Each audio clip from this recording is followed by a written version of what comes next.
the Uber Eats, the groceries. No, that's absurd. Hey, remember when you used to be Pepper Lady? Pepper Lady? Wasn't it Cinnamon Sisters?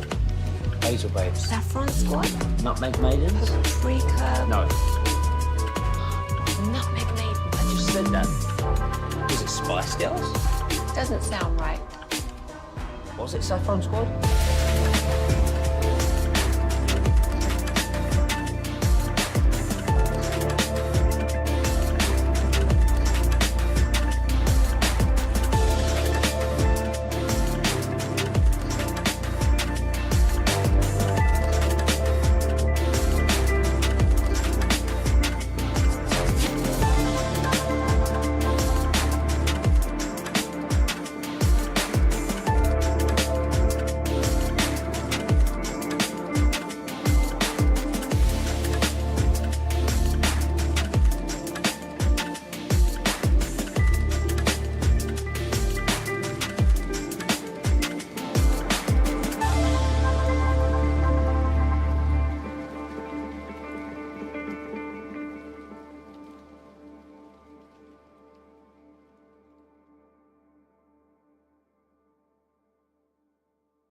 Studios, this is Sean and RJ on 105.3 The Fan. Good morning, DFW. We made it to a Friday. Sean and RJ, 105.3 The Fan without Sean.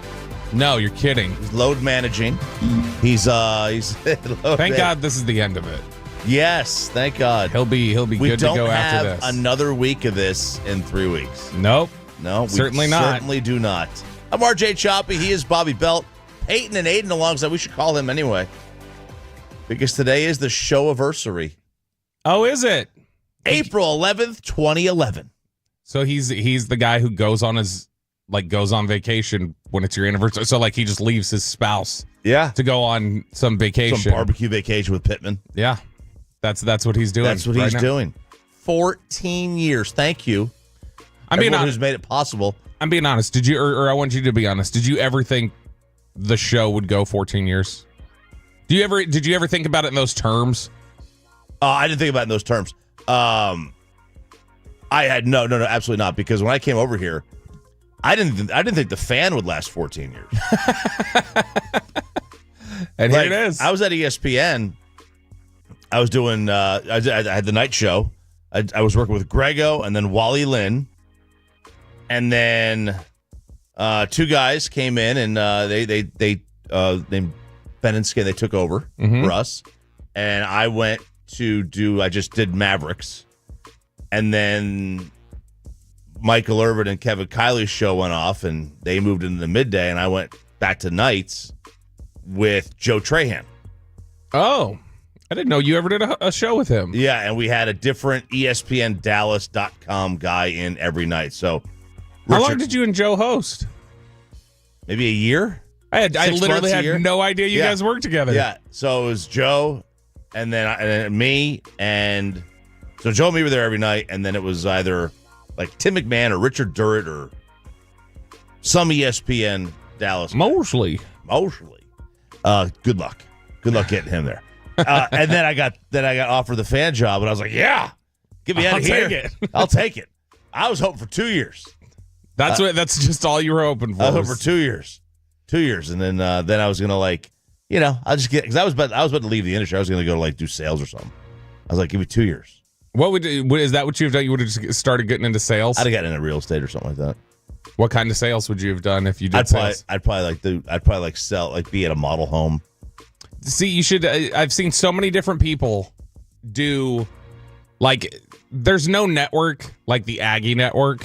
If you're in Texas, that's right. Like if you're in if there's the Aggie Network is just very. If a fellow Aggie finds out you're an Aggie, they're basically just like, oh, do you want a job? Do you want a house? Do you need CEO? Do you need they're anything? Like the Mormon Church. They're like the Latter-day Saints. I'll give them credit. It's an incredibly strong network to be a part of. Incredible. So would you have to start looking for the Tennessee network? I don't think there is one. Would you have to call Todd Williams at the Cowboys? Be like, let me be a scout over there. Yeah, I can do that. I just found out he was with Tennessee about 6 months ago. But yeah, that basically would be it. That's so 14 years, man. It's impressive. Congratulations. Yeah. And the anniversary started off horribly today. Did it? Yeah. Why? You see this jug of water? Uh-huh. That used to be more full, but I got in the car and I put it down, and this stupid cap, these gallon jugs, they don't put the cap on. Oh, my gosh. No. This happened to us recently. Why don't they have a screw top for these things? I don't know. But and a puddle on my seat. So I have a wonderful surprise waiting for me. When we get into the car in 4 hours, that's going to be the smell of mold. Dude, we had one of those in the backseat of the Explorer 2 weeks ago, and Kristen thought it was sealed, it hadn't been popped open yet. Yeah. But it had been taken off because one of the kids had taken a glass of water in the back seat, capped it back. That thing tipped over. She didn't know it had tipped over.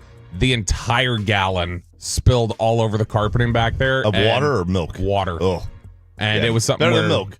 We thought all right, this is going to smell like mold back here for forever. But luckily she shop vacked it and figured it out. Yeah, that's all. I'm going to have to do something about that today. That's brutal. So you thought the show here was gonna just last 2 years? I didn't know. I had no idea. Sean and I met each other the Friday before. I shouldn't say that. We did one interview together in January of 2011. Do you remember did he interview you? No, we sat down in Bruce's office and just talked for an hour. Do you remember anything with Sean just look, I'm the star and you need to throw me assists, Stockton. Monday, where the guest? No, it was no one's gonna outwork me. Okay. Meanwhile, here he is on his 4th week of paternity. Oh, if things have changed. All praise to Allah. Did he say that? He did not say that. The only thing I remember, man, I was like, okay. I mean, he was younger, right? You know, I don't even think he was 30 yet.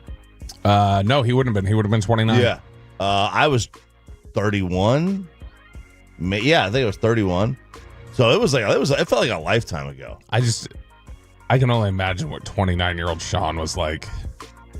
We're obviously with him now. He's a little bit older, a little bit more measured, but I just remember him on the air earlier. Yeah. And I can only imagine at 29, it was just like, I'm about to take over the world. Where are the chicks? Where's the party? He took life a lot more seriously. Like he did. Did he? Oh yeah. Yeah, he's like, obviously as you get older, it's like certain things matter less. Mm-hmm. And certain things matter more. So it's kind of shifted. He's mellowed a little? I think so. He still kept his edge. He still has an edge to him. There's no doubt about that. Still drives him. Do you remember being just floored by the amount of hair gel he had in to spike up his hair? I was floored by the amount of hair he had. Not the amount of hair gel, the amount of hair. My gosh. A full head? I like it, Poppy. He still has a full head. Pretty strong head of hair. Yeah, for 40 years old, 40-something, he's got a full head, a pretty good hair. Gosh, back then, that was a quaff. And didn't you said the anniversary got off to a bad start? Didn't the first show get off to a bad start with Steven?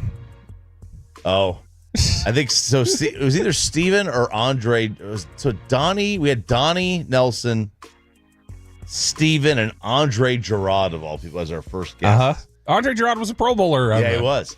And then Steven comes on and he goes, when you introduced me, he goes, man, I really enjoy listening to you guys. Listen to you guys every morning. And I was like, it's our first show, dude. Did you guys just let it go? Oh, let it go. We glossed right over that one. That's the, you remember we had that show was 5 to 9. Yeah. 5 a.m. to 9 a.m. You guys have gone through you were 5 to 9 for a little while, and then it was 5:30. Or did you guys had a second time slot, didn't you, before 5:30 to 10? I don't think so. I think we just switched 5:30 to 10. But 5 to 9 was the original one, and that was yeah. Oh yeah. I could see you loving getting off at 9 a.m. though. Yeah. Oh yeah, for sure. The 5 a.m. though, that was tough. It reminds me of the Stephen Jones thing. Reminds me of A-Rod. You remember we had A-Rod on like 2 years ago?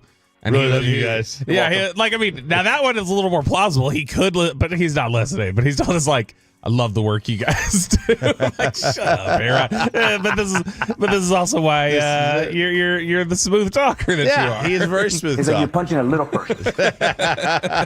No, he was putting those little person up on his shoulders that day. Peyton, where were you in 2011? I just want to get this over with. God, depending on which month, I was March, April of 2011. I was a freshman in high school. Yeah. Did you listen to the fan April back then? 2011. Yeah. Yeah, you were 15. Or no, you were 14. I was 8th grade. I was 8th grade. Oh my April gosh. 2011. Yeah, because fall of 2011 was the Rangers playoff run, and I was a freshman in high school then. Yeah. So it was before summer. Yeah, I was in 8th grade. Cool. Very cool. Was this when you were dating a 7th grader? Nope. That was the next year when I was in 9th grade dating an 8th grader. He was in 9th grade dating an 8th grader, and he said he just was treated like a pervert around school, that he was dating a middle schooler as a freshman. Were you all in the same school? Like, was it at Mansfield? Like, because no, two different schools. Okay. 9 through 12 was high school, and then 7th, 8th, junior high. So you never tell. Some schools were like 10 through 12 was the high school. I have a question. Yo. And this is a little inside baseball. Normally up on the monitors here, we have the fan cam. Why did you guys put Miss Rachel on the monitor? I don't know. I thought that's what you wanted. That's why I put it up there. Do you see Miss Rachel on your screen? Yeah. Because Bobby's been talking, and Miss Rachel keeps popping. Is that what's on the YouTube? No, I just have it up on there. He just has it up for us to monitor. Miss Rachel, after we talked about her during a break. Are you watching it? Yeah. I was put up there for Bobby because he's trying to be serious, and Miss Rachel's jumping around in the background. I thought it was like an ad at first. I was like, oh, that's a weird Miss Rachel ad. And I just kept going back to it, and I was like, this is really long. What's going on? And then I just realized I think he's just playing an episode of Miss Rachel here. She came up during the break the other day because the guys had never heard of her. None of them heard had. of her. Which Hagelin was floored at. That's his son's favorite is Miss Rachel. Yeah. Mm-hmm. Yeah. Noah loves Miss Rachel.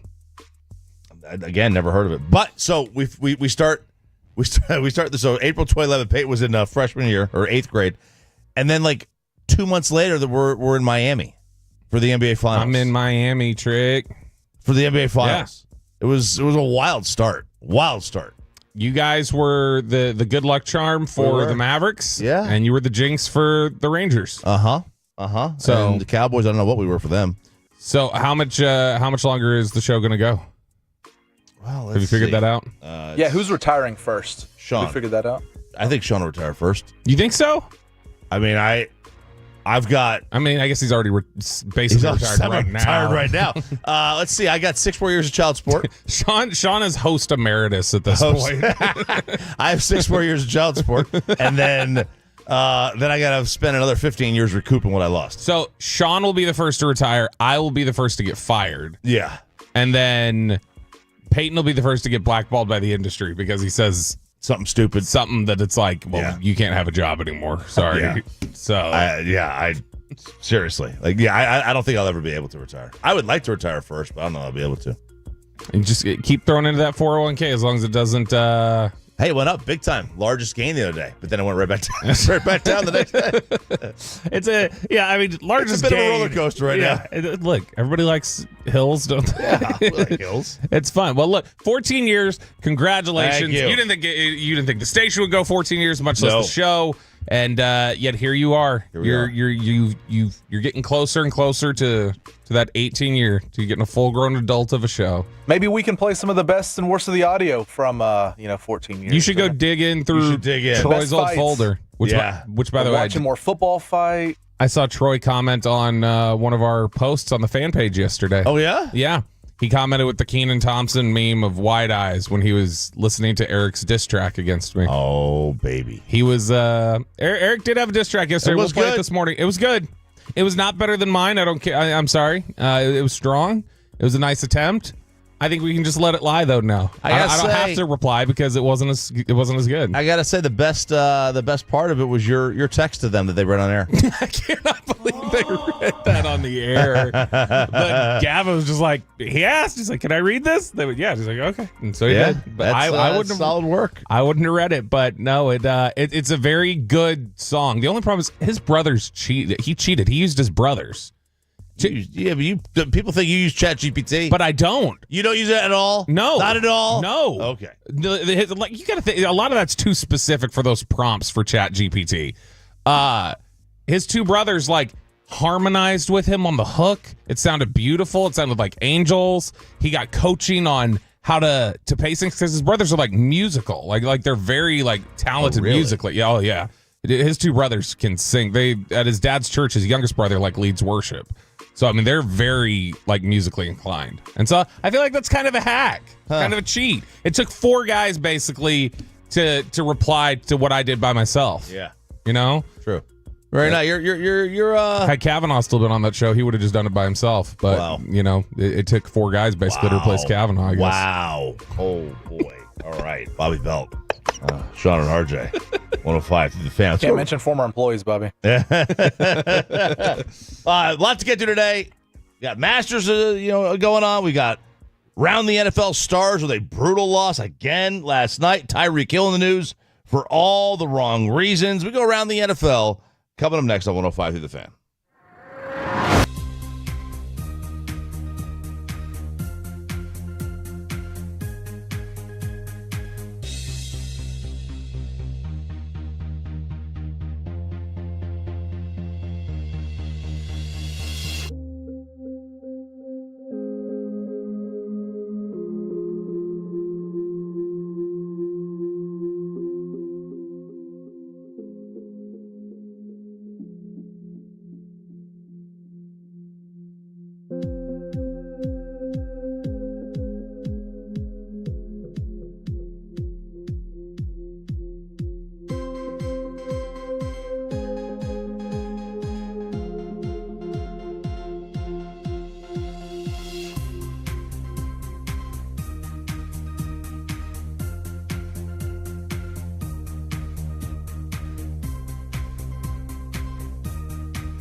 Uber Eats has low fee products? I gotta remember that. Well, you know, they say in order to remember something, you have to forget something else. Okay, now that is a very cute haircut. That's like a little shag. I've never seen that before. Well, I mean, of course you have. It's the Rachel. Oh, is that your name? No, I mean like your name. No, I'm Jen. My name's Jen. Right, but I just mean like this is your haircut. But that's hair on your head. I'm not saying this is your hair. Okay, freaking me out a little bit.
remember that Uber Eats has groceries. No, that's absurd. Hey, remember when you used to be what was it, Pepper Lady? Cinnamon Sisters? Those are babes. Sapphire Squad? Nutmeg Maidens? Pre-curb? No, Nutmeg Maidens? I just said that. Was it Spice Girls? Doesn't sound right.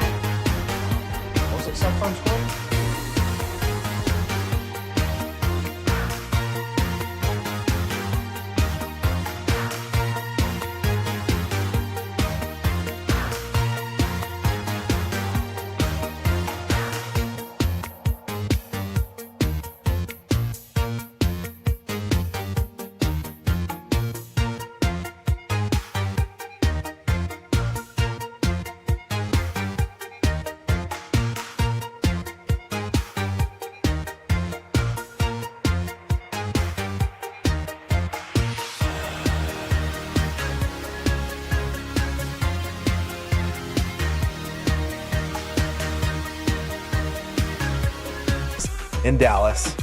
Is open, carried into the zone by Josh Morrissey. Anderson going counter, shoots and scores, and he's got 40, and it's 4-0 Winnipeg. And that is the call on Jets TV, and that is how the game finished. 4-0. Winnipeg not only wins the game, they also clinch. They are now, well, they don't clinch, I guess, technically, but they've clinched. Yeah. Even DeBoer talked about it. In reality, this is where things are set up. We got Brent Severin, by the way, today. 9:20, the GOAT, our favorite hockey guest. Does he come on here and give us credit at all for having him on twice in like a month? He should. He's gonna be very bitter that he's asked to come on the show when the Stars have been outscored 8-0 in the last 3 periods, 1 minute, and partial how much overtime it took to get the loss the other night. So they've been outscored. The other teams are on an 8-0 run right now. This is not the time to have a blip. I just think yesterday they were just shell shocked in that game. Still, it was a closer game according to Money Puck. Even DeBoer said it was a close game. He said he was happy with the way they played the first and second period. Deserve to win meter says 51.6% for Winnipeg. So it was a close game. Peyton, do you want to call Sean real quick on the air, and then I can just give him rather not. the money? Why? I don't want to get on his bad side when he comes back next week. Does he have a good side? Sometimes. Oh, okay. On Fridays, he's usually good. He gave me a good wedding gift. He did. What was a great wedding gift. Gave you his meat. Yeah. 3 pounds, 4 pounds of it. You were surprised at how much was there. I know. It was a lot of meat. He's hands, big meat. Yeah. I mean, that was a half a leg. That was a half a cow leg he gave me. Yeah. It was a tripod. My gosh, that thing looks amazing.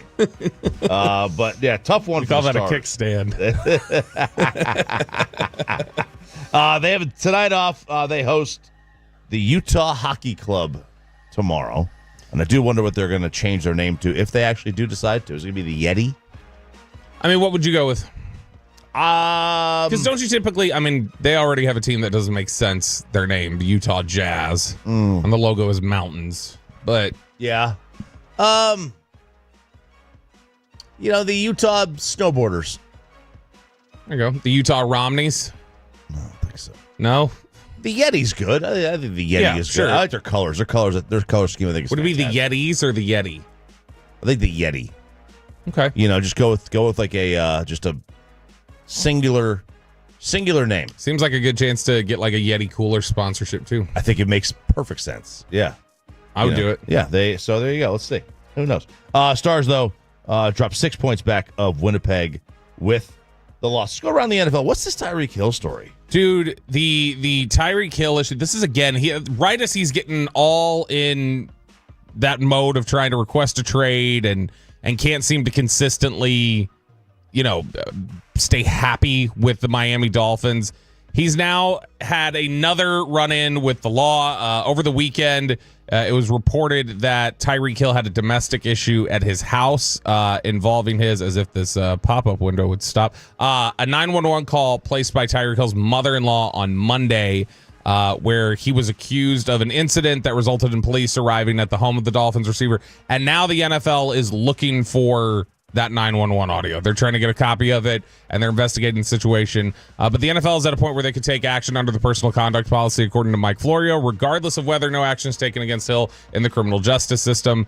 And this is going to be a complicating factor, I'm sure, on any potential trade. Is, all right, well, is Tyreek going to be available? Is Tyreek going to keep running into issues? Because there reaches a point where last year you had the run-in with the traffic stop. You've got this story. You had the issue a couple of years ago where there was the accusation or the story about potential child abuse. And then we have the story that occurred when he was in college where he had, been accused of punching his pregnant girlfriend. So there's seems to be a lengthy track record here of Tyreek Hill just having some sideways run-ins. So even if nothing comes of this criminal justice, criminal justice league, that's not a word. From a criminal justice perspective, the NFL still might do something. Yeah, it's it's kind of similar to the idea of like you can be OJ was not found criminally liable, but he was in a civil case.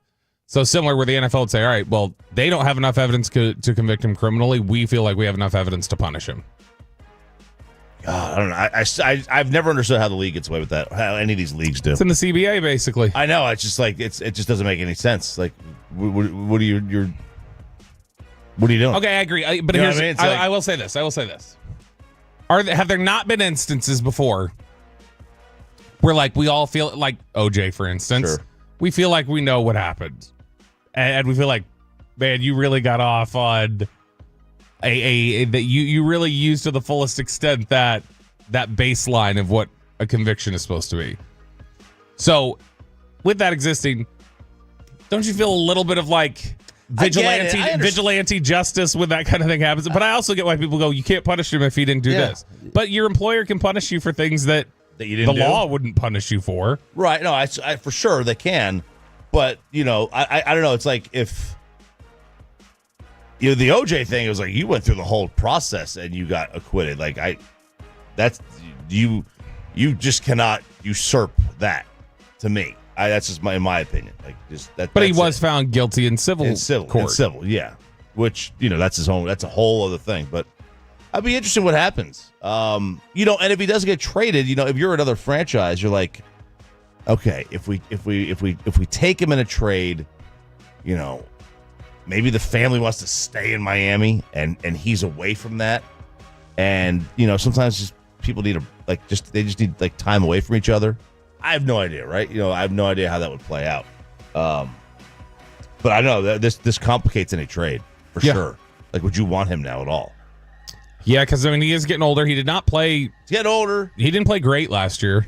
After the arrest, he had. I mean, that was beginning of the season. Yeah. He didn't play particularly well. Is he worth the risk, the trouble, whatever you want to call it? The trouble, the $30 million, everything else. It's a sincere question at this point. It's a tough one. Sean and RJ here around the NFL on 105.3 The Fan. I saw this yesterday, and I had no idea the NFL could do this. But the NFL fired 3 referees. Mm-hmm. And one of them was a woman. Why does that matter? Because I'm just saying, I was surprised that they would dismiss a woman that quickly without letting time play out, given some of their history on that. Okay. They will relegate them to the college ranks. I had no idea they could do this. It's like a minor league system. The rules aren't even the same. Maybe this will get maybe this will get college to adopt the NFL rules. So this is where they get a lot of their officials from college. I would assume I didn't know they could basically just say you have to go down. Like I didn't know college had. You're going down to the Pac-12. Yeah, I didn't know they basically had an agreement with the college where they could say we're assigning you to be a college referee next year. I had no idea you could do that. It's basically a training ground for them. The college ranks are. And so, it's a quick decision because 2 of the 3 that got sent down were first year, and the third one was the second year. Yeah, second year umpire James Carter, third year line judge Robin DiLorenzo, and first year down judge Robert Richardson. Do you think you would be able to say what each one of them are supposed to do given those titles? Well, I'll be honest, when I hear like the umpire is right behind the linebackers. Yeah. But like when you think about like when they're talking about the down judge and the umpire and stuff like that, I think most people hear those and go like, I know generally where they're standing. I don't know why you need a down judge and a side judge and a umpire. Like which one? What exactly are you watching on each one? Is the umpire is watching for like holdings and stuff. The right? umpire generally, so that's the thing is that's why sometimes you'll see like 3 flags get thrown is because where they're supposed to watch will sometimes intersect. Yeah. And you end up seeing like, okay, 3 people have their eyes on the same area right there. Would you trade one of the on-field refs for a sky judge? You know, I think I would add more on-field refs. Instead of the sky judge? I would have a sky judge too. But if I told you the NFL only wanted to do one, we can either remove an official from the field and put a sky judge up there, or you can throw an extra official on the field. And the sky judge does what? Does basically review of everything that's being called. I mean, I would like that. But I honestly think they need to add another referee. The game's too fast for, 6? I think they need another referee in the NBA. I will say, you can't have 3 guys in the NBA anymore. Especially if they're going to be as petty and petulant Right. as the ones that threw Luka out the other night. Which the NBA rescinded the tech, right? Yeah, I hate that. Like, how does that help? How does that help? Go back to, if you're going to rescind the technical foul and you said it shouldn't have been a tech, have that game go back to the 7-minute mark with a 2-point game. Like, is that's when we've talked about disputes before, like playing the game under protest. That to me, you would, because they had that happen when we looked at the last time a protest worked. It was for somebody shouldn't have fouled out. It was Shaq shouldn't have fouled out with 50 seconds left, and they had to replay the final 50 seconds. So, I mean, that would seem to be one of those games where it's like, oh, no, you have a legitimate protest case. Yeah. We threw out Luka Doncic with 7 minutes left. Yeah, that's legitimate. And people would watch that. If you threw up on ESPN the last 7 minutes of a game? Thunder and Lakers. That would be the most watched game in the world because it's like that's what they should do. A 7-minute game? A Cool. 7-minute game. It's amazing. How would you fill up the arena, though? What do you mean? Like, how would you fill up the arena for 7 minutes? Would you just play without fans? No, you say, hey, guys, look, freebie. Let's go. Oh, yeah, just open it up. Say, Open come it on up. in. We'll make concession money off of Open it up. Didn't they do the World Series, like in that Phillies-Rays World Series? They had like a 3-inning game. They finished at the final like 3 or 4 innings of the game. They didn't want to end a World Series game without the 9 innings.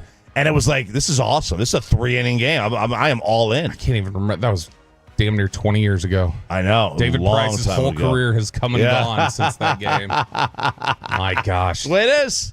Can you believe the way it is. We're 17 years from 08 now. Jeez. Yeah, it's. I saw that we're 1981 is closer to 1939 than it is to today. I don't like that. That makes me like really feel very. Think about that. You started with a 29-year-old Sean Sharif, who this year will be 44. Yeah. Mm-hmm. Yes, I did. Saw his Yes, entire he will. career at the Fan. Uh-huh. You saw him start, and now you Saw saw it him in all. the last month just quit his job, I basically. saw it all. Saw him buy his first house. Saw him, get a second house. The one he bought in the hood, the first house. Yeah. The gated neighborhood. It was a gated neighborhood. Needed to be. I know. It had to be. Sean and RJ here. 105.3. The Fan. Little Masters update coming up next. I get married tomorrow. Aw, congrats. So the guys have come up with their best man speeches or roasts or whatever you want to call it for me. This is a segment about me, golf, and weddings. Next.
order to remember something, you have to forget something else.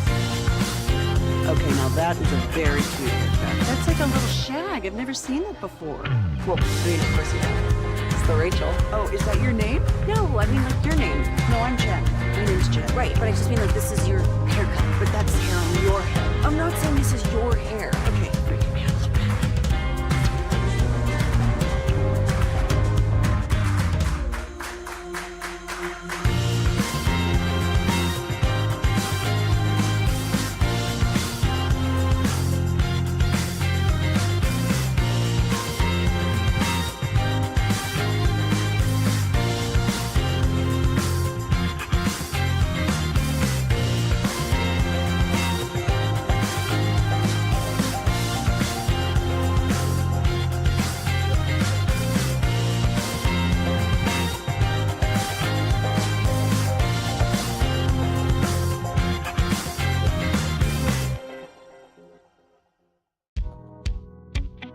At ClassicChevrolet.com.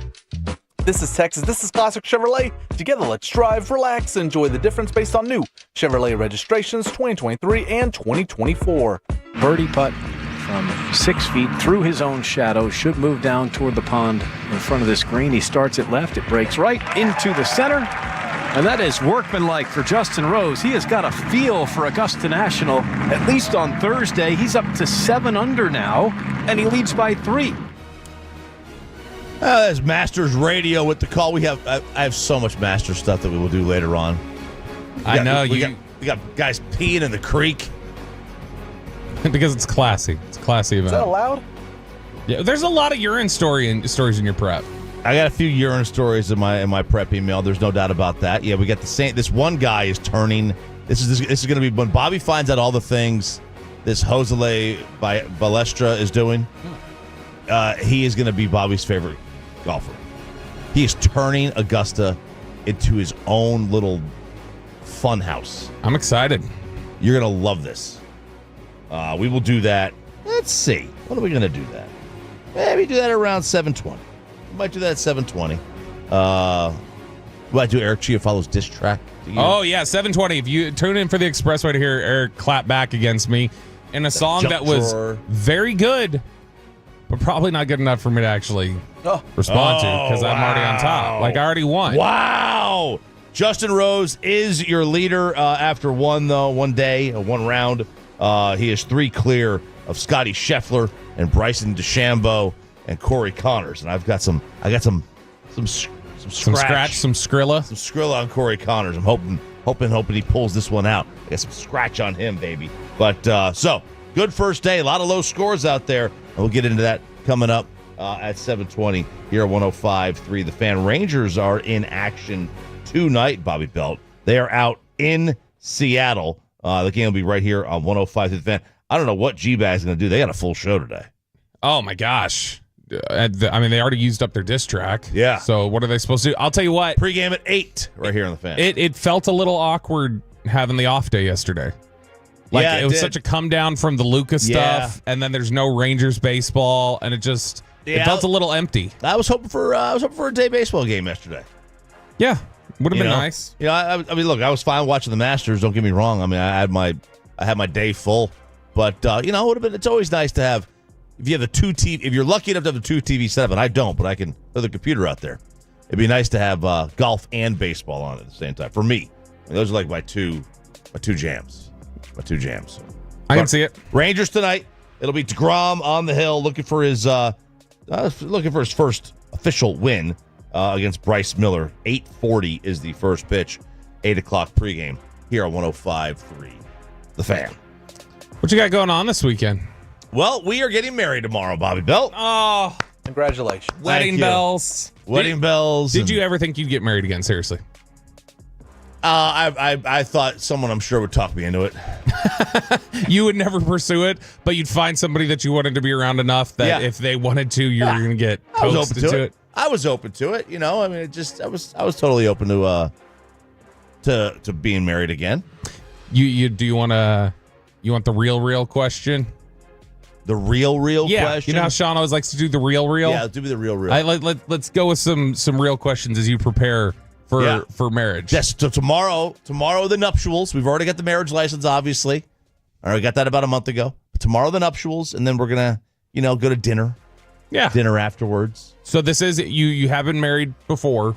I have. Is there anything you think you learned from the actual first marriage? Not necessarily the end of it, but from the first marriage that you go, I want to do that differently this time.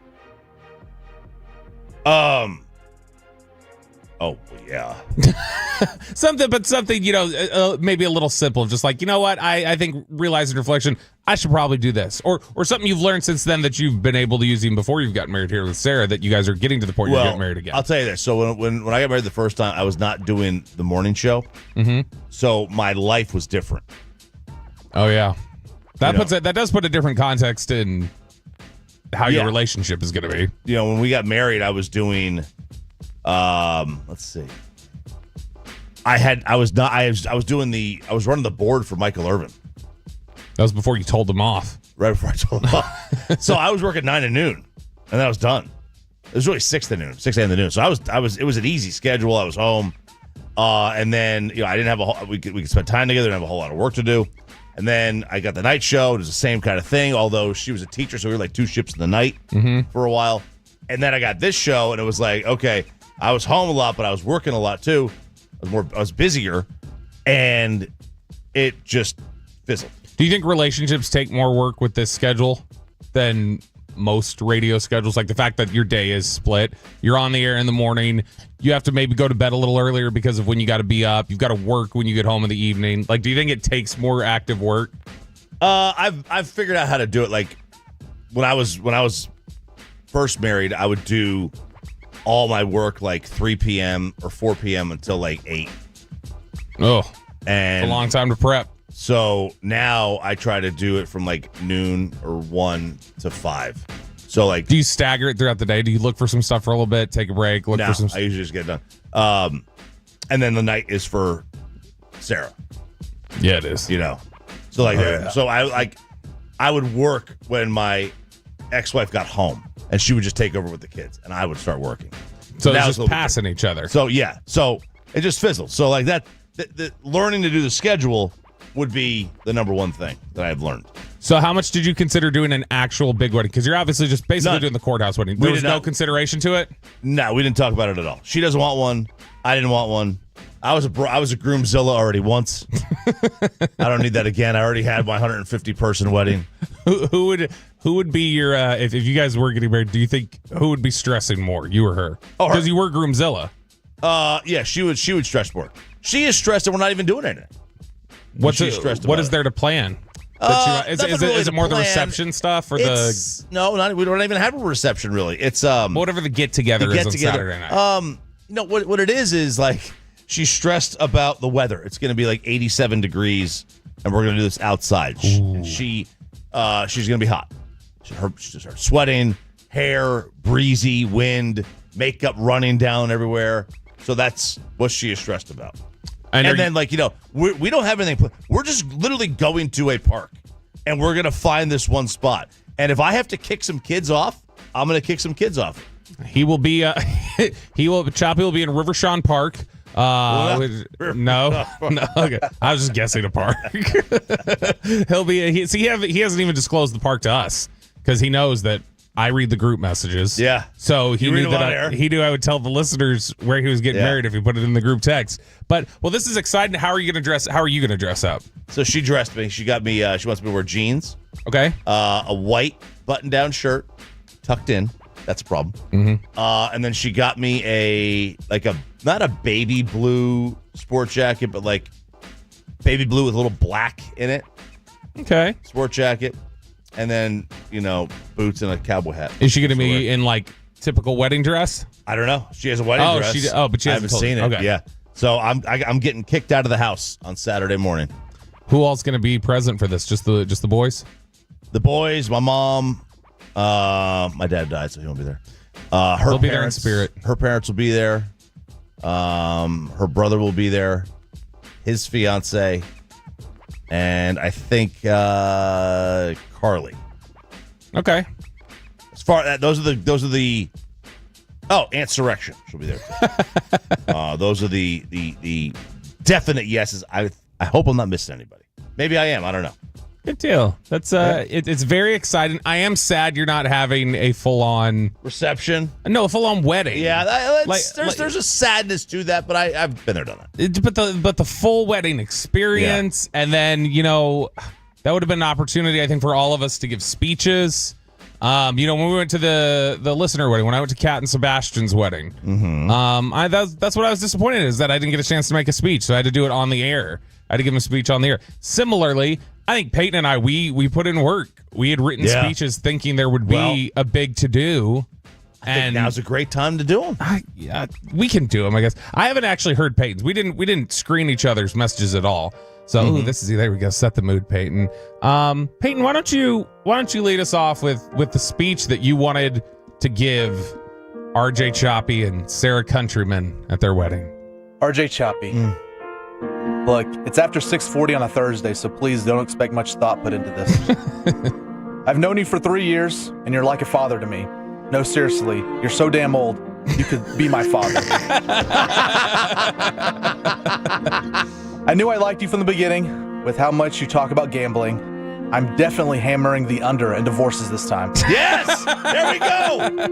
Look, you and Sarah are perfect for each other. Without her, you'd be a virgin like Patrick Dumont. RJ, I could say a lot more, but you'd probably forget it all. Yeah. All jokes aside, I'm happy for you, RJ. Enjoy this happy life with your second wife. Oh, that's great. I love the musical choice, too. Oh. That's a great song. I almost teared up there. That was fantastic. And, you are, I gotta say, I know that I'm like the father here. You are fast becoming my favorite child. Oh, listen at that. Thank you. So he's going to be at the wedding, too. He'll be there. All right. This is, I got to put myself in the mood. I got to imagine I'm there at the reception and just hanging out, and I can see everything in front of me. So, I would maybe just. Oh, that's me dinging the glass. That's dinging you on the glass? That's me dinging the glass. All right, everybody. It's great to be here at the Choppyman wedding. So many familiar faces here. Honest to God, never thought I'd see Sean and Kavanaugh breaking bread again, but here we are. My God. Just drinking together over there. Speaking of Sean, sorry you weren't able to go on your honeymoon right away because I know it's synced up with Sean's paternity, and you can't both be up at the same time.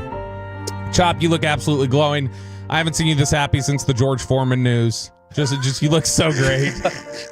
What a beautiful ceremony, guys, right? I shed a tear after you guys finished, and then you walked out to Slut Me Out by NLE Choppa. Wow, that's a good song. Good song. Tough first lyric, though. I wanted some of you guys to know how great a guy Chop is. Maybe you know Sarah's side a little bit more, and you don't actually know much about Chop. I wanted to paint a picture of him for you guys by reading from our group text last weekend. Someone who pours into the community, that's Chop. You can see that on display when he says, "Guys, come over. I just bought an 8-ball, and I've got a girl from Harry Hines." Someone who looks out for others. And you can't talk about right after that, he texted us, "Guys, she stopped breathing." A great father. You can see that when he then texted, "How do I move a body?" This shows how much he wanted to move his sleeping son, Julian, by the way, without disturbing him and waking him up. A devout Catholic. You can see that in the number of times he texted us God and Jesus that night afterwards.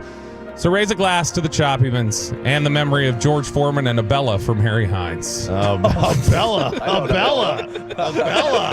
Wow, I know who your favorite is. That's just the name of the girl. Yeah, I'm sure it's what you put in the group text. I'm sure it is. Wow. Congratulations, Chop. This is very exciting. You'll be a new man, and then you are going on a honeymoon. Not right away. You're not leaving right away, right? For your trip? Next week, like late next week. So you'll be heading off to a trip. And probably creating another little Choppy. I don't think so. A true Italian baby. A true Italian baby. I got a hot take on this. I think the real Italians are the American-born Italians, not the ones that live around. Whoa! Those are the real Italians. The food. Our food's better. Look how thin they are. How fat we are. I should have known when I heard you talking about San Marzano tomatoes. I should have known that you didn't really respect those Italians. I don't know who he is. No, San Marzano tomatoes. Those are those. I thought you said Sam. No. I thought you said Sam. Very nice. That was great. That was good. You're just a genius. I just read from our group text. That's all I did. I just read from our group text. That's all I did. I don't know what else to say. Sean and RJ here, 105 through the fan. I'm RJ Choppy. He is Bobby Belt, Peyton, and Aiden alongside. There is Did Russell Westbrook get the head coach of the Nuggets fired? Is that how that happened? Plus, we've got the junk drawer, plus a little Masters update, all coming up in the 7 o'clock hour in the commercial-free Expressway. Next.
Uber Eats has groceries. No, that's absurd. Hey, remember when you used to be a, what was it, Pepper Lady? Pepper Lady? Wasn't it Cinnamon Sisters? Basil Babes. Saffron Squad? Nutmeg Maidens? Freaker? No. Nutmeg I Maidens? just said that. Was it Spice Girls? Doesn't sound right. Was it Saffron Squad?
sports station. Driven by our D&M Leasing Studio, this is Sean and RJ on 105.3 The Fan. Good morning, DFW. Sean and RJ, 105 through The Fan. I'm RJ Choppy. He's Bobby Pelt, Peyton and Aiden alongside. Sean's on paternity leave, final day. He'll be back on Monday. Yeah. And, But then he will be gone again at some point. We are ramping up for the NFL draft. We have Draft 101, April 17th. Doors open at 6:45. It is our staple event with you, the Tolo. It's Draft 101 in our fan showroom, 4131 North Central Expressway in Dallas. Our Super Bowl winning scout, Brian Broaddus, Zach Wolchuk, and myself team up with DallasCowboys.com for a night of draft talk, debate, and questions. Not only that, dinner's going to be on us thanks to Whataburger, plus plenty of giveaways. Completely free. We cannot wait to see you guys for Draft 101 on your home of the Cowboys, 105 through The Fan. Again, that is April 17th. Doors open at 6:45. No sign-up is required. You just show up, and you can come on in and talk draft with all of us. And that's April 17th. Yes, sir. Very cool. Very cool. And that's all downstairs. So let's get to this here. I saw this story yesterday. So Michael Malone was fired by the Nuggets. And there is a report from Sam Amick of The Athletic that Russell Westbrook may have been the reason why. That his desire to keep playing Westbrook instead of 25-year-old Jalen Pickett, where he had played much better than Westbrook at times. Yeah. Caused them to lose some games they shouldn't have lost. They dropped like 7 of 10. And that they believe he may have been the reason why they moved on. They lost that game the other night to Minnesota because Russ. Yeah, he picked up a foul like late. The 60-point triple-double. Yeah. Russ blows the layup, and then he comes back down and he fouls on the 3. And so this is still one of the crazier stories that I can remember with a coach 3 games before the playoffs. Why tie yourself to Russell Westbrook in 2025? It's like, this is what I'm going down in with. 2013, sure. Yeah, but I mean, 2025, you're going, I want to hitch myself to Russell Westbrook. It's like, this is the job. This is the take that I'll go down with. This is what I'm wanting right here. That's just bizarre to me. Yeah, it is bizarre. It's strange, but that's what they are. Now they got their first win. If Jason Kidd quit at the end of the season, which he might. Would you be interested in Michael Malone? Yes, I think he's a really good coach. PJ Carlissimo said the other day, like, this dude is not a good coach. He is a great coach. Like, he is fantastic. No, I think he's really, really good. I would sign for him in a heartbeat. Yeah, how would he interact with Mavericks front office or anything else? I don't know. Does he like eat nothing but players? Yeah, does he eat nothing but vegetables like Nico wants? Yeah, that's what it Nico just kind of wants. depends. Yeah, with no seasoning. Because that's calories, and that's going to make you gain weight. He wants 0 calories. Pepper only, just pepper. Yeah, he wants 0 calories. He wants you to greet him in the name of his Lord and Father Kobe Bryant. Yeah. And say all that stuff. That's all Nico Harrison wants from his employees. What did you see on the Athletics website? Dude, this is a really interesting article here from the Athletic. Sam Amick and David Aldridge worked together on this, and it's kind of an inside look at how Mark Cuban was cut out of the decision-making tree in Dallas. Mm-hmm. But in the process of it, you start to understand a little bit more of the things that pushed Nico Harrison didn't push him, the things Nico Harrison pushed for to move on from Luka Doncic and some of the fallout from that, and gives us a better look at Patrick Dumont and how things have come together there for him. When the Dallas Mavericks left for the longest road trip of their season in late January, the team's franchise player wasn't with them. Luka Doncic had suffered a calf strain in a game on Christmas Day and still wasn't right more than a month later. The sliding Mavericks wanted Doncic to continue his rehabilitation around the team during their 5-game, 10-day road trip. But Doncic preferred to stay home and work with his medical experts. Front office officials tried to communicate with Doncic about a plan to get him back on the court, but discussions between the two sides were spotty. Doncic believed he had suffered the calf strain by trying to come back from a previous injury too soon. His group decided it didn't make sense for him to be with the team. Not only would plane rides invite a possible setback, but he would also be able to maximize his workouts in Dallas rather than going from city to city during the trip. The decision frustrated team executives, according to league sources, and it wasn't the first time the superstar and the organization had clashed. So one of the things they talk about here is this sort of thing had happened in the past and it didn't matter because Mark Cuban always had his back. Mm-hmm. And so disagreements were never really disagreements. Right. But this basically became the final nail in the coffin for Nico going, I'm trading him. Just the fact that he didn't want to go on the road trips while he was rehabbing from an injury. He thought it was more efficient to stay back in Dallas to rehab it. So how common is it to go on the road trips then? I mean, I don't know, but if you have a strained calf, I completely see why not wanting to jump on a plane every other day and wanting to just focus on rehab in one specific spot. I could see how people think we'll get back faster if we do it this way, rather than jumping around and doing all the different travel. This seems like this is once more another thing that shows they're stupid. They don't know what the hell they're doing over there. I would have to go see how common it is to take road trips. Like, did Kobe take all the road trips when he was recovering from his Achilles? Probably, if that's what Nico Harrison wanted, because that's what Nico Harrison always wants. You know, when LeBron is not playing, if he's hurt, is he making all the road trips with the Lakers? The Athletic writes, Harrison had doubts about the wisdom of investing in the 26-year-old Doncic long-term, according to multiple team league sources, and the decision to skip the trip reiterated what Harrison already believed: the Mavericks would be better off without him.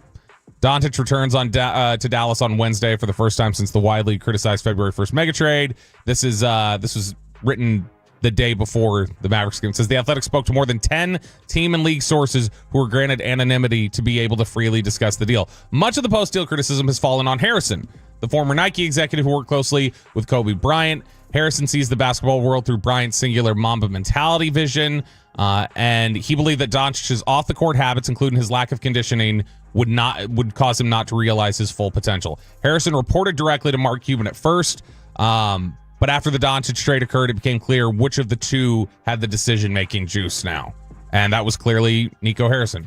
On February 2nd, this is still wild to consider. On February 2nd, Harrison made his only public comments about the Doncic trade, citing culture and defense as the rationale behind his decision. 1 week later, Mavericks governor and Sands Corp Chief Operating Officer Patrick Dumont spoke publicly about the move for the first time, telling the Dallas Morning News, if you want to take a vacation, don't do it with us. Gosh, they're so stupid. Wait, what? If you want to take a vacation, don't do it with us. Basically talking about you're not fully committed doing the work consistently. If you want to take it, like, is he saying like him not going on the road trips was him taking a vacation? They're saying that was when he mentioned that, because we all played the comments at the time, that was a reference to him not being on the road trips with them. Yeah, that's not a vacation, dude. Like, is he in Cabo? Right. If he was in Uptown at a massage parlor getting his calf worked on, that's not a vacation. That's rehab.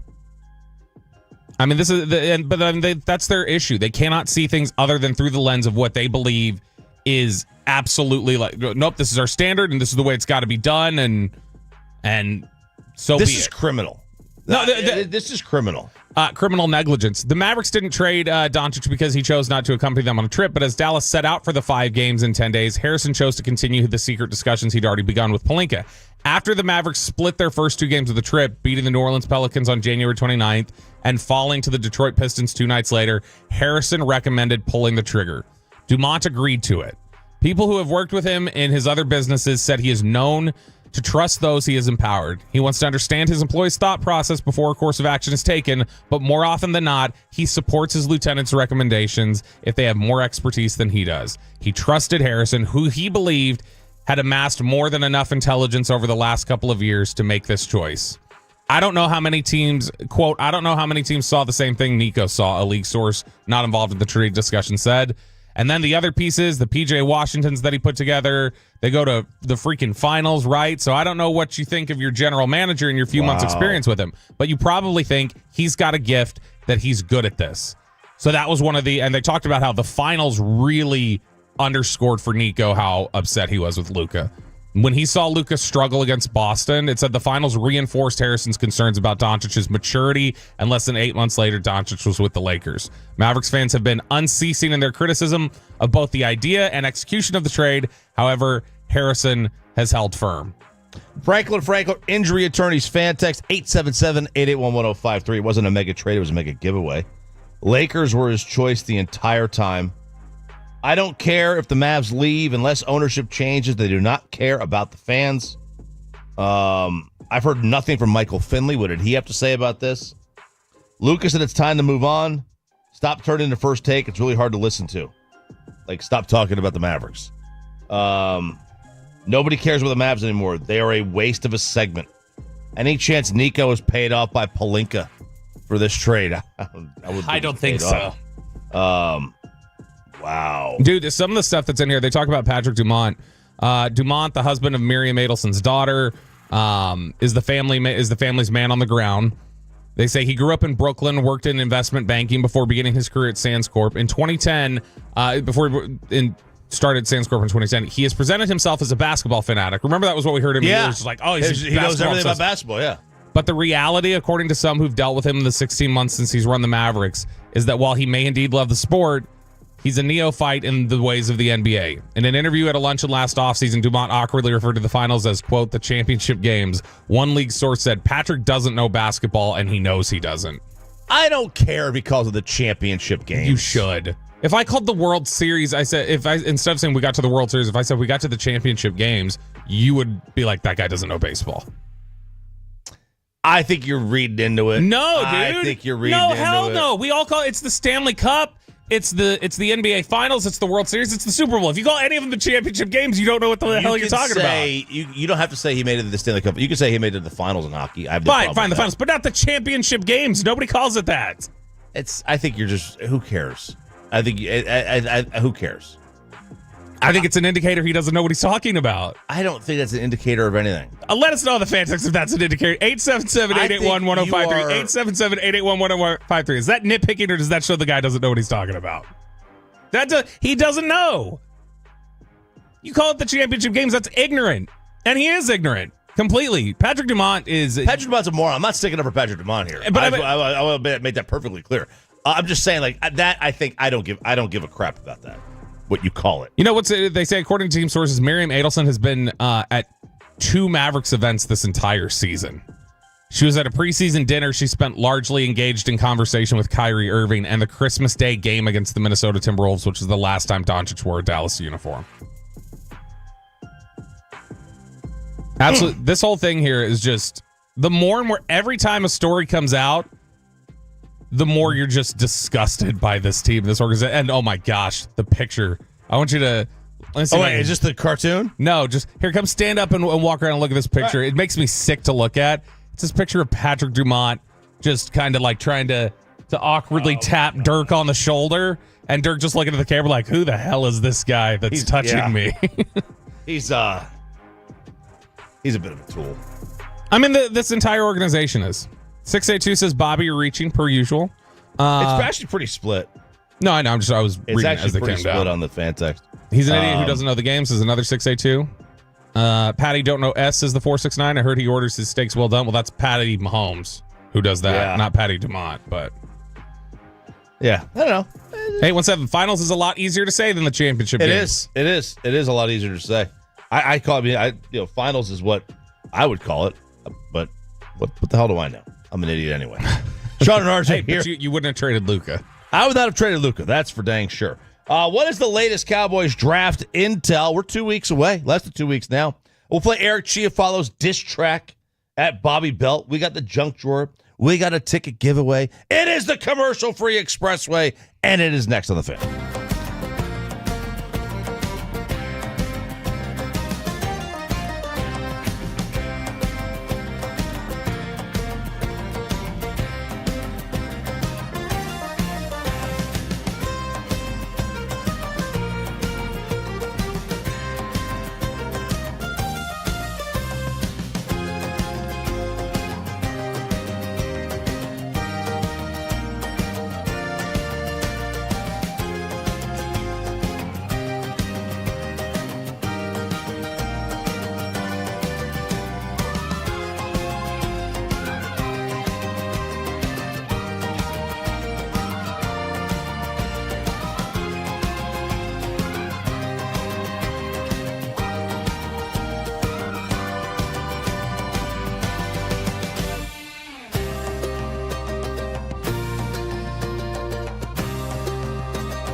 say in order to remember something, you have to forget something else. Okay, now that is a very cute haircut. That's like a little shag. I've never seen that before.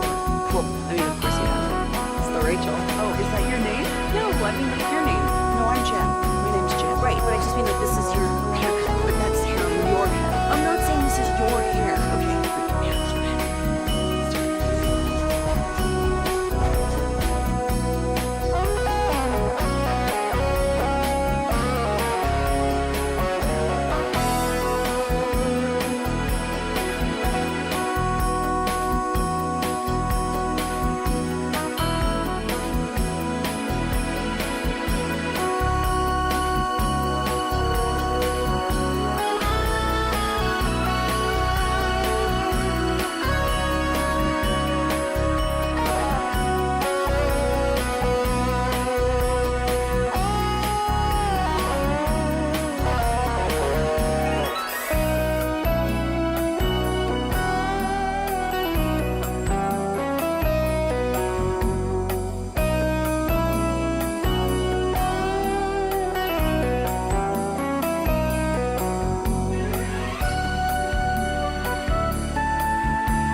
And it's back to Sean and RJ right here on 105.3 The Fan. It is the Expressway right now on The Fan, and it's brought to you by the On-Time Experts. Is open, carried into the zone by Josh Morrissey. Morrissey, Anderson going corner, shoots and scores, and he's got 40, and it's 4-0 Winnipeg. Jets TV with the call. Stars lose 4-0 to the Winnipeg Jets. Last NHL team to be shut out in a game this year is your Dallas Stars. Came at a pretty bad time, as they really needed this one if they had any hopes of winning the Central. They lose 4-0 to Winnipeg. Connor Hellebuck is going to win the Vezina again, and he was fantastic. And they were more physical. They were the more physical team. They had 44 hits to the Stars' 27. The Stars were careless, 26 giveaways to 9. That ain't how you do it. Yeah, what is this now? This is in the last... 4 straight. Four straight defeats. And so what? It's the last 69 minutes of ice time, roughly, that they've been outscored 8-0. Right? Not nice, but nice. Yeah, you know what I mean. I know what you mean. Yeah, it's bad. Now, fortunately, they do have home ice because Colorado lost. So they will face, they know who they're going to face, and they know they're going to have the home ice advantage. So that's good. That's good. Some notes from Gavin Spittle, the Spits and Suds host, the most popular DFW hockey podcast going, said Winnipeg wanted to be physical. He said they mentioned in the postgame how the Jets had 44 hits. The Stars had 27. Stars continue to be careless with the puck. And the 26 giveaways compared to the 9 for the Jets. Did you just reference that? I literally just read that. I didn't hear you say. I heard you say the first part. What do you want from me? It's Friday after 6 a.m. That's right. That's right. I mean, I don't have anything. There's nothing I can say other than just. I clearly didn't hear it.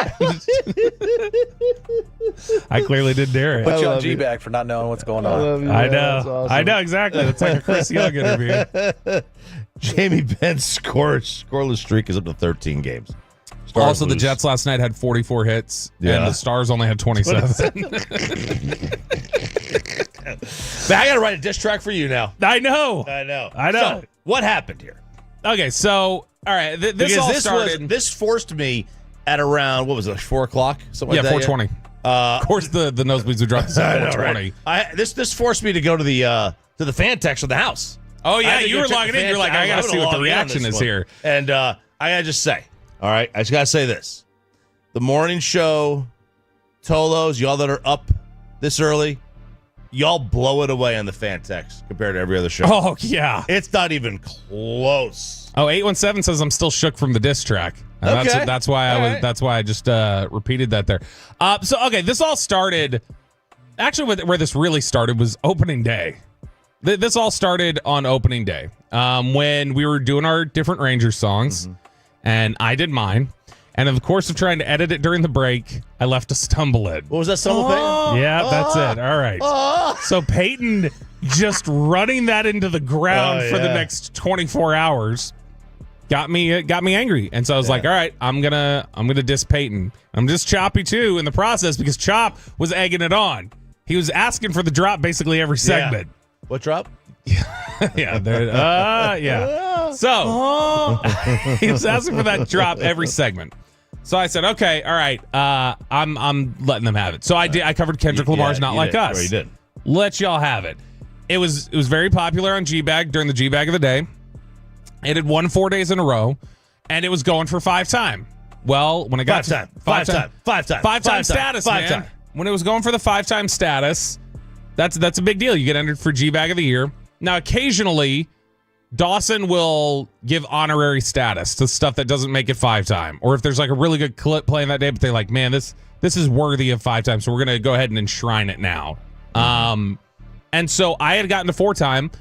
Dawson and Broadus were prepared to vote for me to give me 5-time. And then Zach and Eric and Ross Lebinsky, Russ as you call him, voted against me. And I was mad. And so, due to my anger, I said, all right, you're going to make me honorary. Because they tried to say, you made it as honorary 5-time status. I was like, yeah, you named me a Pro Bowl replacement as an injury, like an injury replacement. I don't accept that. I wanted to get the votes. I wanted to get the accolades. And now that you took that from me, I needed to write a diss track towards Zach and Eric, and that's what I did. It had to be you guys. Had to be the nosebleeds. I thought we were cool. Okay. Damn, son, where'd you find this? Stop and blare this music as I get into my story time. Zach and Eric blew it when they stopped Young Belted just for time. Burned a bit to know that they would go and pick a fight with me. I'll tourniquet these hoes because I know just how to stop a bleed. Let me start with Wolchuk and I'll send him to his mommy's arms. He thinks that he's LeBron, but let's be honest, can't play Bronny's part. Rhymes that hit so hard, he'll probably leave here with a busted lip. I'll post that shit on YouTube and I'll title it a custom vid. Damn. Got me feeling like a two brute. Bet this should go 5 times and you have to hear it every day. Got that nostril plug, now the other one is trying to bleed. I forgot his name like he's out here repping Micah P. Does he ever talk? I just don't know how Brody got this far. Probably should go back to selling all those busted lemon cars. G-Bag of the decade, get your vote right, she a follow. And get the EpiPen because these nuts you about to...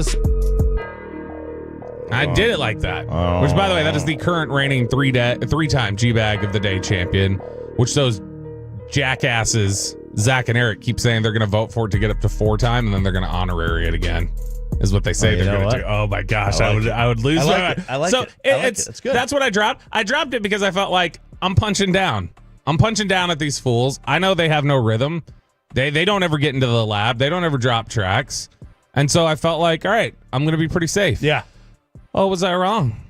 I was wrong. You were wrong. So they came hard. Zach and Eric got together. Now Eric actually put himself out there and did some vocals. Zach was too much of a coward to actually step up there and do it.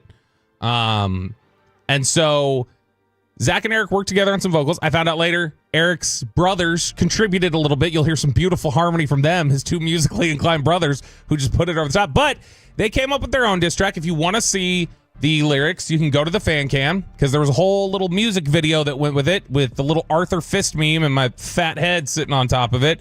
But yesterday, Eric dropped his diss track, and this was his reply to me.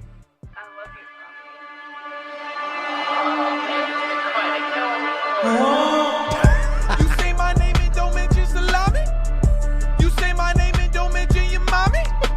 Who for your family? Why for your economy? Swing by and take the belt to the Bahamas. Bobby belting out his feelings, now he's coming for the crown. All we do is lift him up, he just wanna bring us down. How quickly he forget we were the only ones around. When Bob was spitting takes off from his basement underground. The bleeders put him on and the Tolos turned him off. Cause Dax is baby boo, he ain't even Jared Goff. Quit lying about the golf. Petty little female, I'll call you Laura Croft. Your family in a loft, boy get them girls a house. If anyone deserves it, Bob, you know it is your spouse. So stop with all the drama, nosebleed seats don't even wanna. Cause all of us would hate to see you end up like your mama. Damn! Oh! She's dead. She's dead. Here's the harmony. With them T's, days, without beats. You ain't got no J.O.B. Here comes B.O.B. With them T's, days, without beats. You ain't got no J.O.B. Come on, B.O.B., get off the D and catch some G's, cause we know when this show is better when your weak ass oversleep. Stay in bed, boy, I don't wanna hear a peep. Better not wake the woolly bully, aka the beast. Shout out Shaw Sharif, RJ Choppy, Pepe Russell, them the boys we wanna keep. Woo! It's a bop, man. Wow. It's a bop. It's strong. That's strong. It's strong. There's no doubt about it. There's no doubt about it. It's a strong track. Look,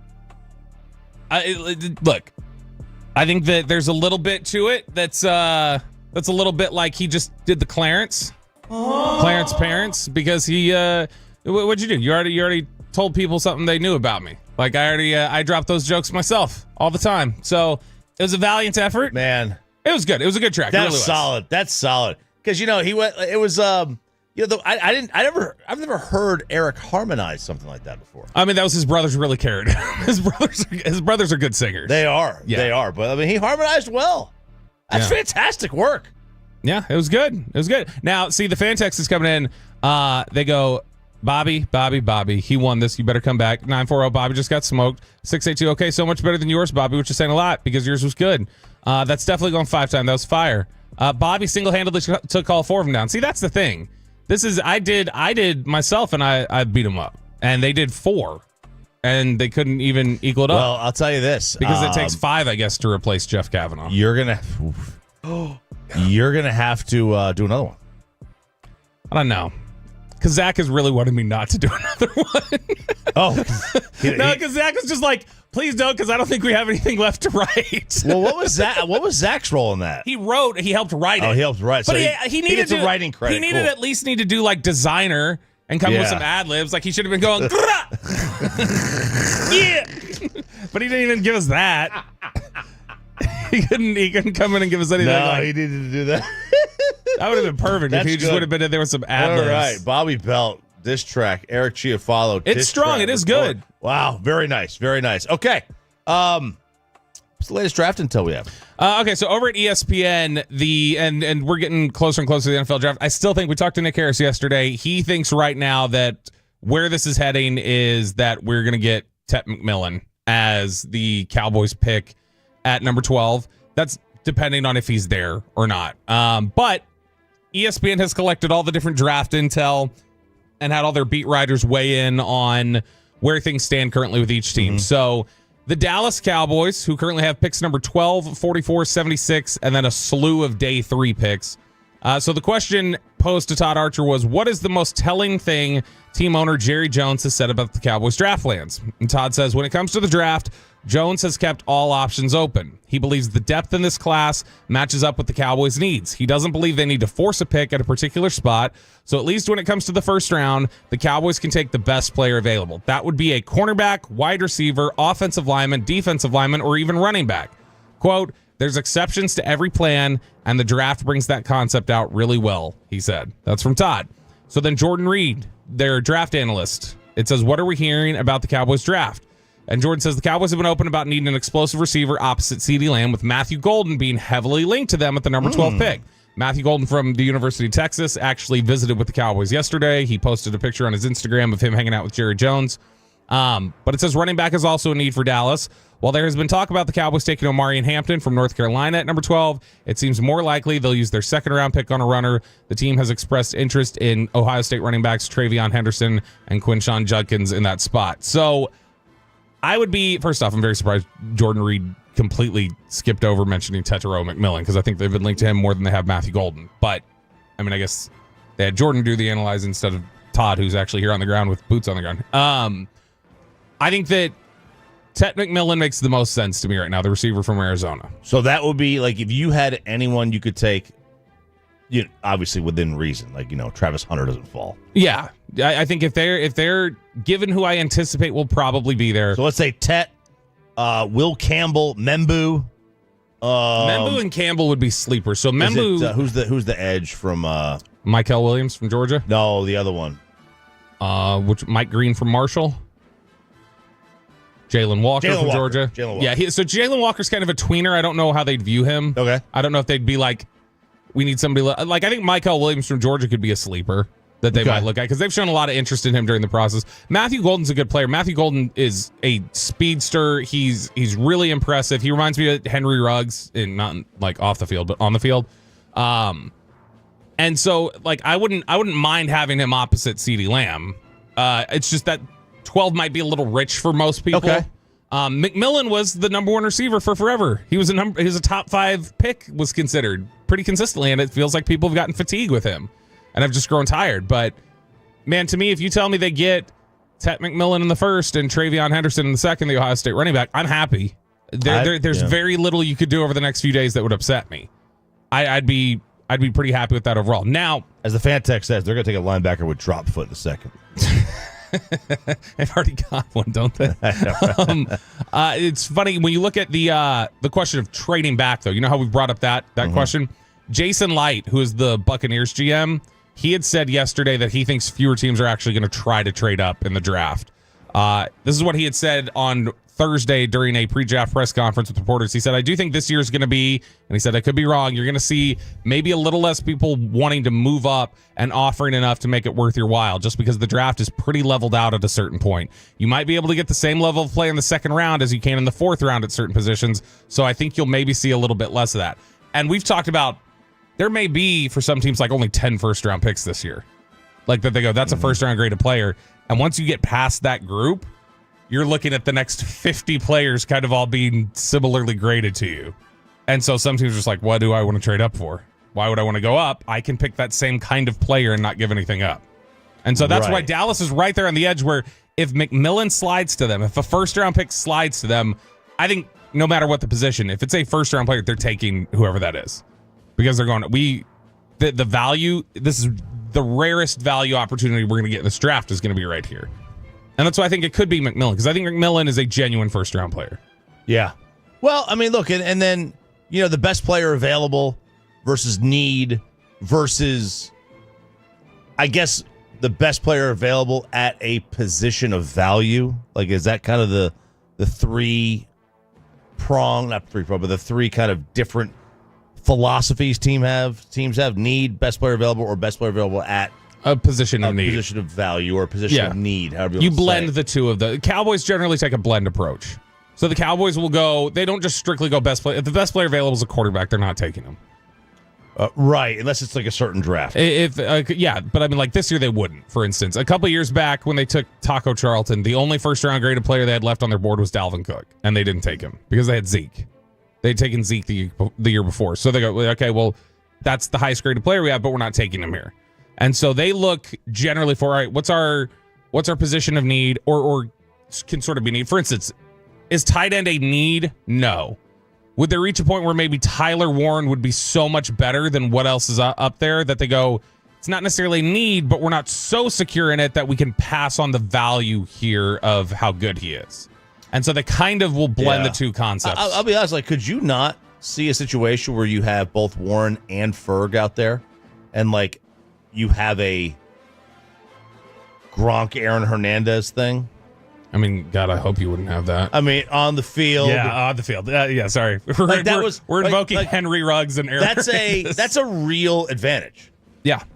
No, it is. If you had Gronk, they need a second dynamic pass catcher. If that's Tyler Warren, that's Tyler. If Tyler Warren's there, I would like to see him. I mean, I have no problem. I don't think they would take. I think they'd probably have enough guys graded close to him that they could go somewhere else. But yeah, if they were to trade down, for instance, and then they get White and Tyler Warren sitting there at 16, they may go there. That's clearly the best player left. That's value. That's that high they then value. go. All right, we got to take it. And so I think we could. I think we could absolutely see that. 806 is Ollie Gordon not in the draft, or is he Cheeks? No, he's not Cheeks. He's actually a really strong 3-down running back. I think if the Cowboys haven't addressed running back by the 3rd round, maybe I could see him potentially being in play there for them. He Cheeks. That's a good question.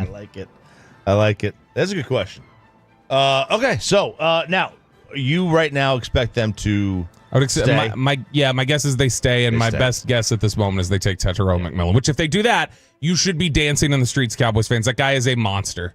He is so good, and to me, that's a multiple-time Pro Bowler you're getting. Look, I like him. I would my first choice would be I would take if he's available, Will Campbell, because you want to solidify the trenches. Yeah, if you want to move him to guard, which I think he can play either. I feel like I'm becoming Michael Lombardi.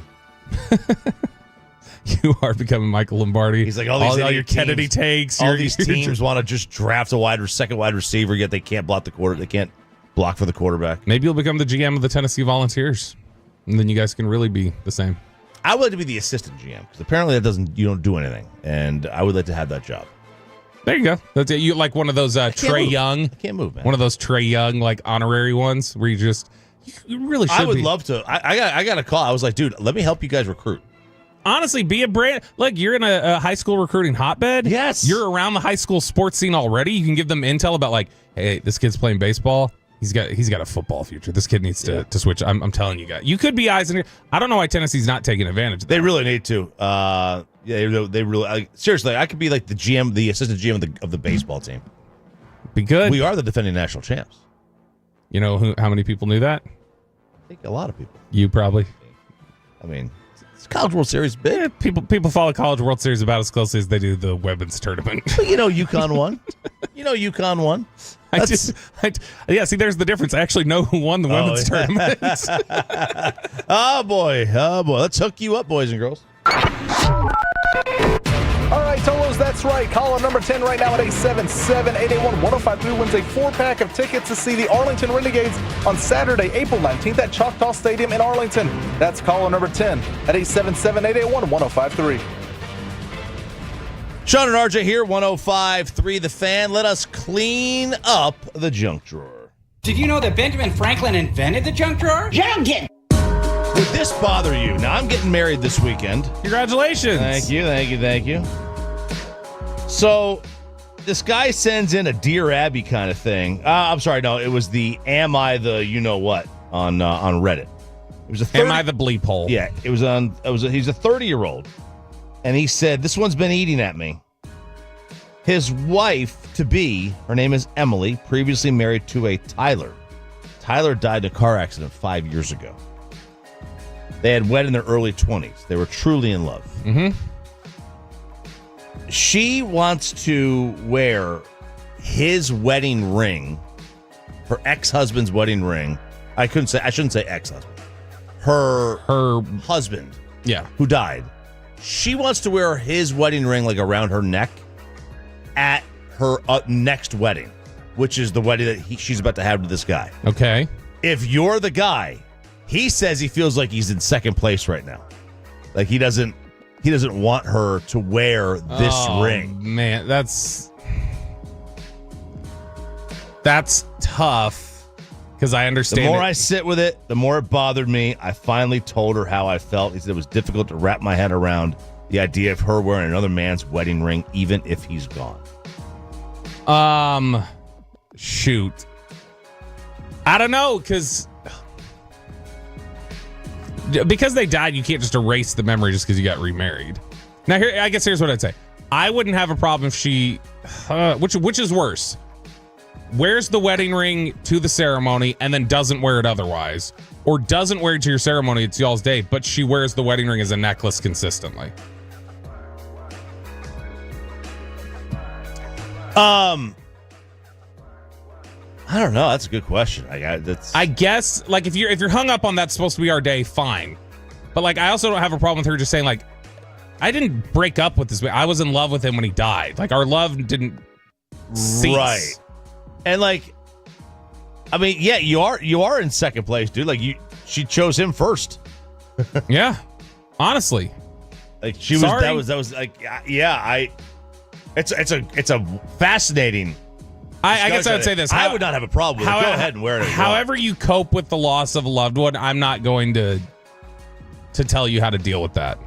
Just like whenever anybody tells me, like, stop making jokes about your mom dying because my mom died. Okay, I'm sorry. You can cope with it how you want. I make jokes about it. Sorry. Right. I'm the same way with my too. dad. I make jokes about my dad. That's why we have that beautiful little heavenly half-sibling. Wonderful. It's because that's exactly my mom and your dad hooked up in heaven and created us a little angel baby. Defiling each other up there in heaven. Your dad's a freak, man. the stuff he's gotten my mom into. She plays with his back hair. It's really wild. I would not have a problem with it. I totally understand, like, if you're, like, if you're not comfortable with the way they memorialized somebody that they lost, then don't marry them. That would be my suggestion. But I think you're petty, and it's your problem that you have to get over. I told Sarah, I said, if I go before you, I said, you go ahead, do whatever you want. Just, keep a shot glass there for me. Keep a poured shot right there. There we go. For the rest of the time. That's good. Keep a poured shot. How much do you think that would start to, if it's just sitting in the open? Yeah. Or when would it eventually just evaporate? You think it would evaporate? I don't know. Would it? I have no idea. Does alcohol evaporate? I don't know. Let's say you and Sarah were married. If you died, would you want her to get remarried? Sure, go ahead. Peyton, would you want Mackenzie to get remarried? Live your life. I guess I wouldn't care. At that point. That's why I said I want to die late. That way, like, she's too old to do anything. I want to die like 100. That way, she's 90. Like nobody's gonna want it. 2 months before my mom died, this question came up with my mom and dad. Like, we just asked them, like, hey, if one of you died, would you want the other one to get remarried? And so they both were like, they both said they would be okay with the other one getting remarried. But they also both said, like, I don't think we would. My dad did get remarried, though. Like, but they both thought they wouldn't. Like 3 weeks later, he got remarried. I'd haunt her, though, for sure. You would haunt her. Yeah, you would haunt her. You would be standing over their honeymoon bed, just like, go ahead. Wow. Yeah, apparently you don't love me anymore. What are you gonna do? Apparently you don't love me. Wow. I remember that. That's exactly what it is. Now, speaking of death, maybe this is how you're going to die. Any of us. Or maybe you're going to be saved. You won't have to worry about it because of this new operation taking place in the United Kingdom. You remember the movie Minority Report? Tom Cruise. Yeah. Never saw it. Okay, so Minority Report, it was a time in the future where, AI had gotten so strong and the algorithms had gotten so strong. They were basically able to predict murder. And they had these little clairvoyant girls in jelly tubes that would like send them messages or something. It was a weird movie. But the whole idea was we know when somebody's going to commit a murder, whether it's premeditated or it's a crime of passion. We know when somebody's going to do it, and we can bust in and stop it. And murder has been completely eliminated because of this. So the UK government is developing a, quote, murder prediction program, which it hopes can use personal data of those known to authorities to identify the people most likely to become killers. Researchers are alleged to be using algorithms to analyze the information of thousands of people, including victims of crime, as they try to identify those at greatest risk of committing serious violent offenses. The scheme was originally called the Homicide Prediction Project, but its name has been changed to, quote, sharing data to improve risk assessment, because that sounds much more Orwellian, I guess. The Ministry of Justice hopes this project will help boost public safety, but campaigners have called it chilling and dystopian. You, I imagine, would have a massive problem with this. Trying to basically create an algorithm that tells me, are you likely to be a murderer? All right, well, we're going to surveil you then. I don't care. Surveil me all you want. I assume I'm under constant watch. Yeah, I think there's a difference, though, between, like, we're standing by waiting for the murder we think you're going to commit, so we're going to jump on you for anything. Yeah, that's weird. Yeah, that's weird. I just assume I'm under, like, I assume that privacy is not a thing. Like, at this point. State Watch says data from people not convicted of any criminal offense will be used as part of the project, including personal information about self-harm and details relating to domestic abuse. What's also interesting about this, and they mentioned it a little bit there, victims of crimes are going to be added to this database. So they're worried about somebody getting like a retaliatory crime or somebody who got messed up by being victimized by something, and then how it changes the way that and how it makes them more likely to commit a murder. And so they're basically trying to predict if you're going to kill somebody, and we might be headed for a Minority Report future where you're charged and prosecuted for a murder that you didn't commit.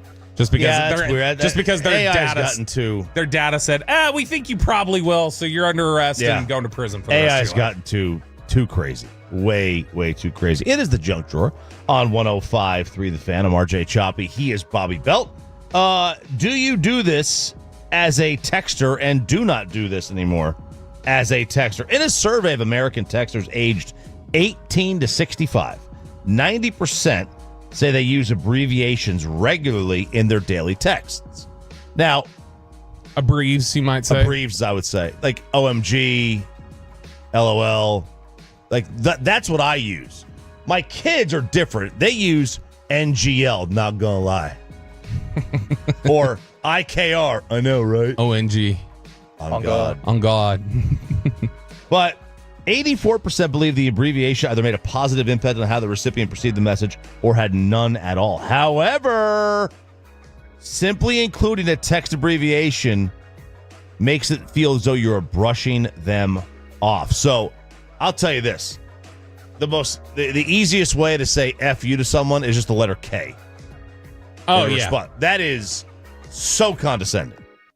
But people are saying that if you just write thanks, but THX, that is I don't really mean thank you. Yeah, I can see that. That's how I feel.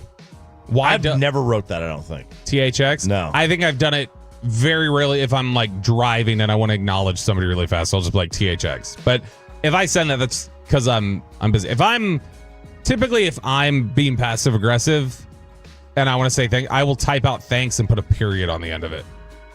A period for a one word period. A period for a one word text to me that's me saying bleep you.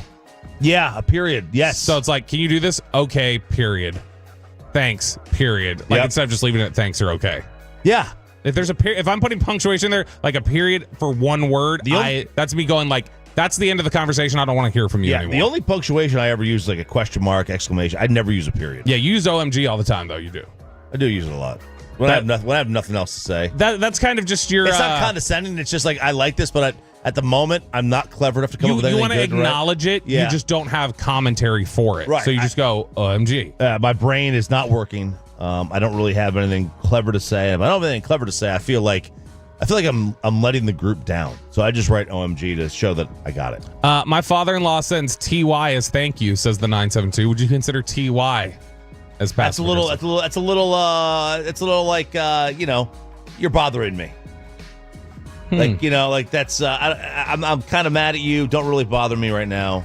I think TY is on the, it's not passive aggressive, I wouldn't say. It's just like, I don't really want to deal with you right now.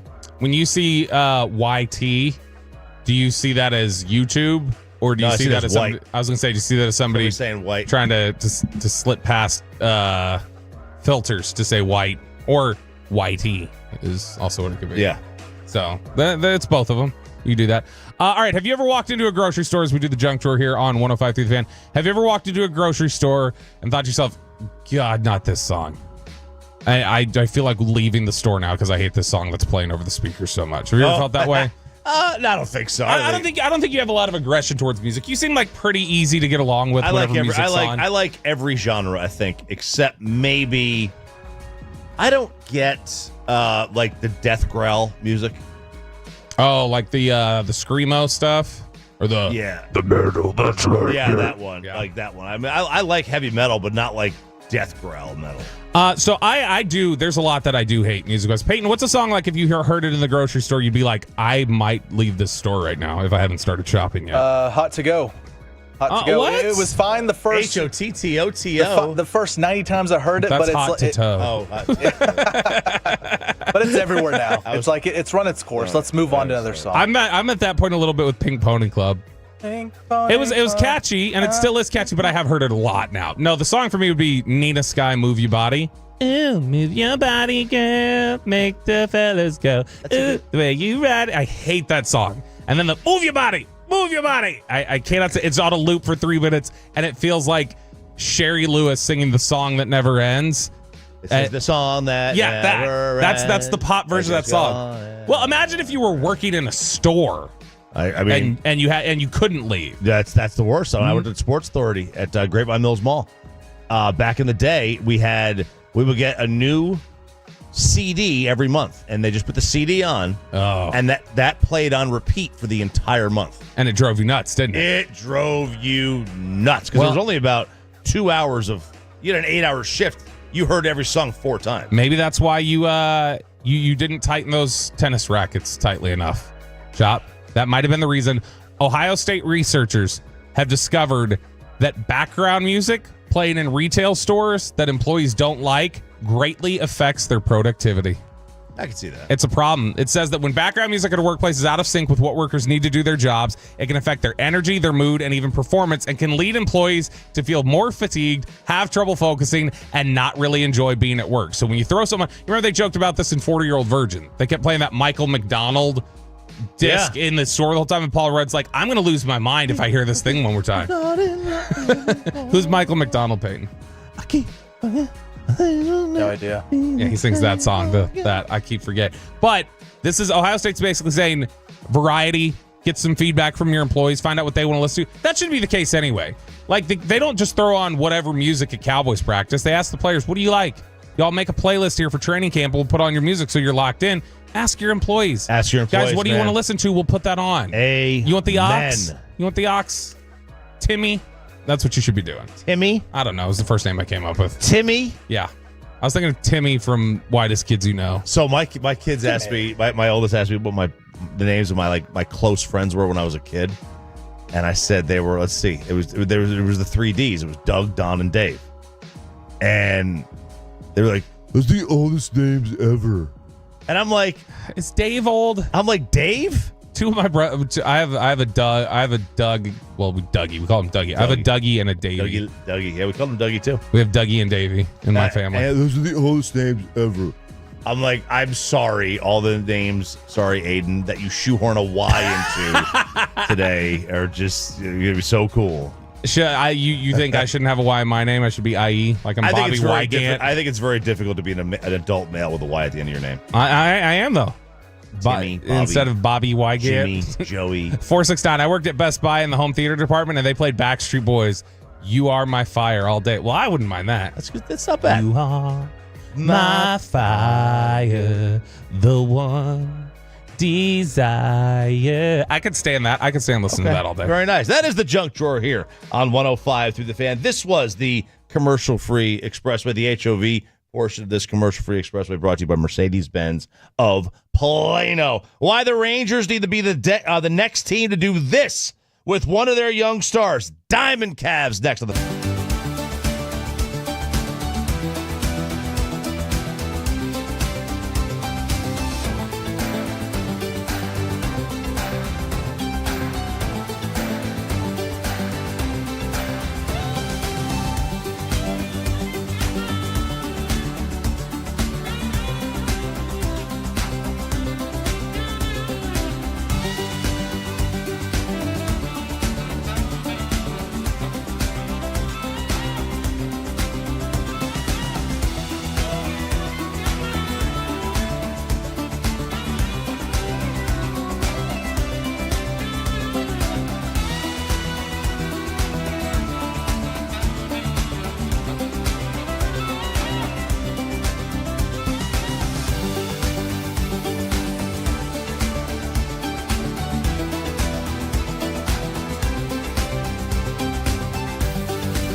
lady.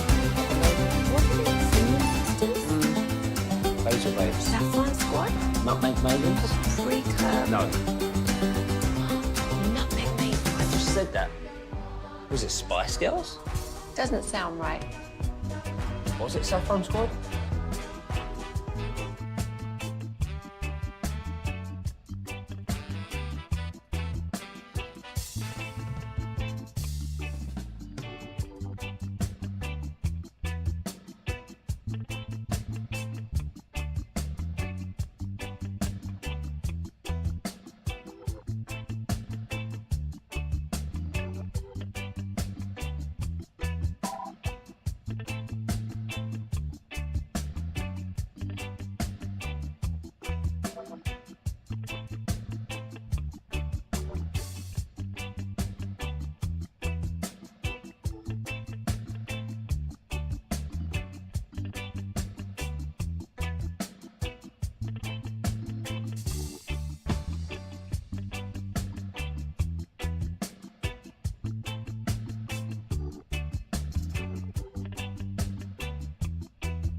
Studios. This is Sean and RJ on 105.3 The Fan. You're an idiot and you don't know baseball. Ranger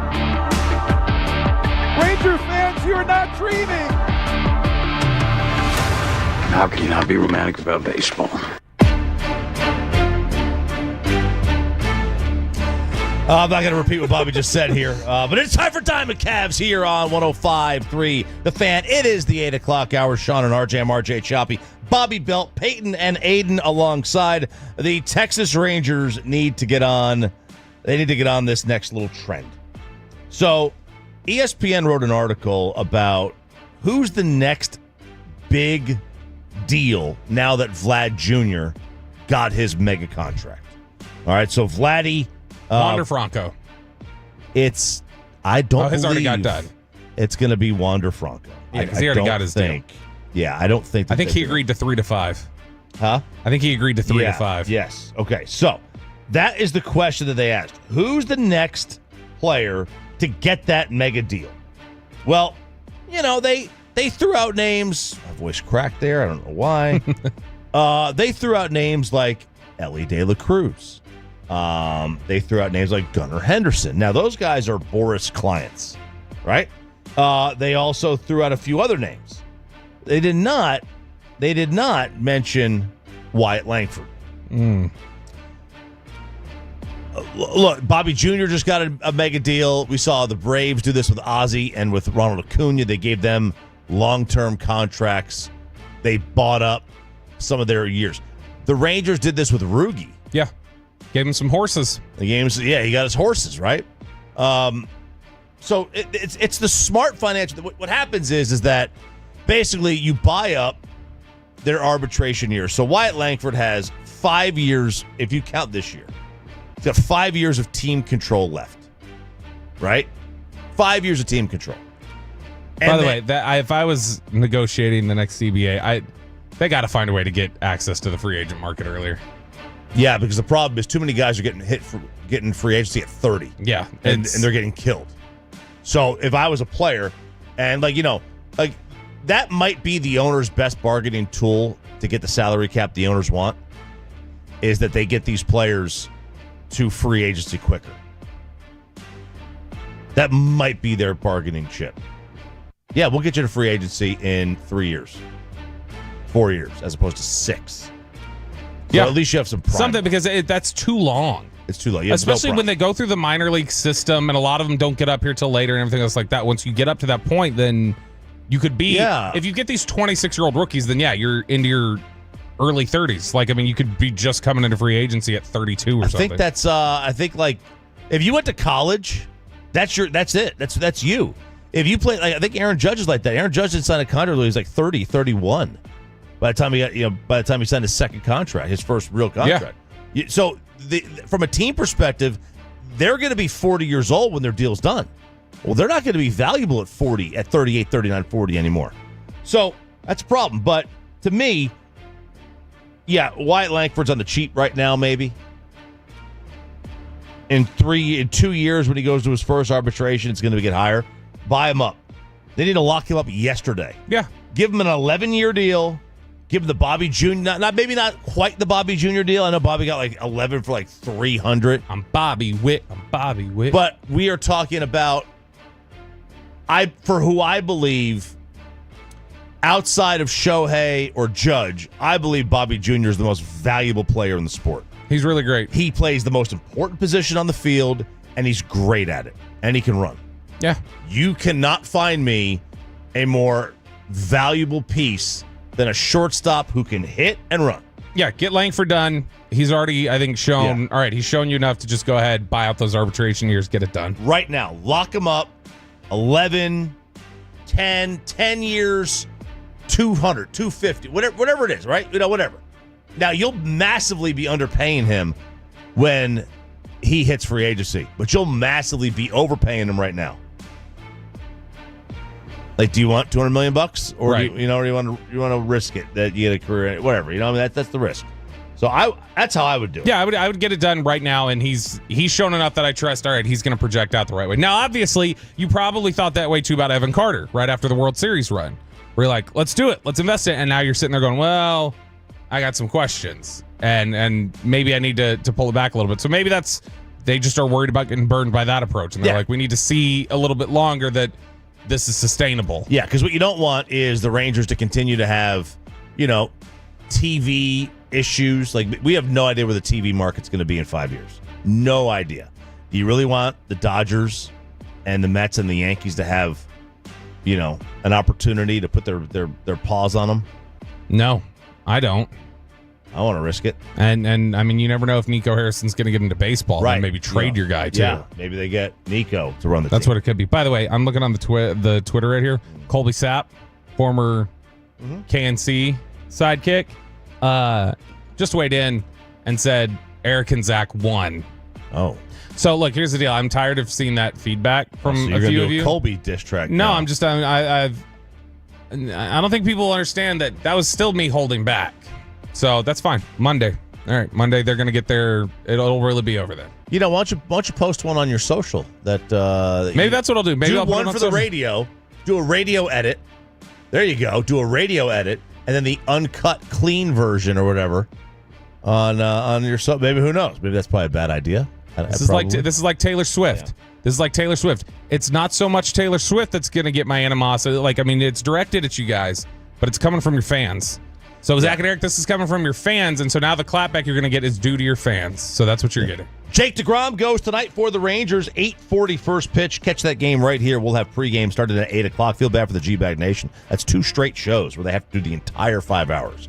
I don't know how they're going to handle it because they did yesterday and they're going to do today as well. But we'll have the Ranger game. deGrom going for his first official win of the year. The Major League batting average is at 237. Gosh. Down from 242 at the same point last year. What's in room 237, Chop? What movie is that from? The Shining. Sorry, go ahead. Is it? Yeah, that was room 237. Huh. It was 242 at the same point last year. It was 249 at the same point in 2023. The torpedo bats are showing that it does not make a difference. Boy, what have you heard something fizzle out more? We thought it was going to change the game, and now it's like, It's the Jeremy Lin of baseball. Yeah, it really is. But listen to this. I found this very interesting. This is from Tom Verducci. From 2016 to 2024, 20,802 curveballs disappeared from the game. Wow. How many? 20,802. Cutters outnumbered curveballs last year for the first time in ever. Just 9 years ago, pitchers threw twice as many curveballs versus cutters. When did the curveball? It's interesting because the curveball used to be the one that was the one that was associated with the arm injuries. Now it's become a lot of the velocity and different things like that. The curveball, if you like at the youth level, because a lot of kids throw it wrong. Right, because it does the torque that it requires to release things like that. It can, if it's thrown wrong, it can stress that ligament. So, like with a curveball, like you could really, especially at the youth level, the way they teach it, you don't even break. You don't break your wrist at all. You don't do that. You just come over it. You're just crossing, and it's basically coming out of the top of your hand. It's just rolling over like a bowling ball. Kershaw's got. Barry Zito had a great one. Curveballs are becoming the almost extinct in late innings. Okay, so this is fascinating. In late inning situations, teams are barely throwing curveballs. Through the first 6 innings, pitchers this year are using 9% of their pitches on curveballs. 7 through 9, it's 4%. The Dodgers last year in the playoffs, innings 1 through 6, 15% of their pitches were curveballs. 7 through 9, 3%. This year, 7 through 9 for the Dodgers, less than 3%. It's 2.5%. No one's throwing curveballs late in games. They're siding with high velocity. Pitch shaping. That's what they want right now. It's fascinating how, and this is all analytics. I'm sure that they've found that curveballs are hit easier because they're slower. I don't know. Who are the last like big time late inning relievers who didn't throw like high heat? Trying to think of like who some of the bigger ones were that weren't like just the top end of the velocity. Keith Folk. Yeah, Keith Folk was that way. He wasn't a burner. I mean, Rivera threw up to what, 95? That's high back then. Yeah, it was back then. That's what I'm just trying to remember that. But I mean, his big thing was his cutter. It was his cutter. He threw almost exclusively. Which the cutter is what I mean. I remember Alex Rodriguez telling Pete Rose that's what changed the game. Like that's what made it the real evolution of the cut fastball is what just made things really difficult on hitters was because they were having trouble hitting it. That's what changed Colby Lewis's career. Colby Lewis went to Japan, learned the cutter, and then came back and was a different player. And so, but yeah, that has become so much more of a prominent pitch. We need to bring the curveball back.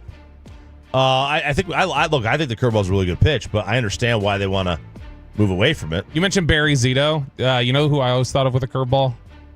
It was one of those How Young is Peyton Russell names you didn't know. Aaron Seeley. I love great 12-6. Aaron Seeley's curveball was one of my favorite pitches to watch growing up. Kershaw has a great curveball. Yeah, we heard that. We said that already, Bobby. Okay. Way to repeat content. By the way, did you know the Jets had 44 hits last night and the Stars only had 27? Yeah, they did. That's right. Yeah, they did. Well, one team that did not have a lot of hits was this minor league team, the Jupiter Hammerheads. They walked 22 hitters in a game against the Dunedin Blue Jays this week. They are a single A affiliate of the Marlins. This is their announcers. Could you imagine a major league announcer just roasting the team? We're broadcasting for maybe two people right now. That's for sure. Hey, these two people are thoroughly mentioned and entertained right now. Next pitch misses outside, ball 4. Well, why not? 21 walks today. The payoff pitch from Reyes. Outside, ball 4. So there's the third walk of the inning, the 22nd walk of the game, and that'll load the bases for Manuel Beltre. This has been a night. I can't say it's been any. It's just been a night. It's one of the nights of all time. That's for sure. It's a historical night. It's one of the nights of all time. Yes. This is a night in history. Meaning, I hope it never comes back. 22 walks. That is such a brutal game. I do like the irony of them going, we're broadcasting for two people right now. Yeah. And then, no, you're broadcasting for more than that. No, a lot more than that right now, man. That's a tough night. It's a tough night for there's nothing you can do. And if you're the manager, I don't even know what you say. That's a disaster in waiting. Yeah, no, 22 walks. 22 walks is just absurd. Like, how long does that game last? Did you see? I'm gonna throw in the story really quickly for you. You mentioned this is what I thought you were setting up. When you started bringing it up, and then you went to the walks.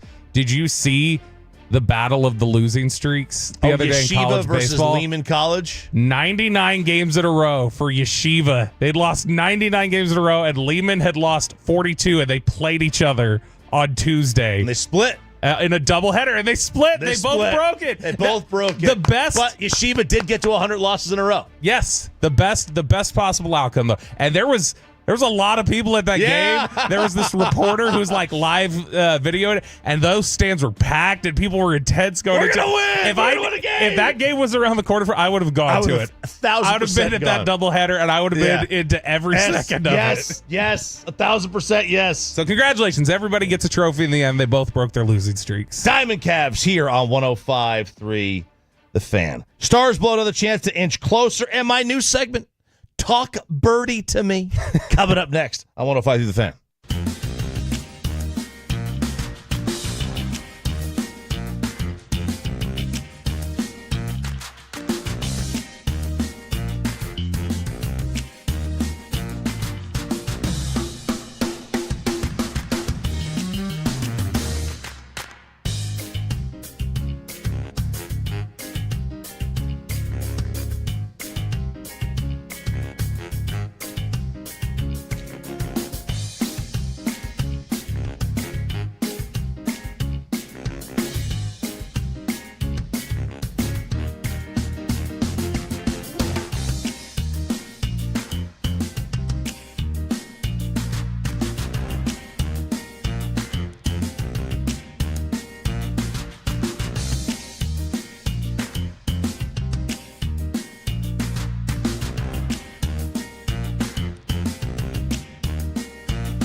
Uber Eats has Lola V products? I gotta remember that. Well, you know, they say in order to remember something, you have to forget something else.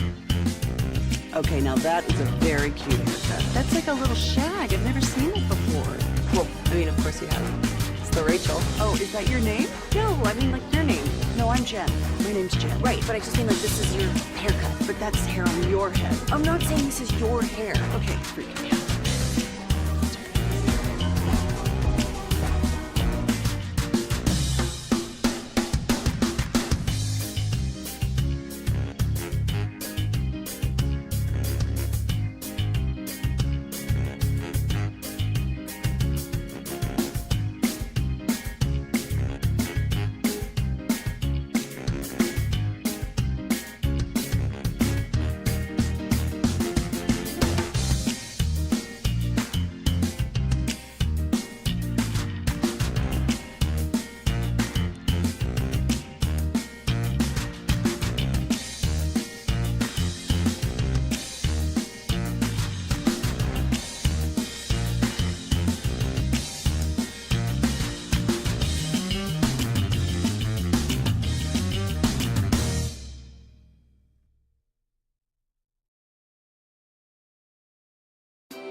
Finland sisters? Basil Babes. Sapphire Squad? Nutmeg Maidens? Paprika? No. Nutmeg Maiden? I just said that. Was it Spice Girls? Doesn't sound right. Was it Sapphire Squad?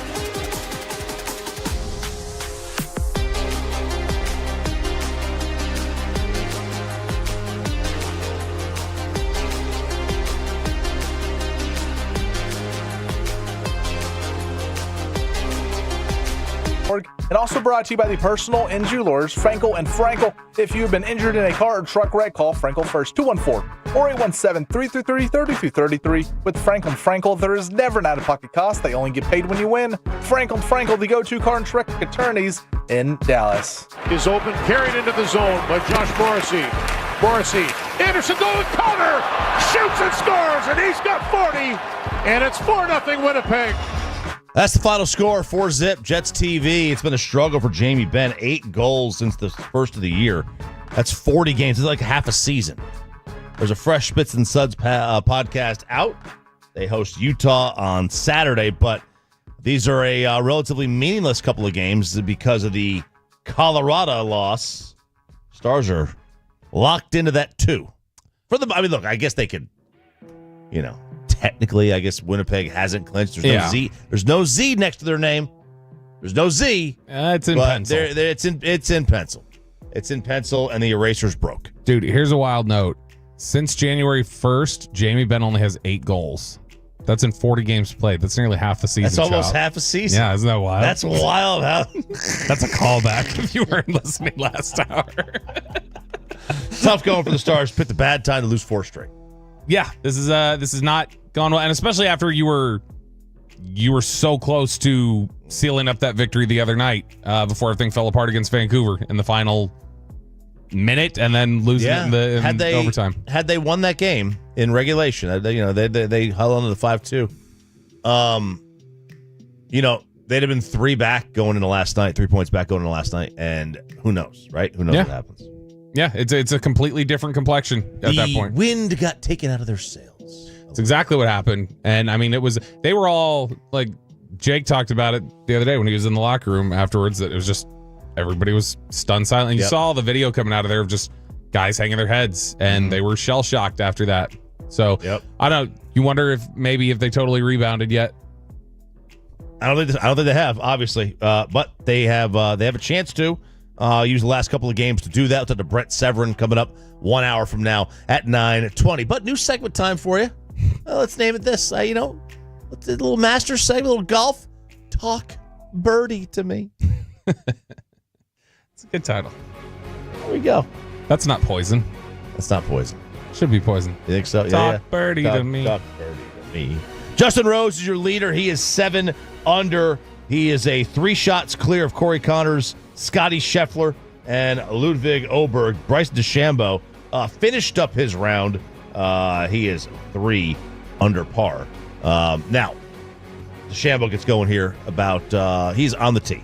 He is on no, this is going to be Easter time, so it's not an hour from now.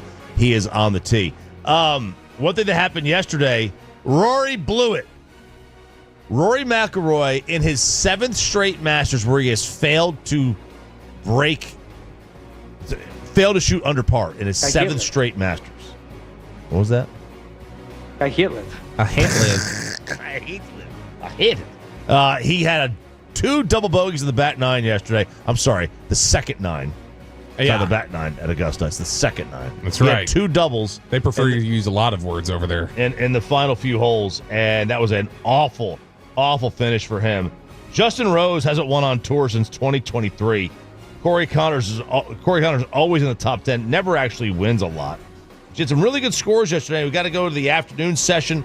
When we were going to the afternoon session, we had 10 guys at 2 under or better, and 41 at even par or better. What are you looking at? Look at that tie-in right there. In the middle of Masters coverage on the 14-year anniversary of the show, there's the guy you beat out. That's right.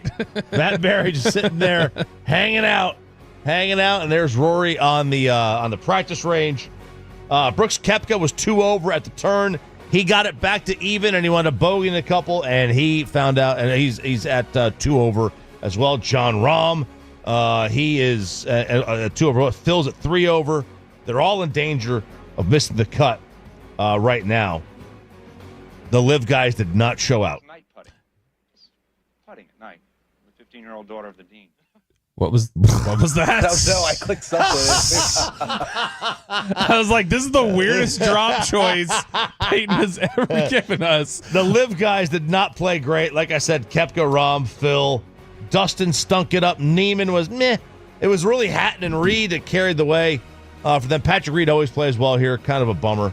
This is what happens when you never play golf competitively, and that's what the live guys are dealing with. Do you have a problem? I'm seeing this as a complaint this morning. I just saw a story on Awful announcing about it. You said Rory blew it. He also apparently blew off the media. And they're saying that he chose not to speak to the media. He's skipping out on his media obligations after round 1 of the Masters. Boy, he seems like he wants to talk a lot until he doesn't. Yeah, so there was a story back in at the Players, so back in March. Colin Morikawa said, I don't owe the media any clips. I don't owe anybody anything, right? I don't owe anybody anything. That's what he said. Do we have this clip, Peyton? I'm trying to find it. All right. It should be like yesterday, the day before. And it was Rory talking about, they were talking to him about the same situation about, Colin's comments. And this is what he had to say on it. Colin Morikawa caught some criticism at the Players for saying he owes the media nothing after he left Bay Hill early. You obviously caught some heat too after doing that at Pinehurst. The conversation after situations like that sometimes is, in comparison to other professional athletes, golfers can be a little more sensitive. I'm wondering if you think that's a fair or unfair assessment. Well, he's right. Not that I think he could have worded it a little bit better, but look, every other athlete, whether it be in the NBA, NFL, they're obligated to speak to you guys after a game. We're not. So, whether that's something that the PGA Tour looks to in terms of putting that into their rules and regulations, but as long as that's not the case, and we have that option to opt out whenever we want, expect guys to do that. Okay, well, I mean, then don't be and moan that your sport isn't near the top and it doesn't get nearly as much attention if you're not going to have athletes who will advocate and be out front for it. And the only time you want to be out front is before that Saudi oil money goes in your pocket, Rory. So yeah. I want to introduce you to Bobby Belt's favorite golfer. Patrick Reed. No. Oh. Josele Ballester. Love the name. He plays for Arizona State. He's from Spain. Oh. Okay. Forks up. Does he hate Cam Scattaboo? Is this where you're going with it? No, he probably likes Cam Scattaboo. He's an Arizona State guy. By the way, you fashion police dip you-know-whats. Whoa. Sergio is not dressed like ketchup and mustard. He's dressed like the Spanish flag. This is not hard to figure out. It's like one of the most recognizable flags in the world. How you don't know, why is Sergio dressed in yellow and red? Like, how you don't know that, I can't help you. Just stop being the fashion police here. It looks I like know Ronald McDonald. It's a bit much, okay? I'll admit it. I'll be honest. I don't look at that and go, Spain. That's a bit, look, I'll admit it. No. It's a little much. This is the first time I've seen the picture. You need to walk that back. That is definitely ketchup and mustard. All right. But it's also clearly... Hey, go find that. Aiden, find Sergio Garcia red, yellow, and throw up one of those photos. That is a ball boy for the Kansas City Chiefs. It is a little what that Kansas City is. Chiefsy, okay? But it's also an homage to Spain, España. All right? I know, but you don't look at that and just think the Spanish flag. That's not like when you wear red, white, and blue. Like that. I think it's exactly like when you wear red, that's white, what and he's blue. doing, but that is not as obvious. It's not like a blinking light of like, yes, he's doing the colors of the flag. Anyway, this ASU golfer, Josele Ballester, he's an amateur, right? Or an amateur, as they would say in golf. He's an amateur. And he plays at Arizona State, and he was paired with Scotty Scheffler and Justin Thomas. All right, and he's paired them again today. Well, he is getting roasted on the social medias. Why is he getting roasted? Tell me, Chop. I'll tell you why. because he decided to wear an Arizona State hat. Nothing wrong with that. But it's one of those upside down hats, right? Oh, yeah. Like the one you're wearing. Is this an upside down? Yeah, like the one, exactly like the one I'm wearing. Only the one that this one says Sun Devils. Mm-hmm. Okay. I have absolutely no issue with this, but it is all the rage on social media right now. Golf fans are fuming. Here we go. I might be an old head, but this kid showed up to his first Masters wearing an upside-down Sun Devils hat. It's insane. I don't know who you are, but you've already lost wearing this hat. It's egregious. I still can't get over his hat choice this morning. He got grouped with the best player in the world, and he opts for an upside-down lid. Guys, this is a fashionable hat. These are cool. There's a reason why everybody is stealing them, because people buy them. This is just another example of how everything that has to do with this tournament is self-important and stuck up and outdated. Outdated in a lot of ways. Like outdated in the same way that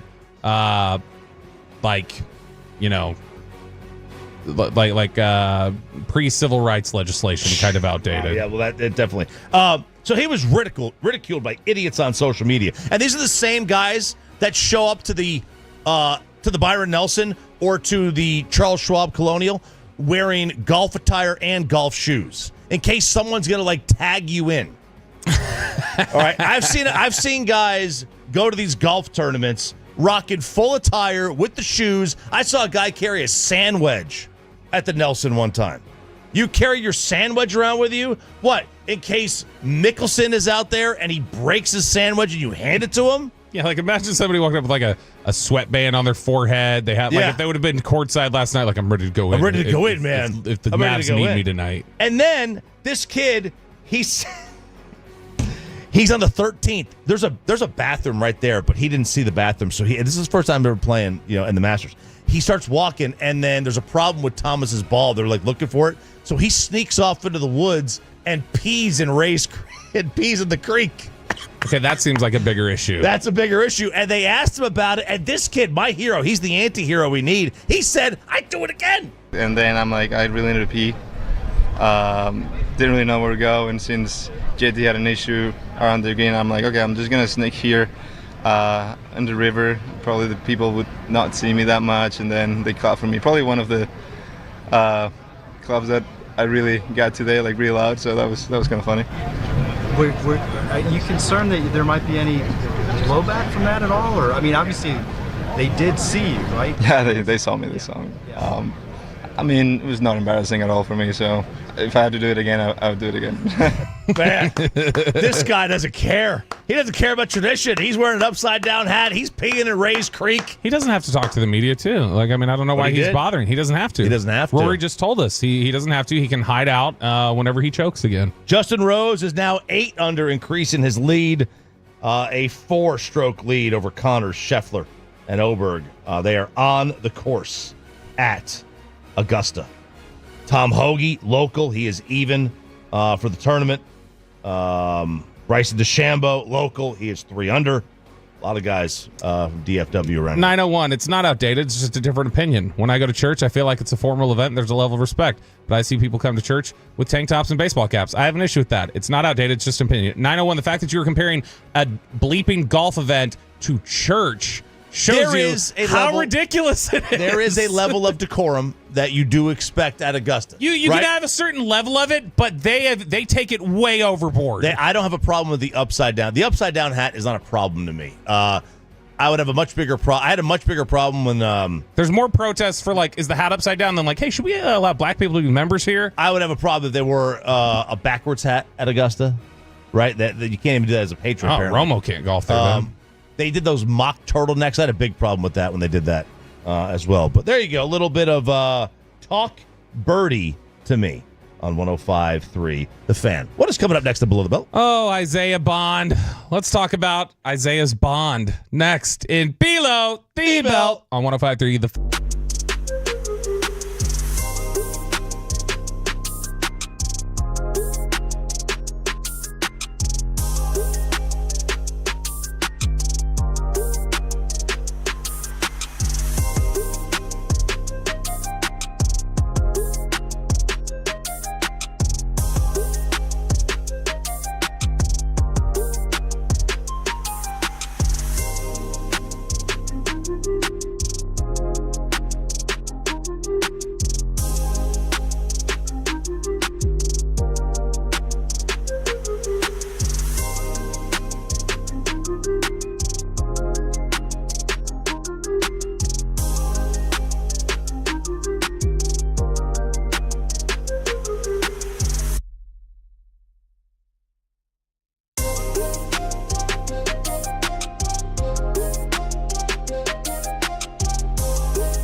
I mean, of course you have. It's the Rachel. Oh, is that your name? No, I mean like your name. No, I'm Jen. My name's Jen. Right, but I just mean like this is your haircut. But that's hair on your head. I'm not saying this is your hair. Okay, forgive me.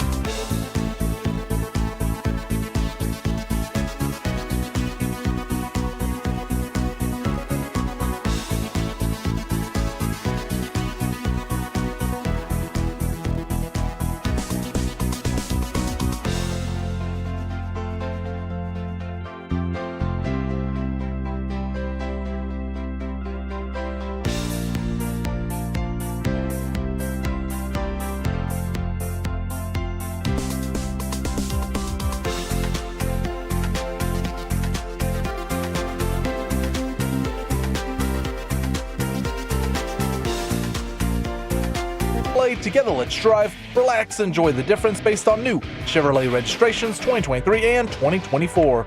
The great Bobby Belt. Bobby Belt is an idiot. Don't make me take off my belt. Don't make me No, take off no, my belt. we're not. Over to you, Bobby. Oh, thank God, Isaiah has bonded out of jail. Let's talk about it here. Who was in- that? Sheriff John Bonnell. John Bonnell. I don't know that. That was that like cop show like in the 90s, 2000s. Like he's going to spend the rest of his life in jail. I don't think I know that at all. What am I missing? What is Franklin that? Franklin Fantax, help me out here. It was like a bit, or it was like a political No, it was a ad? TV show. It was like not like a Rescue 911 or Cops, kind of something like that. But like he thought he could beat the law, but he's gonna spend the next 2 years in jail. I don't know it, to be 100% honest. Here's what I do know: Isaiah Bond is a free man once again. The Texas wide receiver. University of Texas wide receiver Isaiah Bond turned himself in Thursday morning on a sexual assault warrant issued by Frisco police. According to Frisco PD public information officer, Bond, 20, was subsequently, released after posting bail. Bond released a statement obtained by NFL Network insider Ian Rappaport. Quote, regarding the accusation made against me, I would appreciate the time and opportunity to defend myself and prove the claims made patently false. I am in full cooperation with the authorities and will remain a willing and active participant in the investigation. Unfortunately, claims like these prove to be harmful to all involved. Absent full review, I kindly request that all reserve judgment until the authorities provide a complete report based on truth and evidence. The Texas product has been widely predicted to be a day 2, second or third round selection in the upcoming 2025 NFL Draft. Bond, who played his freshman and sophomore years at Alabama, is coming off a junior season with Texas in which he recorded 34 receptions for 540 yards and 5 touchdowns. And so there was this sexual assault claim that was made against him late last week, I think it was. So he had finally turned himself in, posted bond, and now he is out and free, and the NFL will commence with their investigations. I do find it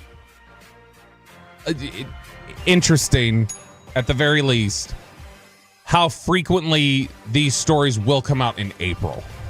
Just the timing. Yeah, I find it pretty... I'm not speaking to anything in regards to the claims or anything else, but every year it does seem to come out in April for somebody. It's pretty disgraceful. I don't know that it may be completely true. It's just the timing of it. It's like, there's always at least one. There's always at least one person that has something come up in April, it feels like. Yeah, like... All right, so the Laramie Tunsil thing, was that a team leaked that? How did that happen? No, that turned out to be his dad or something. His dad leaked, or his stepdad leaked that as some sort of like payback. What a loser. Yeah, no, that was... They had found out years later, SB Nation had done a research on that, and that had to do completely with like somebody in his family who was trying to get payback on him and leaked it the day of the draft. Like, if Isaiah Bond did all these things, then I don't really have a problem with them coming out. It was his, just real quick on Tunsil, his former financial advisor who had fired. He leaked it. Like, I don't have a great issue with these coming out now. Like, if they were old, like super old, and you're like, my issue would be the teams that are, let's just say you're picking 20th, and you have a player that you don't think will be there, and you start floating things out there just to get him to drop. Like you're literally, that should be illegal. Yeah, that should be illegal. I mean, I'm sure it is, but it should be illegal. To some extent, it probably, if it's made up, it's slander. Yeah. And so then it is. If it's true, well, then it's kind of. If it's true and nobody knows about it and it doesn't, and no one's and you're holding it and you're the only one who knows and you're just holding it and you're only throwing it out there to get him to drop. I mean, you basically cost him money, A, on the draft, and then B, you cost him sponsorships. Like he'll never get a sponsorship if he did something, Yeah, bad. there might be some sort of lawsuit in there. Yeah. But also, I feel like a lot of times, I don't know that it comes from teams.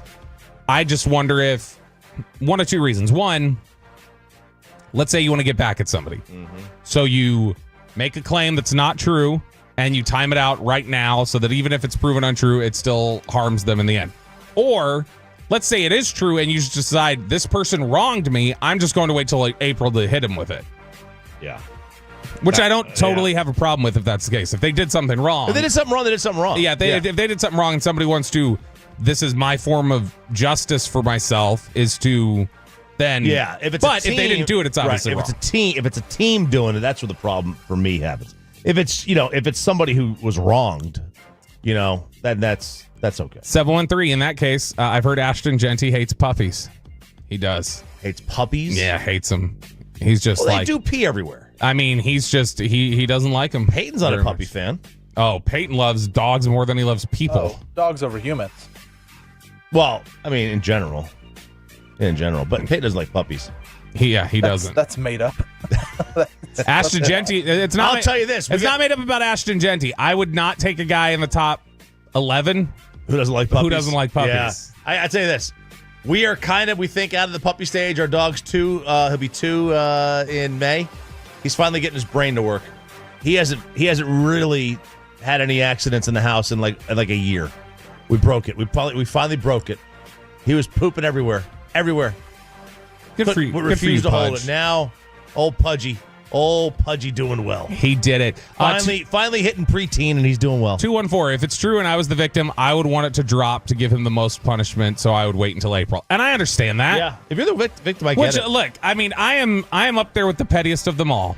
I will not disclose totally what this is, but Choppy knows about this. This is I think Peyton knows too. This is a note right here. See this? This is a petty little note I keep in my wallet at all times, just in case. And just in case I happen to pass away. Here you go. Chop, do not open it up on the fan cam. Oh, I know about that. Do you know about this note, Peyton? No, I don't think I do. Okay, so I Dude, keep... Dude, you've got to... No, this you've got to put that away. You can't have that. You can't have that. Right? He can't. That's not right. That's not right. That's funny. It's objectively funny. So I get it. If you wanted to try it, if you were victimized by somebody, I get why you would. You weren't victimized by this person. Just relax. I think it's funny. Look, again, yes, it's funny. You can't. Am I the pettiest individual in our show? Or is it Sean? You're the most dangerous individual in the show. Because of how twisted I am? Because of your ability to ruin someone's life using the computer. Oh, yeah. Like You're like Sandra Bullock in The Net. You're like the bad people in The Net. Let's talk about Shedeur Sanders, and let's move off of what I have in my wallet. But, if I ever pass away unexpectedly, Dallas police, just check my wallet. All right, let's talk about Colorado quarterback Shedeur Sanders.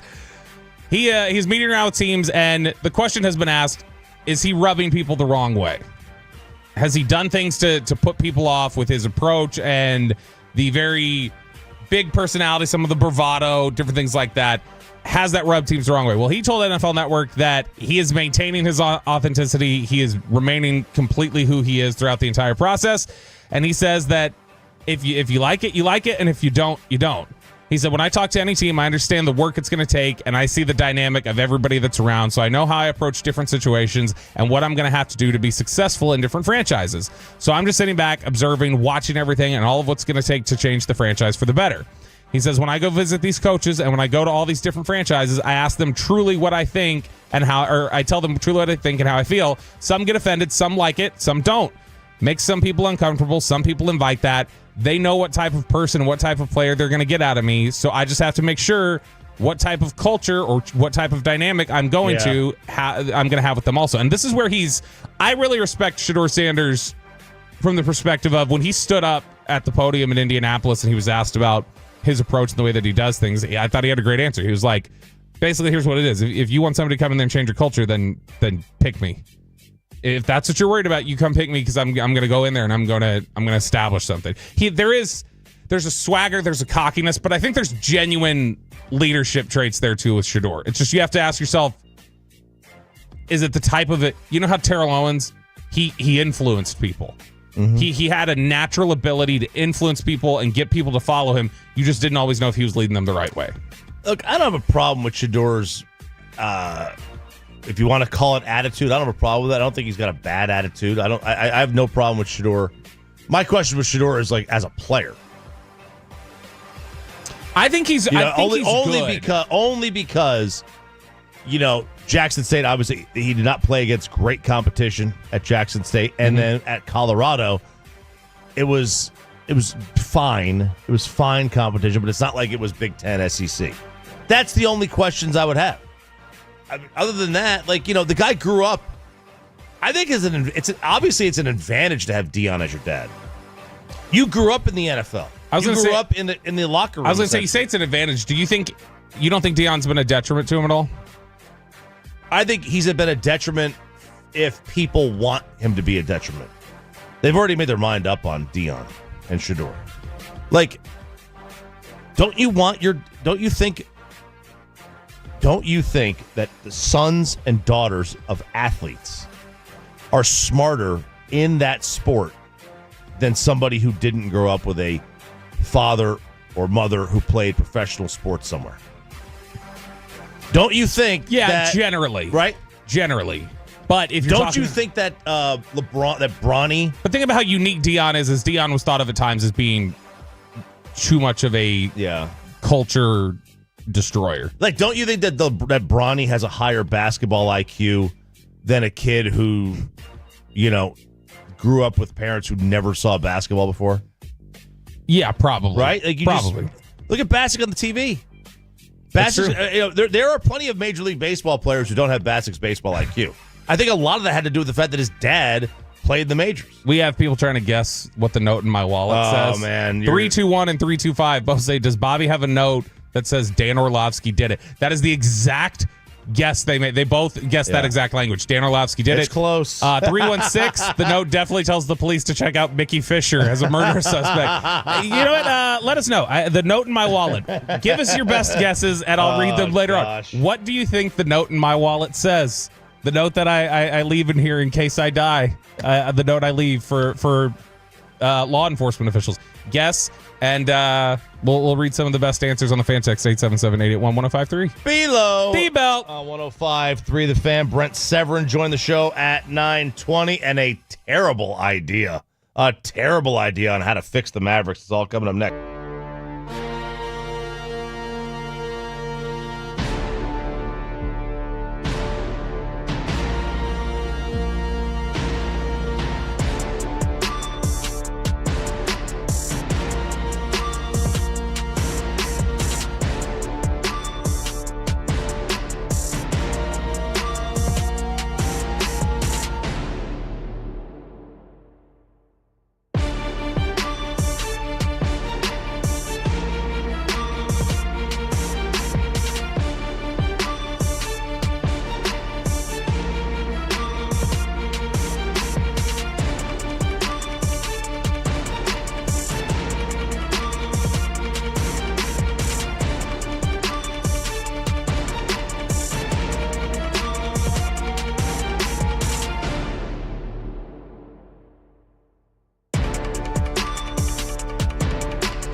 absurd. Hey, remember when you used to be a, what was it, Pepper Lady? Pepper Lady? Wasn't it Cinnamon Sisters?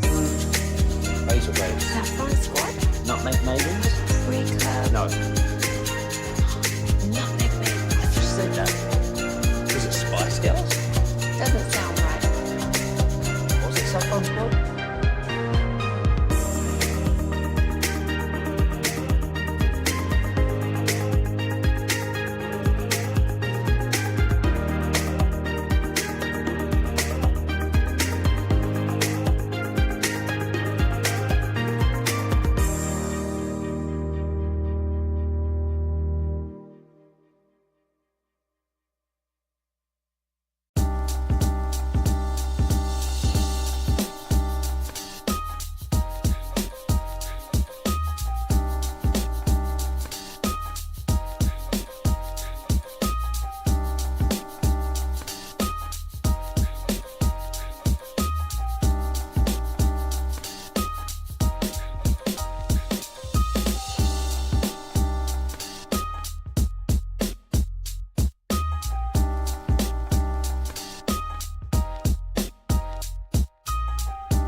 On 105.3 The Fan.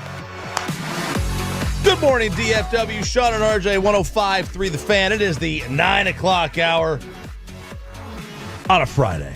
1 hour to go. We're getting into your weekend as fast as possible. I'm RJ Choppy's Bobby Belt. Peyton and Aiden alongside Brent Severin joins the show at 9:20. Get into a little bit of a... We're going to fix the Dallas Stars. We're going to fix the Dallas Stars. How many hits? How many hits did Winnipeg have last night? 44. And what did the Stars have? 27. And what about giveaways? What about giveaways? I don't know. I don't have it up in front of me right here. 26 tonight. 26. There's 20. By the way, do you know there were 26 giveaways too? Shop. It was impressive. Tough. We got a lot of people guessing what my note says. I asked you guys before the break, what does the note in my wallet say that I've left for police in the event that I ever die? Just as a last little fun thing to send off, a fun prank. There's a note I leave in my wallet for police to find in case I pass away. That's what it says. Yeah, Mom will see you soon. 432, the note in Bobby's wallet definitely says Nina Sky sucks. 469, the note says Bobby's sister with the kids with the weird names did it. I like that one. 469, the note says Sean is trying to stretch his hands to increase his size by 3/8 of an inch. 469, it says the Sean and RJ ... and Bobby show. 817, my wife finally had enough of me. 817, my wife finally did it. Had a note. 325, Walchuk did it. Yeah, that's the one. 469, I like this one. The note reads, the tattoo on my ass will explain my death.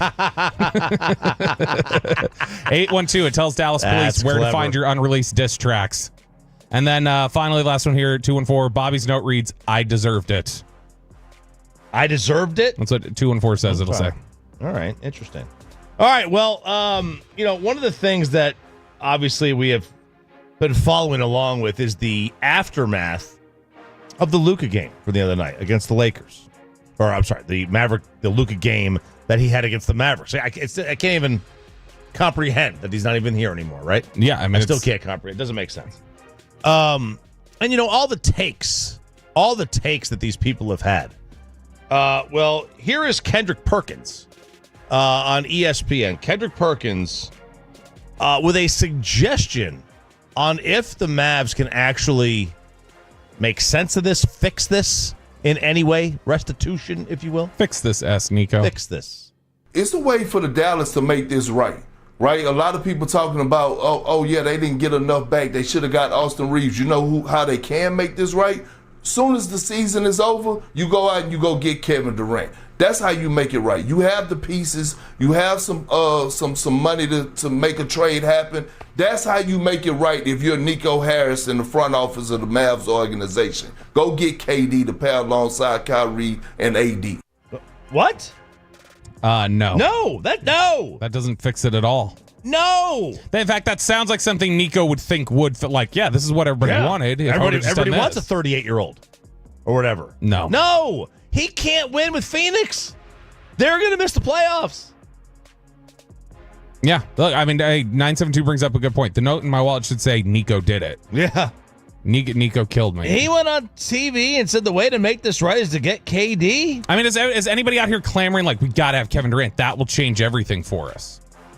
I mean, they wanted initially, that was the ultimate plan initially for Kyrie Irving. Was he wanted Kyrie, Kevin Durant, and Anthony Davis in Brooklyn. That's what it was supposed to be.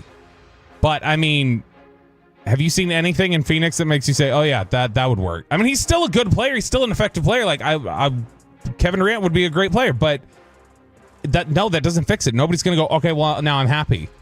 I'm happy because they got Kevin Durant and Anthony Davis over Luka for the next decade. That's great. 972, what if they traded for Devin Booker? I would not love that. Would you want Devin Booker here? Could you imagine a bigger slap in the face? Oh my God! From trading yes. Luka than going, now we're gonna go get Devin Booker. Dude, you're absolutely right. You are absolutely right.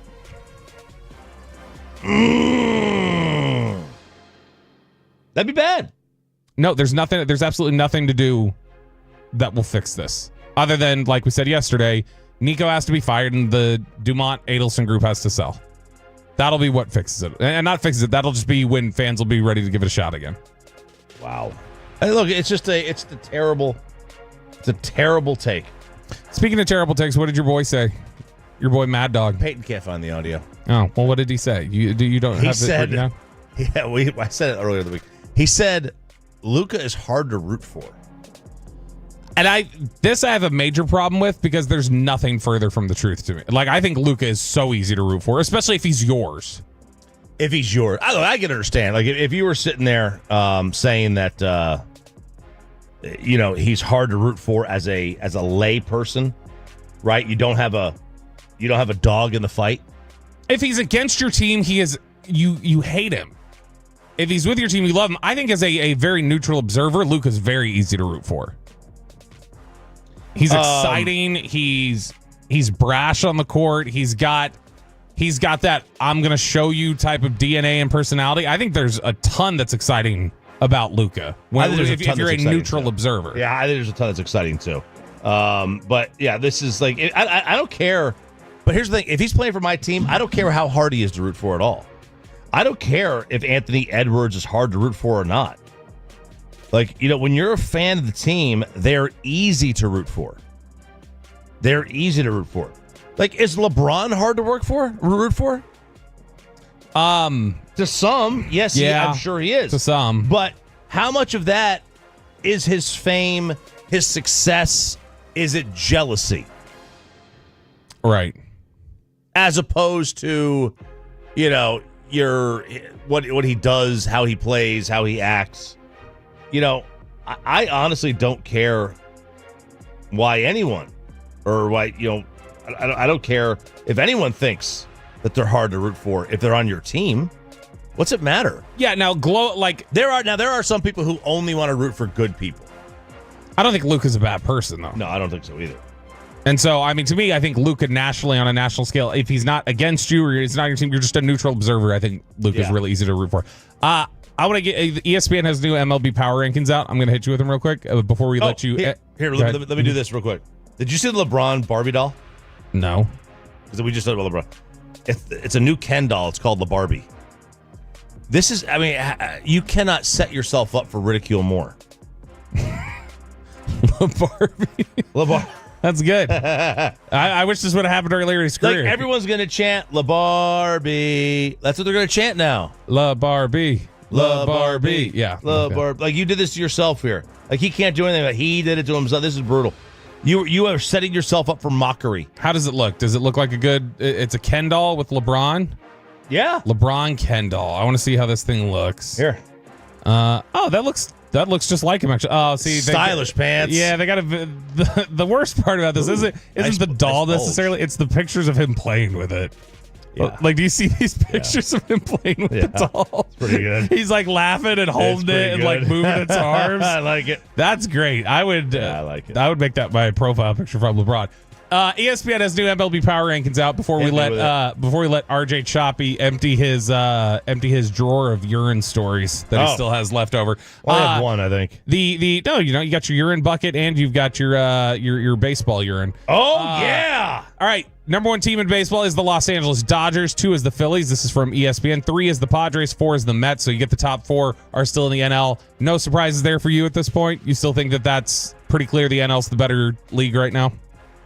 Oh, I don't think it's a matter of opinion. I think the NL is clearly better. If you do you think, are there Vegas odds on the league that will win the World Series? I'm sure you could find. What would you get if you were to guess what that would be? What do you think the NL would be? They'd probably be implied odds of. I would say it's minus 200 that the NL wins. 66%. The New York Yankees are 5th. The Chicago Cubs 6th, and then we get the Texas Rangers who come in at 7th. They actually drop, being 9-4 when these rankings count. They actually dropped a little bit. It says the Rangers started 8-4 despite being outscored by 12 runs in those games. Texas won its first 5 one-run games, plus its only 2-run game to create that early disparity. Of course, there are 2 ways to view the disconnect. The Rangers are sitting pretty in the standings despite a slumping offense that has hit under 200 as a group. Thus, the close wins are buying the Rangers some time until the batsmen get going. The cynical way to look at it is that the differential is a harbinger of impending doom. The real answer, as ever, is probably somewhere in the middle, but one way or another, the Rangers are going to need to score more runs. I mean, look, I know the Yankees' offense has been playing much better than the Rangers, and that's probably why they're ahead of them.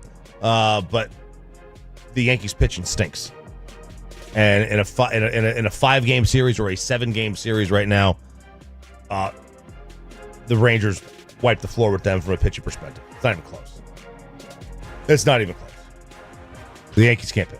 Yeah, the Yankees can't pitch, but they have the torpedo bats. So. They do have the torpedo bats. Tell us about urine. All right, so you want the baseball or do you want the Oregon? Give me the baseball first because we just talked baseball, and then you can give me the bucket. A New Mexico high school baseball player has been hit with criminal charges. And I had to send my kids this story. I said, guys, look, I know you're kids and you think this is all funny. Please don't do this. Now you know what's going to happen. They're going to do this because I sent them the story. But this guy, this baseball player in New Mexico, high school player, according to the Rio Ranch Observer, he's on the JV team. He faces 15 counts of battery. He was charged with a vile violation that he micturated. He what? Micturated. What is that?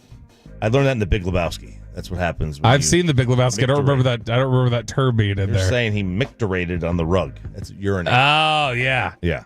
So he's a 16-year-old. He peed in the water cooler. That's disgusting. Team. That's disgusting. That's put him in jail. Yeah, honestly, like that's jail. That is worthy of it. Now the only thing you said he was in Oregon. No, this is in New Mexico. Oh, New Mexico. I thought it was in Oregon. Okay, I was gonna say in New Mexico. If that was in Oregon, I could see like up there them being they're a little earthy, they're a little hippie. I could see them being like it's actually pretty good for you to drink your own urine, and that I could see them being into it. So I was surprised it was battered. But New Mexico, that makes more sense. That's disgusting, and that is assault. That's somebody who has to go to jail. Battery, yeah. I mean, look, if that would have happened to me, if I would have consumed anything that I am attacking. Yeah, like. He's like, my 15-year-old, like he would do, like, or my 12-year-old probably do that. I would hope they would know better. I would hope they would know better. I don't have the faith in any 15-year-old to actually know better. Yeah, that's the reality of it. Let's go on to Oregon. This Portland neighborhood, this man is struggling to figure out why someone and people keep dropping bottles of urine in his recycling bin. Okay, that's weird. Now Oregon does, aren't they one of these safe harbor areas for like we have little like homeless zones or whatever that, I mean, I don't know. Is that what that could be? It's probably exactly what that is. And this guy is complaining that people keep dropping these bottles of urine in his recycling bin. Like, dude, they probably don't have a place to go. Would you rather them just leave it all over the place? No, they're actually trying to put it into the trash. So we were. You would think this is the preferred thing. Like they're trying to do something nice. Yeah, but it's in his. I get that if it's always in his. That is kind of gross. You trash Karens. If your trash is out on the side, all right, and I put dog poop in there, and it's in a bag. It's in the trash. What do you care what goes in your trash? Every day, I don't care. Throw everything. If you want to come out in if your trash is full and my neighbor comes walking down and throws his trash in mine because my trash is not as full as his, but his is full, like, go ahead. I don't care. Why do you care? But every day somebody's dropping urine in there, that would get old. If they were pouring the urine in, that's one thing. It's in the bottle. Did you see It's closed. You remember we talked about that story in Baltimore a couple months ago where so many homeless people have been like urinating on the buildings on the side. Would you rather that? It's eroding, like the urine over time is just eroding the building. Would you rather these people just go on the sidewalk? I mean, they're trying to do something nice here. They're going into what they have. They're trying to pee in your recycling. That's so nice of them. Not in their recycling. It's the bottle. The cap is on. Man, like, I don't care what you do with my trash can. You can do whatever you want. You throw up in it. I don't care. Okay, if vomit in my trash can. If you know where Choppy lives, Choppy is invited. You can do anything to his trash can now. Trash cans are disgusting. Yeah, They're especially when they have bottles of urine dropped in them, Chop. What's in the bottle doesn't matter. As long as the bottle doesn't explode. 214, the problem is the trash company refuses to pick it up, so that guy has to dispose of it himself. Look, that's what they say anyway. Listen, I'll tell you this. I have never seen them look at what's in the recycling because 90% of the time, it's probably not recyclable. That makes sense. Right? Like, how many people just throw you would have trash? been stopped beforehand. Yeah, I would have been stopped beforehand. So I'm calling BS on this one. At least in Fort Worth, they pick it up with the trucks. They don't even look. They're not even looking. Oh, gosh. Could you imagine that when they drop it, if it's like the first drop of the day and it hits that bottom and just shatters all the bottles the urine. Gross. Ugh, gross. Brent Severin, Stars analyst, Victory Plus, joins the show next.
Uber Eats has low fee products? I gotta remember that. Well, you know, they say in order to remember something, you have to forget something else.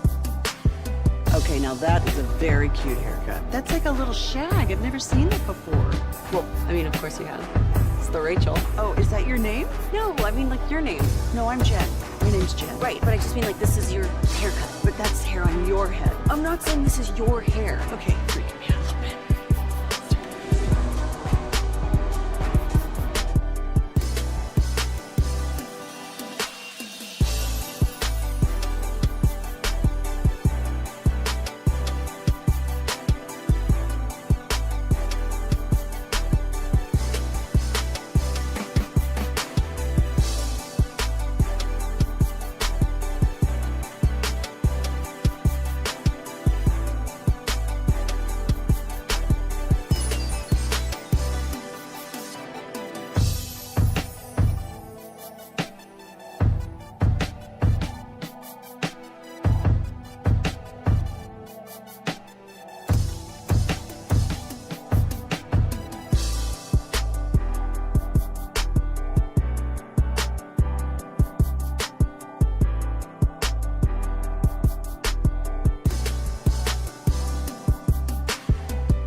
Frankel, if you've been injured in a car or truck wreck, call Frankel first. 214 or 817-333-3233. With Frankel and Frankel, there's never an out-of-pocket cost. They only get paid when you win. Frankel and Frankel, the go-to car and truck attorneys in Dallas. Carried into the zone by Josh Morrissey.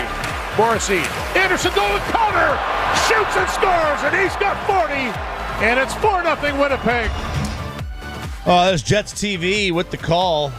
Stars lose 4-0 to Winnipeg, and with that loss, I mean, it's look. Let's face it. Now they know who they're going to play. They knew I guess they knew who they were going to play anyway, for the most part. After they lost to Vancouver the other night, it was like kind of the writing was on the wall there. But they had to have last night's game. They are now losers of 4 straight. Other teams are on an 8-0 run against them. Brent Severin now joining us from Victory Plus, Pride of Alberta, Canada, our good friend. And we got you 2 times now before the playoffs. So that should be good, right? Yeah. Oh, yeah. You guys are doing great. Very proud of you guys. Thank you very much for having me again. Yeah. Sevy, we're listening to the feedback. We did a show survey the other week, and there is, at least in our audience, there is a stronger desire right now for Stars talk over Mavs talk. The Mavs have put themselves down. There's a lot of excitement about this team, just not over the last couple games. The last couple games have been a little disappointing. Is the only thing. Well, yeah, and also with Maverickland, it's a little different, right? There's a lot going on there that maybe has a little something to do with that. Judging by the game the other night against the Lakers, I think there are a few disappointed fans. But we as Stars fans, we will bring you over to the dark side if you want a little bit of entertainment. No, come on down. It's the green side. The It's green that victory side. green. Victory green. Sammy, Nice. while we make that tie, I'm curious really quickly. That was obviously a big trade that shook up the Metroplex. If you were to think about that in hockey terms, the closest analogy we've been able to come up with what happened here with Luka was almost like the Gretzky trade to the Kings. That's the closest. Could you think of anything that would happen with the Stars that would be that monumental that would just have the fan base going, what in the world did you guys just do? Not really. It would be Mike Modano at some point. Mike Modano went to Detroit. That was the same sort of deal, right? But yeah, that would happen with there. And I don't follow basketball a lot, but obviously when you read the clippings and see what's going on, that was quite the movement to move a guy like that at that time in his career. And even a guy like Mikko Rantanen, who we got from the Hurricanes that moved from the Colorado team, it was kind of the same deal. It was a shock to the city. It was a shock to the team. But Lucas Thing is a much different animal, a much bigger name, a much better player in all regards, and pretty unique what's happened there. So, yeah, but the Gretzky trade, because, again, I'm from Edmonton, so I was there in the city when it went down, and we were all shocked. It's the same sort of deal, and the Oilers took a long time to recover from that one, that's for sure. Sevy, what's gone wrong? 4 in a row, and that's just off of a 7-game win streak. They swept their Western trip. What's gone wrong in these last 4 games? Yeah, and I was just looking through the notes of when I was with the Stars in 98, 99. I wanted to see what our record was when we went into the playoffs. And what was happening is in the last 10 games, we were 6-2-1, I believe. It's kind of where the Stars are. We had lost the last 2 games going into the playoffs. We lost to Colorado and Anaheim, I believe it was. So we were kind of not hobbling in, but waiting for playoffs. And then once the playoffs starts, you turn it around. For the Stars, it's all about the puck possession and defensive coverage. You know, when you're giving up 3+ goals in each of those last 4, like in hockey, the magic number is 3 usually.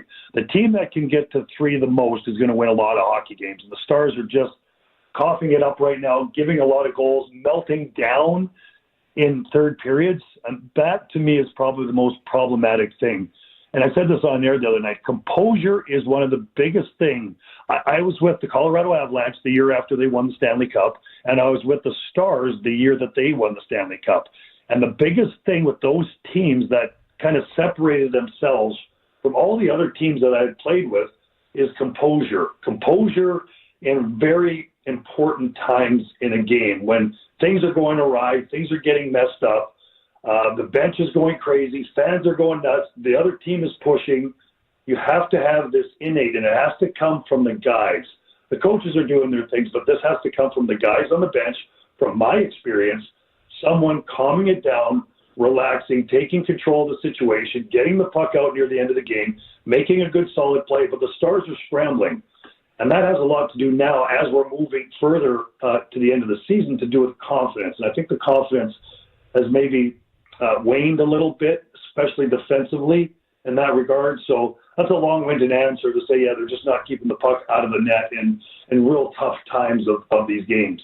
Sevy, Pete DeBoer said yesterday, essentially, look, I'll take a couple losses if what I get in return is long periods of good playoff-type hockey, which I think we've had the last 2 games. Like if I can get that and I can prep us a little bit, that's the silver lining I'm looking for. Are comments like that, you think, a way to keep them encouraged and keep them from getting too down? Or do you think that's a legitimate thought with him of like, hey, there's some silver lining here. We're getting ourselves prepared, and ultimately it's not costing us because we're not going home yet. This is just a preparation for being a battle-tested team. Yeah, because ultimately that's it. This is just the precursor to what we're really talking about. At the same time, the coaching staff, like as a coach, and anybody who's a parent out there, you got to judge, like, do you hammer on your kid? Do you back off? Do you hug them? What are you doing? And that's coaching at the NHL level and professional level is babysitting at the highest level. That's what it is. You have multi-million-dollar corporations that you're dealing with. Every player is that. And now you have to find a way to get to them to do what you want to do. So he's going to say, yeah, the positive. So that's the right, because you can't yell at him. You're not going to go out and bag him and skate him hard and work him to the bone. You got to say, okay, over 2 periods, half the game, we did some good things. At the end, we melted down. The problem is I've seen 4 games of meltdowns. That's the thing to me that's the most problematic for this team and the most concerning is what's happening at the end of the games. And that, because once you get into playoffs, it gets hectic. It gets crazy. How do they react to it? Who's going to take control? Who's going to make that good, safe play? Are you going to work as 5 guys out there, not just run around? And that's the problem. They're chasing pucks, moving around, getting excited. They call it cheating, too, when you're trying to score more goals. So at the time when the Stars have been up 3 goals, they're cheating to maybe get that extra goal instead of making sure to get the puck. They call it off the glass and out. Just a little cheesy play to move it out to alleviate some of that pressure. And that's the thing winning teams do, and hopefully the Stars, who, by the way, if they play the way they can beat the Winnipeg Jets or anybody else in the league. That's the good news for Dallas Stars fans. We believe that a team that they have with the coaching staff, the players, and hopefully we can get Sagan back, maybe Miro Heiskanen can get back at some point.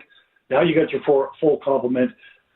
Nobody in the league can match them when they're playing the best. Brent Severin joining us here at 105 through the Fan. So last night, it was Winnipeg was just so much more aggressive. They were, was there a hangover from that loss the previous night then, do you think? Winnipeg is good. Like, Winnipeg, when you watch them, and I've been watching them all year, they are so strong defensively. Like, it's playground rules, right? You got to get to the middle of the sandbox, and you got 6 kids that want that toy, and that's the way it is for them.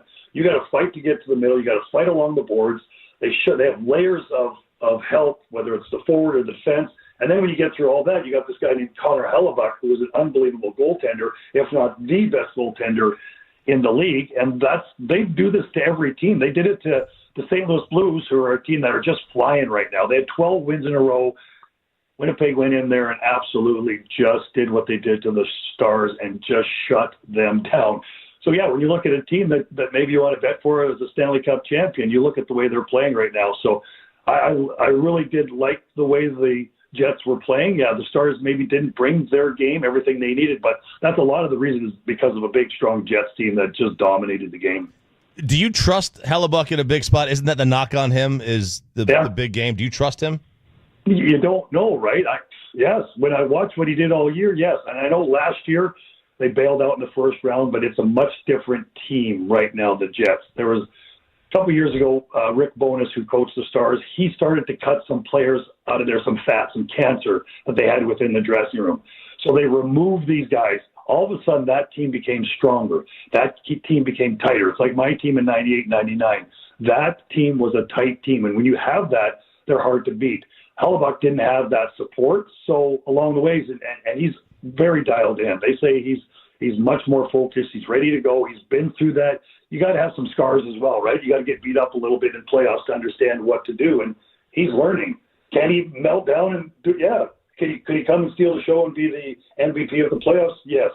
That's the great thing. We all restart at the end of this. We restart in playoffs. Every team is at 0. We start to bring it in. We're going to play the Colorado Avalanche, so let's go. Let's put the foil on and get fighting because this is going to be fun.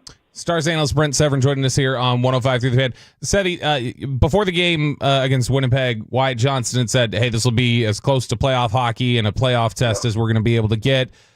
After the game, a lot of guys seemed dejected. I know Rope Henson talked about, like, we got to find a way to score against these guys and score against this style of hockey.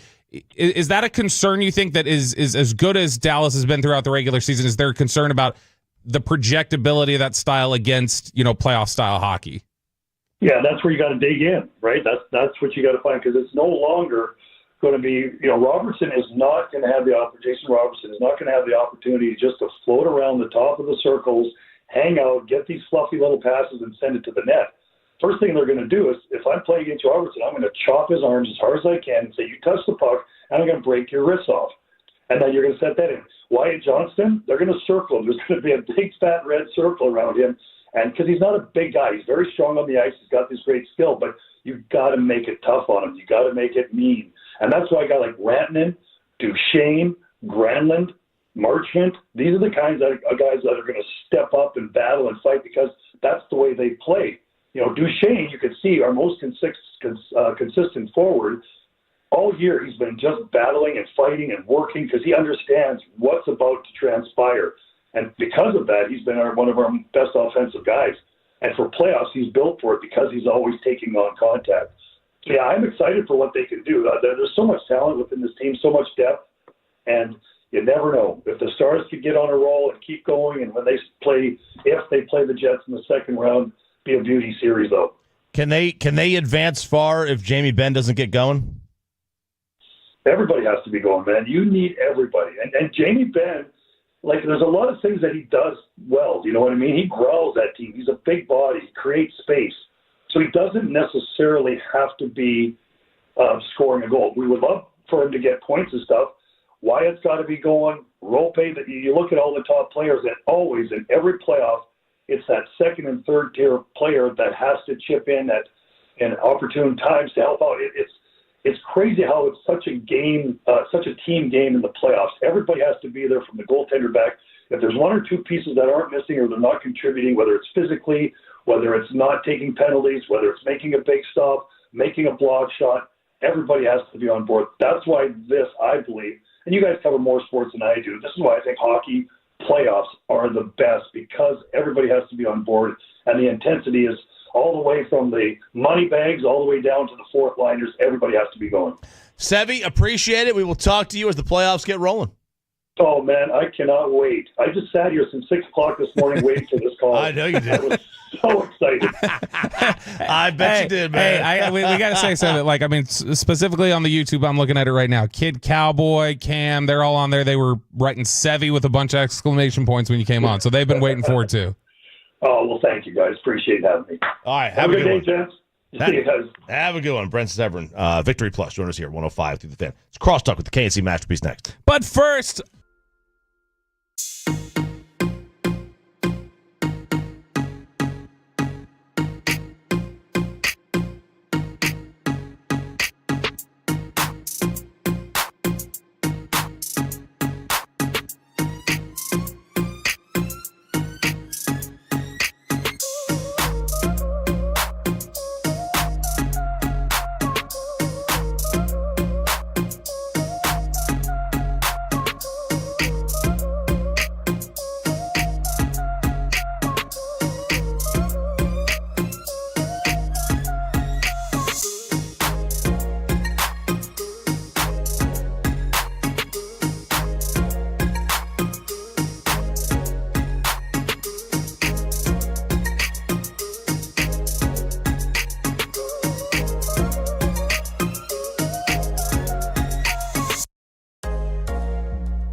You've got to forget something else to remember that Uber Eats has groceries. No, that's absurd. Hey, remember when you used to be what was it, Pepper Lady? Pepper Lady? Wasn't it Cinnamon Sisters?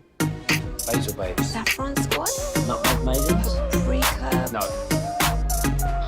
Nutmeg Maidens. I just said that. Was it Spice Girls? Doesn't sound right. Was it Saffron Squad?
you by Classic Chevrolet. If you're in the market to upgrade your vehicle, get to Classic Chevrolet in Grapevine today. The back-to-back #1 Chevy dealership in the world. More new Chevys than anyone else, all priced to sell. Visit ClassicChevrolet.com. This is Texas. This is Classic Chevrolet. Together, let's drive, relax, and enjoy the difference based on new Chevrolet registrations 2023 and 2024.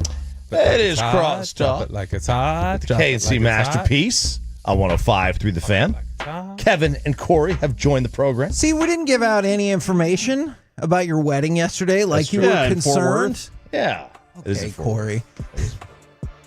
It's a city, Kevin. It's big. It's a big city. There's probably a lot of parks. It was mentioned on the Righteous Gemstones this week. It was. Was it really? I had to rewind to make sure they did say Fort Worth. They did. I saw it last night. I did reference a park at 640 where I was just throwing out a random one that I knew was somewhere in Fort Worth. And then after I said it, I was like, it could actually be there, and I don't know, so I may have just dropped it. I was just saying a park because I don't know where he's getting married. No, the park you mentioned is right here down the street. Is it? The one off I don't go to parks. I just know that's where Ty Herndon got busted one time. Ty Herndon, the country star? Ty Herndon got busted for soliciting over there. In a bush. Yeah, he was in a bush. Yeah, he was. Who was Ty soliciting? He said he was just going to the restroom. Huh? Oh, like at the Masters. Yep. Yeah, look, that's a creek. Two different things. What's the difference between a creek and a crick? I think where you're from. Yeah. Okay. Yeah, that's in your neck. That's one of them. Got a crick in your neck? No, yeah, my grandpa. But people call creeks cricks. My grandpa called it a crick. Do you think that hopefully your marriage will not overstay its welcome like season 4 of Righteous Gemstones? Oh, is it no good? This season sucks. So the first episode was really good, and then the rest of it's the worst. What they're doing with the last one was really funny. What they're doing with John Goodman, I hate it so much. Yeah, but and Megan Mullally doesn't have to get everything. Did they kill him off and then say it was a walk in dream? on you doing that, it's going to scar them for life, no matter what age they are. Should. Did you guys ever walk in on your parents? No. I did. No, they had a lock on My their dad door. wasn't around. Smartly. Well, I can tell you the exact day I did. It was Super Bowl Sunday of Super Bowl 32, Broncos and Packers. Wow, big Packer fan, huh? He clearly was. Wow. Oh my god. No, I never did that. I don't think my parents ever did that. I think they did it twice, and that was strictly for procreation. My mom is like that. That's the way I like to think about it. That's the way I like too. to think about it as well. But it'd be interesting to see. Not that, but that was weird. Yeah. What you were talking. Never mind. Going back to what you were talking about. I was thinking of something with Bobby, but no. The Righteous Gemstones. Yeah. So, I feel the same way about White Lotus this year. Oh my god. All right. I've chosen not to ever watch White Lotus. Here we go. I'm gonna redo the entire season of White Lotus. Adrian wants to watch it, and I'm like, nope. You ready? Look, they could have did it in a 2-hour movie. No, you could have done it in half an hour. All right, first 5 minutes. Hey, something interesting might happen. Neat. What do you want to do for the next 7 episodes? Nothing. Man. Yeah. We're in Thailand. That's crazy. Man, it's crazy. It's just a bad show. Sometimes women don't get along. And then in the last 30 minutes, they're like, let's do that one interesting thing that you stayed around the whole This season sucked. Yeah, I was not a fan. Now, there are some people who are like, it's just so good. You're just not on the level of artistic. No, I'm not. It's not. It's not so good. It's the same thing that happened with 30 Rock before the last couple of seasons. People were too afraid to speak out against it because it had gotten a reputation. I like the first 2 seasons of White Lotus very much. I still think season 1's fantastic, and that manager should be brought back for every single thing ever. For every season. But he's like Caligula. The first 2 seasons were so good. Now people, you don't want to be like, hey, the White Lotus this year was just okay. You shut your mouth. It's the same thing with the last couple years of 30 Rock. Just awful. But people were like, that's so good for so long. I have to pretend that it's still good. Since you're into just destroying current seasons of shows right now, did you watch The Bear? I did. Was season 3 bad? I didn't think it was bad at all. Okay, so I watched the first 2 episodes, and like the first episode of the season, nobody talked. It was like 4 words, and he cut food for 40 minutes. And I was like, oh my God, this is boring. I loved it. And the next episode was really slow, and I talked to a friend who had binged all of it or watched through it, and they're like, it's not good. Like every episode focuses basically on one person and these long, drawn-out stories that are like, oh my God. There's a couple of subplots in season 3 that I really liked a lot. I might not have liked it as much as season 1 or 2, but I thought it was good. I think I saw the best acting from Joe McHale, which isn't really that much like a broad spectrum for him, but him as the like shots fired at Joe version McHale. of him, yeah, in no range. Yeah, I mean, I think he's funny on the coffee or whatever, and then Coffee? what was it that he did? Community. Soup? Yeah, soup. Yeah, you Talk can, soup. You can drink It's like- soup out of a coffee cup. It's Yeah, like you could. Jesse Eisenberg. I think he's great, but have you seen that one thing where he's kind of nervous and shy and neurotic? Yeah, you have. It's everything that he's in. Yeah, the Michael Cera film. Yeah, there you go. I understand those comparisons for sure. Same person. Same person. No, but yeah, White Lotus, like it was like, it didn't do it for me this year. Usually the first two seasons were great. This one, they just dragged it on. I have a lot of questions. I thought the same thing about the first few seasons of Better Call Saul. People had to pretend that was amazing. They still pretend it was a good show. When it was really boring as hell and they had to bring back all the characters that people really gave a crap about, not this nonsense about your brother. Oh, turn off the metal. I got to get my sheets. And like, okay, that's great. I get it. But you don't need a 75-minute episode about that. No. And so, but people are afraid to speak out because they think if it's long and it's by somebody you've heard of that's done other good stuff, it must be good. Must be good. And the director, the producer, creator, Mike White, I mean, he's just like, hey, guys, don't complain. I'm world building here, okay? Get on my level. I was against you on this. I didn't see the episode. Wrong. No, I just said if he's building, like for instance, I was talking about this with pastry chef Eric yesterday. We were talking about because he called me to go. Yeah, he called me. He was like, "How much did you like Zach and Eric's song?" He just called to rub that in my face. But we were talking about The Wire. And we were talking about how the second season of The Wire is boring when they're dealing with the white boys down at the dock. Reggie will push back against that. So that's what Eric pushed back at. Eric had said, you need it for the entire world that they built towards the end. Yeah, like it's part of the story they're building. All right, I get that, but you're not that cool, dude. Like, just don't talk down to your viewers like that. Oh, you don't be in my world, then get out of my bed. You don't be naked in my bed, get out of my bed. That's what he said. That's what he said. That's what he said to Variety or Vanity Fair, whatever. Variety or Vanity Fair, one of the two. Have you ever seen this movie he made called Chuck and Buck? No. That's like one of the first things he did. You should go check it out. It sounds like I did. I think I do remember something. Didn't he do School of Rock? He did School of Rock. He wrote School of Rock. He was also the director of, was he the director of Nacho Libre? Yeah, he was either the director or the writer of Nacho Libre. Oh, really? Yeah, and then he made White Lotus 4. I like Mike White. I think he's got a lot of great good stuff. I just thought this season 3 was boring as hell. That's okay. It's fine. It's fine. It's okay. It's okay if season 3 sucked. And it's okay if you still liked it. We can have different opinions. Yeah, that's fine. No, we can't. What do we have coming up in the show? Bruce Bochy again? We don't have Bruce Bochy this time. Yeah, just like the Matt Damon. Hey. Sorry to Matt Damon. You guys should tease Bruce Bochy every day. I do love that bit. I think it's hilarious. It's one of my favorite bits. We do, right out of the gate, we'll quick hit the Stars and...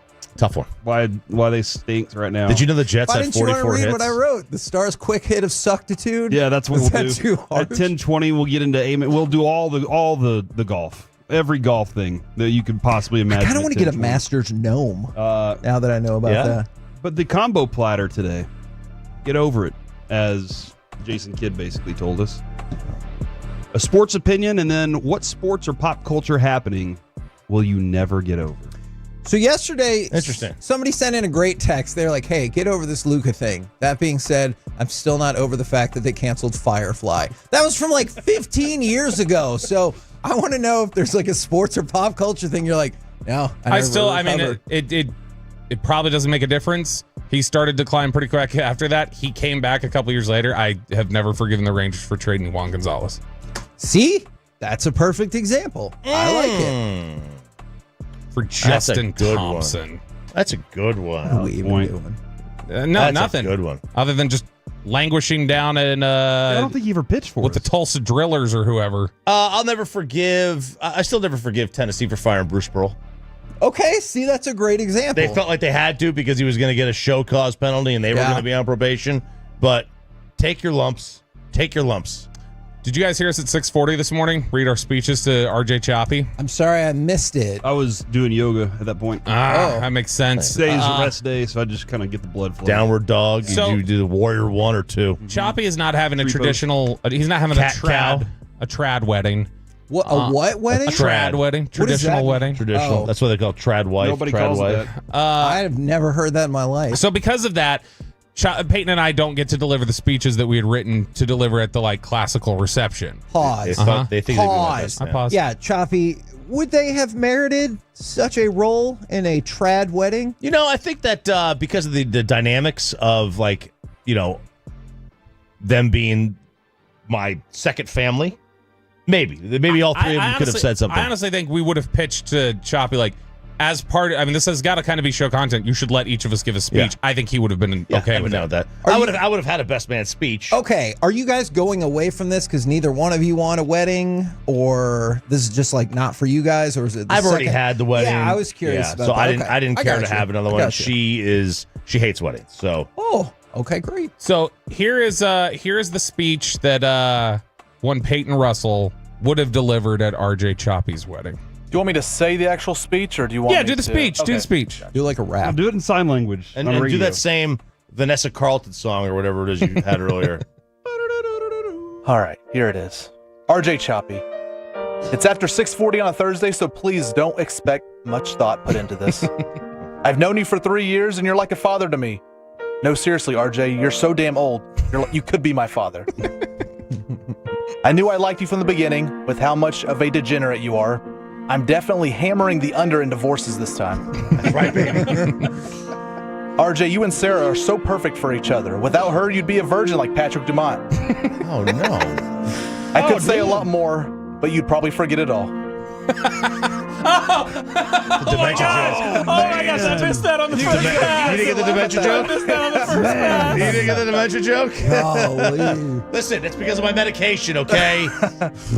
All jokes aside, I'm happy for you, RJ. Enjoy this happy life with your second wife. I really like the song in the background too. That was good, man. It's good. 1,000 Years by Christina Perry. Christina love Perry. Christina I thought Perry. Vanessa Carl. Yeah, I was like, it's some 90s, 2000s. Jar of Hearts. This Go is check mine. her This song is out. like a clang in the glass. Can I get everybody's attention, please? Thank you. Thank you. It's great to be here at the Choppyman wedding. So many familiar faces. Never thought I'd see Sean and Kavanaugh breaking bread again, but here we are. That's nice. I'm sorry you weren't able to go on your honeymoon right away, Chop, because it unfortunately synced up with Sean's 15th week of paternity leave, and you can't both be gone. Chop, you look absolutely glowing. Haven't seen this happy since the George Foreman news. What a beautiful ceremony, though, guys, right? I shed a tear after you finished and walked out to Slut Me Out by NLE Choppa. That was classic. Good song, yeah. I wanted you guys to know how great a guy Chop is, so I figured I'd paint a picture of him by reading some messages from our group text last weekend that he never likes to read. He's someone who pours into the community. That was clearly on display when he texted us, "Guys, come over. Just bought an 8-ball, and I got a girl from Harry Hines." Someone who looks out for others. That was clear when he said, "Guys, I think she stopped breathing." He's a great father. You can see that when he texted, "How do I move a body?" I had just assumed that was because he was trying to move his sleeping son, Julian, without disturbing him and waking him up. Devout Catholic. Good Catholic boy. Very devout. You can see that because he kept saying God and Jesus in those texts that night. So raise a glass to the Choppymans and the memory of George Foreman and Abella off of Harry Hines. Well done, Bobby. Well done. Man. That's impressive. Bobby's going to get a talking to, I think. Holy I did just see moly. the boss walk in. I know. so- I know. I think he came in here at the right time for that one. There was nothing bad in there. No, there was nothing necessary. And But he I was literally shaking his reading head what you as he was said. walking Yeah, but he by. was That's shaking the his thing. head as he was Yeah, walking that's by. always I the literally sign. read what you wrote. Yeah. Good stuff. Oh, man. Holy moly, some stiff shots there. Some stiff shots. Yes, it's like a diss track at the nosebleeds, almost. Only at me this time, which I'm fine with. Yeah. I'm fine with the good roast. Hey, you seem like the least bothered by I don't a diss care. If track. anybody at this station was going to sit up on the stage and take a roast, I think it would be I think you. it would be I me. agree. And Yeah. you would enjoy the ability to roast everybody back at the end the most. That is the best of me. I would love that. That's what I did to my dad. That's what I did to my dad at the funeral. I roasted him. I like that you had cuts in that eulogy. You're I like, did. no, I had- we got to cut I had that. to We cut a got to few cut things that. I wrote like 7 of them. I know. I wrote I know. 7 of them. I've saved them. I had to come up. I had to do like a playlist or something like that at Yes, some point. you should. All right, KC Masterpieces next. Turning it on and leaving it on. Sean and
our D&M Leasing Studios. It's the KNC Masterpiece on 105.3 The Fan.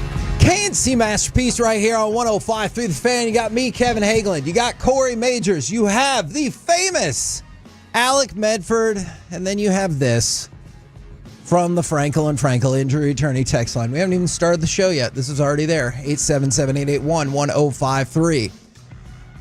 The Stars lost because of all the math talk yesterday. Fact. Just saying. So it's not that they lost because they're reckless with the puck. Their defense still leaves something to be desired, and Winnipeg just looked faster and hungrier yesterday. I mean, we could break all those things down if you want to. All right, you know what? Pretty much you just killed our segment. Just so you get a taste of it, go ahead and give me cut number one. Give me cut number one because it happened. You got to deal with it. Brings it over and tipped craftily there to Lowry. Back to Morrissey. Shot, score! Niederreiter with the redirect. And the Jets open the scoring. It's 1-0 Winnipeg. And that's pretty much how it went the rest of the night. The Stars were straight up embarrassed. They played horribly. And this is clearly their worst run of hockey all season. Yeah. And if you thought they were going to fire back after they had the worst loss in NHL regulation history against Vancouver, they said no. They looked ill-prepared last night, Kevin. We're going to let Winnipeg absolutely take it to us. And they put it on them. And if you haven't listened to Sean or RJ and Bobby this morning, I know Sean's name's on the show as well. He's there sometime. 44 hits to 27? Which honestly, you know what the sad part about that is? That's not that bad for the Stars. No, I know. But getting whenever out you're hit by 17 is not out of the ordinary for them. But when you get hit, when you're not doing anything back against a better team, then you have a problem. You look like a beta to those guys last night. Like, you absolutely look like you rolled over and showed your belly to them. Yeah. And we're like, hey, we don't know what else to do. And, Kevin, that's what got them against Edmonton last year in the playoffs. It's what almost got them multiple times throughout the playoffs against Colorado and the Vegas Knights. Like, that's the thing that's missing from this team. Bichel, I know, is a big, strong body, and he's willing to put somebody down. I've seen it. I saw it last night. He did. But the infrequency of physicality for this team, this game is no longer a game where, like, I know it's no longer, hey, throw a goon out there, but it's also no longer a, hey, once you get into the playoff time against the good teams, you have to have a physical presence. Otherwise, teams are just going to bully you on the ice. And that's what happened last night for sure. Yeah, and then the question came up, have they ever beaten Winnipeg? They did beat Winnipeg at least one time this year, but then they got humbled pretty well in the other three meetings, if I'm remembering this correctly. So they beat them once, but that's going to be the betting favorite that you play in the second round. Mm-hmm. Yep, that's probably going to happen. And from the 469, don't use your reasoning on us. Fair. Back. And I did tell the guys this. I am going to try really hard to avoid this. I might be drifting towards take a load off territory today. My gosh. I said maybe. Take a load off. Drifting towards it. Get the dump button ready because Kevin's going to hit it. No, I think I've already exhausted that quotion. So, and it just went through my mind. If anybody wants to go back and watch the moment when Kevin had to leap over to hit the dump button. At least you could tell I did not think that was going to happen. I didn't realize why until, because you're a coupon cutter. That's true. That fine's like $35,000. I can't. That's too many coupons. Every one of us is in that mindset, right? As soon as you see $35,000, for that word, not worth it. Bing! So that was why. Not because of the station or because of your ears out there. It was because Kevin didn't want to pay $35,000. Yeah. Do you know how many coupons I have to cut? That is so much scissoring. All right. Let's transition because I want to talk about the Texas Rangers. Give me cut number 7, please. Here's a ball drilled deep to right field. Mangum going back. He turns to look. It's gone. Line drive home run for Corey Seager. His first of 2025, and it puts the Rangers in front 2-1. Now, I wanted to dive into the Rangers. We'll get back to the Stars later, but also they make me just kind of sad at the moment. It is also a Shout-Out Friday, 877-881-1053. But today... What are we shouting out today? Is there anything special that you want to specifically shout out? Is it We shouting out the Masters. We shouting out golfers this weekend. What are we shouting out? Like, you know what I think? You know what I do like about the Masters? High school basketball. I don't know what sport's going on right now. No, that's over. Track. And I think they just finished soccer, so now we're baseball and softball season. I like that they bring out all the former champions, and like everyone is happy when Jack Nicklaus goes up there and swings away, and they're really reverent about it. I think that's really neat. And he's like, "You can't handle the truth." No, that is Jack Nicklaus' son. And that sounded weird the way it is his son, I guess. I'm sorry for all of that. But yeah, if you have shout outs that you want to send in, definitely want to hear it. I want to shout out the Texas Rangers because they start divisional play tonight. And man, we're about to start the almost all divisional all of the time tour because of their next 22 games. 16 of them are in the division. So if you're looking for an opportunity to take advantage there, now is the time. And the Rangers the last couple of years, they have not been the most captivating team in the division. They've handled Oakland and Los Angeles really well when those two teams averaged 98 losses and had losing records combined against Seattle and Houston. So you'd really like to see that turned around. Although I did say in the last two seasons, and obviously in one of those last two seasons, they won a World Series. So maybe they're like, stay the course. Maybe so, yeah. I mean, I think, Kevin, you just keep doing the things that get you to World Series. Yeah. Just do those things again the next year. Don't even change the plan at all. Same team. Should have brought back Jordan Montgomery. I mean, but then he got hurt. I think we would have. Oh, okay. From the 682, take a load off and do your taxes.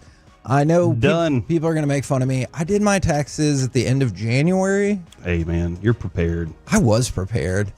However, I did not know this was a part of their website. Are you familiar with the Baseball Reference Pythagorean win formula? I'm not. Okay. So this actually, I swear this is not going to be a math-based discussion, despite the title. This factors in some people's concerns about like the Rangers' run differential and their record in close games and everything like that. So where do I find this? Oh, there it is. I found it. Okay. The Rangers are 5-0 in one-run games, which is not a sustainable record, one would think. So did you see what their Pythagorean record is? No, I'm looking. Yes, but I'm also looking at the luck. Okay. The luck number is the one that throws me off here. And so, there you just got lucky. So they have them at 6-7 as like their non-luck record. I would argue like that's neat. That's what I think sometimes about exit velocity when they're like, oh man, he hit it so hard right at that guy every single time. And I'm like, okay, well at some point you're like, hey, I'm really glad you could hit for an out really hard every single time. Get me a hit. I agree with you. I also will say I do agree with the idea of you're squaring up the ball. If you're not squaring up the ball, we have work to do in the cage, buddy. No, I agree with that. But so they've got them at 6-7 as opposed to 9-4. Now the great news is that's not what factors into the actual standings. But what you really want to see is because I know you've got the Dodgers and the Giants sprinkled in there, and obviously that division has been a beast to start.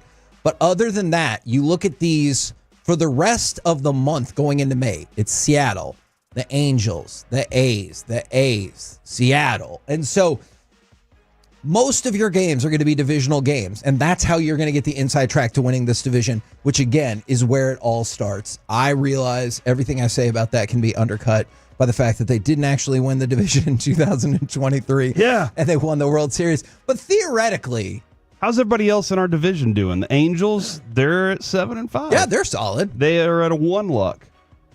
What are we at luck? I didn't look at the luck. Three of our games we've won by luck. Okay. So that's where we drop us to 6-7. Not when Nate Eovaldi rolls out there and pitches a shutout, complete game. That's not luck. Hopefully that's didn't straight get up counted. Skill, bro. Kevin, this one came in. I changed from the 903. I changed the radio station of the fan in my girlfriend's car before I left today. So shout out to my girlfriend for being fine as hell in case she hasn't changed the station yet. Here's my shout out. Don't change the station. You'll get a shout out every day. That's especially if she's as in his eyes fine as hell. What? If he said fine as hell. If she is in his eyes that, then we should do that for him because he's a Tolo. Even as a married person, are you allowed to acknowledge or only think that someone else is fine I as mean hell? allowed to. I'm a man, Kevin. I can do what I want in my house. Okay. All right. Who do you think is fine as hell? Asa Gonzalez. Okay. The actress. She's fine as hell, dude. She definitely is. Okay. Give Corey some more ideas for people. Let's see. Let me go look at the Instagram real quick here. Alec, you got any thoughts? Not really, no. Okay. All right. Yeah. Hold on. I'm a single man here. I'm allowed to have any thought I want. That was a smart decision. I'll be fine. From the 951. Shout out to me. I just bought my tickets for the Rangers versus the Dodgers. Let's go. And the 817, shout out to his fine girlfriend. She did leave the radio station on. Okay. She said if she did leave the radio station. Okay. Because otherwise it feels like that guy got in the car. Here's what I want to talk about, though, specifically with the Astros and the Mariners. So we've all been disappointed, perhaps really disappointed by the Rangers offense thus far. Fact. Well, this division is mostly where teams' offenses go to die thus far, because the Rangers have been averaging 3.5 runs per game. Mariners, 3.4. The Astros, 3.2. Okay. Now you might be like, hey, that's great. Now do OPS. Rangers team OPS early in the season, of course, is 636, which is terrible. Guess what?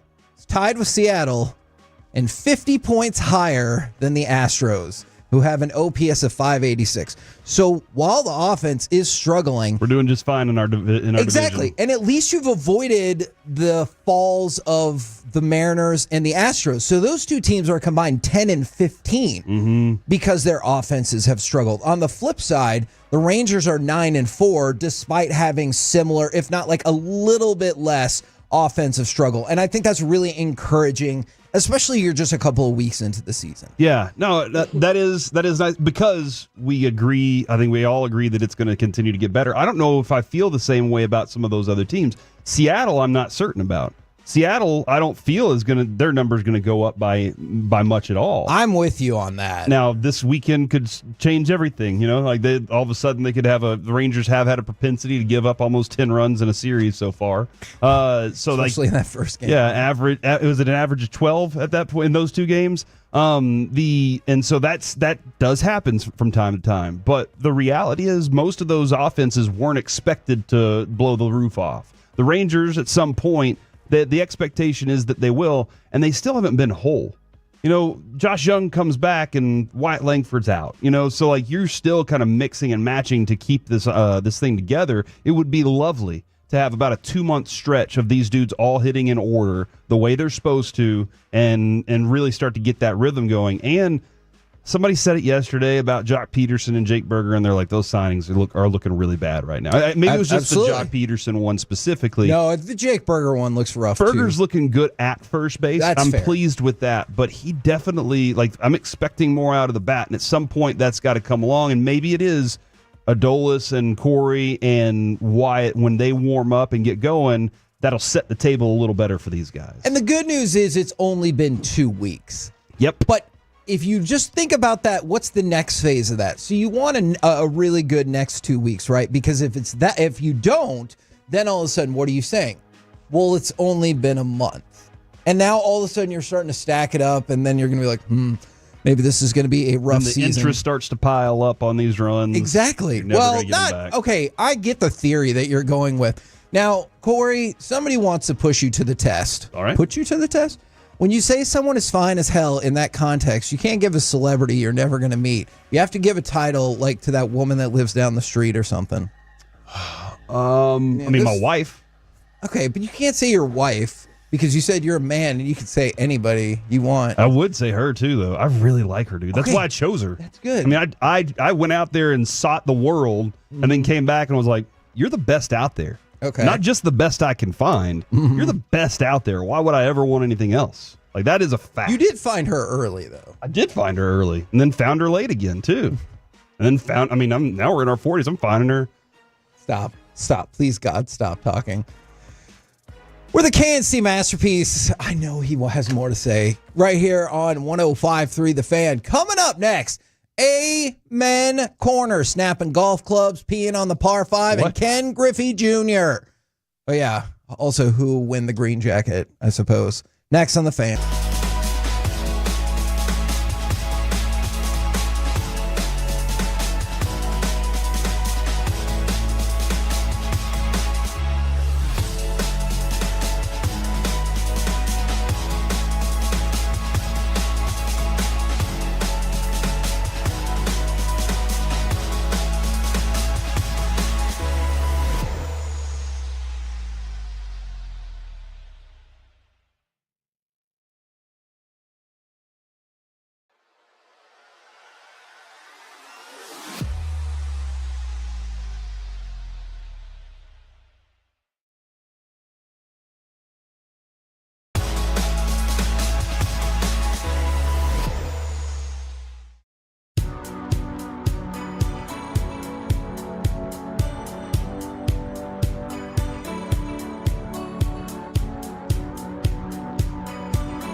True that you've got to forget something else to remember that Uber Eats has roast. No, that's absurd. Hey, remember when you used to be what was it, Pepper Lady? Pepper Lady? What is it? Singing Sisters? Asia Babes. Sapphire Squad? Not meant maybe? No. Nothing. I just said that. Was it Spice Girls? Doesn't sound right. Was it Sapphire Squad?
segment of the KNC Masterpiece is brought to you by the personal injury lawyers Frankel & Frankel.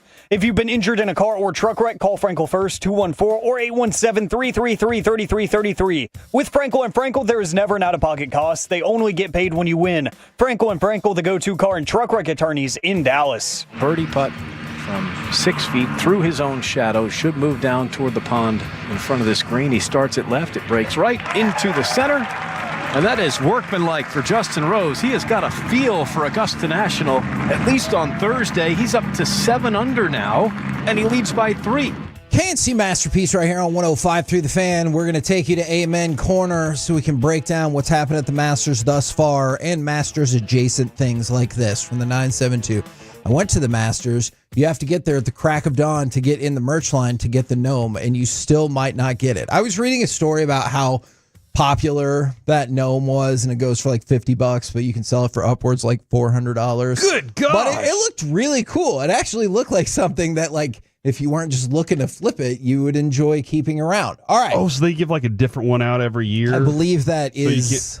I believe that is the case. Really cool. You know, Kevin, every Christmas I get Adrian I would get her a bear that had chocolate in it, because when she was working at Staubach Company, one of the guys she worked with would get all the women in the office a teddy bear. It's a Godiva chocolate bear. Oh, okay. The last year they stopped putting the year on it, so now it's just a bear. Oh, and she doesn't like that as much. I don't like it that. I think I'm like, come on, we had 20 of these bears, and now you're changing it up. Okay, I got you. So I wanted to talk about a few different things, and I want to start with John Rahm and Ken Griffey Jr. So I feel like this is very relatable to probably regular folk and regular golfers, is that he nearly snapped his club in half after a bad shot at the Masters. So I want to know, for golfers out there, I'm sure everyone has come close to like either throwing their club or wanting to break it. Have you ever actually followed through, and have you broken a club or like thrown it into the water or something like that, where you're like, well, now I regret that because I'm not going to be able to get that club back? I think the book Who's Your Caddy, or maybe it's Life of Riley, one of those two, which was Rick Riley, one of his books. One of his friends in his golf group had a garage full of drivers and putters that he like hung in his garage. And they were dead. You know, he was like, that one's dead. Broken them all? No, he just took them, and that was his place, his graveyard. Gotcha. Was essentially in his garage, just hanging up out there. I always thought that was kind of funny, because you're like, that one just stinks. I'm never bringing that one back. But I have launched a putter before across the entire green. It skipped, went into the water, and I was like, no, it's done. I'm done with it altogether. And my buddy went and picked it up and was like, you're going to need this later. And I was like, all right. But Brian Ray talked about it the other day. In 10 Cup, he breaks all of them, every single one, until he gets to his 7-iron. And then Romeo's like, what are you doing? And he goes and finishes and qualifies for the tour by snapping all of them except for that one. He uses the one club. I love it. And I like that somebody said, I'm not good enough to get that mad. I get it. And then somebody else followed up with, anger management patient here. I've broken 3 clubs, $600.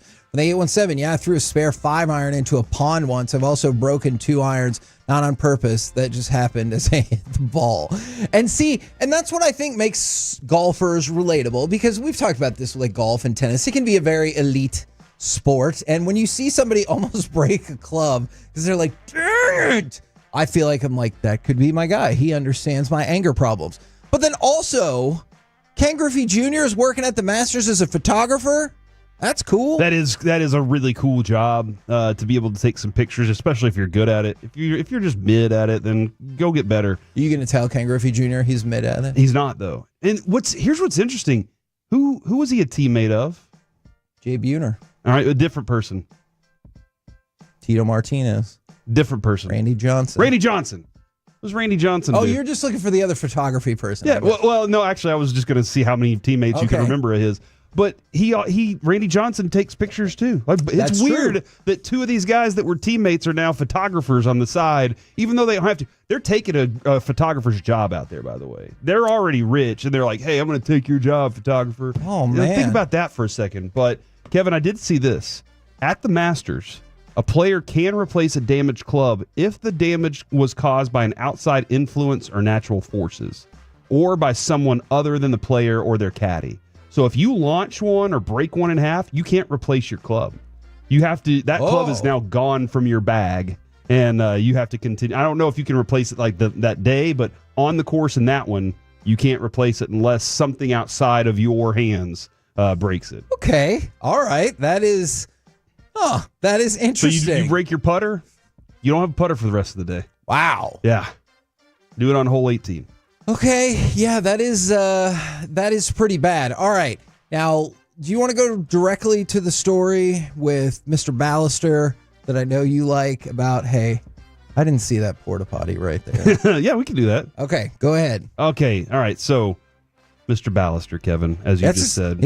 I know he's only 21, but he's in the Masters. Good for him. He had his opportunity to play in the Masters, and he's not allowed to interview with the media. Is that correct? Is that right? I believe something along those lines. Like, because he's an amateur? Because he's an amateur. And so he was on the course and he had to go. And he just steps off into the creek. He says, I completely forgot that we had those restrooms to the left of the tee box. Okay, let me pause you right there. Is that the embarrassing part? It's not that you did it. It's that the restroom was like right there. If it was like 4 holes away, what are you going to do? Wait, I guess. I don't know. But when you got to go, you got to go. That's for sure. So he said. And it probably affects your play, right? Yeah, Jose Luis Ballister said, correct. And on the 13th hole, and they said, yes, correct. I really need to pee. Didn't really know where to go. And since JT had an issue, I'm assuming that's Justin Thomas, had an issue on the green, I'm like, I'm just going to sneak over here into the river and probably people would see me, not that much. And then they clapped for me. Probably one of the claps that I really got today, real loud. So that was kind of fun. Because otherwise, I think he was 4 over. Mm-hmm. So maybe not all of the claps like for the golfing. Yeah. And he said, they saw me. They saw me. It was not embarrassing at all for me. If I had to do it again, I would do it again. Do you guys embarrass easy? Because are you embarrassed? Nobody else in my family does. I do, believe it or not. But my wife doesn't. My older son doesn't. My younger son definitely doesn't. And so they like to be embarrassing out in public to make me kind of cringe over it. I used to, in quiet moments, I used to go like this. Nah. And it would embarrass Adrian. Oh my God. And her friend thought it was so funny. So, like, we'd go to high school graduations because we were in high school at the time. Oh, my God. And they'd be like, they'd clap for the one kid, or they'd be like, don't clap until the end. And you'd be like, shut up. But they'd clap, and then it'd get quiet, and I'd go, do it. Nah. And then, Adrian's like, stop it right now. And her friend is donkey laughing over here, and I'm just sitting there. I'm cracking up because everybody else laughing, and she's so mad at me. And it's from like Grumpier Old Men or whatever. Okay, so yeah. Jack Lemmon, he used to do that to like clear his throat. So no, Kevin, a lot of times I don't embarrass easy. But there was that one time where I was at the SMU swim meet and an A&M diver got up on the diving board and it was very quiet.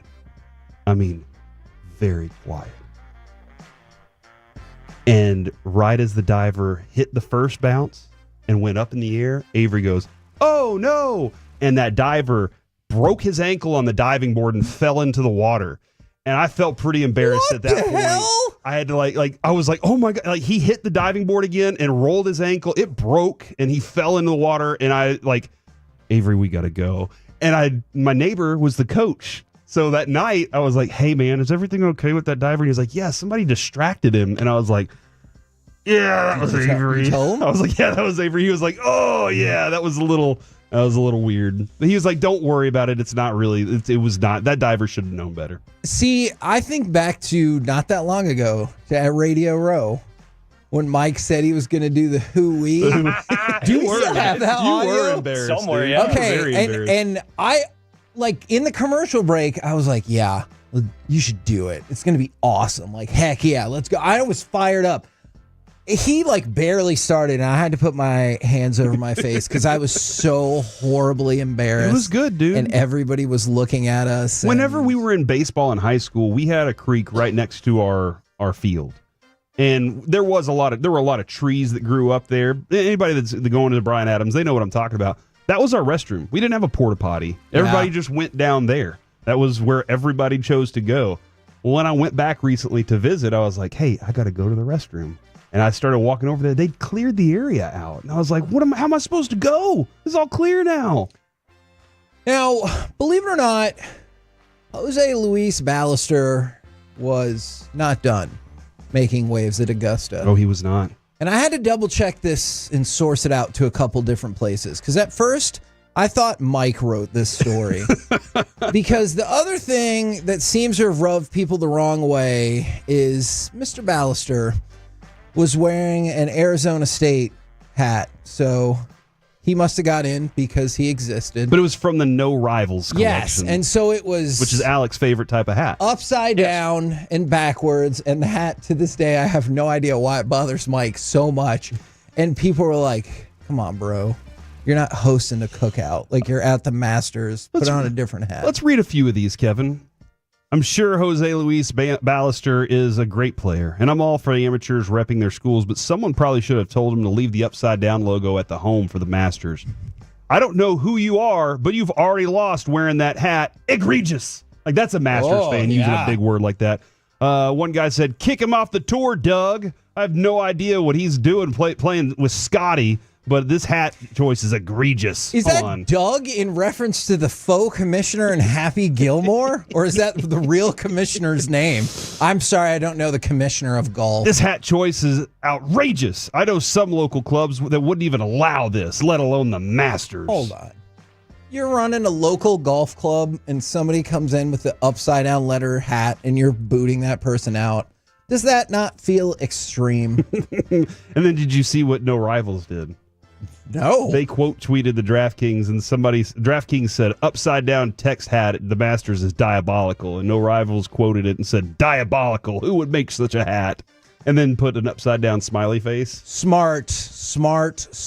Now, as you probably gleaned from the highlight we played, Justin Rose, he charged out to an early lead. He is, of course, still in the lead. He's about halfway through his second round. He's having a solid, if not spectacular, round today. He just finished the 9th hole. He's 1 under par for the day, 8 under, which still gives him a 3-shot advantage over the guy who's either Choppy's hero or rival in Bryson DeChambeau, and I believe the guy from Texas Tech, right? Mm-hmm. Kevin, I wanted to point out,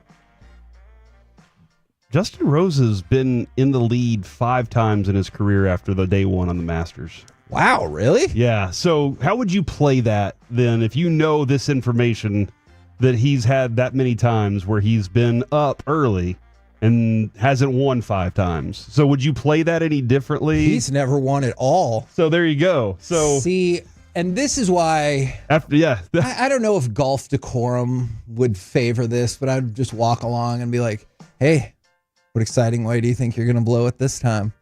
Like, just, I don't know. Like, you'd be like, remember 2017? Definitely had it that year, but not so much. Yeah, that is one of those things where you're just like, hey, we kind of knew you were going to do that, but we're not expecting you to go any further after this. I hope it's the best for him. Thank you very much from the 214. Jay Monahan is the commissioner, which I mean, that I do believe that was a reference. Singer for Train. To Happy Gilmore when Doug was the commissioner. So I wasn't positive about that. But yes, thank you for following up on that. Shooter. Get him off the tour, Doug. Do you think Justin Rose is going to get it done this time? No. Or do you think it's going to be just like all the other years? There's some interesting thoughts. Like Rory had a really good front 9 yesterday. When's the last time that dude won a major? Like a decade ago? I don't think he's ever won the Masters, has he? No, I'm saying any major. Hasn't he not won a major in like time. Forever? He won 2 early and then fell apart after that. But yeah, like he had a really good start. Jordan Spieth had a really good start yesterday, and then the back 9 crushed him. So I'm very interested to see. I don't think that Rose can keep this up. But heck, I mean, Broadus was pointing it out. Freddie Couples goes out there and has a 1 under at 65 years old. So that's pretty awesome. Making my guy Will Zalatoris look bad. I need him to have a solid round today so he makes the cut and advances to this weekend. You have a play on that? Maybe I do. By the way, Hold on, by the way, can you talk about that? if you are looking to make your Masters plays on Underdog, you absolutely can do so. By the way, sign up with the promo code Masterpiece and get up to $1,000 in bonus cash after your first deposit. It was good. It was. I didn't realize how quickly everyone would look in our direction. And like I said, I embarrassed, believe it or not, very easily. We're the KNC Masterpiece right here on 105.3 The Fan. Coming up next, Corey, you're going to like this one. It's time for Baseball Nuggets. Can we get Evaldi some damn respect? Next on The Fan. Coming up in the next G-Bag Nation, what?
Uber Eats has lower fee products? I gotta remember that. You know, they say in order to remember something, you have to forget something else.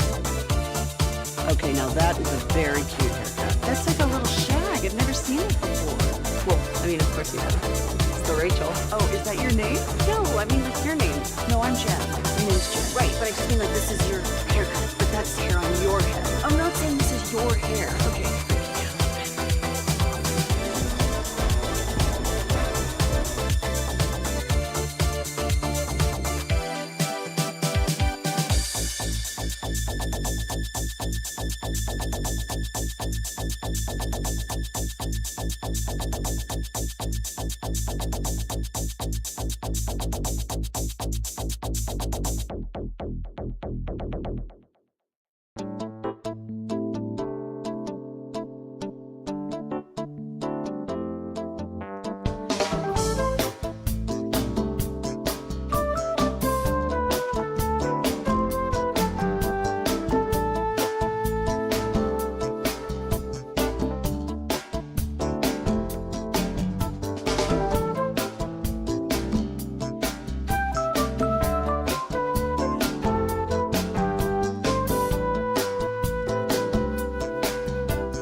This segment is brought to you by Classic Chevrolet. If you're in the market to upgrade your vehicle, get to Classic Chevrolet in Grapevine. Back-to-back #1 Chevy dealership in the world. They've got more new Chevys than anyone, all priced to sell. Visit ClassicChevrolet.com. This is Texas. This is Classic Chevrolet. Together, let's drive. Based on new Chevy registrations 2023 and 2024. And here's his 2-strike offer. Swinging a foul tip caught by Higashioka. Evaldi strikes out the side here in order in the 6th. He's got 9 strikeouts through 6 innings of work. KNC Masterpiece right here on 105.3 The Fan right now. Brought to you by Reliant Air Conditioning Gimmick, free AC repair and replacement. It's time for baseball nuggets. Corey, you like Nathan Eovaldi, right? I love Nate Eovaldi, dude. You think he's a quality pitcher? We would not have won a World Series without him, so I owe all my respect to him for the rest of his career. Why doesn't anybody else think he's great? Because he does not put up Jacob deGrom type ERAs year in and year out, even though like the ones. Yeah, I got it. And he doesn't have strikeout king records. So I think that people get really caught up in all those things. And Nathan Eovaldi's like, I'm just going to pitch really well in big moments. And that's good for him. I love it. But that's why. MLB.com has their pitcher power rankings. Hunter Green, Logan Gilbert, Paul Skeens, Tarek Skubal, and Logan Webb are in the top 5. You scroll down just a little bit more. Nathan Eovaldi, not in the top 10. But you know what? Found another source. Let's go to ESPN. Tarek Skubal, Paul Skeens, Zach Wheeler, Garrett Crochet, Chris Sale. All right, that's fine. Those are all strikeout guys, right? Yes. And then Framber Valdez is also in their tier 1. Tier 2, second tier aces, Reagans, Gilbert. Raygun? No, the guy we had, Cole Reagans. Gotcha. Gilbert, Burns, Cease, Sanchez, Strider. So we've made it through 12 and no Nathan Eovaldi. Pitchers who just missed. Shohei Ohtani, Hunter Green, Garrett Cole. So the names just keep piling up. And so essentially it's like, yeah, nobody thinks he's even top 15 pitcher-ish. Can I list off the current top 10 or so strikeout leaders? Please do. With 25, Zach Wheeler, Mackenzie Gore, Jesus Luzardo, Logan Gilbert. 24, Cole Reagans. 23, Hunter Green. 22, Freddie Peralta. 21, Nate Eovaldi. So he's right there in the top 8 on this list of strikeouts this year. And I don't think it's just, all of them have pitched 3 games. So he's just as dominant of a pitcher as anybody right now. And I was thinking about it like... Better ERA than Wheeler. Yeah, and maybe he probably doesn't care. And because he got paid and he has a World Series ring. He has multiples, yeah. Yes. So I kind of feel like I want to be bummed out or offended for him. I think, well, no. If you're going to be offended for him, carry that chip on your shoulder with him all year and into the playoffs. Okay. Because that's where it seems like he pitches at his best. Man, it really does. Give me a reason for this to be a big moment. Give me a reason. And he's like, all right, I thank you. I needed that. I'm stepping on the mound today. I got a big, and maybe if it's not 30 degrees, like that's another thing. It seemed that he struggled a little bit there. But he's like, give me a big reason. If it's a big game, I'm stepping up in the moment. And all his stuff seems to be at its best. And what's great about him, Kevin, is, he's changed as a pitcher. When his velocity dipped just a little bit, he added other pitches to his portfolio. And just like you saw on opening day, oh, hold on, y'all are definitely knowing that I'm going to throw the splitter. So I'm throwing a curveball at you. Yeah. And he's like, you know what? Less people are throwing a curveball now. I'm going to throw a curveball into the mix. And on any given day, he has an allotment of pitches that he can go to. So it's just, for us as fans, we know what we have. We got a bulldog that gets on the mound and is able to pitch a complete game shutout. I like the comparison of the modern day Mike Mussina from the 817. I didn't watch Mike Mussina enough. I could see that where he was a very always, talented pitcher. He was always good, but never or not usually recognized as like one of the absolute best. But everyone's like, oh yeah, I would love to have him on the team. You're probably, maybe if you got lucky, get 3 runs off of him. Yeah, you know, like that was one of those kind of outings for him.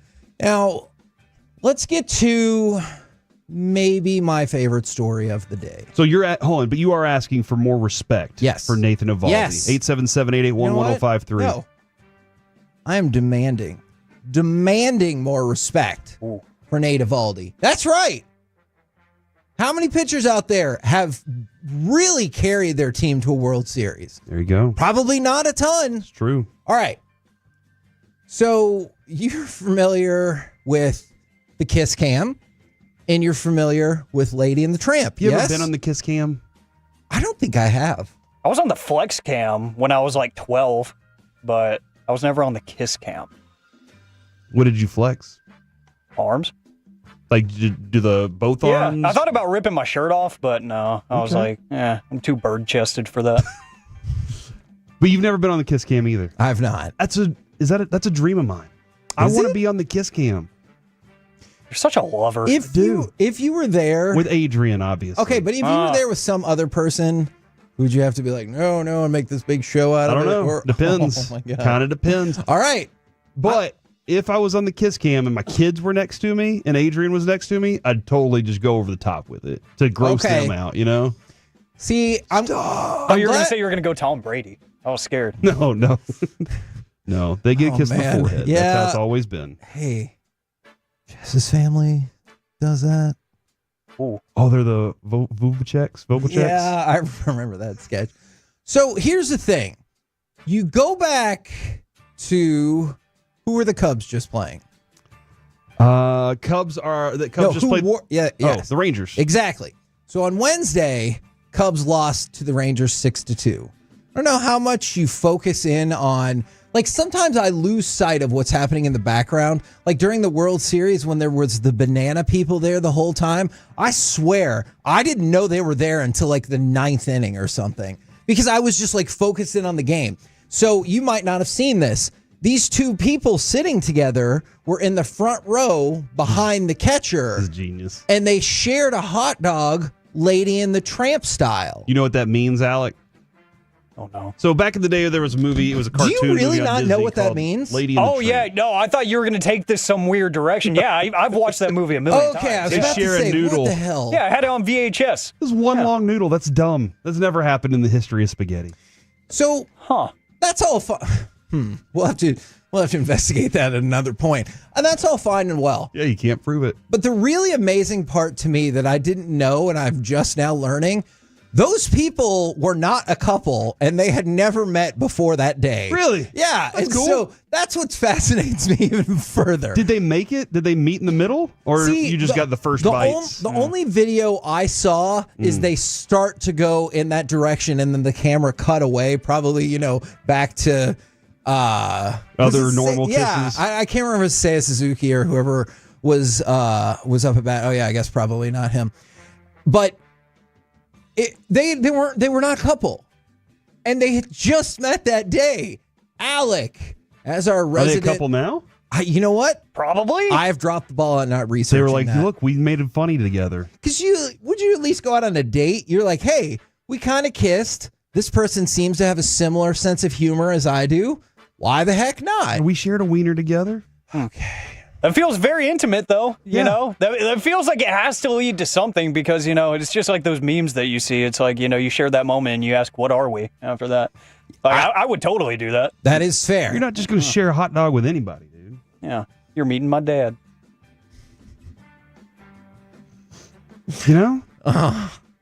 That's why are you doing, what's going on? It's a hot dog, dude. Did you hear what Alex said? Yeah. You're meeting my dad. Yeah. All right. So let's go from a hilarious story to a confusing and not funny story. Somebody did ask what would happen if you and I were on the kiss cam together. I'll tell you what happened. I would give Kevin a big old kiss right on his forehead. And he would sit there and he would be so embarrassed and furious with me. And I would laugh and everybody else would laugh with us. And when we'd walk off, he'd say, I'm calling you on the drive home, and I'll tell you how I feel about this. Still really hate that that's a reputation I have. So, you remember we talked about is yesterday or the day before, Victor Robles dislocating his shoulder. It was a really nasty injury. So, and this is really confusing to me. So it was like right before the last out of the game, and JT Snow tweeted out, Victor Robles tried to ice us. We don't play that game. What? So just as a reminder, Robles is out for 12 weeks. With a separated shoulder? Yeah. And he tried to ice us. I don't think so. And so then he followed up. I think that's funny. Logically, I completely apologize to Victor Robles and the Mariners for the tweet I sent on Sunday. I did not see the play, didn't know he was injured, just saw the replay of him lying on the ground rolling back and forth in a close game. Then, to make it even weirder, this is great. He deleted that apology. Oh, what? Why did he delete the apology? I don't know. You leave the apology up. Like, I people have screenshots of the original tweet. If those screenshots exist, make sure your apology still exists out there in the world. So, yeah, props to JT Snow for just really being confusing with all aspects of his social media game. I love the initial, he trying to ice us. I would have liked it even more had he known and he said that. That would be even funnier. Ooh, that is ruthless right there.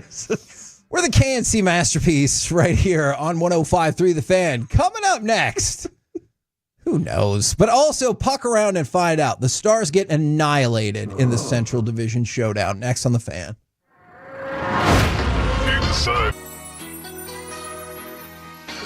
No, that's absurd. Hey, remember when you used to be a, what was it, Pepper Lady? Pepper Lady? Wasn't it Cinnamon Sisters? Razor Babes. Sapphire Squad? Nutmeg Maiden? Recurve? No. Nutmeg Maiden. I just said that.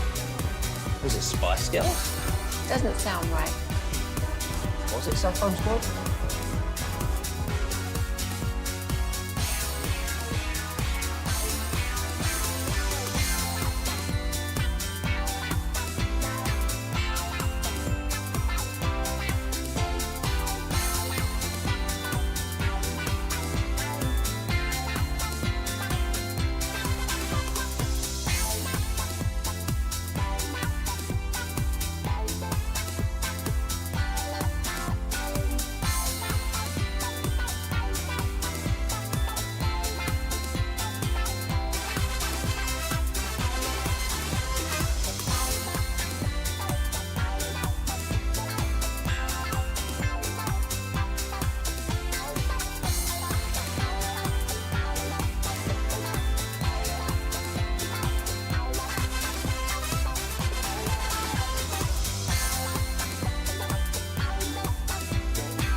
Studios. It's the KNC Masterpiece on 105.3 The Fan. KNC Masterpiece right here on 105.3 The Fan. We talked about it a little. Unfortunately, we're going to have to do a deeper dive here into the Stars debacle against Winnipeg, which we have to call them now after last night. But in the meantime, it is a shout-out Friday.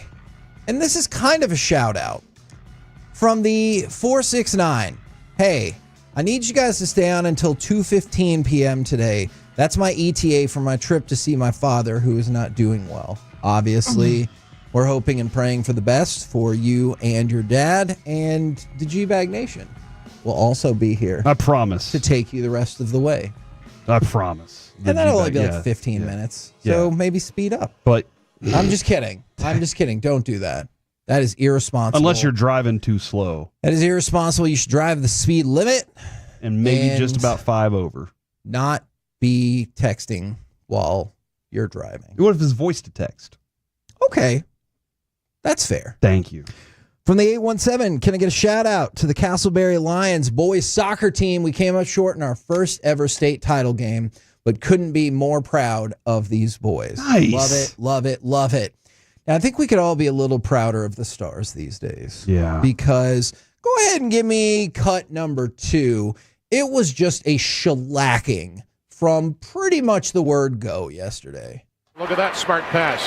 Shifley chips it ahead. In alone. Connor scores! Connor makes it 3-0. A terrific setup by Shifley. Now, you can break this down by pretty much whatever metric you want.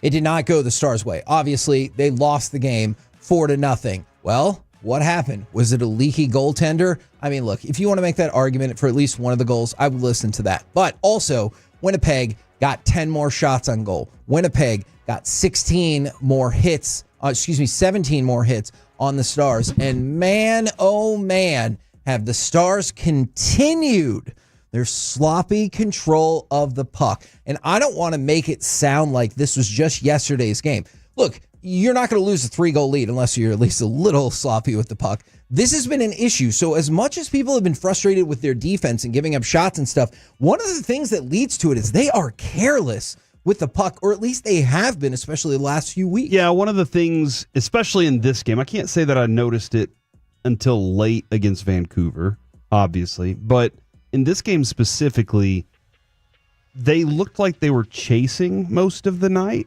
And whenever you're chasing, Kevin, you're not going to make good passes. True. When you're chasing, I just got the puck, and now I'm trying to gather myself to look around to see who's available. And by that point, Winnipeg was already in the lanes.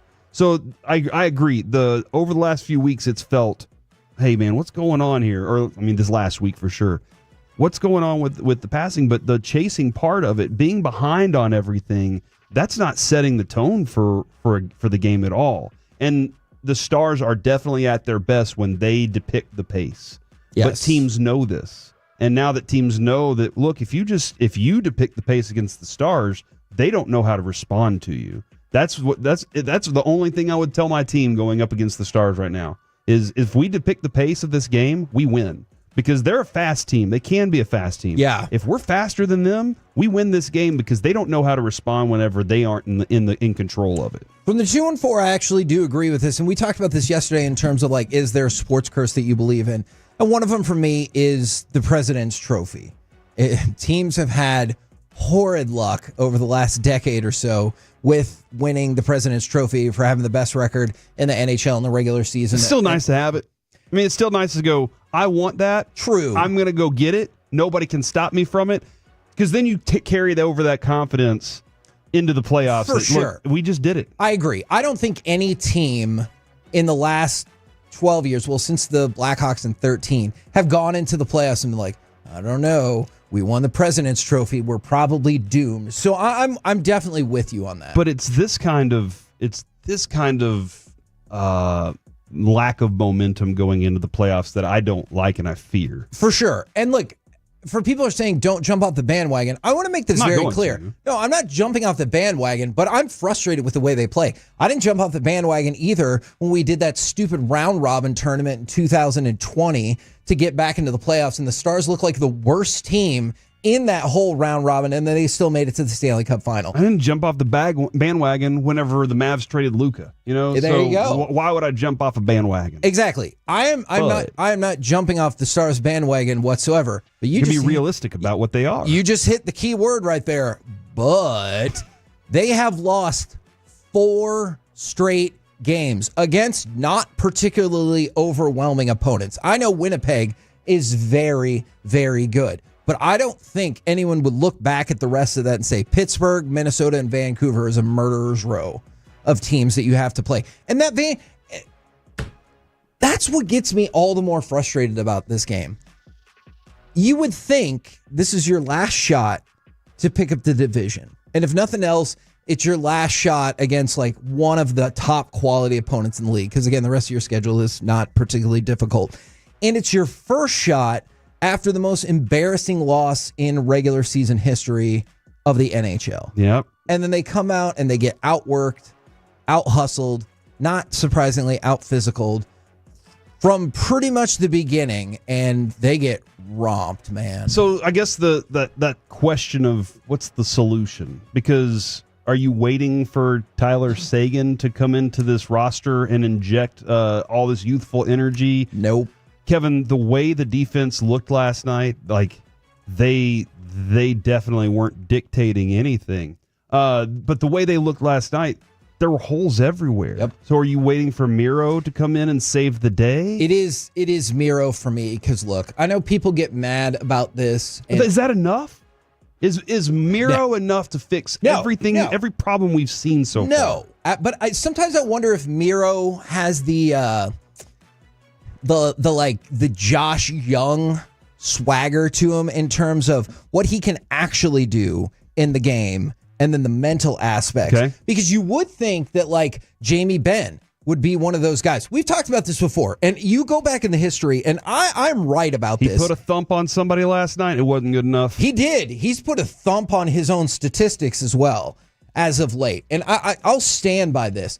I love that Jamie Benn has been part of this team his entire career. I am glad, super glad that we picked up Tyler Seguin. But you look back at both of those long-term extensions, they have been terrible deals.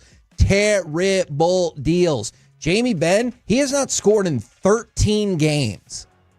All right? If you want to throw in the 2 he didn't play, then the last 15 games. Since January 1st, he has 8 goals. That's in 40 games. So, captain, my captain. What would you rather have then? What pace would you like to have him at? More like I think 15. 20, 15? 20 would be a lot. 14 to 15. 40? I mean, okay, sure. You know what? I should have answered that question differently. What pace would I want? Yeah. 40 for 40. 100%. Yeah, gotcha. Maybe 2 goals a game. In a more realistic hockeyological sense, which is what I'm going to go with. Especially on his line. Exactly. 14 or 15 goals perhaps, and you certainly would never want a scoreless streak of more than 3 games. And he is at 13. Again, not jumping off the bandwagon, but if you believe momentum carries over, he is struggling. The defense is struggling. The puck control is struggling. You're playing your worst hockey of the season right now. And the interesting thing about it is, how do you fine tune that over the last 3 games when your playoff spot is done? Like it's set. You are going to play the Colorado Avalanche in the first round of the playoffs. So what would you advise doing in these last 3 games?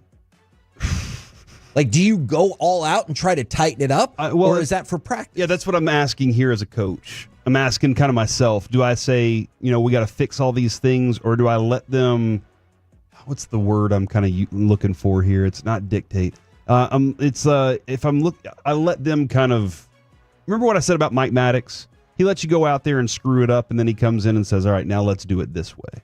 And if I'm DeBoer, maybe I let them continue this stretch down here. I got a couple of solutions, but I don't have to make these adjustments right now.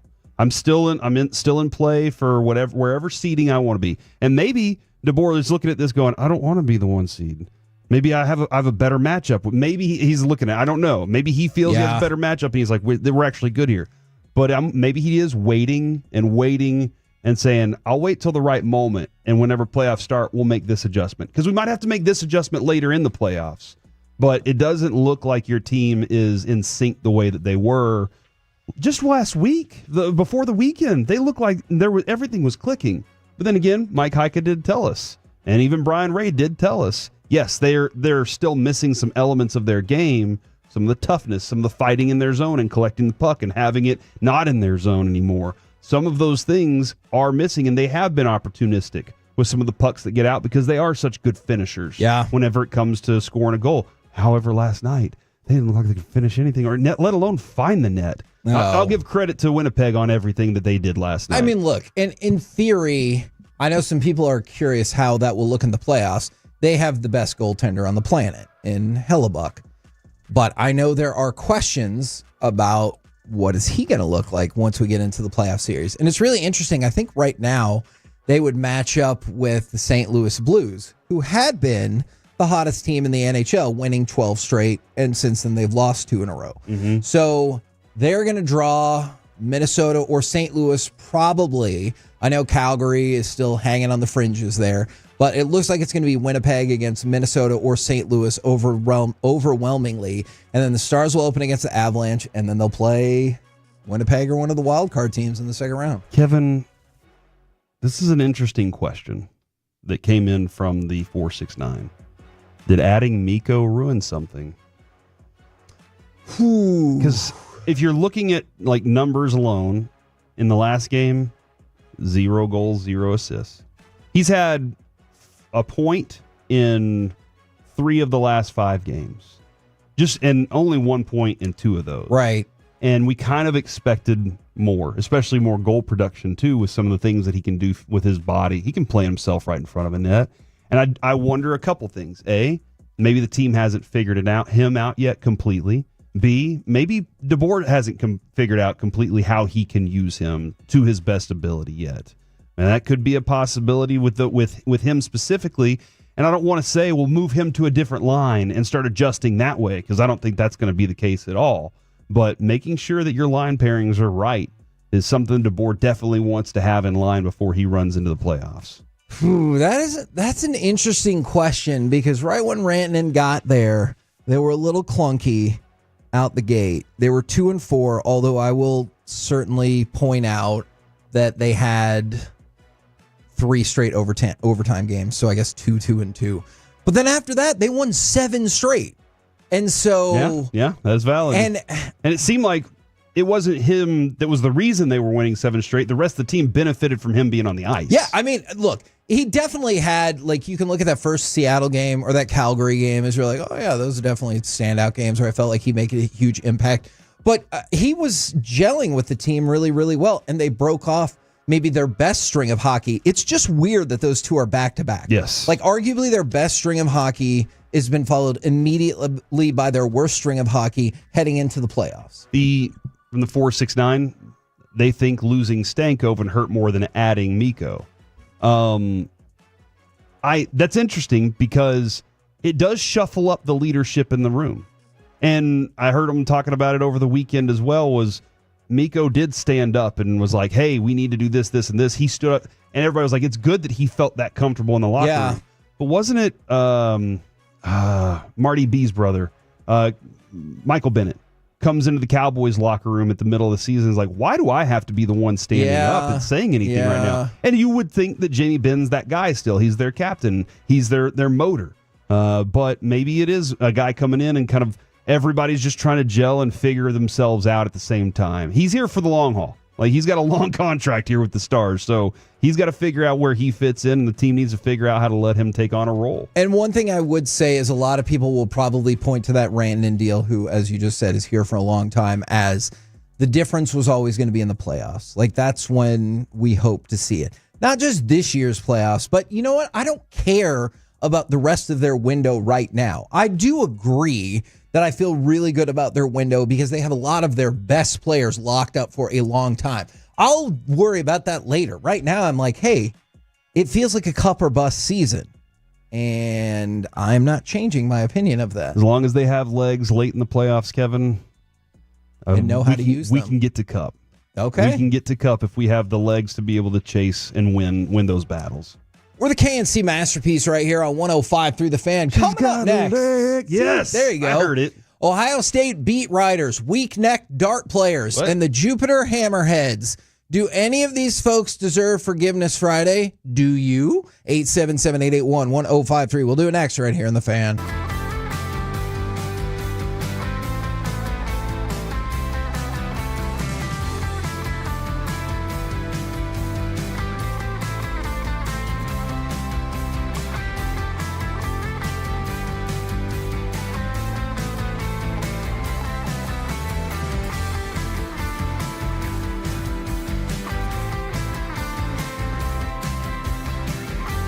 Uber Eats has lower fee products? I gotta remember that. You know, they say in order to remember something, you have to forget something else. Okay, now that is a very cute haircut. That's like a little shag. I've never seen it before. Well, I mean, of course you have. It's the Rachel. Oh, is that your name? No, I mean, like your name. No, I'm Jen. My name's Jen. Right, but I just mean like this is your haircut. But that's hair on your head. I'm not saying this is your hair. Okay, you're freaking me out a little bit.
got to forget something else to remember that Uber Eats has No, that's absurd. Hey, remember when you used to be what was it, Pepper Lady?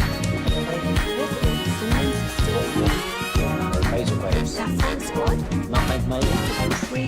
No. Who said that? Was it Spice Girls? Doesn't sound right. Was it Sapphire Squad?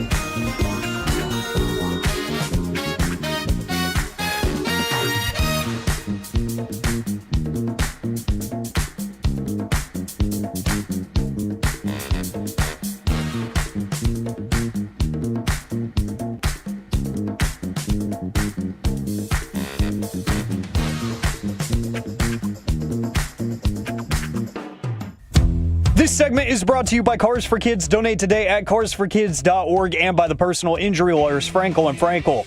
If you've been injured in a car or truck wreck, call Frankel first, 214 or 817-333-3333. With Frankel and Frankel, there's never an out-of-pocket cost. They only get paid when you win. Frankel and Frankel, the go-to car and truck wreck attorneys in Dallas. Is open, carried into the zone by Josh Morrissey. Anderson going counter, shoots and scores, and he's got 40. And it's 4-0 Winnipeg. Yeah. I bet you thought we were done with the Stars. What? But they still get an honorary mention in Forgiveness Friday. Because what the hell was that last night? I will forgive them. Okay. I will forgive them for now. Is that fair? That's fair. And if something happens in the playoffs, however, Kevin, then we have a problem. Yeah. Because I have actual expectations for this team in the playoffs. We might never be back. Unlike, no, not that. I don't agree with that. From the we'll start yelling, fire Nico. It's time for Forgiveness Friday. Do you need to ask for forgiveness? Does somebody need to ask you for forgiveness? Oh, man. I think this should be fine.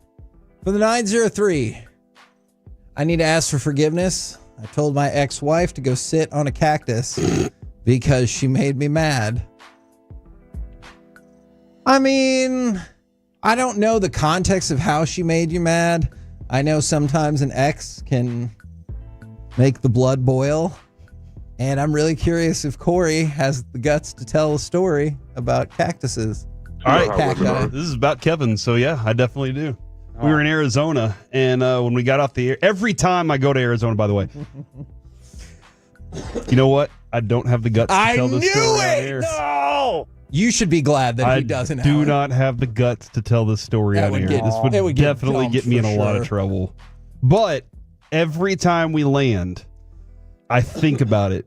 Kevin had said it, and it was hilarious. So I'll have to leave it at that. So hey, the next time we do a live event, you can ask me. You need to make your way out there. We'll definitely tell you. Definitely ask me. It probably does not fit with the constraints of the FCC. All right. And it's funny. Like, it's very funny. I want to go back to the Pirates.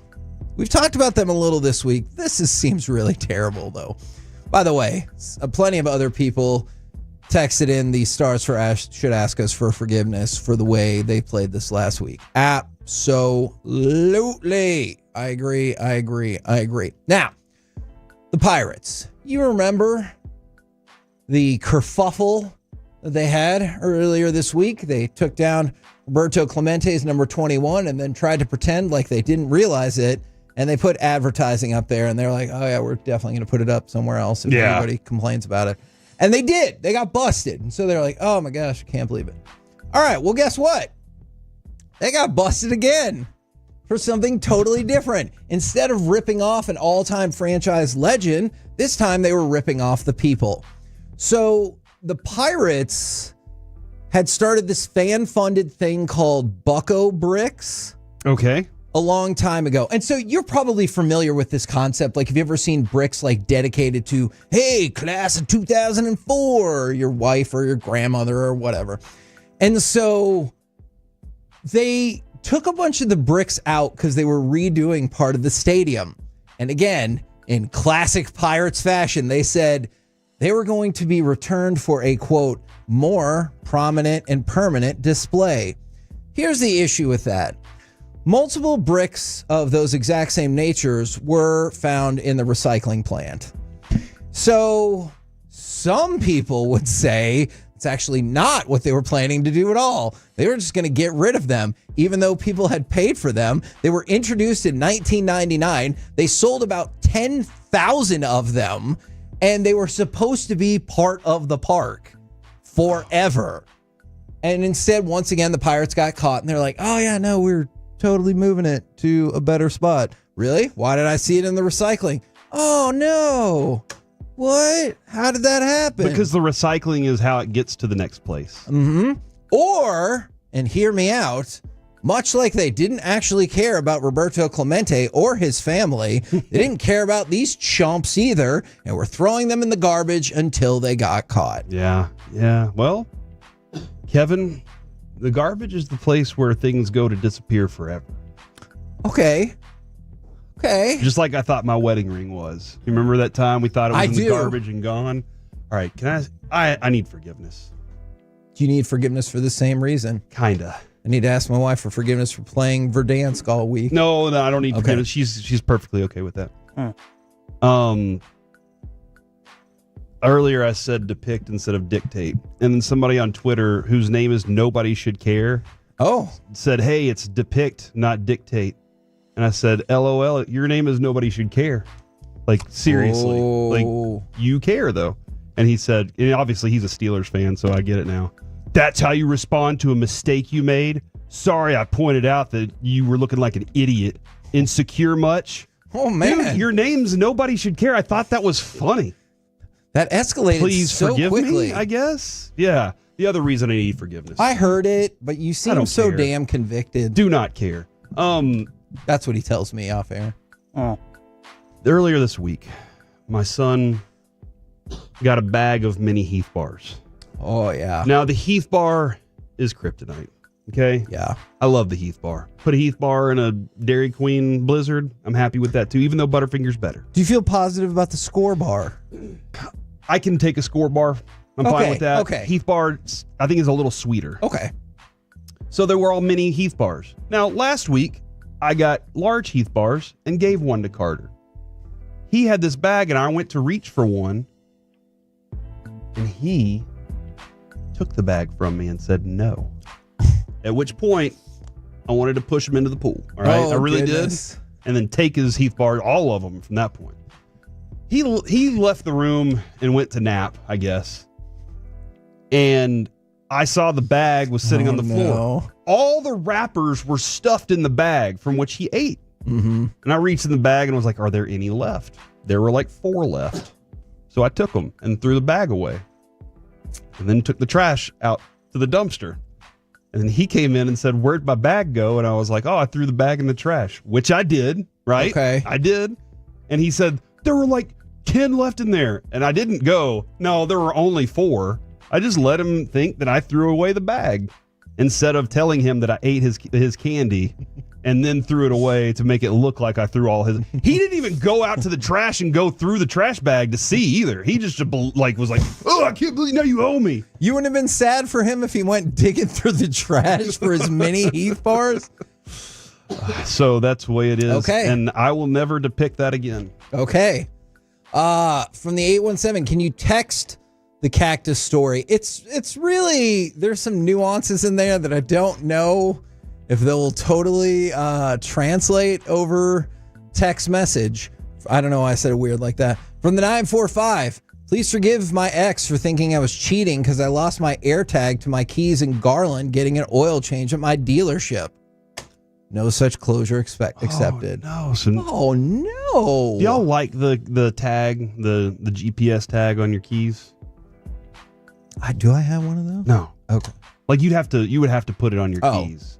Do you why like would that? I do that? Do you ever need because some people lose their keys? Ah. I don't even like my wife knowing where I am on my phone, you know? What? Not because of her, like not because I'm doing anything bad. Yeah. Because I don't like anybody to know where I am. I like the ability to not exist for a while if I want to. Sure. If I could, I would build a little room in my house where nobody would know, like with a wall that I could just go behind. Okay, that Instead, would be I have to cool. just go in the bathroom and lock the door, you know? But they know Okay. where I am and they come knock on the door. No. That's what Noah does. Your kids are too old for that. Yeah, because no, they are not, Kevin. They My should 17-year-old last night came in. Dad, where are you? I'm in the bathroom, son.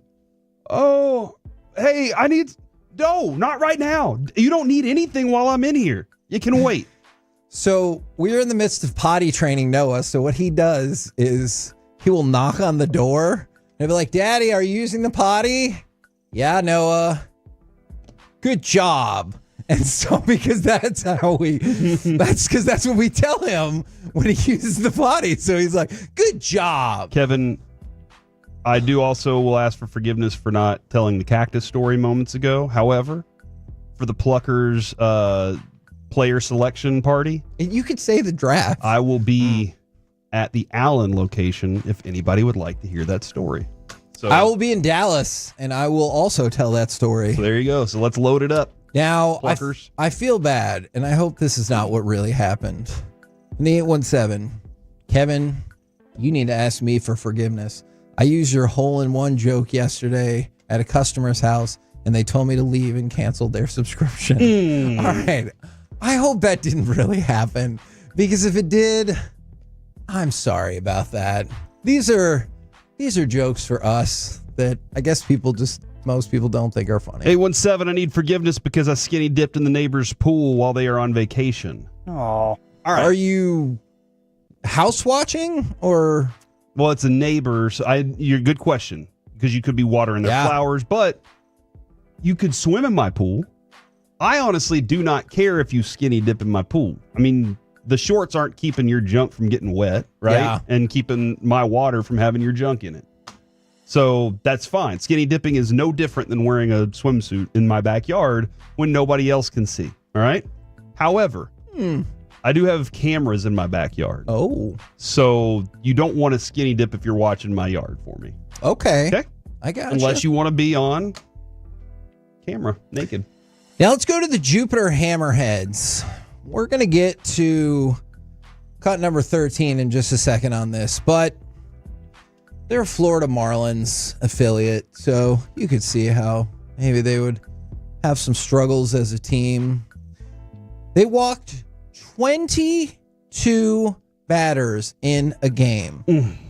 That's a miserable day. It really is. At which point the announcer's like, I've had enough. It's only my 5th season, and I've been in baseball, little under a decade because of my college days. I've never written so many RBI walks in a book before.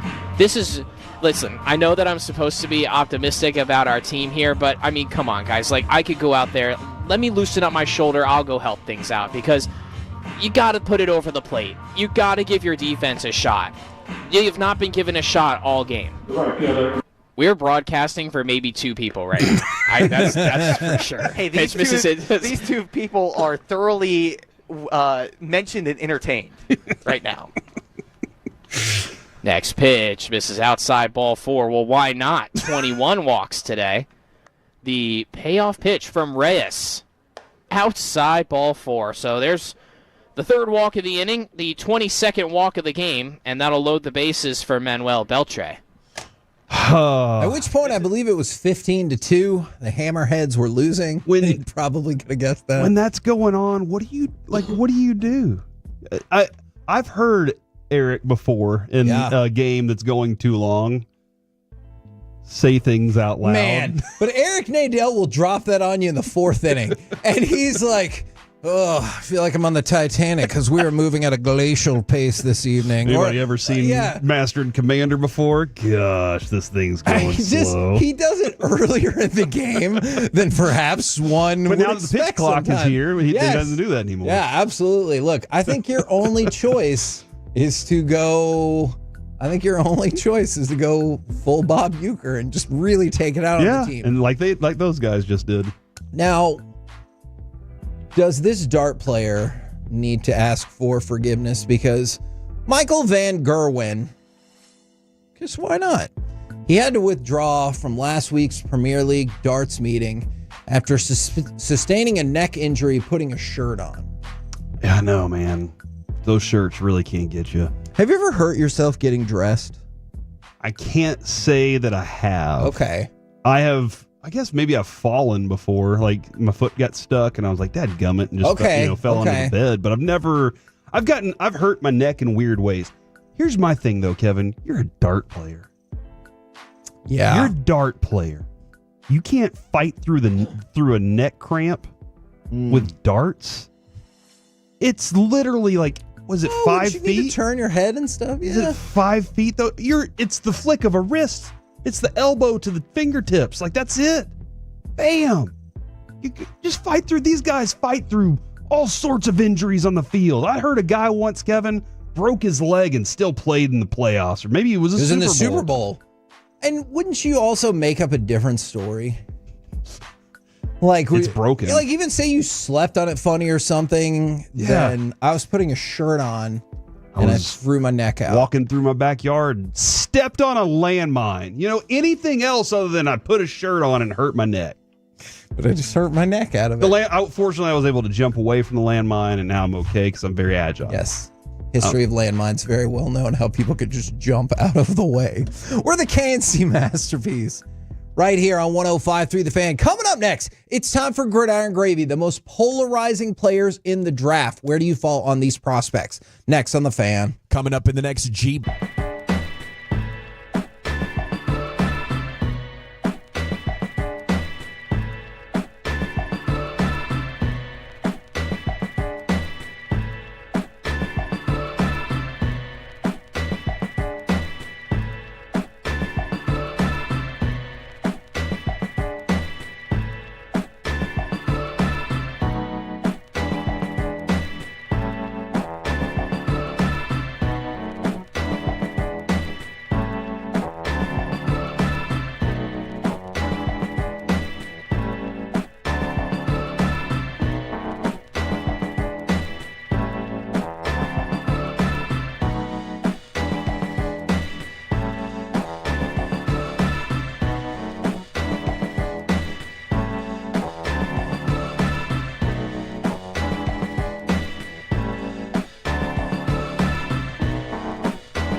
forget something else.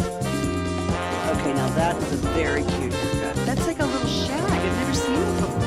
Well, I mean, of course you have. It's the Rachel. Oh, is that your name? No, I mean like your name. No, I'm Jen. My name's Jen. Right, but I just mean like this is your haircut. But that's hair on your head. I'm not saying this is your hair. Okay.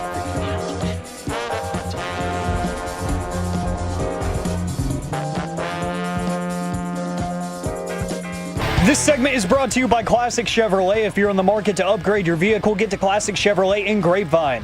Back-to-back #1 Chevy dealership in the world. They've got more new Chevys than anyone, all priced to sell. Visit ClassicChevrolet.com. This is Texas. This is Classic Chevrolet. Together, let's drive. Based on new Chevy registrations 2023 and 2024. Texas A&M territory. Bazelak in trouble. Down he goes. Shamar Stewart on the sack. Loss of 9.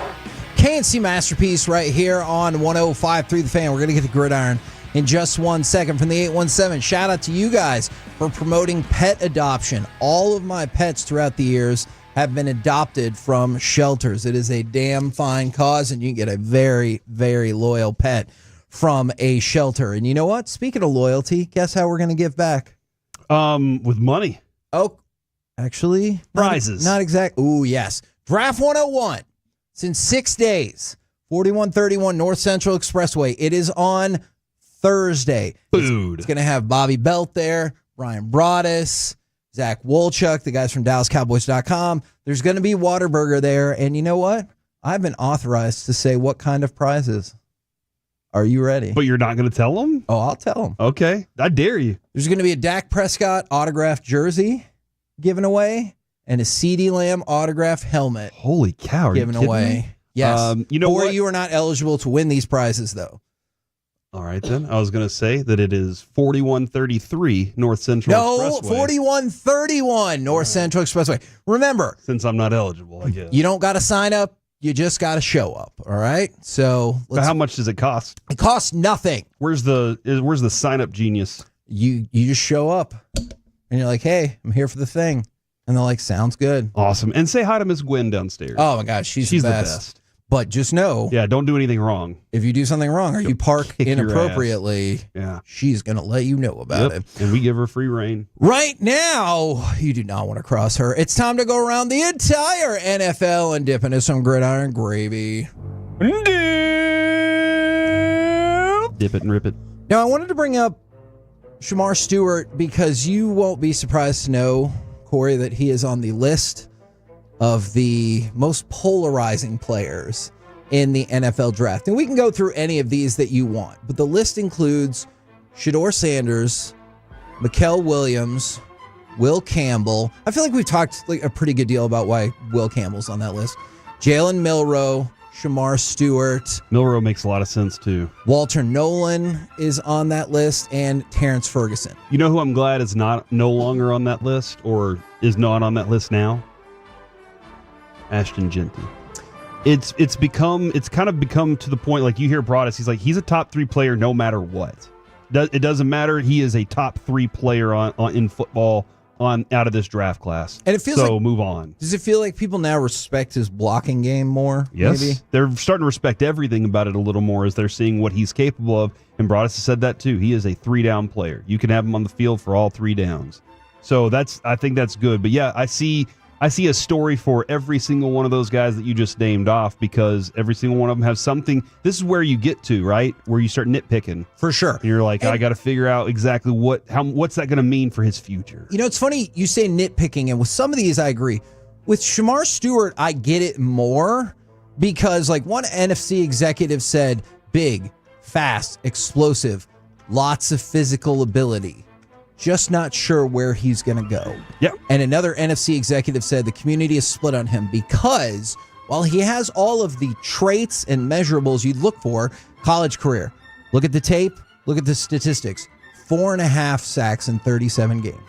So if I tell you, oh, Corey, this guy's got all the traits, and you look at the numbers and you're like, but happened? Yes. Like he has the traits, but why does it not translate? Yeah. What is it on the field that I'm supposed to see that I love about this player? That's a good question. So for Milroe, here are a couple of thoughts, and I think you might fall in line with these. He looks good in a pair of jeans. Remember that was from yes, the movie Moneyball.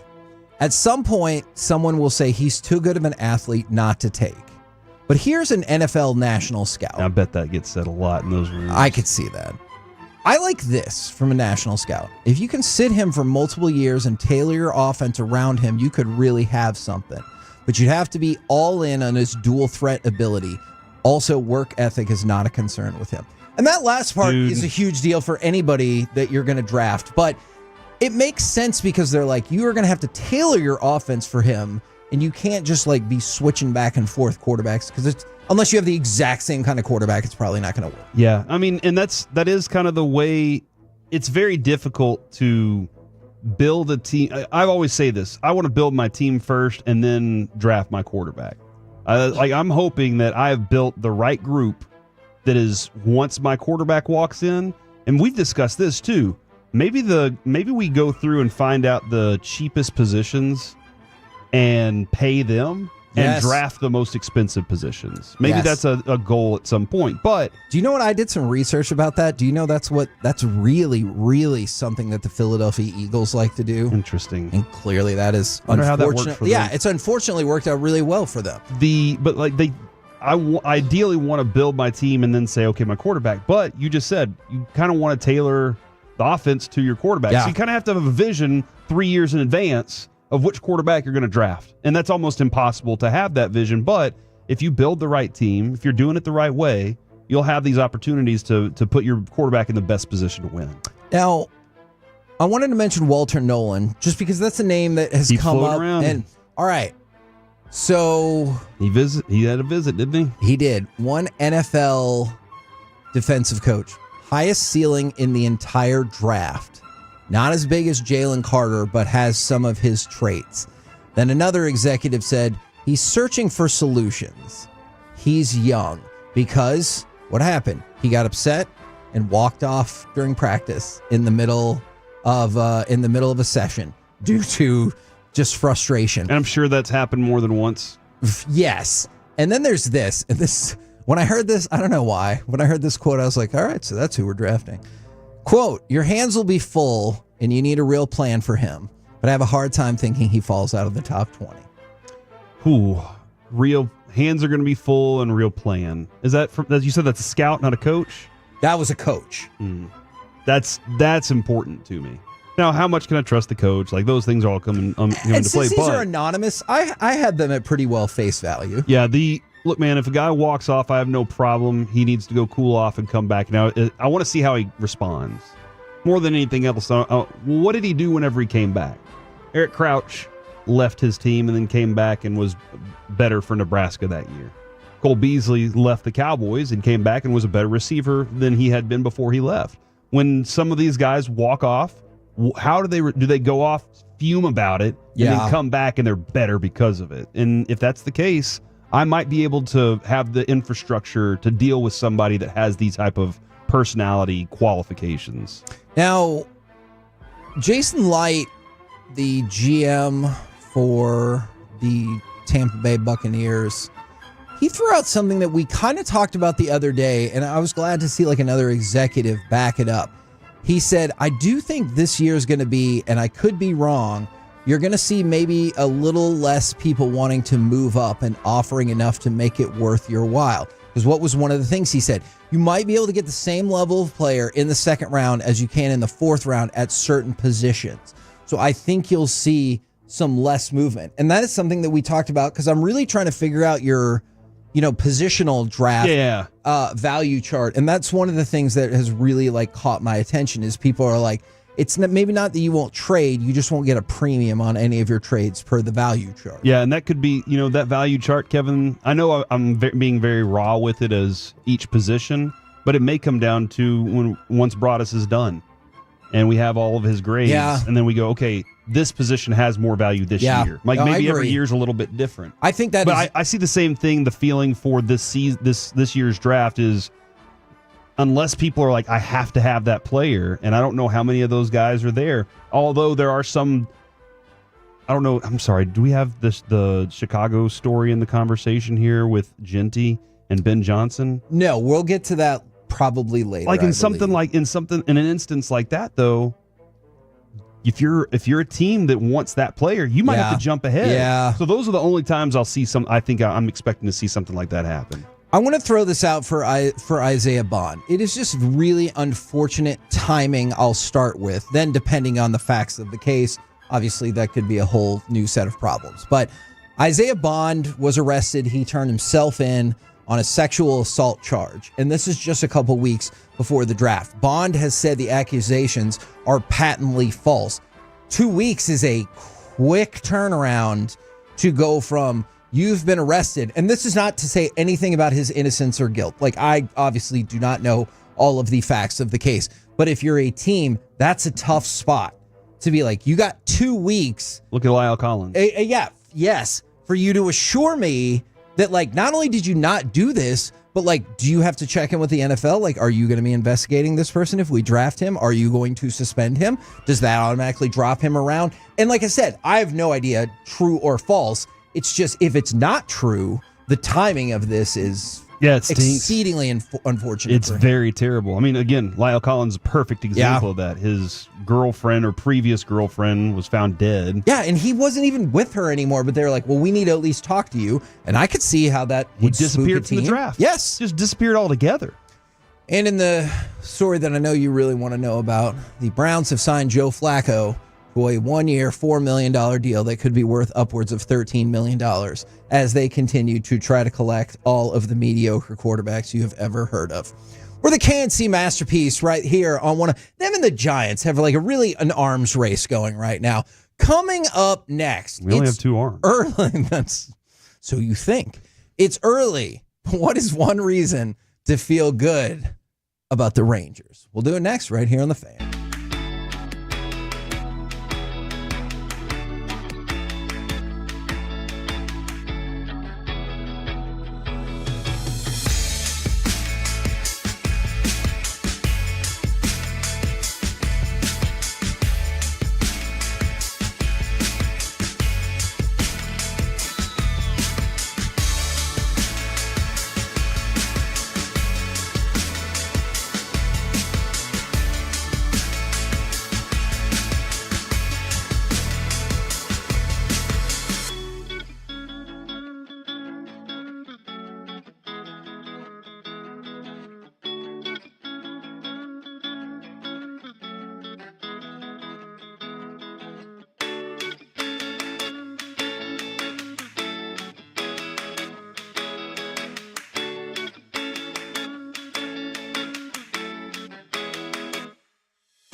think it's true that you've got to forget something else to remember that Uber Eats has groceries?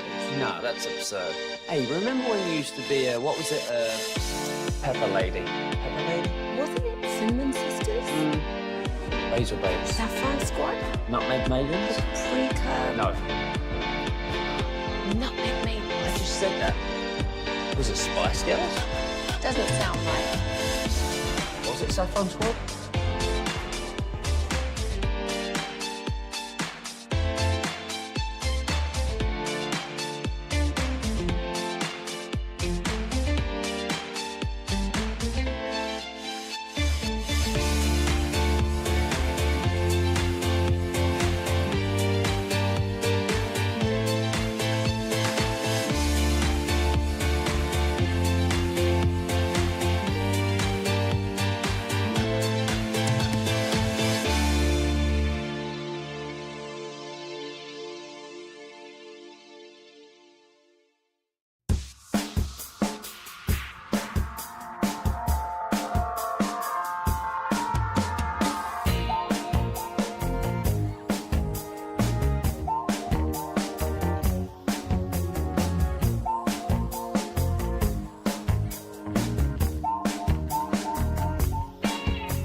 Driven by our D&M Leasing Studios, it's the KNC Masterpiece on 105.3 The Fan.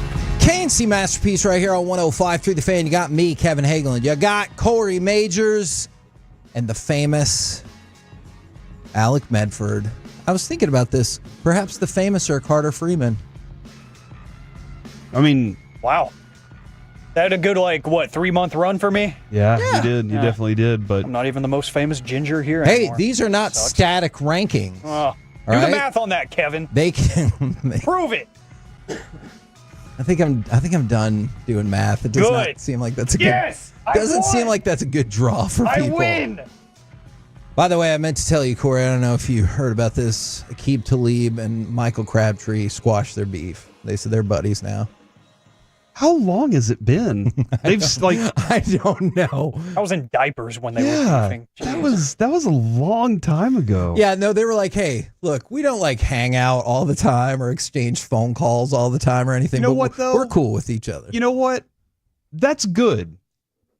How many times do people hold grudges for way too long? Yeah, and you're just like, I can never like that person unless they apologize. Hey, just move on. I had to squash a beef with another member of the local media because I did not care for something, but we did. Yeah. We chatted it out. Yeah, just like with Nico. Squash the beef, let it go, and tell Nico you're sorry for asking for him to be fired. No. Okay. We're going to get to that in about 20 minutes. In the meantime, give me cut number 8, will you please? And let's talk about the AL leading Rangers. Fitz peering through the glove. Brings the glove down and comes home with the 0-2 pitch. And that ball is rocketed deep out into left center. Duran stops to look, and it is gone. way out of here, up into the second deck. A booming home run for Adolis Garcia to give the Rangers a 3-2 lead. Now, this is what I was thinking in my head, and somebody texted, I think the fact that the Rangers have the best record in the American League is a good enough reason to feel good about the Rangers. And that is absolutely fair. I was going to go like a little bit more specific on this, but that is absolutely a fair point and reason to be excited, regardless of what Baseball Reference is Pythagorean. Nope. Pythagorean. There you go. I said something else. Look, I've always been the one that knows math formulas here on this show. Yep. Everybody's always said that. That's right. A squared plus B squared equals C squared. Mm-hmm. So smart. And you know what? That's my own fault. I said there would be no more math. So I decided to go with something else there, but that is a perfectly valid point. And somebody else said one good reason for the 903 to feel good about the Rangers, it's baseball season. That is a very good reason. For sure. Now, I'm going to go with the fact that our rotation is our strength despite everything that happened. So you've got the fourth best ERA in the American League. Nathan Eovaldi threw a complete game shutout against the Reds. He has an AL leading, or at least it was yesterday, 19 2/3 innings pitched. And then think about this. Jacob deGrom hasn't even really hit a stride, anything close to a stride by his metrics. And then add this in. Jack Leiter has pitched well, but then got a blister and is on the injured list. So is John Gray. So is Cody Bradford. So you can make a pretty strong argument. 3 of our top 6 pitchers are currently out. And one of them's on the 60-day IL, and another one, obviously, in Bradford, has missed a ton of time. And yet you still have gotten excellent pitching. Because I know it's been 2 weeks. I don't care. I still think that this offense is going to be really, really, really good. Yeah, as early in the season as it is, it's already been a real treat to watch Eovaldi pitch. Like that, I consider myself lucky as a fan, Kevin. We grew up here in DFW. We were at the first Rangers Park. We were at the second one. We've been to this one. And we traditionally maybe had a good pitcher on the team, on the roster. Derek Holland, we got lucky watching him, at times. Sure. There were other guys that would roll through here, but for the most part, man, we were always like, this team just doesn't have good pitching. Maybe we had a Nolan Ryan. Maybe we had one, the Aaron Seeley year. That was an awesome year. We've had a couple of guys roll through, but right now we are fortunate to watch Eovaldi. And we're fortunate, Malley, the way he's pitching has been, the last 2 games has been great. Yeah, and that last start was, man, that was a revelation for me. Yes. If he can pitch, it doesn't have to be exactly like that, but if he can pitch anything like that for the bulk of this season, oh my gosh, that's a huge win right there. And then tonight's game, Jacob deGrom stepping on the mound. He hasn't even been himself yet. Yeah, agreed. He's got a 1.13 whip right now and only 9 strikeouts in 2 outings? Like, I feel like he should have 50 strikeouts already. Sure. That's just how he typically is. But he hasn't even found it yet. When he finds it, that's going to be an absolute treat. And I'm going to feel really confident him going out against anybody on any given night. So that's really nice. Somebody said, "Are you really injured with a blister? How baby can that be?" I get it, but in baseball, and if it's on your pitching fingers, that is a bit of a problem because it just changes your grip. So it's less baby and more. I think it's less about the injury and more about like your ability to squeeze it. Now, I did take a shot at the dart guy for the neck injury, and maybe that's a really big deal too. But we have had a great blessing of if you're a Rangers fan for a long time or a new one, you're getting to watch some really good pitching out there. Even the young, Rocker and Leiter, those have been very fun outings. The bats, Kevin, we've been able to get wins. So there've been some moments. It's just the bases aren't full in an inning, and that's where we get most excited, and most baseball fans get excited. All right, leadoff walk. Single to move them over. Bases, you got 2 runners on. Okay, now the bases are loaded. Or, you get a leadoff double. And so, that's whenever it gets really exciting baseball. The way they've done it has just been occasionally they'll get 2 runs here and there, and then that's got to be good enough. But it's still been a very good start to the season. Now, Alec, I want to get your thoughts, but I also want to throw this out from the 903. It's very important that you remember it's the 903 and not me. Thanks for not doing any more math, Kevin. Very mature of you not to go on a tangent. I fully agree. Yes.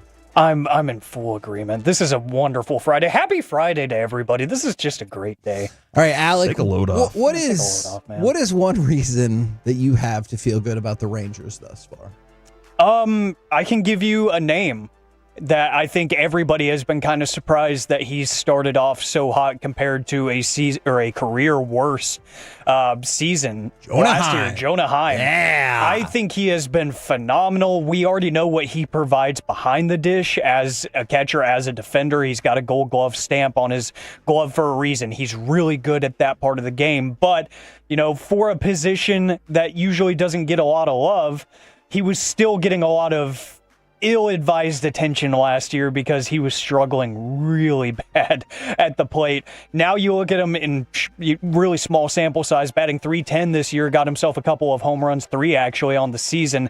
He's doing really good. He's taking really quality at bats. He's looking at quality pitches. Everything about his offensive game feels like 2023 Jonah Heim again. It feels like he's kind of woken up. It's cliche, but maybe the Higashioka deal kind of said, hey, I wanted to be that guy. I thought I was going to be that guy. I'm willing to be a 50-50 guy behind the plate, but that's not what I want. So, I do think there's some weight to that. I think there is some realism to the idea that, hey, there's a guy that wants to get more playing time than me, and he's got a lot more skins on the wall than I do, so I got to up my game. And that pairing of him and Higgy has actually been wonderful. Yeah. I really do like that they're splitting time because I think they both provide something really good for this team. I think Higgy's a really good defender. I think Jonah's a really good defender. I agree. And I think Higgy calls a good game. He does, and there's a reason that some of the better pitchers on this rotation are getting paired up with Higashioka to start off the season, at least for now. But the fact that Jonah Heim is back to form offensively, that alone gives me hope that this offense is going to do something at some point. You will like this from the 940. It's the best catching duo in baseball. And look, I realize we're probably going to be biased on that, but I like the idea that it could grow into that. And then from the 817, sorry, Corey, we used to pray to win games the way we're winning them right now. And that goes back to Corey's point about developing pitchers and needing pitchers for pretty much, it feels like, the majority of the history of this franchise. The other thing that I'm really stoked about, and we asked Bochy about it this week, is he already has identified what this team's identity is. That he's already identified that they aren't a quitting team. And that's something that never ever quit. And yes, but he doesn't have to say that. Nothing. Listen, that's nothing against Bannister. I thought it was a great slogan. I still think it is, and I know what he went through and why he feels that way. But Bochy, it seems like that is a thing, a quality that his teams have, that whether they don't want to let him down or their teammate down. I think that's something that Chris Young, being a good teammate, look, if I quit now, then I've quit on you. And Kevin, just like any of the guys you work with, if I quit you, I let you down. Yeah. And none of those guys want to do that. So I think that part of it is a great place to start the season. And then Boch can build on that as they go along. And hey, look, we can fix these guys stealing bases on us. That's something we can fix. I can't fix if you're going to be a quitter. That's something I can't have a quitter on my team. And so the way that these guys stick with it, fight through it, and battle, those are the ways that whenever you go down or you're tied in a series going into Game 7 in the ALCS against Houston, hey, I need a win tonight. You can rely that your guys are showing up for that game. Yeah, a lot of positive feedback, a lot of reason to be excited about the Rangers. And remember, tonight, right here on 105.3 The Fan, you're going to see essentially the start of division play, at least for the Rangers. And in the next 22 games, 16 of those games are against division opponents. You're going to make that stop over in the NL West, which clearly you're getting 2 of the 3 incredible teams to start the season in the Dodgers and the Giants. But the rest of the way, division series. And so this will be a really, really important stretch of baseball. We're the KNC Masterpiece right here on 105.3 The Fan. Coming up next, as we move into the Expressway, we're going to do AM on the FM, but also Inspired by a particular text we got and Luka Doncic, it's time for the combo platter. Get over it. Give us a sports opinion, and then what sports or pop culture happening will you never get over? We'll do it next right here on The Fan.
Uber Eats has Lola V products? I gotta remember that. Well, you know, they say in order to remember something, you have to forget something else. Okay, now that is a very cute haircut. That's like a little shag. I've never seen it before. Well, I mean, of course you have. It's the Rachel. Oh, is that your name? No, I mean like your name. No, I'm Jen. My name's Jen. Right, but I just mean like this is your haircut. But that's hair on your head. I'm not saying this is your hair. Okay.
The Expressway on 105.3 The Fan is presented by the On Time Experts.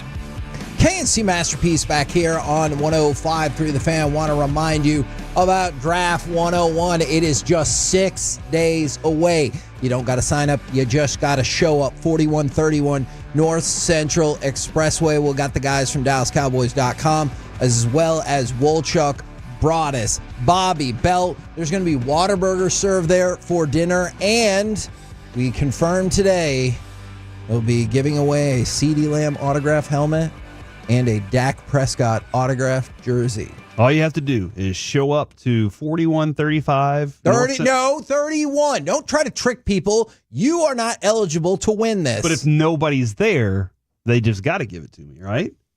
Actually, they probably would still say no, and they would be mad at me for sending everybody to other places. By the way, I believe parking is free as well. So Yes. you can park in our parking garage if you're worried about parking. That's usually the number one thing for me. Where am I going to park? And if I have to pay for parking, I'm a little flustered. But even worse, if I have to drive around and find a parking spot on the street somewhere, now I'm ticked off.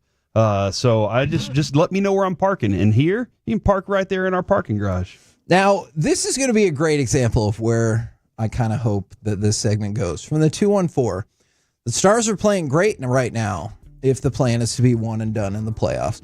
Also, I'll never forgive Mac Brown for going with Chris Sims over Major Applewhite in 2001 and 2002. They would have been national champions that year. Now, so this is the Get Over It edition. Obviously, a lot of stuff came up with... Go ahead and give me cut number 9. It's all based around, obviously, this gentleman and a couple of specific texts that we got. And now the Lakers are up 105-94. So not get complacent, and that guy won't. Shaking his head. Not tonight, Dallas. I'm a member of the Lakers, and we're going away with a victory. He was so excited to say that one. Yeah, that last part was gross. But people were like, hey, and this one text in particular, I think, created this idea. Hey, get over it.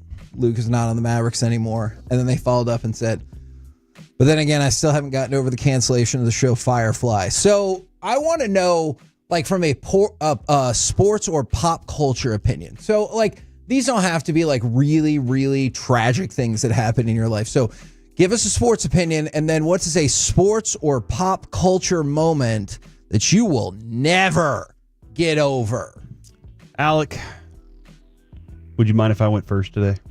No, go for it. Thank you very much. My sports opinion, the best time of year is on its way right now. Mm-hmm. Just looking outside and stepping outside, it is about to be water sliding season. Water sliding season is a sport, by the way. I asked Chris Arnold, and he said it is. I have the text to confirm, Kevin. Would you like a list of things that he said are not sports? I said, is it fair to say water sliding is a sport? And he said, LOL, of course. And I said, I'm adding it to the ledger. So thank you, Chris Arnold. 3 fire emojis. Emojis. Yes. I love water slides still. I don't like roller coasters. I'll admit that. Okay. I'm not a roller coaster fan, but I love a water slide. And I don't know why. I feel like I can swim. I guess that's the thing. Even though I know I could probably die on the water slide. Like there's a chance. I don't know. Water sliding is a sport, and it's almost water sliding season. I cannot wait for the pool to be clean, and it's gonna be awesome. Okay. The moment I will never let go of, Alec, if you don't mind. At the San Francisco 43, Aikman again will have to throw, and does, and goes deep. The pass is incomplete. Intended for Michael Irvin. And Deion Sanders is with him. And he had Deion on that one. The whole Cowboys sideline is looking for a penalty on this one. As well they should be. And there should be. He gets his left hand in there. Pat Summerall backs me up. John Madden is right there at the forefront of it. And then when they did the replay, by the way, I know why Troy made that throw now. Deion tripped and fell. Deion tripped and was getting up. Now, granted, I'll give him a lot of credit for tracking Michael Irvin back down even after he fell. Yeah. That was pretty special. And Deion always had that catch-up speed. But the reason he was able to get there and put his hand was because he put his hand right. He armbarred Michael Irvin down the sideline and kept him from catching the ball. Kevin, that would have been 3 straight Super Bowls, and that would have been 4 straight Super Bowls at that point because the Cowboys would have gone on. They would have destroyed the Chargers in that game. Yeah. And that was the game where it was like comeback. It was 18 catches for Michael Irvin or something like that in that game? And that was a pass interference. Pat Summerall said it was so. Michael Irvin has told us it was so before on air, and Deion Sanders was like, come on, guys, you know better than that. Because he just didn't want to admit that he got beat. Because I made up a fake school doesn't mean I had pass interference. Somebody says it wasn't pass interference. Pat Summerall just said it was. Who are you to question Pat Summerall? It's Pat Summerall. Now, then the Cowboys would have been the first to win 3 straight Super Bowls. And then they would have been the first to win 4 straight Super Bowls. And this little Chiefs run would have still been neat. And Tom Brady, you can just be like, whatever, Tom Brady. All those Super Bowls, you still haven't won 4 in a row, bro. You know what? I don't want to derail this conversation too much. But let's do it for just a second. Let's go down that path. All right. Troy Aikman now not only has 4 Super Bowls instead of 3, he has 4 straight. Do you think then more people would put some respect on his name? And I know you might be like, oh, he's in the Hall of Fame. I get that. No. Not me. It's different. Other people who do not put the proper respect with him. That is a good question. That is a very good They got question. to, right? Because he has 3 and people won't give him the credit he deserves. He used to have 4, and they're 4 in a row. Like, okay, nobody's ever won more than 2 in a row before, except for Troy, who doubled that. Then I feel like you have to. Yeah, man, I'm in on that. By the way, from the 940, Corey, proper water sliding requires proper form and technique. I think they're right. Depends on if you're going for just nonsensical fun or maximum technical fun, which I also approve of. From the 214, I still think the Rangers are going to win the AL West, and that 5th down game against Missouri and Colorado, I will never get over that. Alec, do you know that game? The 5th down Missouri-Colorado game? I will take that as a no. I've heard about it, yes. And so this was before the guy got punched on the field, right? Yes, that was it. And the different year. Yes, the officials did not mark one of the downs after they happened, and the other sideline's going crazy. They're like, that's a down. That's 5th down. Well, like the other day, whenever Adolis had ball 4, and he was like, that was ball 4, and everybody was like, no, it's not ball 4. And then Boach is like, whoa, hold on, it's ball 4, dummies. And everybody was like, oh yeah, Boach said so, we should agree. From the 214, the Rangers will break, man, I hope so, the all-time win streak this season. And what I can't get over is Evan Carter being sent back down to start off the year. I will never let it go. From the 469, Nico or Kyrie will be gone by the start of next season, and I will never I love this. I will never get over Steve Carell leaving the office because of dumbass Holly. All right. That is why he left. Or you could have just wrapped up the show at the end of season 7. What fun would that be? Well, those last 2 seasons can be rough to get through. Only if you don't love Jim and Pam. Yeah. Look, here's what the reason storyline in the last season. The reason you're saying this is because nobody was ever Michael Scott again. Like that's that's the reality of it. And it's very difficult to meet that bar. That is what that show was. It was built around him, and then everybody else was part of his life. So that is a reality there. And then I just really hated the Jim and Pam storyline in the 9th season when they're like, hey, maybe we should get a divorce. Oh, the cameraman's in love with Pam. Weird. And I was like, no. That was a little weird. No, him trying to go to Philadelphia to work too. I loved it. I actually did like that bit because life was so much better at the paper place. From the 817, Sports Opinion, Jacob deGrom will win the Cy Young Award. And I can't get over the fact that Nelson Cruz didn't make that catch in the final out. The one thing that helped me get over that was the 2023 World Series. Once that happened, I was like, you know what? Okay, I am willing to let it go. I understand where you're coming from here because we won one. So it's like, exactly. But we should have 2. Kind of like the Mavs. Yeah, Dirk should have 2. Now, would Dirk have gotten the second one? I don't think he if would he got have. the first one. I don't think know. he would have. But we should have 2. They stole that one from us. Yeah, because Dirk was very motivated. Yeah. That was a different Rangers team at this point, though. We should have 2. But I do forgive Nelson Cruz. I forgave him a long time ago when we're on Washington, hopped on our air, and said it wasn't Nelson Cruz's fault. He was good when he jumped on there. He was All awesome. right, I'm going to go next. My sports opinion is that Jim Larinaga has now told me my new favorite recruiting story of all time. Okay. He tweeted this out. True story. I was an assistant at the University of Virginia. We flew recruits in a private jet, totally legal. One weekend, we had 4 kids from New York. Our Learjet had 2 pilots, a flight attendant, and we served breakfast on board. First class all of the way. It's about to take a pretty hard turn. One of the recruits had a dog. When we picked him up, the dog ran out. A minute later, the cab pulls out. Bang! It runs over the dog. The recruit jumps out to check on it, and then the dog bites his hand, ripped a 3-inch gash in his hand. We told his parents not to worry. UVA had the best hand doctor in the country. How do you know that? That's what he says. That's what he says. Wrapped his hand in a towel, still took the visit. Doc stitched him up. We had a great trip. The best part is the dog lived and he still signed. And the sleuths of the internet. He was never the same player after that. Well, okay. Incorrect. All right. The player, according to internet sleuths, is Tom Sheehy, who went on to start 110 games at Virginia and was a forward on their 1984 Final Four team. Really? Yeah. So he did turn out to be pretty good. Exactly. And what a wild story. If people are upset, remember I said sports are pop culture. Give me cut number 10. I will never get over this. WrestleMania 30, The Undertaker and Brock Lesnar. Again. All right, Brock Lesnar counter. Brock Lesnar counter. Lesnar counter. He's got it. Undertaker up at his shoulders again. Not again. Going for a triple. A third and 5 to the Undertaker. Brock Lesnar into the cover. Hooks the leg. The streak is over. I am so glad that you played that, Kevin. Are you? Because it comes full circle that water sliding is a sport. After the GIF that I sent y'all yesterday of the Undertaker jumping off of a water slide. And why does that exist? I have no I don't clue, even know how you found but it is that. my favorite GIF I've ever sent. And I felt like it was necessary. And Kevin Gray knows too. He knows exactly what I'm talking about because y'all are the 4 people that were on the text. The people were shocked, and then there was this weird silence that went over the arena. There's all kinds of different looks from people like, what the hell just happened? And what did happen?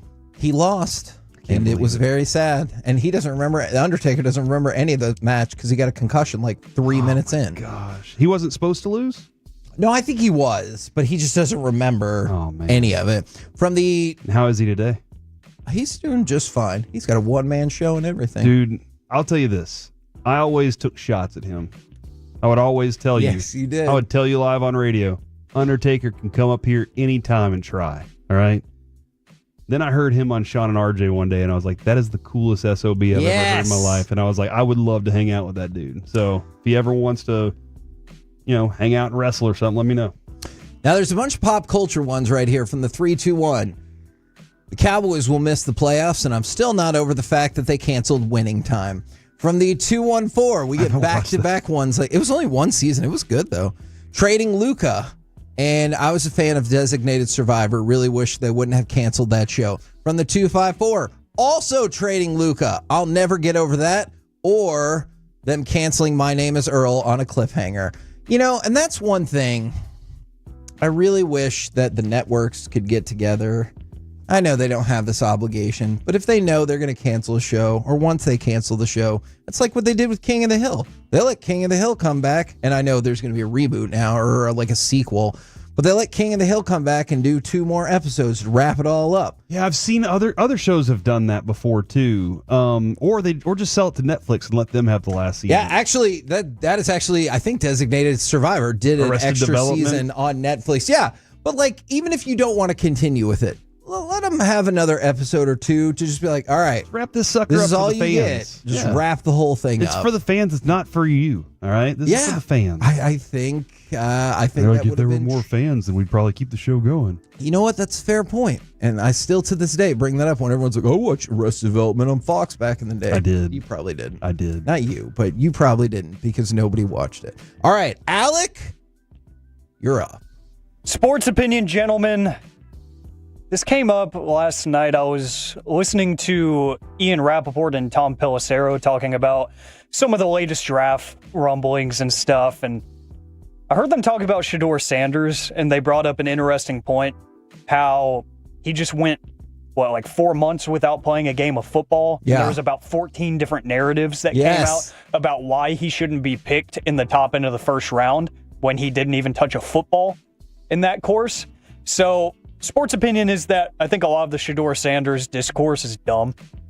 Like the whole patting the ball thing that came up out of nowhere, that came up just because of his pro day. And a lot of people are like, do not care. He gets rid of the ball quickly. We're fine. Yeah, and I heard him do an interview from the airport. He was leaving the Pittsburgh airport yesterday after his 30 visit with the Steelers, and he was like, yeah, that stuff's kind of interesting because I don't get in trouble off the field. You know, I'm a pretty well-kept guy.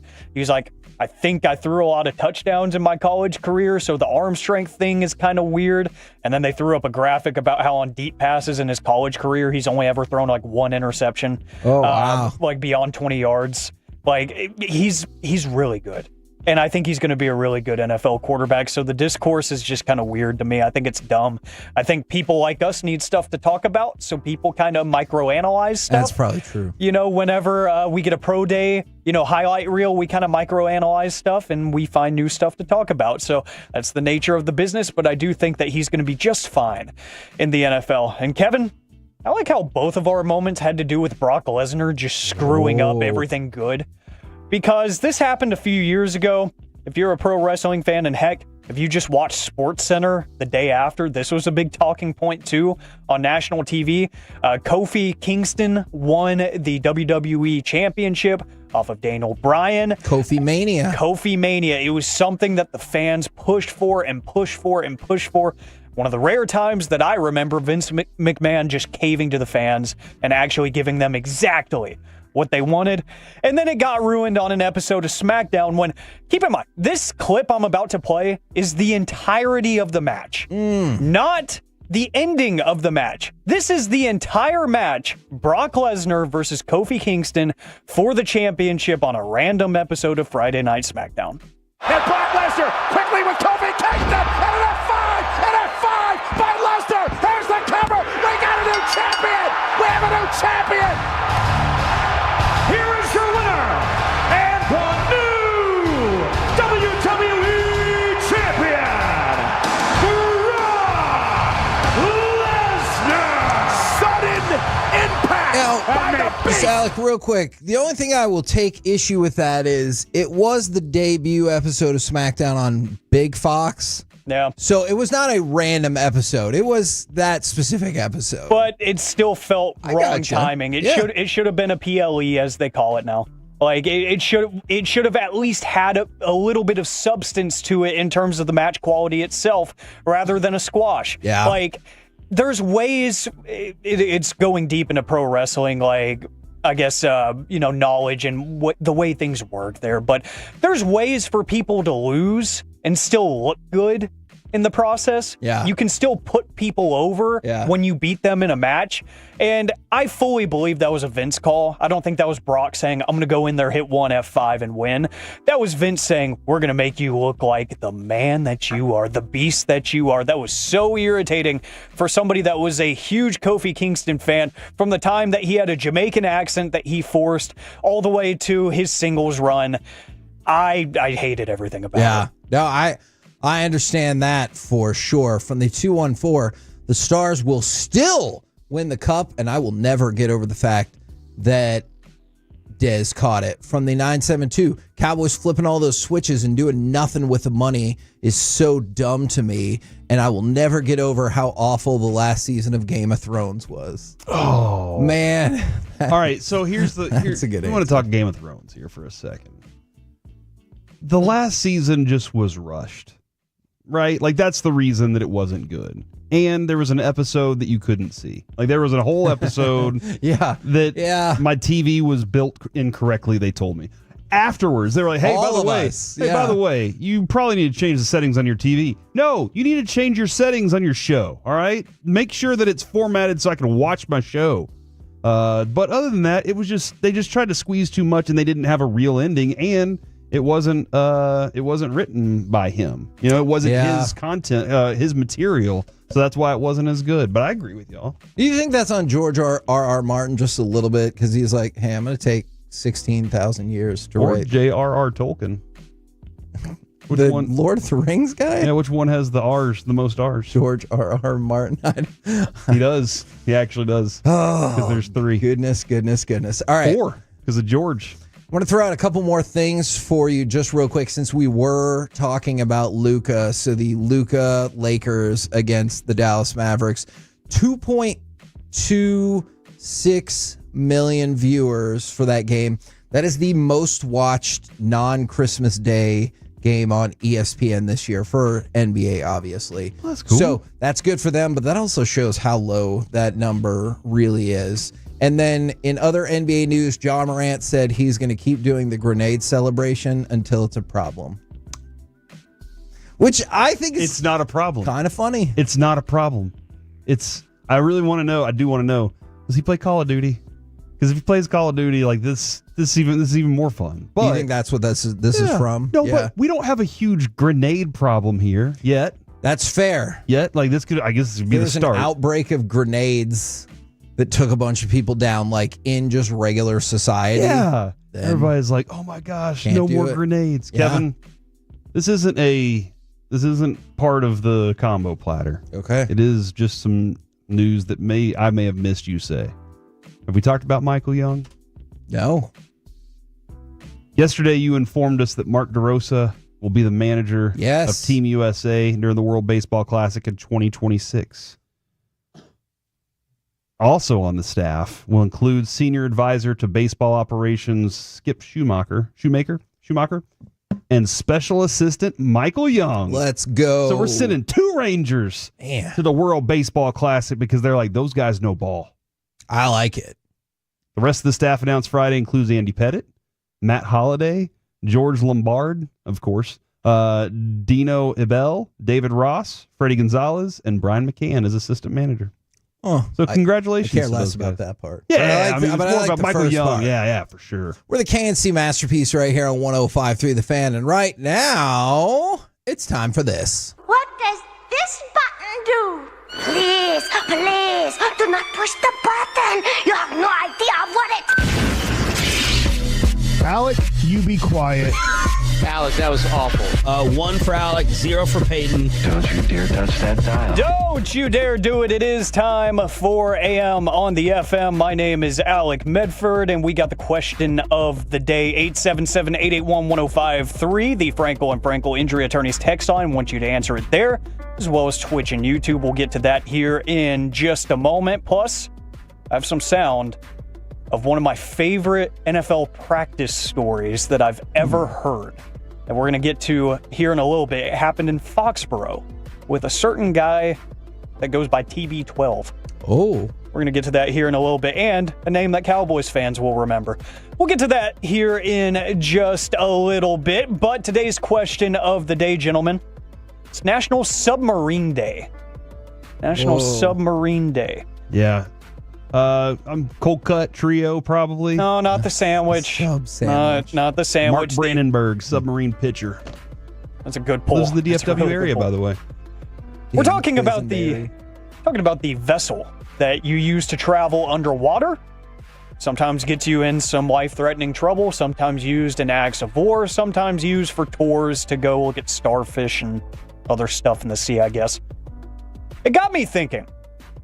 That's probably one of the few things in life, one of those experiences, that I don't care if you paid for it. I don't care if it's the coolest thing on the planet. I would never do that. I would never get on a submarine and actually go underwater. So, the question of the day, what is one experience or activity that no matter how much convincing, no matter how many people pitched in and paid for it, You just won't try it out. You will not do Skydiving. this. There you go. I do not want to go skydiving. And I'm sure for all the people that love it, it's super duper fun. I just cannot get over the paranoia of my chute not opening.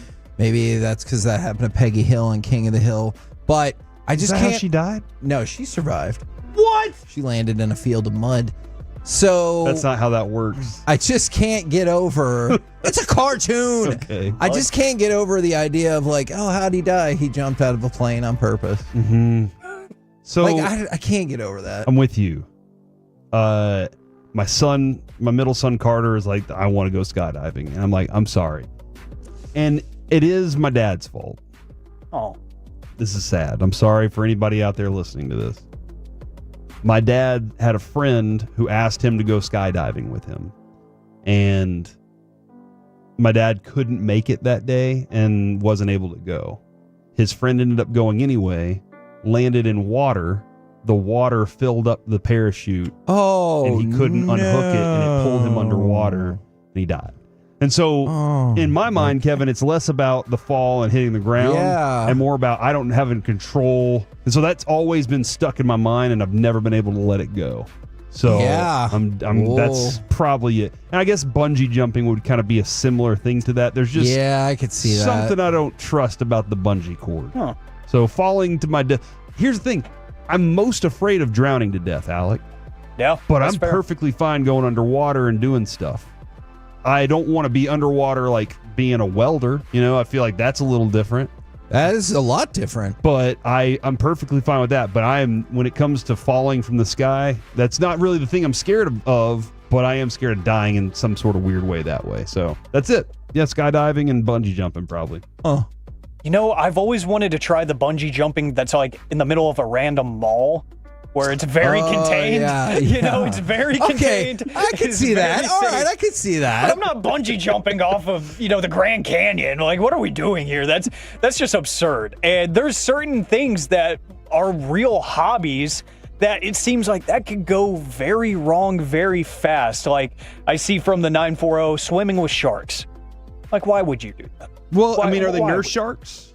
I don't care what kind bite. of sharks. Did you say nurse sharks? Yeah, nurse sharks. Okay. I don't care what kind of shark, because I feel like wild animals are still wild animals at the end of the day. It's like they can just randomly decide, that looks tasty. Let's try that out. Or they're just like, that looks like a threat. I'm going to attack. They might not even be trying to eat you. They might just be scared of you. And they say, nah, get away from me. I'm going to whip you with a tail. And, that's going to send you somewhere else. You're going to find some other sharks to mess with. I'm not going to mess with that whatsoever. From the 682, going into space, no way I'd ever try it. I kind of want to. I saw Katy Perry's going to space like next week or something. She is? It is one of those like why? Get up there, look at everything, and then come back down. It's not. Is it space really, or is it just outside of our ozone layer? Or our atmosphere? I don't know. I don't know. I'm watching this cartoon Invincible on Amazon Prime. I don't know if anybody's watched that, and they can travel all over the place. They're superheroes. And the kid says, I just went to the moon. And his dad goes, that's barely even space. And I just thought that was hilarious. Wow. So, yeah, that's my mindset. Is that even really space at that point? Or are you just kind of flying up in the sky a little higher? Let's see. From the 972, mountain climbing, at some point, I will panic. From the 716, math for fun. Unlike Kevin, go get Rangers. I like that. I like that. Remember, it's a Friday. We're not doing math around here. But keep those coming in, 877-881-1053. Experiences and activities you just refuse to try no matter what. From the 214, I will never mess with snakes. Amen. I stay far away from them. And that was one thing that I remember. I was in Austin a couple years ago for a friend's birthday visiting. You go to 6th Street, see a bunch of random stuff out there. There's a bunch of street performers at 2 a.m. There was a dude that was just walking around with a giant yellow snake. Had to be 7-8 feet long. Just walking around, letting people hold it, letting people take pictures with it. What? And all my friends are wanting to take pictures with the snake. I'm like, I don't care if it's domesticated. That is a massive snake. I'm not getting near it. And you're a little bit buzzed at the time because you've been out on the bars, having some fun. So I'm really scared at this point. I'm like, around. Yeah, I'm just like, why? Mm-hmm. Like, I got to pay $5 to get near it? Did you not learn anything from Indiana Jones? Snakes aren't cool, bro. Oh, yeah, They're not anything your but friend. snakes. From the 817, Alec, the wife and I went swimming with the sharks and stingrays, and yeah, they're nurse sharks, and they're very docile. You just roll them over and put them on their belly like a dog, or pat them on the belly like a dog, unless you're the crocodile hunter. Oh. He got stabbed in the chest by a stingray. Yeah, it's and not it great. wasn't even at a track meet. All right. I forgot about that story. I'm not going to lie. Thanks for bringing that back to mind. I'm going to follow Really that. fascinating to see all the money get raised because of that. Yeah, that's a weird situation. From the 972, this one, I wanted to do it as a kid because I watched it on Animal Planet. There was a show with that I watched with my dad. Forget what the show was called, but catfish noodling. We did that with people. Huh. Yeah, Kevin got noodled once. Oh. I watched it. Oh. Yeah, so This show used to be really weird. yeah, it was on weekends, and we had I happen to know a girl who was a noodler. Oh. And they were doing a calendar, right? Like they did a calendar, which was awesome. And so I invited her up to the station, and I bought a bag of gummy worms, and she held it up, and then Kevin ate the gummy worm off her hand, and I just hate the so image. Kevin got noodled. It was kind of, It was strange. It really was. It was glorious. I hate the image in my head. Let's see. Brandon Bolden is going to paint a very solid image in your head. Former New England Patriot, was on the Raw Room podcast. Not a fan of that name. And it's a bunch of former NFL players that get together and they just share stories and, have fun with the boys. He was talking about on days at practice under Bill Belichick, when they had to do cardio, and they would do it by position group, and they had what they called the big skill group, which was like linebackers, tight ends, and the quarterbacks especially. And he was running with them, and there's a story about Martellus Bennett and Tom Brady. But nothing funnier when I look back and I see Tom Brady and Martellus Bennett holding each other up, running like they in a three-legged race. Dog. Come on, Tom, you can't give up. I got you, Marty, baby.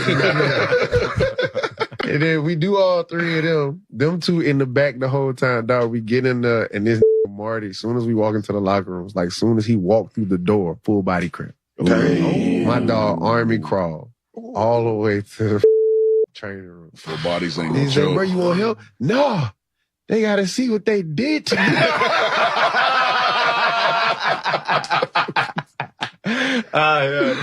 Marty was hilarious, boy. He army crawled all the way to the trainer's room and they offered him help. And he was like, no, they got to see what they did to me. Wow. Martellus Bennett is hilarious. That's funny. That is funny. I liked it. There you go. There is AM on the FM. We're the KNC Masterpiece right here on 105.3 The Fan. Coming up next, it's time for the C Block starring Corey Majors. What's the one thing that you signed up for and then realized, oh no, I got in too deep? Next on The Fan.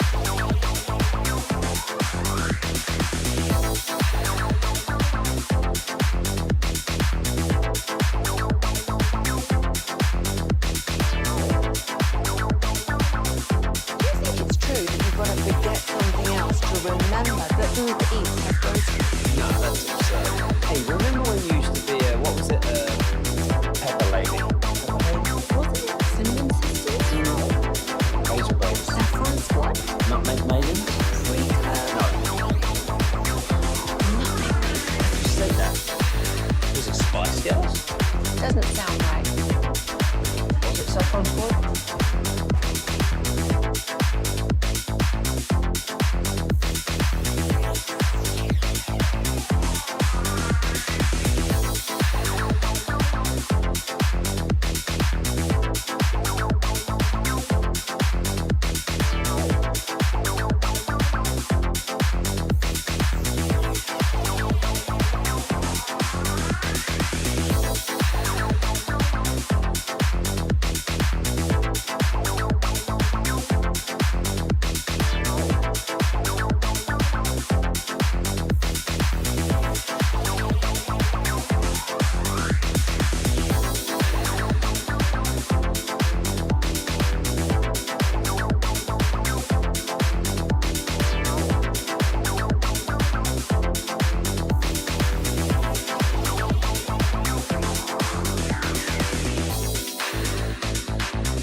Uber Eats has Lola V products? I gotta remember that. Well, you know, they say in order to remember something, you have to forget something else.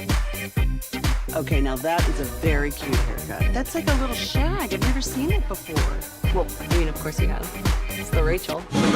Driven by our D&M Leasing Studios, it's the KNC Masterpiece on 105.3 The Fan. KNC Masterpiece right here on 105.3 The Fan. And right now, it's time for the C Block starring Corey Majors. Thank you very much, Kevin. I appreciate that. This is an interesting shake.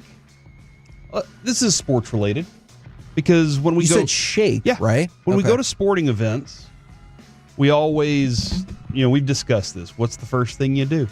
A lot of people, same thing we do, go make sure our seat's there and make sure the surroundings are available for fast exits or whatever we need. Then we go find food. And when Hurtado first made their way into the Globe Life field, everybody was like, oh my gosh. Yeah. We got to get our Hurtado. And it is that way at the state fair every year. First thing we do, I bet CA will agree with me. State fair food is a sport. I could see that. There are so many things that can be sports, and I love it. Thank you, Chris Arnold. Darren Rovell posted this at the University of Miami baseball this weekend.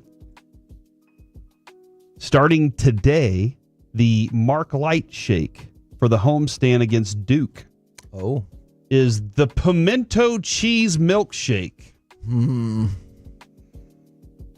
I'm not sure about this, guys. My wife loves pimento cheese. Vanilla yogurt and ice cream, vanilla syrup, pimento cheese, potato chips topped with a mini pimento cheese sandwich. Here is the look. Yeah, it does feel disgusting. Oh man, that is a lot. That is, but the sandwich, I don't know. I don't know if I want my pimento cheese sandwich already dipped into my shake. That being said, I don't know if I love pimento cheese enough to want it in a milkshake either. Yeah. I have liked pimento cheese on occasion, and I will give Chick-fil-A credit.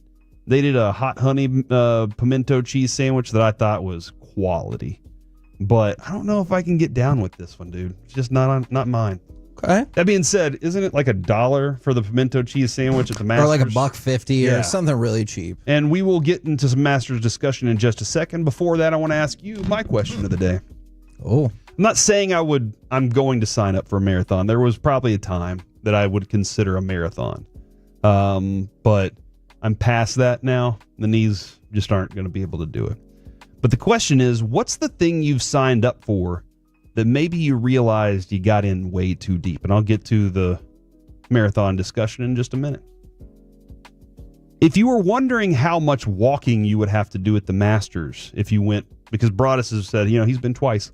Very lucky, very fortunate. Would you more want to be in and sorry if I don't understand how the tickets work for there, just stay at kind of at one hole and watch everybody go through, or would you want to follow? Great question, Kevin. And I know you're new to golf, so this is a very big deal for you. I get it. Well, because and I just want to say, when I covered golf at the high school level, I would usually just post up at the end of the course because then you could just talk to all the kids when they were finishing. And up you really, honestly, when you're writing a story like that, you want as much information from them as possible. Yes, exactly. Especially if anybody's out there and they're getting ready to start writing high school stuff, you definitely want them to tell the story as much as they can. For sure. Like, you can give the information, but the good parts of the story are coming from the people that were on the field. And so those quotes are important. I get it. And I was just joking about new to golf, but that was when we would go to the Byron Nelson. Yeah. We would go sit on hole 16 and watch and yell and everything and be upset at the one guy that was like, no! Like, it was kind of dumb. Oh my God, I cannot stand that person. But then I followed VJ Singh one day. I was like, I'm just going to follow him. I don't know why I picked him, but I think I saw him hit a shot and I was like, oh, that looked amazing. Dude, they hit the ball differently too. Like, it is very similar to a baseball player and hearing their bat versus hearing a little leaguer's bat, obviously, because that's aluminum. But true, like it's very different to hear a guy who's a pro player and to see a guy who's a pro golfer just destroy a golf ball. You're like, oh, that's how it's supposed to be done. So that is a different thing, but I think either way is a good way to do it. I would love to go for 2 days. For one, and just be able to experience kind of both. Follow of a golfer, whoever the golfer is, and then one day just to sit, plop down, and say, I'm here for the rest of the day. However, Claire Rogers, who wrote a story for golf.com, that is a website. I mean, that makes sense. And she wore a pedometer on the golf course to see how many steps she would take walking at the Masters. And at the end of everything, Kevin, she acquired 21,875 steps, which is equivalent to 10.36 miles. Jeez Louise. And this, Kevin, is also, she said, there is something to consider. First, she had a very full day at the Masters. She was there by 9 a.m., and she was writing the story at 8:44. Okay. So that's a lot of day right there. Not everybody's getting that. Yeah. Another is that the media doesn't enter through the gates that at the Augusta National that the patrons enter through. So she said she would have added 10 more minutes of walking.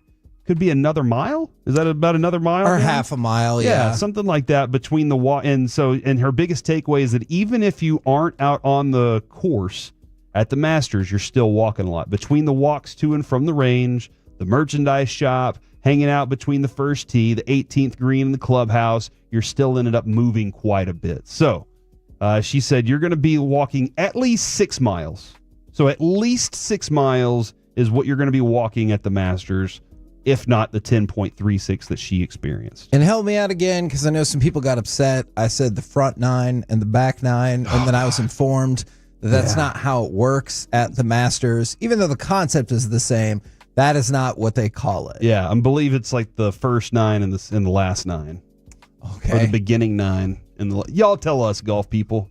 I did not realize I had stepped into such a Masters faux pas. That's what happens when you're taking lots of steps, like Claire Rogers just did on the golf.com story. So I was looking the other day, and I don't know like what brought this about, but I was, Avery was in a cross country. My son Carter he's like trying to figure out if he wants to be a football player, or if he wants to be like lean and cut. And I'm like, dude, you're in middle school. You got plenty of time to figure this all out.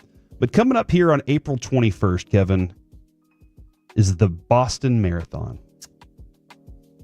Then on April 27th, the London Marathon. Ooh. In Sydney, their marathon's August 31st. The Berlin Marathon is September 21st. The New York City Marathon, November 2nd. And Chicago Marathon, October 12th. That is a lot of effort. Yeah. Like a lot of work to go prepare and train for one of those. And I don't know, for our Carter he's an avid jogger, an avid runner. The second 9. People are saying it's the first 9 and the second 9. And Carter, yes or no, do you think you could run a marathon right now? No. And he runs how many miles a day? 3 miles a day right now. He's in fantastic shape, isn't he? He's in great shape. Yeah. But he's like, nah, not gonna. How long do you think you would need to train to get ready for a marathon? No, this is the last question. He said a couple months. Okay. All right. It would be a lot more for me. Look at me. All right. So I was just like thinking about it. Now, if I signed up for a marathon, though, I would be way in over my head. What is the last thing you signed up for? 877-881-1053 that you realized once you got there, you were like, this isn't good. I am not going to be able to do this. I've told you the story about signing up for the indoor soccer league, and then we ended up playing against the state champion, team that was in their off season, and they just destroyed us. So I took my shirt off and got put in the penalty box and like tattoo. Yeah, I was trying to do the Mighty Ducks thing. So that's I realized at that moment I was like, these guys, I'm not going to be able to defeat them. So I don't know if it was the last thing, but it's the thing that immediately stood out to me when you asked this question.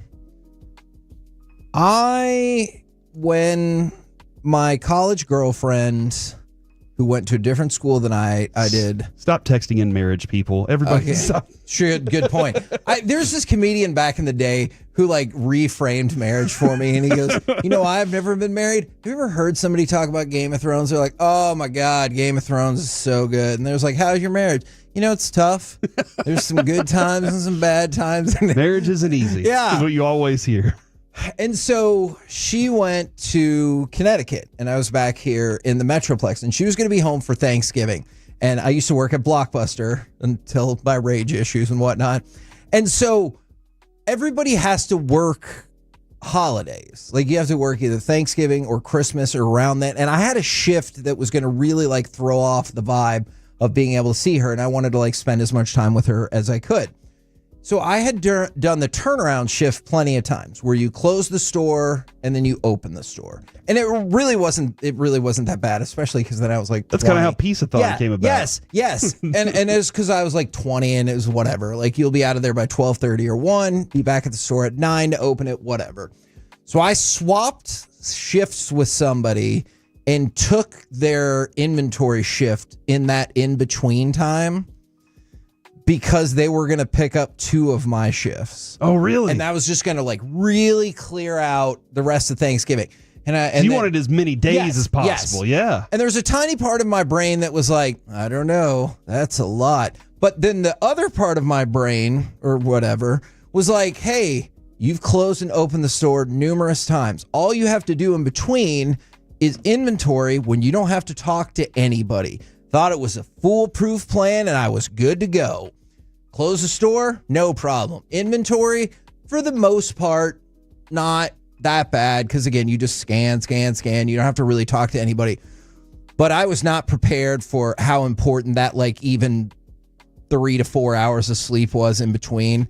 Because if you wanted to steal from us that day, you could have. He would not kick your window in. That morning shift, I was like a zombie at the register. I did not have opinions or thoughts or banter. I had nothing. And I knew I was in trouble because it was like 30 minutes after we opened the store. And I was like, oh my God, I'm so screwed. How much money did I give that person in change? Yes. Did I give him $100? Look, I don't think I counted down my drawer, but it probably, they would have been like, you know what happened today. You're usually pretty good at that. So yeah, that was a thing that like it. On the other side, I was happy about it, but I was like, this was a stupid decision. From the 214 American Gladiator tryouts at Fort Worth Coliseum, they got there and realized, oh, this isn't going to be my day. Oh, I'm sorry. I just thought of one more. My bad. Can I tell one more story? When I went to like the putt-putt Tournament of Champions. All right. We're going to go way back. Hear me out. Putt-putt Tournament of Champions. Okay. So that's probably not what they called it, but that's what I call it.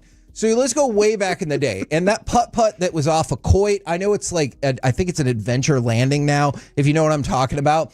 So I would go out there as a kid, and if you got like a 45 or under, then you could like be in this other tournament. And I was like, heck yeah. And I remember I got like a 44 and I thought I was the most awesome human being who had ever lived. And again, I was probably like, I don't know, 9 or 10. You had to get a 45. I got a 44. I did better than they even asked. What? And so then I showed up and I got like way too excited about that. My mom took me to the Tournament of Champions or whatever they actually called it. Everybody else there was an adult. And I realized I had misinterpreted what was about to happen. I thought it was going to be a whole bunch of other kids who were fringy 45 shooters. We were going to battle it out with our nonsensical putts. No. So I got paired with an adult. First hole, hits this incredible shot, hole in one. Next one, hole in one. It was like the third or fourth hole when he finally hit a 2. And I realized at that point, I was like, oh, crap. And he was probably like, oh, crap. But he was really encouraging to me. Mm-hmm. He's like, yeah, you got it. When I was like, a shot 4 or whatever. And he's like, this is the worst. But I kept calling Kevin Sport the whole time. Yeah, probably. I did not realize until I got there how like I had totally misjudged all of this. From the 682, signed up for a jiu-jitsu tournament after a few months of training double elimination. I had a total of 42 seconds between my matches, and I got smoked. Oh. The 469 got hit so hard in football practice, my helmet got turned sideways, and I'm the same height as Alec. So I'm not. That was not me. The heck? That was me just reading what they said. So I wanted to point that out. That was not me. Somebody said everyone that does this has that moment at some point, but go into the military After a few days of basic training, you're like, what the F? Yeah. And look, it's going to impact your life hugely one way or another. Ghost Pepper Wing Challenge in Fort Worth. I got through about 4 wings and had to throw up. Man. I still love. Hey guys, this is Patrick Dumont. I believe that's called the Championship 9. Also, tonight's fan appreciation night for the Mavs, so that's fun. And I would like to throw this one out at the very end of this. Rory McIlroy is currently 5 under today. He was 5. He's 5 under altogether. Kevin Justin Rose is still 8 under. He's 8 under right now. 1 under today. Actually, he hasn't. Has he even teed off yet? Anyway, so yeah, Rory McIlroy is 5 under today. So he's getting after it a little bit. The last time Rory McIlroy won a major was 11 years ago. You think he's going to do it? No, I don't. He's never won the Masters either. So I'm just going to go out my bold, not so bold Masters prediction. The hell with everybody else in the field. Rory McIlroy will not win this tournament.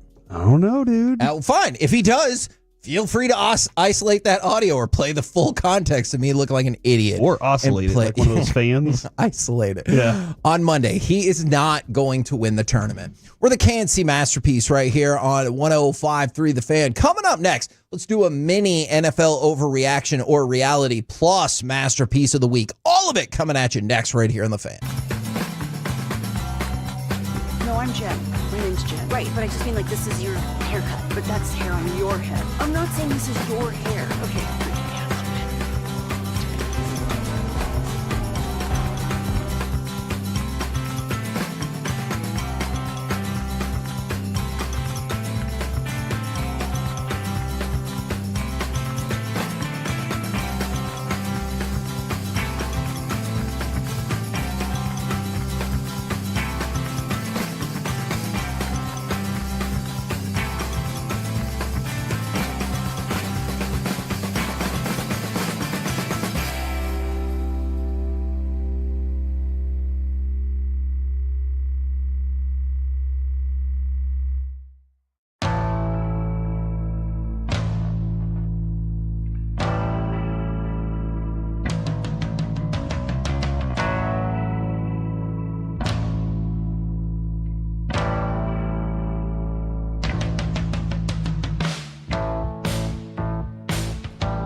it's true that you've got to forget something else to remember that Uber Eats has groceries? No, that's absurd. Hey, remember when you used to be what was it, Pepper Lady? Cinnamon Sisters? Those grapes. Saffron Squad? Nutmeg Maidens? No. Nutmeg Maidens. I just said that. Was it Spice Girls? Doesn't sound right. Was it Saffron Squad?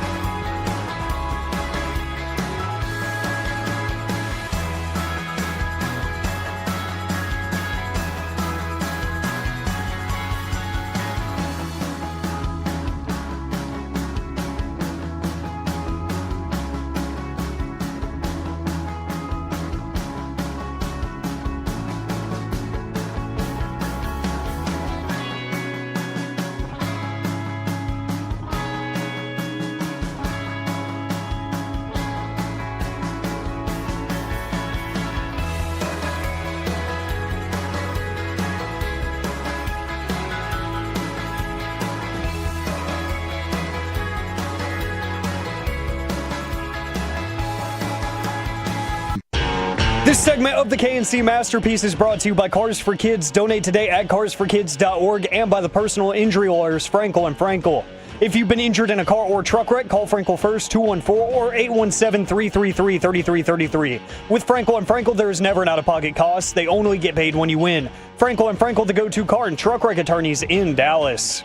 KNC Masterpiece right here on 105.3 The Fan. Man, we've got a lot of delivery drivers clocking in with their steps as well. Love it. UPS working an average of 19,000 steps a day, and then from the 817. Is that just walking from the truck to the door and back? I bet there are some routes where it's like more advantageous because you've like got a couple houses close together. Dude, I don't know. Also, my mom did work at UPS for a little bit whenever I was growing up, but she was in the warehouse. I've always wondered, do drivers load their trucks too? Like, do they load it up? I don't think they organize it, but they load it into the truck. We have a lot of folks who work in the delivery business. I bet they can help us out with some of those answers. And then, yes, by the way, tonight is Fan Appreciation Night for the Mavericks. So. 105.3 The Fan Appreciation Night. While you're there, give it up for the fan. I mean, they might as well. They haven't appreciated the actual fans this year, so, you know. Yeah. All right. So I got some mini NFL overreaction or reality for you guys, if you would like. And, Corey, I'm going to start with something that you brought up. And you talked about the idea of Ben Johnson getting Ashton Genty. Yes, sir. However, I'm going to attempt to counterpoint with something else you brought up. I'm going to use Corey versus Corey logic. Are you ready? I am excited. Who could win? Yeah. Overreaction or reality, picking Ashton Genty in the top 10 is a mistake. Now, hold on. The reason why I say that is let's take a look at what the Eagles like to do when they draft. I told you that I researched this. They targeted premium positions like quarterback, wide receiver, offensive tackle, defensive line, and cornerback with their premium picks. In fact, every first-round pick they've had since 2015 has been on a player that plays a premium position. And so what do they do then? They supplement by saying, we'll just go buy a running back. So the logic here, it's not about Ashton Genty, the person. It's just more representative of don't take a running back in the top 10. Okay, and that's fascinating. Again, I feel like Ben Johnson knows how to use running backs. Now, they have DeAndre Swift and Roschon Johnson already, and I know they have some other guys too, but those are kind of the main guys there in Chicago. And you saw... DeAndre Swift can be a power back for you at times. Sure. So you kind of saw that how Montgomery and Gibbs work together. If you have an explosive running back like Genty and all these other things that this team has, and now your obviously their offensive line was still porous last year. Yep. That's what I'm afraid of. But this is interesting that you bring that up, Kevin, because it kind of goes back to the discussion I've been asking you about. Premium picks, premium players, premium positions. Yep. You've said that you did a little study, and the Eagles did this a certain way that I was suggesting. My suggestion... And so that's why I wanted to bring it up. My suggestion was, hey, if quarterback costs you a lot, then why don't you plan it this way, and it's imperfect, obviously, but invest in cheap players in the draft. Yep. And invest in cheap players in free agency that are good. So you're spending your most money on, let's say, offensive line, I would presume. Oh, they did specify offensive tackle as opposed to offensive line. So if you want to really limit that even breaks it down exactly. further. If you really wanted to limit it down, quarterback, wide receiver, offensive tackle, defensive line, and cornerback. Yeah, so you can buy those positions, right, in free agency. You can buy the other positions or in the draft. You draft those positions. That's where maybe that makes sense. Maybe it does make sense to do it that way. And instead of being like, oh, this player's a star, I have to pay them, you can be like, well, I'm going to draft that position. I'm going to get a future star there anyway. And I know eventually you will have to pay them, but then think about the last 5 first-round picks for the Eagles. Cornerback, Quinyon Mitchell. Defensive tackle, Jalen Carter. Edge, Nolan Smith. Defensive tackle, Jordan Davis. And wide receiver, Devontae Smith. So not only did you draft at the premium positions, obviously you feel like you had huge hits on most of them, if not hits on all of them. And it doesn't it feel, too, that you're kind of zigging when everybody's zagging? Like, maybe everybody's got like, oh, well, you had to do this. And you're like, we're going against the grain on everything that they're doing, and we're having success with it. So maybe that's the right model. By the way, you asked the question, Corey. We got answers. No, the drivers just get in and go from the 817. We're not supposed to load our own trucks from the another 817. No, they do not load from the 469. People load the truck for the driver. And then there's this from the 817. UPS driver, my route is all apartment complexes. I average 29,000 steps a day. Probably lots of stairs then, too. Because you can't just drop off it, Exactly. I bet. Lots of stairs. So you must have amazing calves, hopefully good wind, and you should be able to. I would love to see that person go to the gym and get on the stair machine and just be like, no, this is every day. Every day. I have a friend from high school who is that I played football with. He was very lean in high school, and I believe he's a truck driver at UPS. That dude's jacked. Like, and it looks like that dude could run for days. You know, like that dude, he is completely jacked. And it was very different from what I remember whenever he was in high school. Now, thank you for answering the question. Yeah, you guys, the fan text and the Twitch and the YouTube always comes through. One more quick question. Even if they get Aaron Rodgers, overreaction to reality, the Steelers should still draft a quarterback in round 1. Reality. Okay. I don't think they have a backup that's serviceable for the future there, and I honestly think you don't think Aaron Rodgers. I think is you're going to need it. serviceable Yeah, you're going to start. need a backup for Aaron Rodgers. I think. Yeah. So I would or a backup plan there, somebody that you can develop and grow. I would assume Jackson Dart. Although obviously we've talked a lot about how much the Saints love him, and maybe Jalen Milroe being in that green room is because he's been given indication. He's trying to push his way into it. Absolutely. I can't rule any of that out. We're the KNC Masterpiece right here on 105.3 The Fan. And right now, it's time for some Masterpiece of the Week. She said, list this. Gentlemen, how are we doing today? Happy Friday. Good so far, Alec. Oh, so a little far. concerned about this Masterpiece of the Week. Yeah, you should be, because I count close to 10 that have Corey's name. What? Next to it. 10? So, You're doing great work here. yeah, it's time for Masterpiece of the Week. It's the segment where we revisit the wild, wacky, odd, and oftentimes very concerning things that Corey Major says on this very program with a sprinkle of Kevin Nickel. 1 second for the 972. I drive semis for UPS. Tell all my package carrier brothers to stop texting and get to stepping. Wow. we appreciate y'all. Yeah. All of you. I like that. But, you know, we have a tradition around here of making fun of people who are not here to defend themselves. I like it. We actually have 2. One of them's literally right across the hallway, but one of them is in Frisco, I think, unless he's, doing big rich people stuff. So do you want... Jim. No, I'm just kidding. Yes, it's Tolo Jim, our hero. Do you want to hear from Eric Chiafalo or Dan Hunt first? Oh, I want to hear from Dan Hunt. All right, Dan Hunt. You don't have a cut from his brother, do you? I'm not going to say that.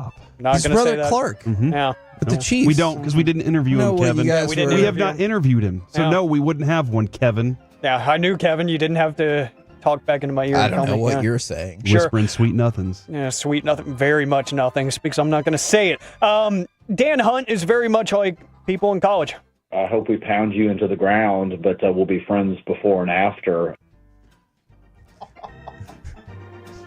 Dude, man, sounds like a Saturday Night Medford special.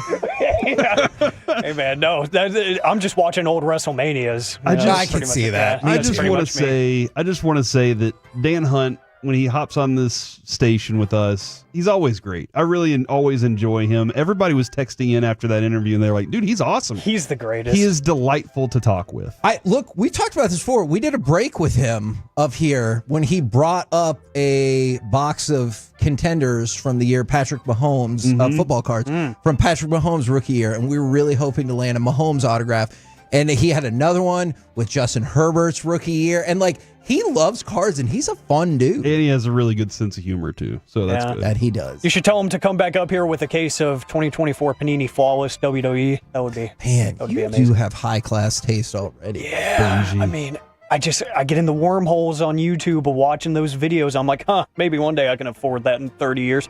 Eric Chiafalo said this. We were grinding away at what is hopefully with each other. Yeah. Remember to get that rap song done yesterday? Yes. They had to grind. And do you think any of the nosebleeds, either one of the nosebleeds, spoke with Bobby yesterday? Probably not. No. Well, we can ask him in a minute. But my middle kid said this song is trash.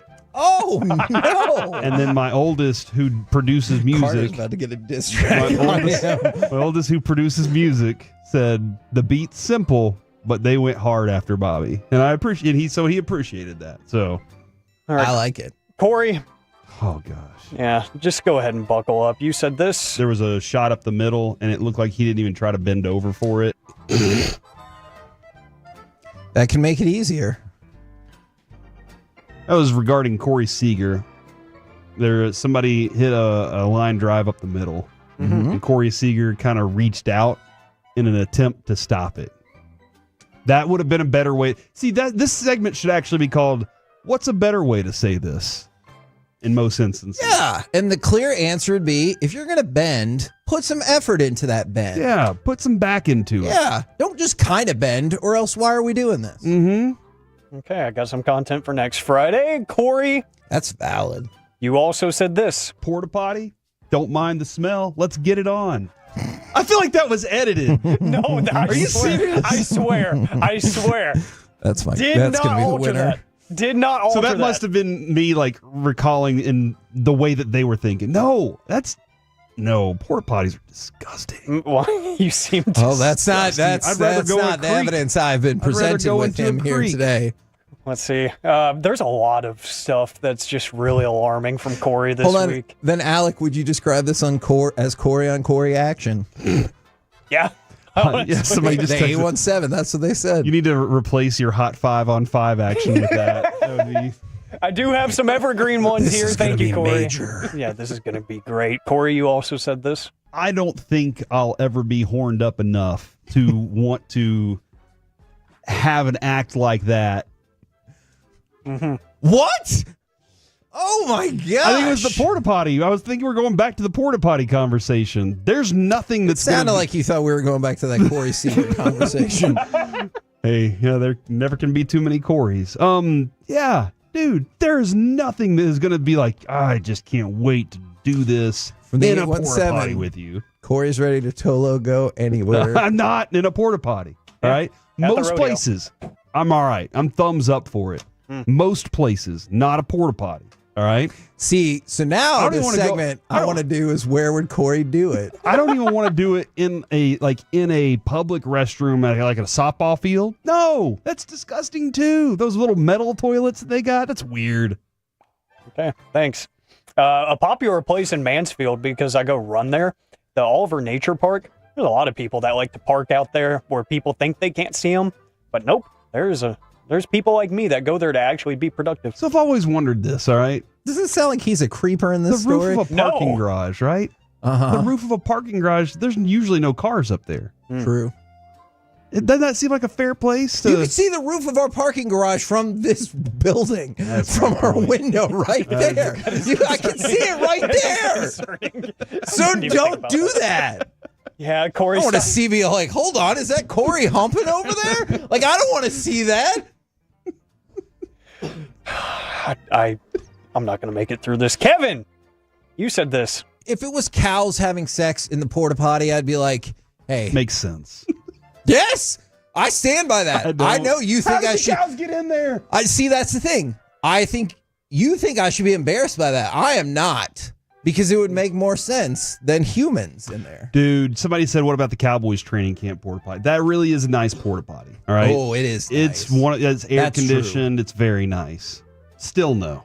There's a lot of like weird things going on with smell and location, Corey. There's nothing about that smell that makes the action of sexual intercourse more fun.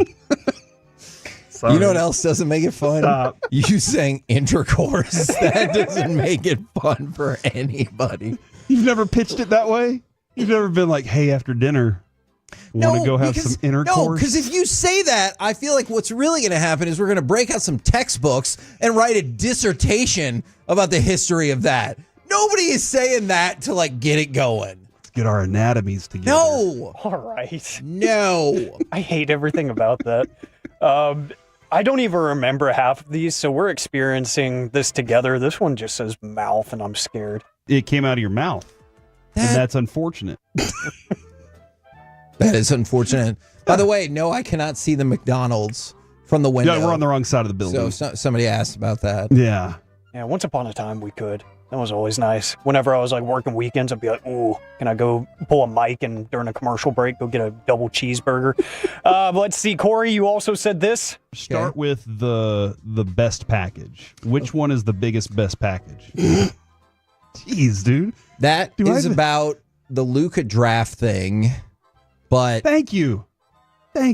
sounds like some of these other clips are making sense when you Sounds like I'm choppy, junk looking. Yeah. Bulge looking, that's what he calls it. He's getting married tomorrow. I know. Good for him. I'm so happy for him. Choppy man. To be able to trick her into marrying him. You know what I'm saying?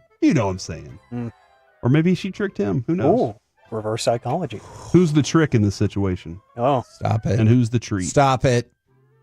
Tricks are for kids. Kevin, you said this. This gal is about to bang me, but it's in a porta potty. That one segment just got the entire masterpiece of the week together. It's too good. I couldn't pass it off. And I could hear the way I'm talking and the way I'm leading into it. It was something like, my answer's no, regardless. Or like, who is the woman that you would do that for? My answer remains none. From Samantha at the 214, I love how you can tell who's listening when we're all laughing at the same time at the stoplight. Yes, That's that an is awesome the moment. best. Has that taken over? Like you look over and somebody else is also going, "Don't stop," and like instead you're laughing at the exact same thing.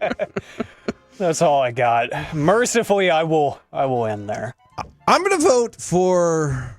See, I wouldn't have thought I needed more clarification on this. I believe this was the second cut you played, Corey, talking about the porta potty. But I guess we had a lot more kind of like that. Yeah. Porta potty? Don't mind the smell. Let's get it on. That's my vote. I was going to vote for the cows. All right. That would just be fascinating. We'll play it. If it was cows having sex in the porta potty, I'd be like, hey. Makes sense. Yeah. How does it make sense, Corey? I don't know. Because I would just be like, how did they get in there? How did they both fit in there? I'd have a lot more questions than I would answers, but I will answer that we do have a winner.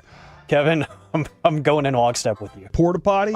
Don't mind the smell. Let's get it on. We should start every show with that. Just drop that and then play the music. Oh, man. I don't know if you would be. Here's what I would like, Alec. I want to see if you can infiltrate the payload opening and just start dropping things like that in there. And so then right at the end of his intro, it'll say like what Corey just said.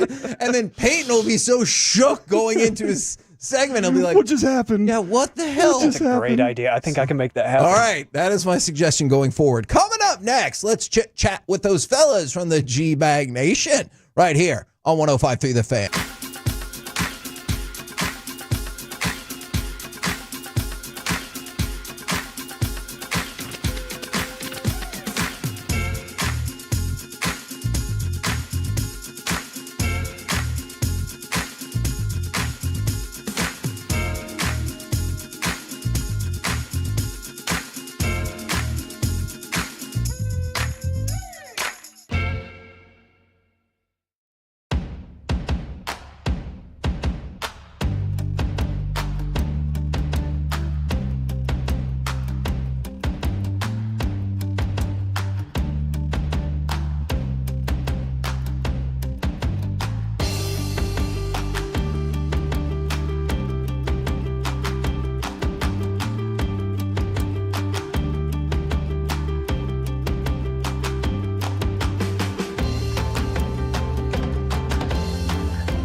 Uber Eats has low fee products? I gotta remember that. Well, you know, they say in order to remember something, you have to forget something else. Okay, now that is a very cute haircut. That's like a little shag. I've never seen it before. Well, I mean, of course you have. It's the Rachel. Oh, is that your name? No, I mean, like, your name. No, I'm Jen. My name's Jen. Right, but I just mean, like, this is your haircut. But that's hair on your head. I'm not saying this is your hair. Okay, forgive me a little bit.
This segment is brought to you by Classic Chevrolet. If you're in the market to upgrade your vehicle, get to Classic Chevrolet in Grapevine. Back-to-back #1 Chevy dealership in the world. They've got more new Chevys than anyone, all priced to sell. Visit ClassicChevrolet.com. This is Texas. This is Classic Chevrolet. Together, let's drive. Based on new Chevy registrations 2023 and 2024. KNC Masterpiece right here on 105.3 The Fan right now, courtesy of D&M Leasing. It's time for our chit chat with those fellas from the G-Bag Nation. Gentlemen, how is you today? Amazing, Hagee. Happy Friday. How are you? Indeed. I'm doing very, very well. I'm going to direct my attention to Eric Chiafalo to start, if we may. You guys dropped your fire back. We did. Have you or Woolchuck spoken with Bobby? Has the beef been squashed, or do you believe this has escalated it? You know, it's kind of been a bit of a roller coaster ride. I would say salute to Bobby for being an incredible sport. He took it like a champ. He's been complimentary. I think he wanted to go ahead and just let it be, but the Tolo backlash and the overwhelming understanding that we absolutely dominated him has now fueled him and his competitive spirit. So last night when I talked to him after the show, he was like, yeah, I think we'll just let it ride. You know, that was fun. We both had good ones. Awesome. Bygones, bygones. And then today they played it on their show, the text, the YouTube, the Twitter, the Instagram comments, I think, have fueled him to now back into retaliation mode. Mm-hmm. He's already played multiple, like at home as he's like thinking up lyrics. He's voice memoing himself. Yes. He's played them for us this morning. Yeah. He went after it. There's, a lot of blood going to be shed on this one. I believe I'm feeling. I believe it. I do have a friend who is a Tolo, and he does love the G-Bag Nation. And he said he is willing to be a ghostwriter for you if you need any help in the future. Okay. He's very prepared. Yeah, because I really left that all on the field on that one. You know, I'm kind of looking around going, So really? Is there going to be more? That's all I had, guys. I feel like that was potentially the extent of it. So I don't know. I am shaking in my boots. Huh? Because I mean, like Chumbawamba over Yeah. Bobby Two-Tone, what do you got going working? Bobby always gets the last laugh and the last word, you know? And so that's something that I do have to understand. and I would expect his next shot to be potentially a bit of a kill shot. Interesting. Now, we were talking about this off air. I know the question will be asked, especially if he continues to do well. Will this be the time that Rory wins a major again and wins the Masters? And obviously, I'm not a golf aficionado, but I defiantly said no. It's been 11 years since he won a major, and I don't think it's about to break the streak here. His spirit could have been crushed on those last 3 holes of the first round, and he came out and played remarkably today to get to 6 under. He could have, if he'd have gone out there today and kind of flopped around and maybe shot +1, +2, and kind of just didn't give himself a chance, then I would say, yeah, it was too much. That what he did yesterday and then turn around and do it today the way he did, he's given himself he's back. You have to fear this guy with the shot making ability that he has. And he's playing with divorce fuel now that he hadn't played with over the past decade plus. And I think he wants to go out and prove like, hey, that drought was her fault. Okay. And this will be his ultimate win to do that. Interesting. Now, to go along with that, how do you feel about the prospects of DeChambeau this weekend? You know what? He will be a crowd favorite because he has embraced the social aspects of golf. Yeah. The thing you have to worry about all these live golfers are they don't get tested. Yeah. Like these the other golfers on the PGA Tour. So they're going to make their money. Yes. Easy. No cuts, 3 rounds. The pressure's a lot less. The money is intense. But he is, his swing looks like it's holding up fine. That's always going to kind of be the thing with him. And can he find a way to continue to putt well? And he's got a really, really good short game. So it's not so much about the good shots you hit here, but can you get around the bad ones you hit? And if he can kind of keep that in check, he will have a chance in this thing. He will have the crowd behind him. And I told you guys, if he could get not in the final group, but the second to last group and post a really big number, this course is known for the legendary roars that happen around it. Yeah. He will be a huge part of that, and players will hear that. And that can be very intimidating when you play this place. What do you guys got coming up on the program today? Pure Gold as always. Thanks for asking. By the way, I do think Scotty will probably whoop him. Scotty Scheffler.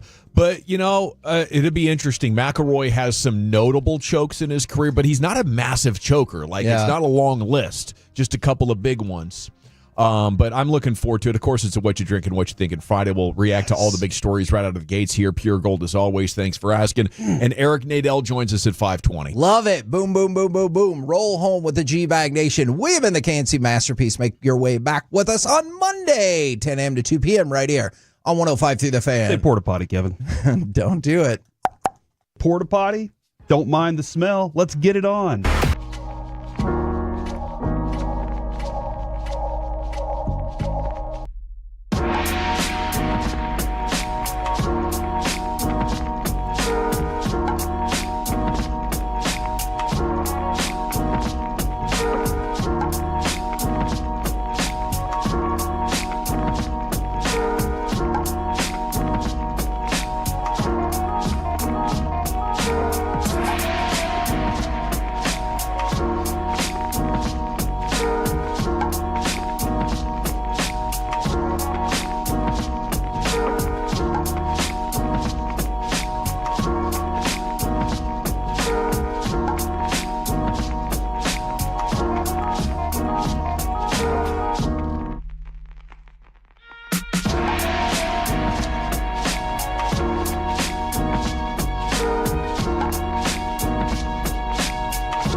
Driven by our D&M Leasing Studios, you're rolling with the G-Bag Nation on 105.3 The Fan. Welcome to the Nation. It's hour one of the G-Bag Nation here on 105.3 The Fan. We got the Masters on television as we open up a What You Drinking, What You Thinking Friday with so much local sports to discuss with you. Let's dig in. General at your service. If you see me, bear me, NA. I will be cracking a couple of those Stella Artois NAs coming up 5:20. Eric Nadell's going to join us. He's live in Seattle, and he'll tell us about Rangers-Mariners tonight, pregame at 8 o'clock. There's Broadus, the former Cowboys scout, Super Bowl champion. Lucius Alexander is in the Pimp Cup at Master Control here, 75 in Fitzhugh. Keeping the Gators down best he can. Fixing to go 5 flawless. Chiafalo is here. Wolchuk is on assignment. So send that man some love on social. Let him know he's missed. Carter Freeman's coordinating your video, and you can watch us on Twitch and YouTube. Thanks to Brian, he made the Pluckers wings run this afternoon. Been feasting on wings. He is a jolly good fellow. Of the highest order. Yes, he is. We kind of determined that the honey barbecue with the blue cheese, I know on my level, wasn't terrible. Actually pretty good. Fantastic combination. I like it. Yeah. I do like the blue cheese with the honey barbecue. Kind of an interesting. Nice little zing right there. Zing, yeah. But yeah, thanks to Pluckers. And then your mouth was expecting the zig and it got the zag. How about that? Yeah, pretty incredible. Hey, zigzag, yellow bags, and green leaf optimals. Let's go. I tore up the naked Cajun dry rub. The Cajun ones, yeah. I Those figured are you'd like fantastic. those. Yeah. Look forward to being at Pluckers here in 13 days' time. Our path to the draft coverage continues. It's brought to you by Pluckers. And we'll be at all the Pluckers locations on draft night, having a draft night party, letting you win specials and, following along with the Cowboys are doing. Okay, first place Texas Rangers are back in action this evening. They are visiting the Mariners, and the most important thing going on here is that Jacob deGrom is back on the mound, and hoping after 2 starts that maybe third time's the charm. Maybe we get last time out 82 pitches, but he gave up 4 runs and 8 hits in 5 2/3, only struck out 3 guys. So looking for more confidence tonight that deGrom is still the guy. That's where I'm at. I don't want 3.5 ERA deGrom. I want 2.5 ERA deGrom, and I don't want 1.13 walks and hits per innings pitched. Jacob deGrom. I want 0.9. My expectations too high for this guy coming off 2 Tommy Johns and at this age. Man, I think that no, I don't. But I just think with this guy, the bar is so high. It's one of those things because you've seen him pitch at such a high level, and when he is on, he is unhittable. That's all we want. We're not thinking about the you're Tommy still Johns. paying him to be unhittable. Oh no, you are. You're absolutely paying him to be unhittable. But I think it's one of those things where I'm kind of like, okay, maybe I just want him to keep taking the ball. Yeah, there you go. He'll get it figured out if he can stay healthy. I'll live with some of the things that might be happening in the first month and a half of the season. Now, I'll be real critical of the hitting, though. I won't let these hitters get away with it. You know what I'm saying? Oh, they don't deserve the benefit of the doubt. But these pitchers, I will give them a little bit of the benefit of the doubt. But I just please let him.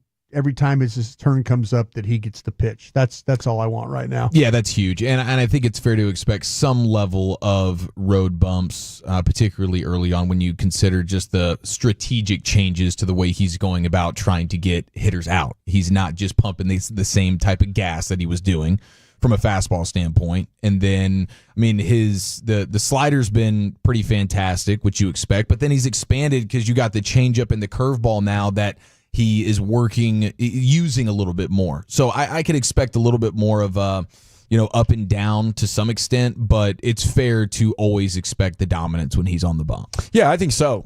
A great like that can still throw hard, that can still spin it, 23 months removed from the injury now. I do expect we're going to see vintage deGrom as this season progresses. 817 says, Gavin and Brian, running him out there against Seattle ought to help his ERA. LOL. And you were right about that. Mariners, not a good lineup. Not a good lineup. 469 says, no, Dawson, deGrom is done like you think Marcus Semien is. And, I don't think Marcus Semien is done like he's washed up, got to retire. I just think he's unfortunately likely done being an all-star. Yes.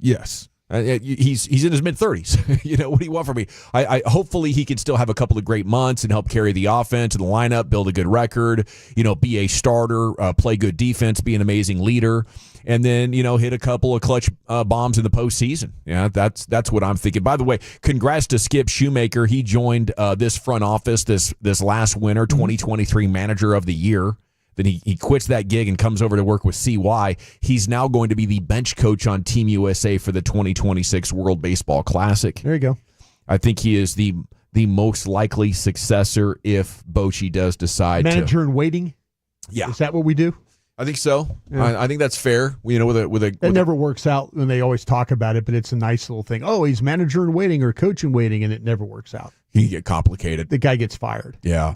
I don't think Boch wants to leave. You know, I think he just loves managing so much. There's some jobs that no matter what you pursue in retirement, it's going to be a significant letdown. You know, and I think Boch has one of them. I think his love for the game is so profound that he doesn't desire being away from the game. You know, he probably, you know, will go until he knows he's not good at it. That's the that's the thing that's going to pull him away from the game. When do I no longer have the energy to give you guys an edge?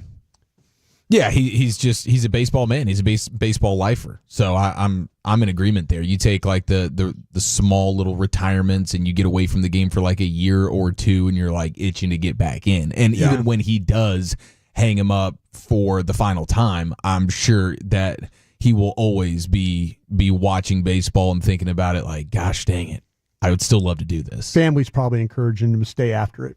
You know, keep managing. They're used to sometimes these families are so used to their dads being gone.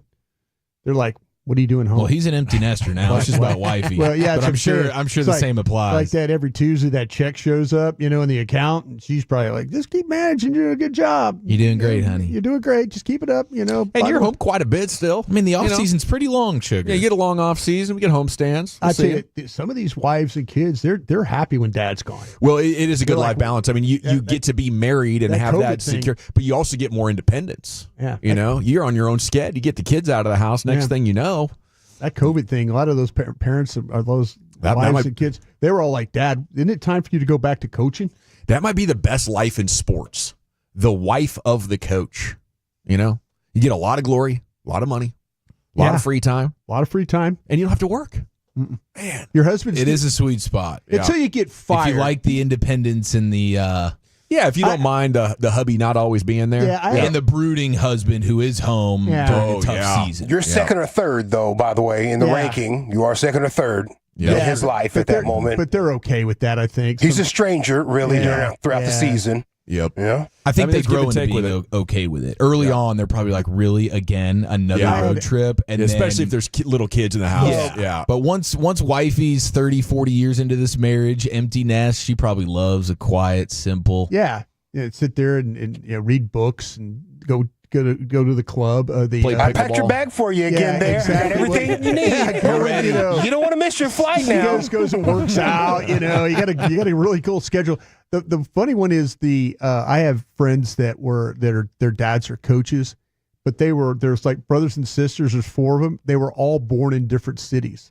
So wherever mom and dad were, like the coaching job, like one guy was born in Raleigh, a sister was born in Baton Rouge, another brother was born in Stillwater, Oklahoma. Like Anthony Edwards' kids. Yeah, I mean, it's just one each in every NBA town. One each every town. But no, these families, like seriously, they're like, Dad. And I say COVID was one of those things where like dads were around all the time.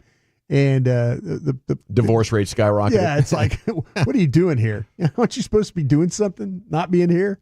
Yeah.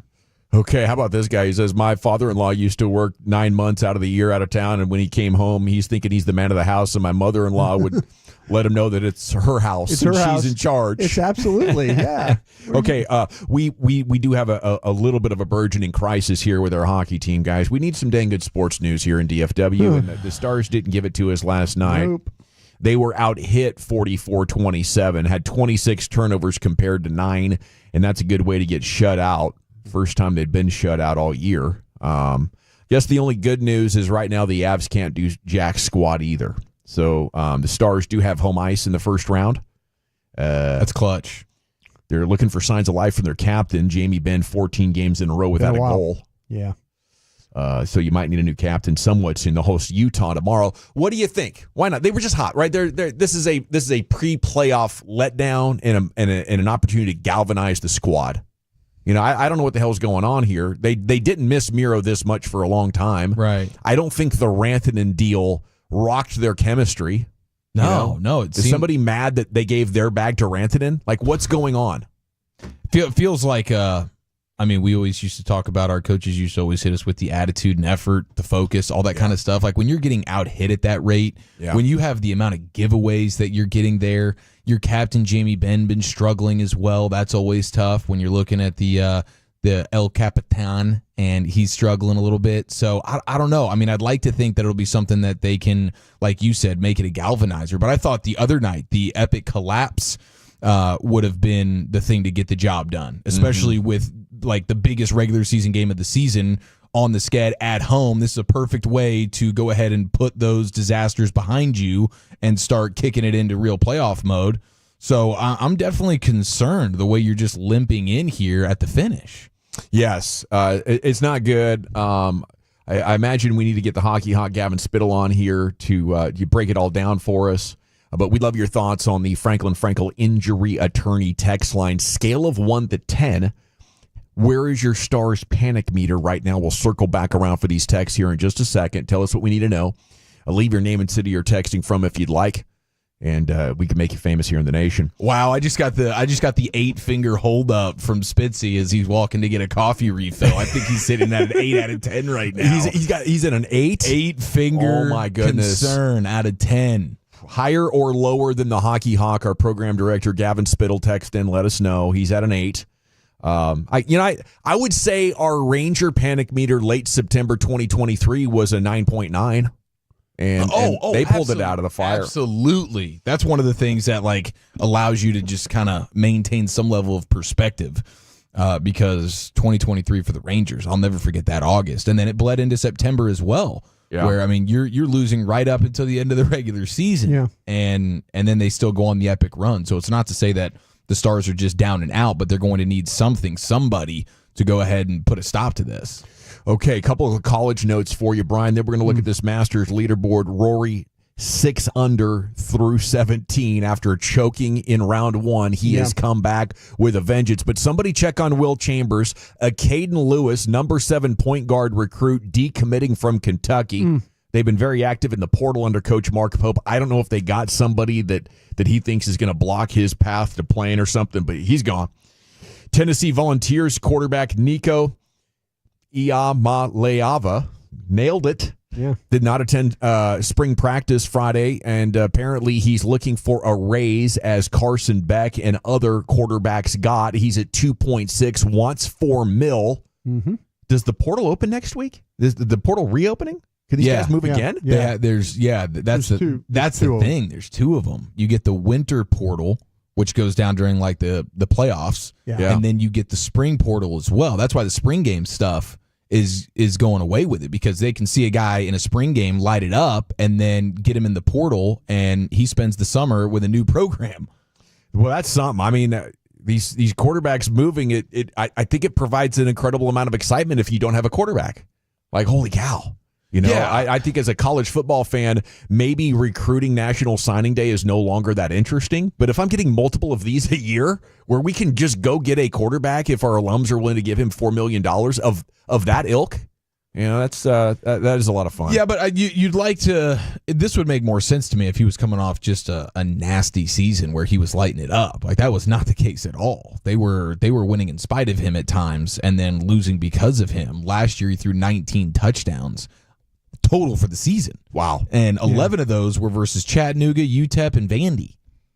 So he's got great traits and they're hyping him, but he's actually not played that well yet. It seemed like there was a regression. Like, he came out looking pretty good. He had high expectations, and it was like, okay, this seems like this is going to be moving in the right direction. Beat Alabama. Yeah. And then he's had some setbacks and he's regressed. Maybe that's why Tennessee's like, no, we're not giving you a raise. And he might end up leaving. But when you strong arm a team like this late, Yeah, they might not have a choice unless they feel good about a guy that they already got, or if they feel like they can go get another guy in a similar situation who's ready to hop in the portal again. But that's just it's late in the proceedings to now have to deal with a quarterback issue. I saw where there's over 2,000 basketball players in the portal right now.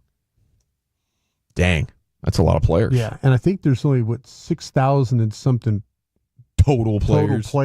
Wow, a third of the players are considering moving. Yeah, exactly. Justin Rose at 8 under. He is in for the day in his second round. He still leads, but just barely. Bryson DeChambeau playing 18 right now. He is at 7 under par. McIlroy, as I mentioned, 6 under. Connor's making the turn at 6 under, so he could very well have the lead going into the weekend, as could Scheffler, who has 2 birdies now on the round. He is through 6 holes and is now 6 under for the tournament, 2 off the pace set by Rose.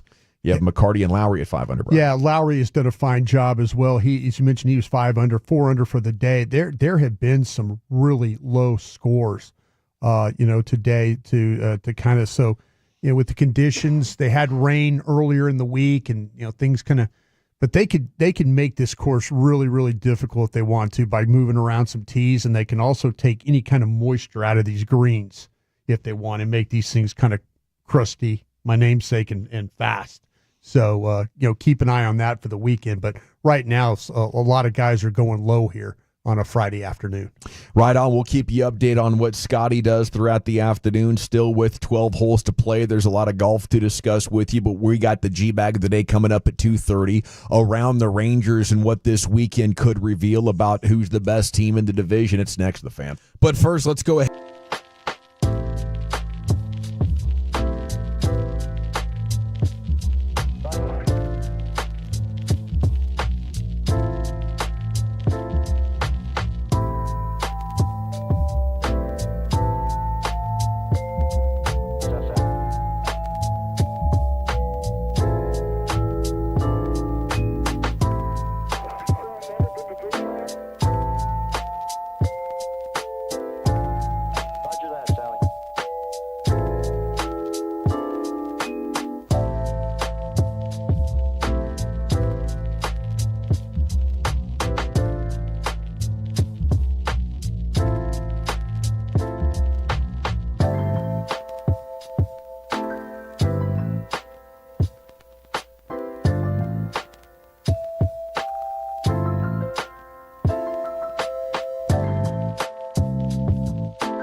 Roger that, Sally.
Uber Eats has lower fee products? I gotta remember that. Well, you know, they say in order to remember something, you have to forget something else.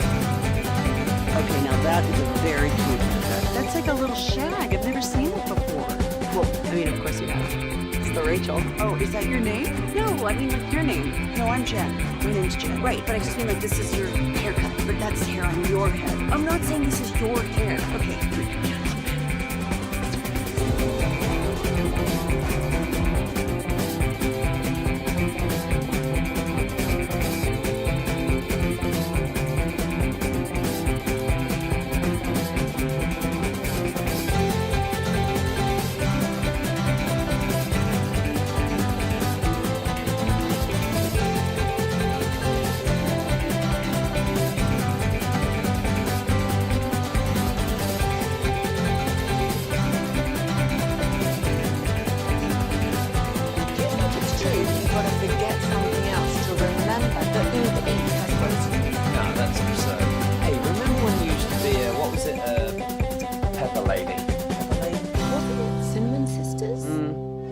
Basil babes. Saffron squad? Nutmeg maidens? Paprika? No. Nutmeg maidens. I just said that. Welcome back, Nation. Let's go around the Rangers. G-Bag of the Day is coming up here in 6.5 minutes. Segment's brought to you by the Frankels. If you've been injured in a car or truck wreck, call the Frankels first, 214 or 817-333-3333. With Frankel & Frankel, there's never an out-of-pocket cost. They only get paid when you win. Frankel & Frankel, the go-to car and truck wreck attorneys in Dallas. Draft 101 next Thursday. Not only free Whataburger, there's going to be a Dak autograph jersey giveaway, a CeeDee Lamb helmet giveaway. That's next Thursday here at 4131 in our performance showroom.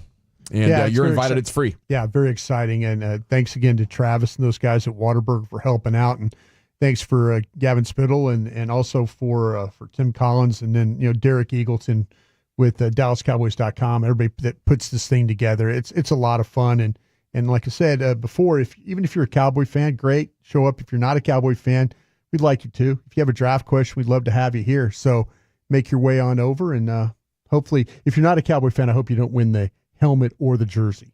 Okay. That's kind of, okay. I don't want you to win those things if you're not a Cowboy fan. I hear you, man. But everybody's welcome, as you said. Everybody's welcome. Yeah. Everybody's welcome. And smash the like button if you like Cowboys giveaways on that level. Yeah. If you like Draft 101, go ahead and hit subscribe. Yeah. Maybe hit the bell button. If you're watching on YouTube, we would appreciate it. We'd salute you. But yeah, Evan Grant today writing about how important it is to win these AL West games. And this is some good baseball gold right here for you. Over the next 22 games, 16 will be inside the division. And the Rangers don't meet the Astros until mid-May, but you're going to pack a bunch of these West games in here. Over the last 2 years, the Rangers are 54-50 inside the division, but it's mostly been about fattening up on the A's and Angels. They went 29-20 against them, which isn't exactly fattening up, but it's over 500 significantly. Against Seattle and Houston, the Rangers were 22-29 the last two seasons. So the inability to win one more game against either of those two teams in 2023 ultimately cost them the division title. 16 of the next 22 in division, many of them against Seattle, were waiting for this Rangers team to show it's their turn to dominate the division. Houston did it. Seattle just isn't up to the task financially. Their owner's a cheapskate. He only wants to spend about half of the money that he can. We know the Angels, even though Mike Trout's putting on a nice show, aren't going to be around most of the summer, and we know that the A's are like a hopeful upstart again. Yeah. Are we going to go up here and dominate these Mariners and send a message this weekend, Brian? I worry about that a little bit. The fact that Texas the last couple of games has actually started scoring runs. That's encouraging to me. But then you got one thing the Mariners are really good at is that starting pitching. And so I hope you're not in a lot of these games where it's 1-0 going into the 7th, or I mean, it just you're scratching and clawing for runs. Yeah, this is going to be tough. Tonight, I think you feel pretty good about it because they got a righty up, Bryce Miller, and he just hasn't fared well versus Texas. 0-3 ERA, pushing almost 9 in just over 16 innings. So this might be a night where you really want to capitalize, because I think on Sunday you're going to get their ace, Gilbert, and that dude's a monster. The one thing that but you got deGrom versus Miller tonight. You should be able to comfortably chalk that up to a dub. You would hope. If the I would hope. I would hope that the Rangers would find a way to hit him. But you just don't know right now. I mean, I could say the last 2 games things have been a lot better with the sticks, but yes, they just need to get the top of that lineup going like that. With they've been fortunate with the Doleys. They've been fortunate with with the catchers, especially with Heim. But they need to get Simeon going and get and also too with your shortstop. Your guy, Jock Peterson. Jock Peterson needs to hit too. I mean, they all Berger, need to hit. Berger, yeah. I mean, you go down through the lineup and it's just kind of one of those. Gosh, I mean, it can't be that bad, but it really is. But you got Seager going the other day. Josh Young is picking up where he left off. Yeah, 2 for 5. Both of them were homers. He's hitting the ball. I mean, we were at the game the other day and he had a nice homer in the game against Tampa, but needs to get on one of those streaks where he's hitting like he's 4 for 4, 4 for 5. No doubt. Looks like Scheffler 5 under through 7 now, took a bogue. DeChambeau about to finish up his round. I think he's putting for par here, if I'm not mistaken. Jared Sandler is coming up at 4 o'clock. The Rangers 5-0 in 1-run games. Yeah. And the 1-run games can really make or break a regular season, but it's not a place you want to live because over a sustained sample size, you're going to be about 500 in those. According to the same index, the Rangers with the Pythagorean expectation should actually be 1 game under 500 right now. Mm-hmm. If you look at run differential as a way of predicting results. Okay, healthy again. These players are back in the groove from CBS Sports. They look at Jacob deGrom, Tommy John in the rear view. deGrom on the hill tonight, begins his 3rd year with the Rangers, fully healthy, and a healthy deGrom's one of the most dominant pitchers in baseball history. Now 36, may look a little different. He's throwing his 4-seamer less often with diminished velocity at 96.7 on average. That's by design in hopes of trading triple-digit heat for sustained health. Through 2 starts, deGrom has shown that he still has plenty of weapons to baffle hitters. The wipeout slider moving like it used to. And he's expanded his mix, working his changeup and curveball back into the arsenal, hoping for the best tonight from Jacob deGrom. Let's go into the Pimp Cup, where Lucius Alexander has a Friday edition with Rap Beef. Shoot out of the day. Dropping them bombs like Funk Flex. New York City. Yeah. Yeah, this is the Friday they've been waiting for right here. A whole lot of rap beef. We serve it up. We serving up hot beef for you, homeboy. Pause, big pause.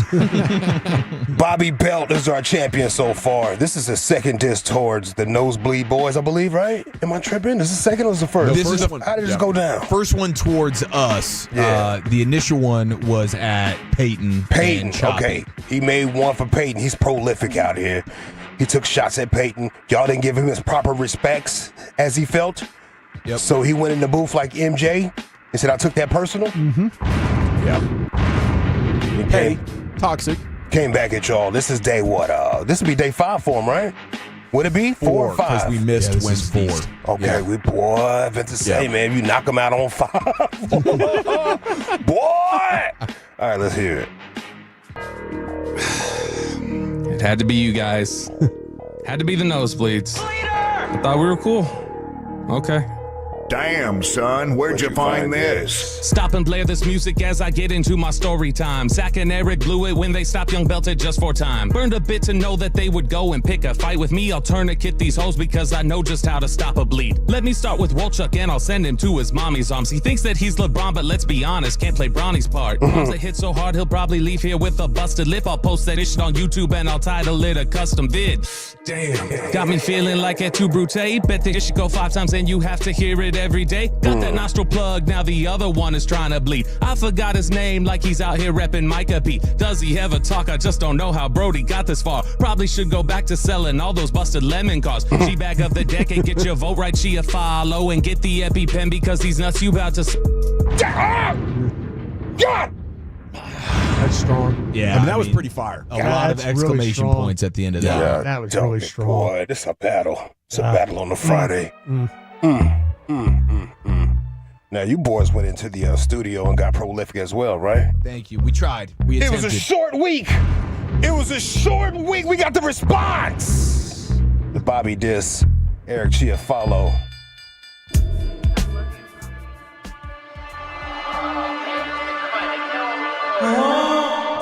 You say my name and don't mention salami? You say my name and don't mention your mommy? Who for your family? Wifey, oh, it call me. Swing by and take the belt to the Bahamas. Bobby belting out his feelings, now he's coming for the crown. All we do is lift him up, he just wanna bring us down. How quickly he forget we were the only ones around. When Bob was spitting takes off from his basement underground. The bleeders put him on and the Tolos turned him off. Cause Dax is baby boo, he ain't even Jared Goff. Quit lying about the golf. Petty little female, I'll call you Laura Croft. Your family in a loft. Boy, get them girls a house. If anyone deserves it, Bob, you know it is your spouse. So stop with all the drama. Nosebleed seats don't even wanna. Cause all of us would hate to see you end up like your mama. She's dead. See you later. Here comes B.O.B. with them T's, ladies, without beats. You ain't got no J.O.B. Here comes B.O.B. with them T's, ladies, without bleeds. You ain't got no J.O.B. Come on, B.O.B., get off the D and catch some D's, cause we know when this show is better when your weak ass oversleep. Stay in bed, boy, I don't wanna hear a beat. Better not wake the woolly bully, aka the beast. Shout out Shaw Sharif, RJ Choppy, Pepe Russell, them the boys we wanna catch. Incredible. You know, I think the good news is at least Bobby Belt can be an honorary champ again. Yeah, 2 times the way over. I'm seeing it. Yeah. Two back double, to back double honorary. What an absolute honor that is. Yep. You rarely see that. See you later. Hanson, you son of a bitch. Bad work. I'm just seeing what's on here. It's fun. You're a pain in my ass. Mel Gibson mental breakdown. And she was like, yeah, I can fix that. Are you kidding me, girl? I think that's when the DA decided to go for the weapons. Yeah. All right. Shout out to Carter hooking me up with this one. Paul Feinbaum show. Mm-hmm. Fast, boys. What does Paul Feinbaum look like? Paul had big ears. Paul Feinbaum looks like senator? A senator. Paul Feinbaum looks like a math teacher. A math teacher. He looks like the human version of the NCAA rule book. There we go. Driver's ed teacher. There we go. Yeah, somebody said a toy store owner. I thought that was hilarious. Yeah, they had a little problems on the phone during his show. Slammer is up next. I lost about 40 pounds, and I was doing real good. Slammer is and I next. just got into a deal where I just started going and eating. Slammer is next. Like late with cereal. Okay. And it just caught up with me again. Yeah. Okay. So Slammer, are you there? What color is your bowel movement? Normal. What's normal? Brown. Okay. Nothing that. I think we've unfortunately tuned into a colonoscopy live on the air there. Take a short break here. What color is your bowel movement? Normal. What color is normal? Brown. Fantastic conversation right there. Oh, man. Yeah, I don't know if he got trolled or if that really happened. I don't know, man, but it's good. Boom, boom. Hold on, let me switch this battle up. Let me switch the battle vibes up real quick. Yeah. New York City! Dawson, you sent me this one. Golden State's head coach, Steve Kerr. Oh, yeah. It's basically, I'm going to say this the nicest way possible. He was mic'd up during the game telling Buddy Hield to pass the ball. Buddy, Steph Curry, Buddy Hield. I want you guys to meet each other. Say hello to Steph. He's the greatest shooter in the history of the world. Wide open. He do. Keep up the late. I love you, buddy. I love you. I'm going to say this the nicest way possible. I say this with love. Yeah. Pass that man the ball, bro. I'd like to introduce you to Steph Curry. Yeah. That's good. That is really good. Man, I got another one for you too, Lucius. You know, Vern Maxwell is on that All the Smoke podcast now. Oh, Vernon. His thoughts on Hakeem not being allowed on the court after the Final Four win. Oh, I got to hear that. Maybe we should bring that back after Chief goes 5 or something. Dude, I bet that's incredible. Yeah, it is good. That's hilarious. We have a Monday, Lord willing, and the creek don't rise, you know? Yes, sir. Okay, we have Bobby Belt. Had to be you guys. Yeah. He's looking for 4 right Had here. to be you guys. Eric Chiafalo, your family's in a loft. Carter, Paul Feinbaum with Slammer the Caller. See if I can find. Carter Hold on, nominated. man. I want you to hear Funk Flex when I was trying to do my impersonation. This is when Otis, Jay-Z, and Kanye dropped. Okay. He played it for 20 minutes on the radio, just the same song over and over again. But listen to this crazy stuff he says. Now I'm about to make them tuck their whole summer in. New York City, you listen to me. If you're near a convenience store right now, any type of 24-hour store, go into the store right now and put your hand in the cash register for no reason. This dude is nuts, bro. Funk Flex, dog. Wow. That's what you got to do to make it New York, huh? gotta do it, bro. Go for it. Playing that song for 20 minutes is incredible.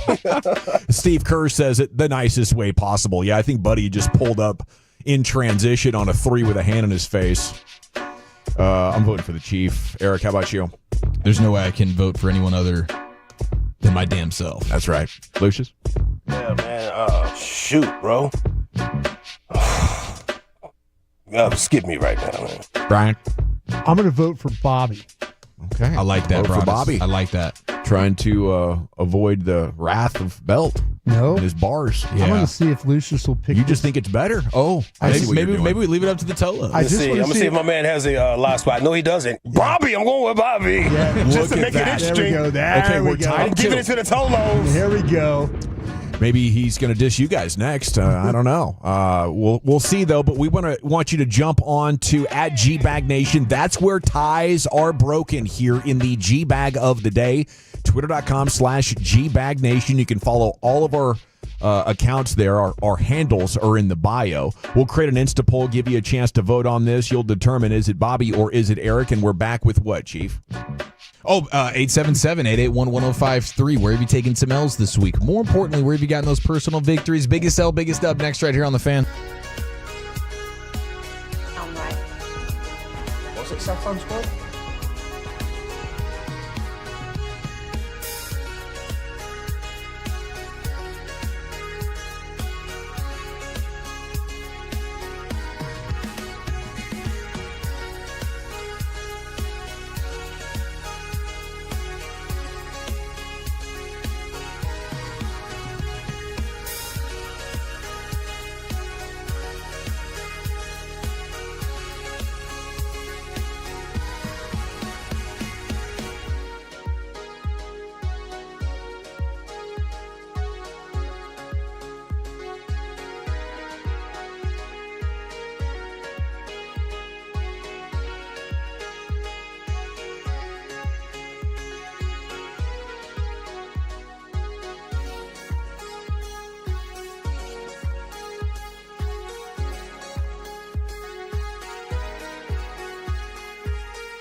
you're in the market to upgrade your vehicle, get to Classic Chevrolet in Grapevine. Back-to-back #1 Chevy dealership in the world. They've got more new Chevys than anyone, and they're all priced to sell. Silverados, Tahoes, Blazers, Malibus, Equinox, and more. Visit ClassicChevrolet.com. This is Texas. This is Classic Chevrolet. Together, let's drive, relax, and enjoy the difference. Based on new Chevrolet registrations 2023 and 2024.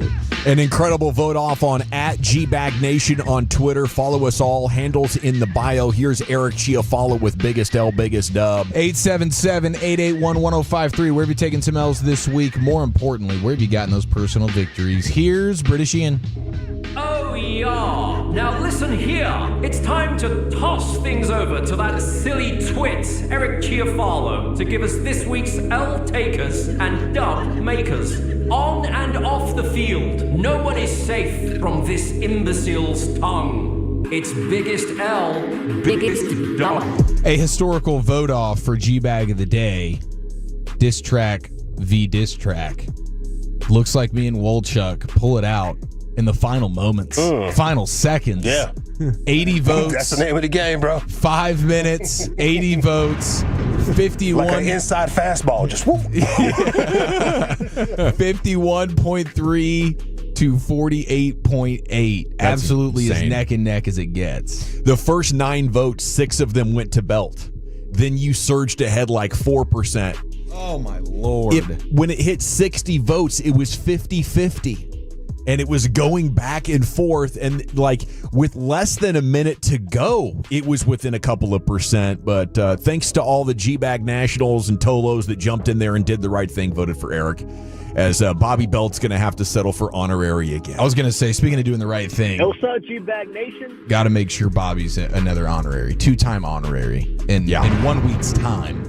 Might be the first of its kind. I think so. I think that's G-Bag history. That's historical. Yeah. Bobby should be so proud of himself. They're calling him asterisk. He should be, he really should be giving himself a pat on the back. The effort, it was all there. So, congratulations, Bobby. Yeah, You I deserve think that's a perfect ending point for this. Yeah, I would like to think so. I would like to think that we could let bygones be bygones. That's what Drake was saying, too. All right, after this, we're done. Yeah. Okay? Please. We're done, bro. We're done. Just like Wednesday night, the best player leaves with the dub.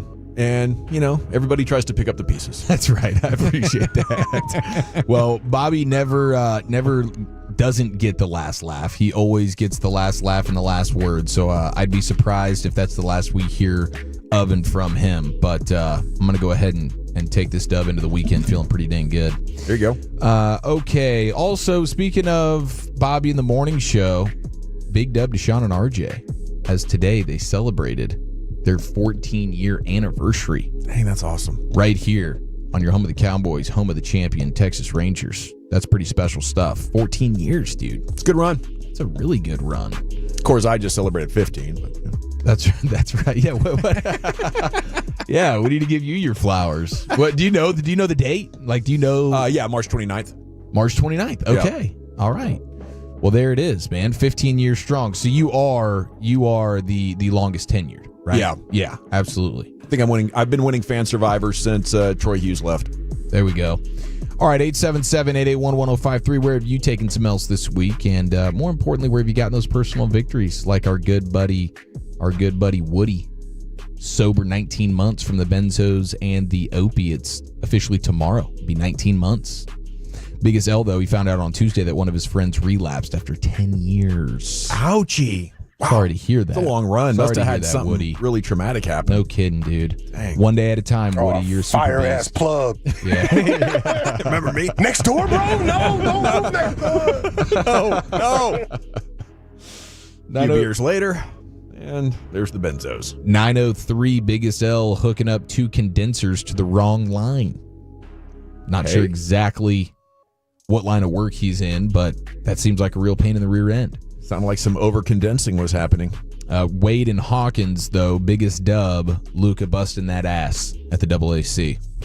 Yeah, it seemed like a lot of people had fun cheering for Luka and the Lakers. That's what it was, man. 682, big dub, new jobs start Tuesday, $27 an hour. There you go, 682, the come up. It's fantastic. I think that's minimum wage these days. Yeah, it's tough sledding, dude. 903, massive L, he says. Got to go to my in-laws this weekend. Okay. Oh, man. You must not like them in-laws. Yeah. No, I mean, it can be fun if you like your in-laws. Yeah. Clearly, my man put it in the L category. Massive L. Yeah. Massive. He's described it as just a giant size L. I think I'd just not go. Yeah. Play that hand. Yeah. Is it the mom or the dad? I need to know, because if it's the mom, she's going to turn into that one day.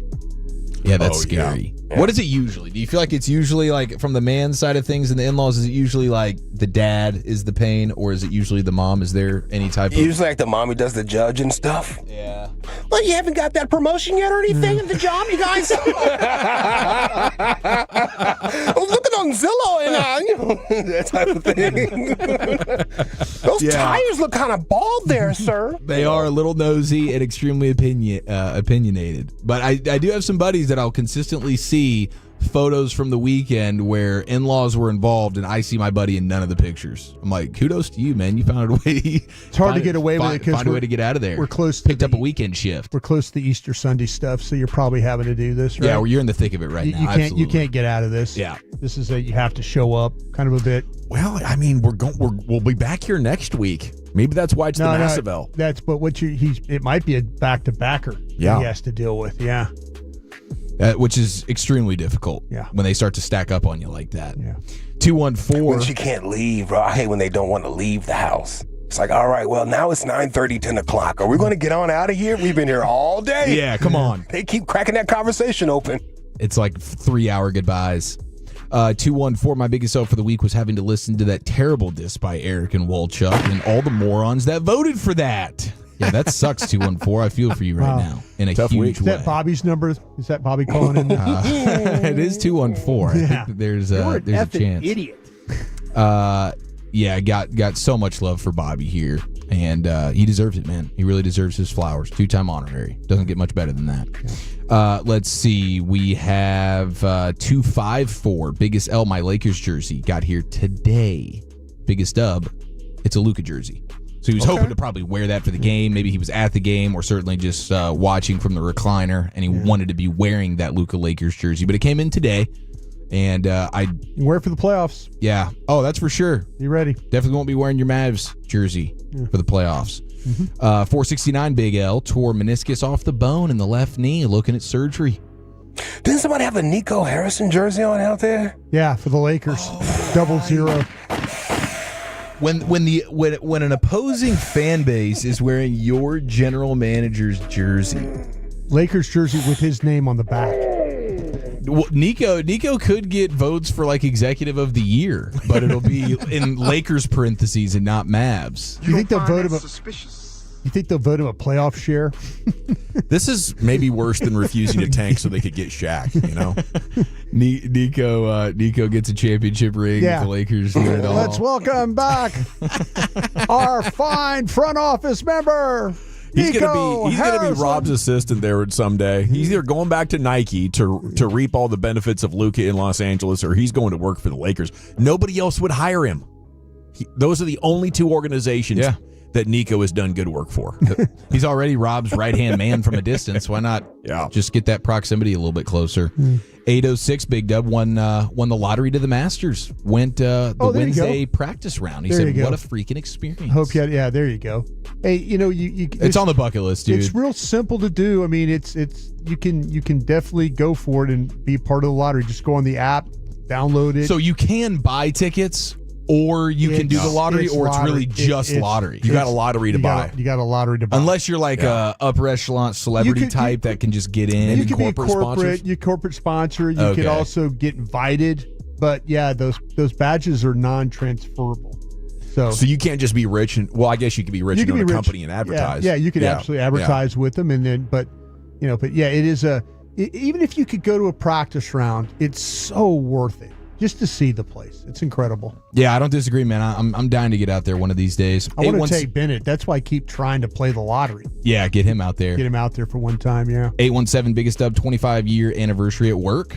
Hey, congrats. Must be staring down the barrel of retirement at some time soon, man. Good for you. That's fantastic. Yeah. And shout out to our buddy R-Dub in Argyle. 222 days alcohol-free. Congrats. In the 940. There you go. R-Dub is a super beast. We love you, man. Shout out to all the people texting in right now. Don't have time to read them all, but we love you. And salute to Bobby Belt, man. What a legend. Right on. Well, thank you, Chief. Always love enjoying that. I think my biggest dub is coming next week. I'll be off Monday, Tuesday, Wednesday. Dallas Cup here in the Metroplex, the biggest soccer tournament in America, and my team's playing this year. So my biggest L is going to be playing the FC Dallas and Sting teams that are going to mop us. But it'll be a great experience. My brother played in this tournament like in the 80s, so it's legendary in my mind. Huge and to be coaching in it, they got a Cotton Bowl opening ceremonies on Sunday. We're going to walk around the stadium. Oh, that's so that's all happening this weekend. Yeah, we're fired up. Do you guys have to do the whole thing like pre-match where you exchange the pennants? No, we're going to exchange pins after the game with the other teams. All right, there you go. Eric told you to get excited. He is excited, bro.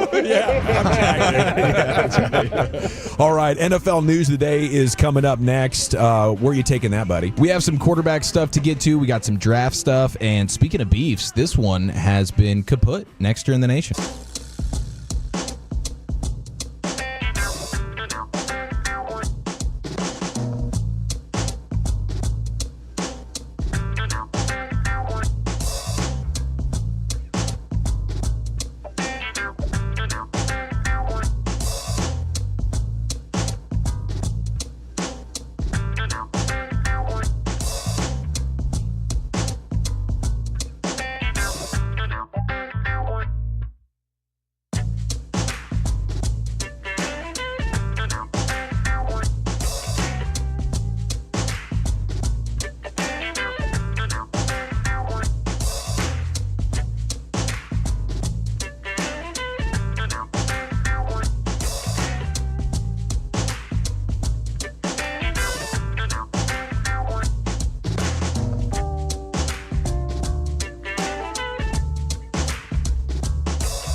Uber Eats has Lola V products? You gotta remember that. Well, you know, they say in order to remember something, you have to forget something else. Okay, now that is a very cute haircut. That's like a little shag. I've never seen that before. Well, I mean, of course you have. It's the Rachel. Oh, is that your name? No, I mean like your name. No, I'm Jen. My name's Jen. Right, but I just mean like this is your haircut. But that's hair on your head. I'm not saying this is your hair. Okay, freak.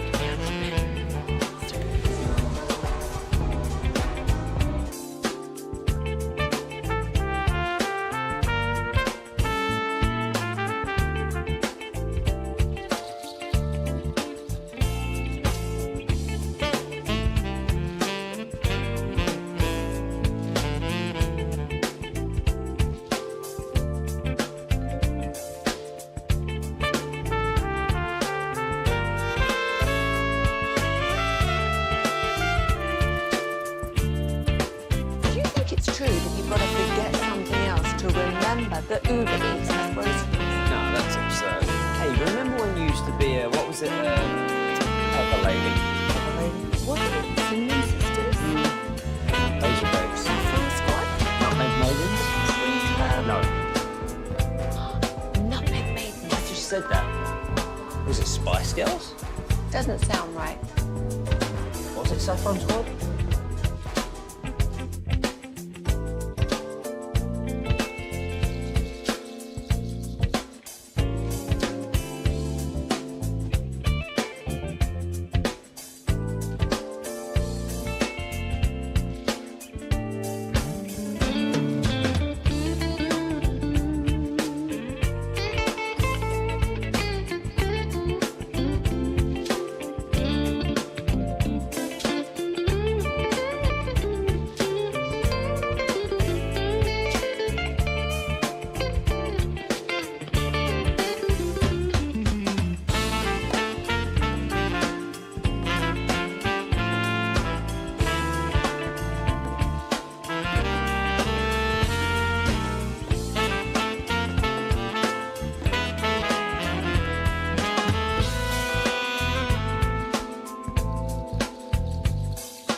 D&M Leasing Studios. You're rolling with the G-Bag Nation on 105.3 The Fan. All right, welcome back. It's hour number 2 of the Nation.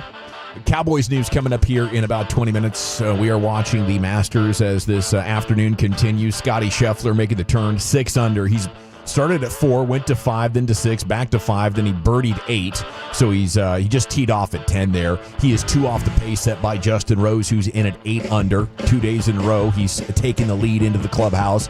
DeChambeau 1 off. McIlroy had a hell of a round, 66, a day after fumbling a beautiful round. 4 over in his final 4 holes to fall back to even. Rory came out throwing darts at greens today at Augusta, and for that he's got a 66. That's probably a low round on the day, isn't it? Anybody else post a 66 up there? Yeah, there were some guys that went out earlier that I think were. Let me check on that for sure. I thought I saw one that was lower than that, but stand by. And good rounds out there today, though, as the greens are still wet. We'll see over the weekend. Here's the Chief with NFL news of the day. Thank you very much. Okay, we have a couple of quarterbacks on the move here. Congratulations to the Cleveland Browns and Joe Flacco. 1 year's $4 million, worth up to $13 million with incentives. Flacco was on the couch a year and a half ago. They pull him off the couch midway through the season and gets him to the playoffs, and then he has the bed there, but that's fine. He's the last quarterback to take him to the playoffs. So now they bring him back. You also have Drew Lock going back to Seattle in a backup quarterback role, backing up Sam Darnold. So he gets a little bit of money there. And the Texans signed their safety, Jalen Petre, 3 years, $39 million deal. So they have a really young secondary. Stingley got paid this offseason as well. Petre's really, really awesome. So he gets the bag. Remember that going into that Texans game, that was one of the biggest conversations. They have a great pass rush, Anderson and Hunter, and then they have a bunch of studs on the back end. Yeah. And they're now getting paid what they're worth. So congratulations to those guys. Well, we've been talking a lot about beefs here in the Fan this week, and we know about a legendary beef between Michael Crabtree and Aqib Talib. Was that a chain one? snatcher? It was the chain snatcher. Absolutely. It made for great television. It was a lot of fun football drama when those two guys were squaring off. But apparently they have settled their beef. And on the Pac-Man Jones show, Talib said of Crabtree, "That's my dog. We're not like the talking every day type, but it's entertainment. We work in entertainment, so we let the entertainment be just that." He says, "My son actually plays on his little Crab 5 right now, his youth football team." Oh, cool. So Crabtree's coaching him up from a youth football standpoint, and Talib's son plays for his team. So they've squashed it. Well, that's good to know. Yeah. Let bygones be bygones. Had a good sense of humor about how everything went down. Yeah. Well, you do it. That's how, exactly. Once you're out of the game and the T levels aren't quite so high, the competitive spirit isn't quite there as much, let's go ahead and have a good time here. And you replaced my chain? Yeah. The link at least, bro. Replace the link, bro. That's actually a really good question. What went into that particular portion of it? Did Crabtree just have to eat that, or did Talib help him out there? But good to hear that they're on good terms now. How about the NFL doing a little something to the referees, making it more accountable? They fire 3 of them? Kind of. It's reassigned them? Yeah, I guess it's like a reassign. I didn't even know this was something that... I never knew they did this either. I think this is like the first time they've really done it, at least publicly, where they've taken a few NFL referees, 3 of them, and they were all in like the first or second year of their not good enough refereeing career, not up to standard. And so those 3 individuals, 2 males, 1 female, and they got demoted down to college football power conferences. So not the end of the world, because you still get, that's still a pretty impressive referee gig. I didn't know that it was the same referee organization or whatever. That could be like, no, you're not good enough. You're going down here. I mean, if you're like Division III football, are you at risk of sliding to high school? Like, how's that work? Yeah, because who in the college football power conferences now get demoted because there's an influx of more referees? I don't know, but I do think this is a bit of a deviation from what they normally do. Yeah, I think it's only the NFL is the demoting one. Okay. I think that's the deal. But I love that there's some level of accountability. That's something we always talk about with the NFL refs. Yeah, absolutely. It's still a joke that they're not full-time and this is their only gig. I don't feel like, though, they are like the baseball and NBA umpires that let their ego and personal conflict get into their decision-making as much. Maybe I'm off on that, Brian, but I feel like the intimate nature of baseball and the close-upness of basketball, like it makes for these conversations that get referees really dug in against one side or the other. And I'm sure it does happen in football. Don't get me wrong, but my point is, I feel like these guys are trying their hardest, and their egos are in check. In basketball, and I think in a bigger example is Major League Baseball, you have these guys that are Teflon. They're being jerks. There's no accountability, and they're almost doing it to openly troll without any consequences. And, you get a situation like that. And unfortunately in baseball, it can be a storyline for decades or the NBA as well. Now, Broadus, this is something we've kicked around a little bit just as we approach the draft. 13 days from round number 1, we'll all be at the 9 Pluckers locations throughout the Metroplex here, partying it up with you, the Tolos, on night 1 of the NFL draft. And Diana Rossini on her Scoop City podcast with The Athletic said, just based on talking to teams over the last week or so, not predicting a lot of movement up at all from a trade standpoint. Yeah. Seeing a lot more, if anything, of everyone's trying to get out of their pick. Yeah, and I love this. What Brian was saying earlier in the week, or maybe it was last week, that hey, if teams aren't trying to trade up, that means your offer might be the best. And if a team is desperately wanting to trade down, might be your chance to get a guy. And maybe that's not at 12. Moving up from 12. Maybe that's moving up from 44. Yeah, getting maybe. I think make sure you get your running back there or something. Yeah, whatever position that is. It is still such a bummer that they don't have that 4th round pick, because I feel like they're 4 starters away from being on an even playing field with just your run of the mill teams right now. Running back, wide receiver, run stop and defensive tackle. Monzi's not it, and then corner. I think those are 4 guys that you need and positions you need impact day 1. And right now, after the 3rd round, you're going to be on a pick drought for a while. Yeah. So we'll see what type of movement goes down. It's still crazy that every team owns their own 1st round pick right now. Yeah. I'm looking forward to seeing what that first trade will be. But you're right. Those chances of recouping that 4th round pick are not very high at this point. Not a ton. No. Now, Diana Rossini also says that the NFL personnel just can't stop asking her about the Giants. Everybody wants to know. NFL personnel people keep asking her, like, what do you think the Giants are going to do? What's their plan? Because they seem to be like the biggest wild card right now. I'm on their podcast Monday. I'm interested to see what they say. Oh. Giants.com. Behind Enemy Lines with Brian Broaddus. Mm-hmm. Yeah. You do that. That's an annual draft event for you, right? John Smilk, yeah. A couple of your buddies there in New York. Yeah, they seem to be the biggest wild card, at least as it pertains to the top 5 or so, because they still have that quarterback thing. Could they go get a guy? And specifically Shador. But I think the Russell Wilson stuff, the Jameis Winston stuff, that to me, that seems obvious they're not going quarterback. But is it going to be Abdul Carter? Is it going to be Ashton Genty? How hell-bent are they at trying to trade out of 3? Will anybody be willing to go up there? That's going to be an interesting one. The first 2 picks seem like they're in stone at this point with Ward and Hunter. Yeah, a couple weeks ago, I had heard that the Giants and New England both were interested in getting out of their pick. That was a couple weeks ago. I don't know what's going to happen now. I actually think the draft, the more interesting team for me is Cleveland at 2. I think you're not buying all the Hunter stuff. I like the idea of Hunter there, but I wonder when they get on the clock, is that really what's going to be? Are they going to pass on the quarterback? And if they do, then now you get the Giants involved. But I think that the draft starts with Cleveland, because they could turn the draft into a couple of different directions with the picks that they make, depending on who they take. Because if they don't take, say, Sanders at 2, he could very well end up with the Saints at 9. Yeah, that's a possibility. Or if you're in New Orleans, you're probably sitting there thinking, wow, I mean, there's a possibility if we just sit here, we might get our quarterback. We might not. I don't know if they really were in love with Jackson Dart or anything like that, but Cleveland can set this draft into a couple of different directions. And if you're, like I say, if you're a Saints fan, you got to be hoping that they do take Hunter, and that you maybe have a shot at your quarterback. But if they don't, I don't know. I just maybe they've been so scarred by quarterbacks in drafts. Well, and they just restocked once again with the Joe Flacco stuff. You got Flacco and Pickett.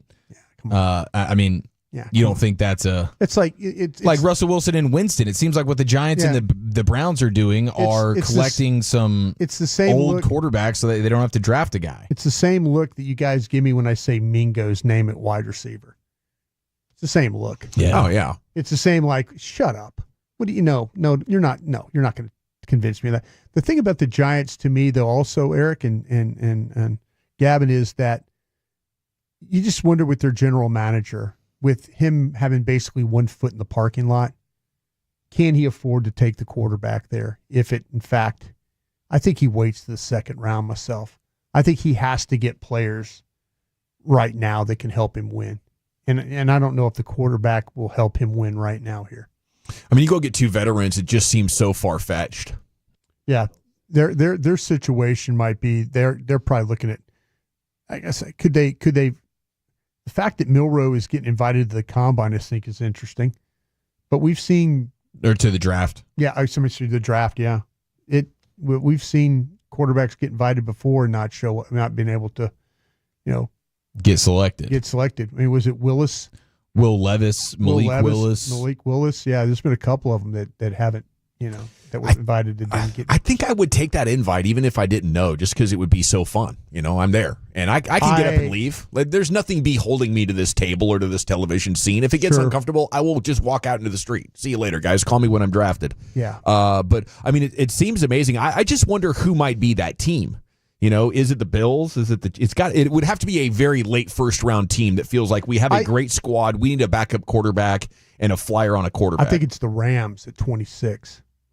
Oh, that makes sense. That's the team. Man, that'd be scary with McVay. I think there's 2 teams. That's a great landing spot for a young quarterback. Sit behind Stafford. I think there's 2 teams. If you're hunting for a quarterback that gets through the draft, the Steelers at 21, and the Rams at 26. Well, I'm glad you mentioned the Steelers. Here's Tom Pelissero, kind of making it sound like TJ Watt, who's in a contract dispute right now, is not a fan of the Steelers bringing in Aaron Rodgers, or at least just the way that this is all going down with Rodgers.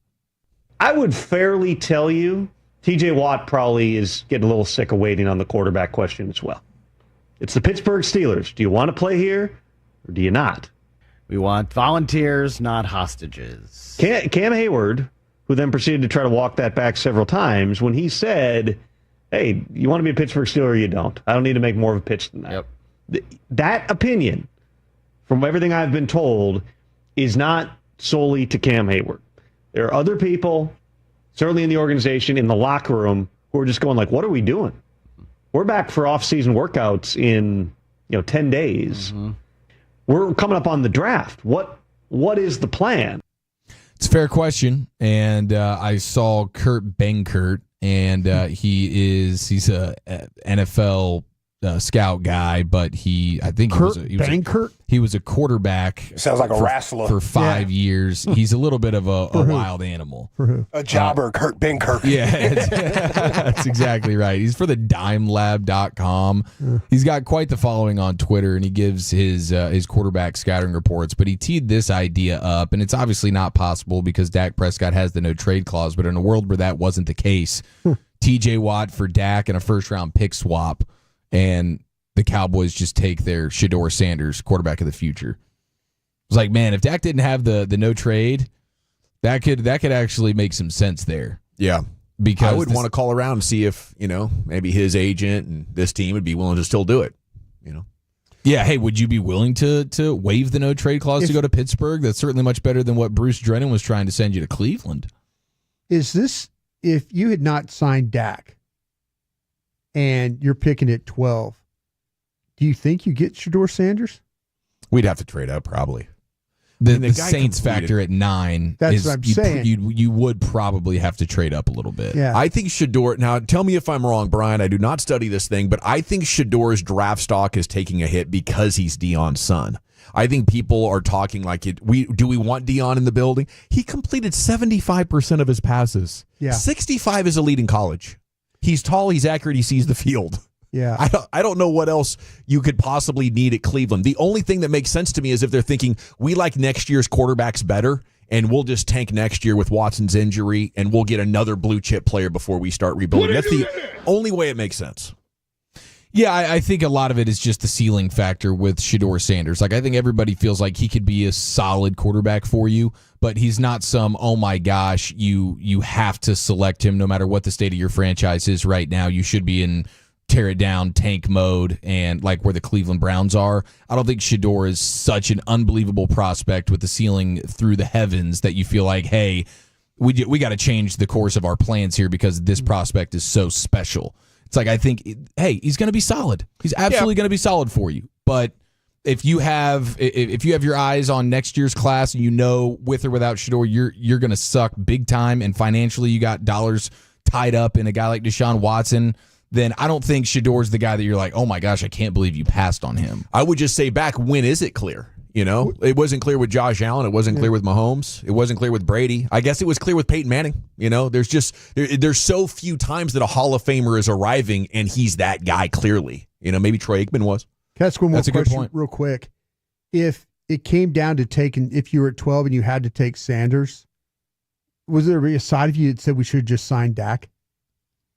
No, I would have been so excited about just something new here, and the excitement of that would override it. Yeah, especially with the state of Dak's injuries and stuff right now. So, I mean, we're sounding like we're being a little critical of Sanders. Yeah, we'd have to be fair about the idea that, hey, there's a good chance you're not drafting a guy who's going to be consistently an MVP type candidate, and it's just going to put the team on his back and go Mahomes or Josh Allen on you or Joe Burrow or Lamar Jackson. But hey, we got a solid quarterback and we're not paying him that much. And so let's see what the future holds over the next half decade, watching something new when we know what we've had for the last decade is not getting us where we want to go. It's fascinating. I cannot wait until the next time we are in a legitimate window where we could be evaluating quarterback. Maybe that time is next year. You know, if Dak is hurt or underperforms this year, maybe we'll talk a little bit more about that later. The C-Note, Cowboys news of the evening, is coming up next, and why it's more likely than ever the Cowboys are about to draft a running back. It's coming up next in the nation. I have to chat Frankles with you before we get there, though, because you never know when you or a loved one could be injured in a car or truck wreck, and we want you to know.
And planning to setting up, maintaining, and taking down the equipment when the project is complete. The Texas Authority in Barricade Rental. BuyersBarricades.com. Welcome back. It is the G-Bag Nation here on 105.3 The Fan. Segment is brought to you here by the Frankels. If you've been injured in a car truck wreck, call the Frankels first, 214 or 817-333-3333. With Franklin Frankel, there's never an out-of-pocket cost. They only get paid when you win. Franklin Frankel, go-to car and truck wreck attorneys in Dallas. All right, Jared Sandler's coming up here at the top of the hour, 4 o'clock. We'll talk Rangers baseball with him. It's brought to you by Blue Nail Roofing. But every day at this time, or most every day, a couple days ago we had Mike Heika on Talking Stars. That was fun. But most days we do C-Note here, Cowboys news of the evening. And I want to start with this Warren Sharp tweet, because last year he posted the Broncos had the NFL's number one ranked blocking offense. They were number one in run block win rate and in pass block win rate, actually.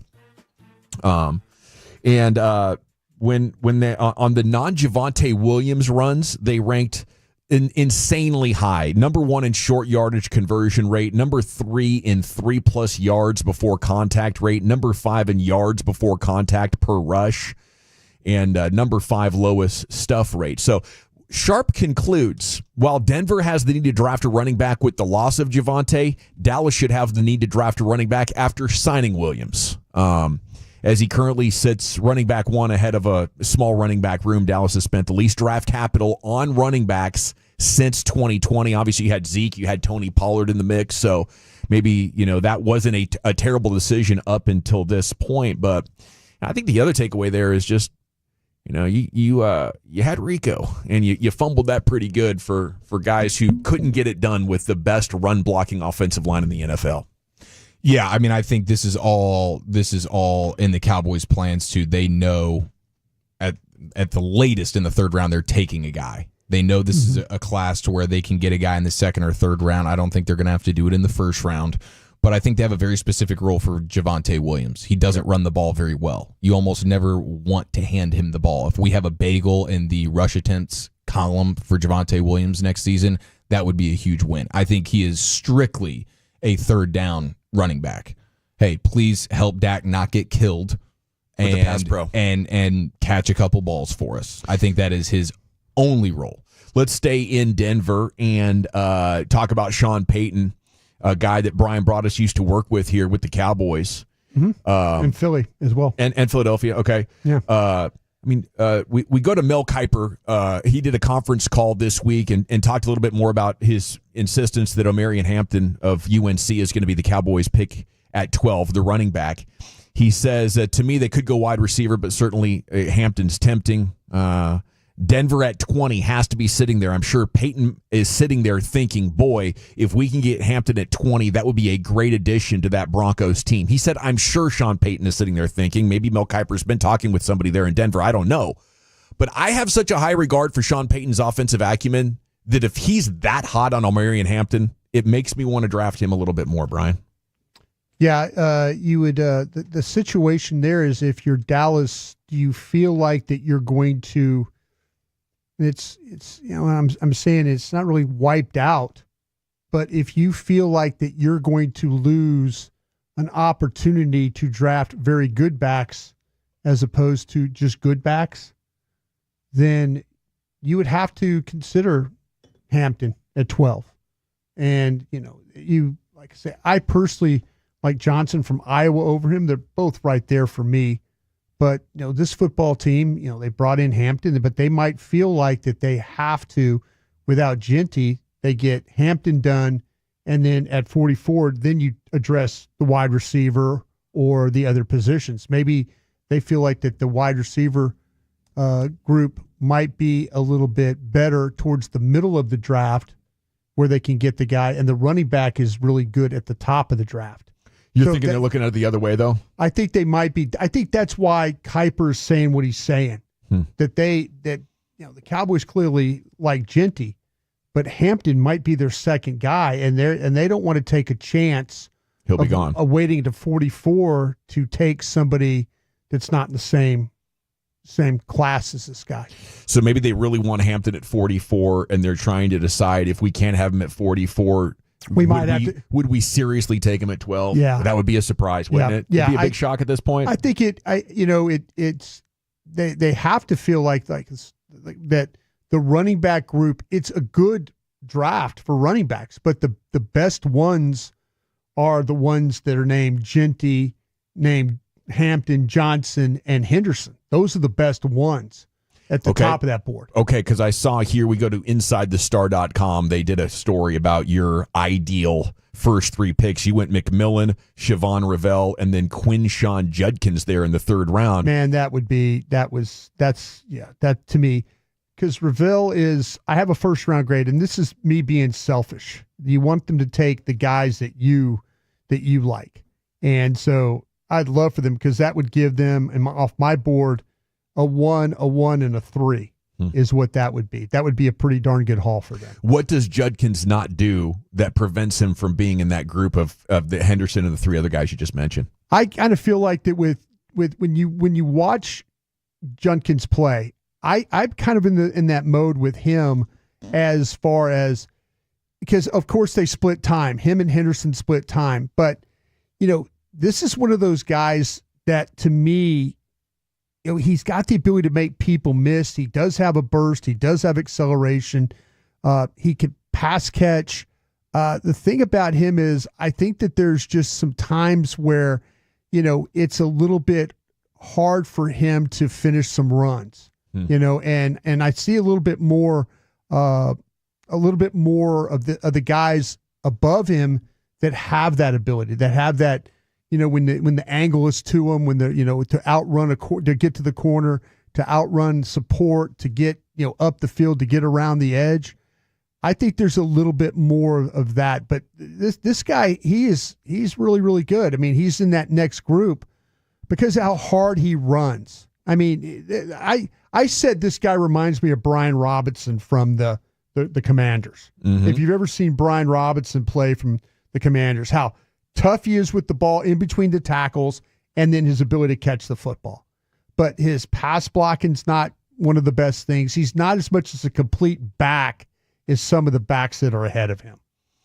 Right on, man. Well, that's a hell of a breakdown once again from Brian Broaddus, the former NFL scout, Super Bowl champion here in the G-Bag Nation. There's a lot to learn about these prospects. You want to jump into Draft 101 next Thursday right here at 4131. Brian and Wolchuk and the DallasCowboys.com. They're going to have a Draft 101 session with you, watching the players, answering questions. And giveaways in that include, I mean, Whataburger for everybody, but there's going to be a Dak jersey signed and a CeeDee Lamb helmet signed. And all you'll have, it's free. All you have to do is be here next Thursday night at 7 o'clock after our show. All righty. How confident are you the Cowboys will get 12 right? This will be the 5th time over the last 20 years the Cowboys will start the draft with pick 12 or better. In all the times before, they selected a player who earned multiple All-Pros before their rookie contract was up. Brian? Should we have more confidence the Cowboys are going to nail this pick? Just let them cook? I would like to hope so. I'm really encouraged by the fact that Brian Schottenheimer has said that we need to let the scouts draft here, and the coaches will sit this one out and learn what's going on and get a feel for this thing. I'm sure Schottenheimer will have some say in what happens, as they put their stack together. But the fact that they're really, really going to lean on their scouts in this particular time, I think it's what needed to be done. I think the last couple of times out, they might have focused a little bit more on the coaches and their opinion for the players that they've taken. So see the scouts if they can operate here. Last Cowboys news item to ask you about here before we get to Krusty's Corner. Patrick Walker, DallasCowboys.com, wrote about Sam Williams today. Very athletic edge. Can he still be an impact guy? Would you pick him to be the impact guy, or does Marshawn Nealon have the better chance here going into 25? Nealon was on that path where he was learning how to rush the passer, which he really hadn't done in college. He got much better at it, then he got hurt, and that kind of set him back. Sam Williams is clearly, when he's on, he's really, really good. The problem with Sam Williams is there's the penalties and things like that you have to deal with. Can he get past that? Coming off an injury, how he's going to be. It's I think as they always say, the jury's kind of still out on him. But there were some flashes there where he was very good rushing the passer. It's just there was some that inconsistencies because of the penalties and stuff he was dealing with. All righty. Thank you for those thoughts on today's Cowboys batch of headlines. We're 13 days till the draft. Krusty's Corner, brought to you by Reliant Air Conditioning, is coming up next. Buddy, where are you taking us? Yeah, in this NFL draft, give me the best receivers and tight ends that are threats after the catch. We'll talk about those guys next. Coming up Monday morning on Sean and RJ. Sean is back from another week of paternity leave. We got a Masters recap, how'd the Rangers do in Seattle, and another ticket giveaway during the commercial-free Expressway. Oh, and I am Mr. Choppyman. It's a Monday morning on the Fan. When you're hiring, have you ever felt like you're missing out on meeting truly great candidates for your roles? It seems impossible to find them, but they have to be out there somewhere, right? Well, they're not hard to find when you know where to go, and that place is ZipRecruiter. And right now, you can try ZipRecruiter.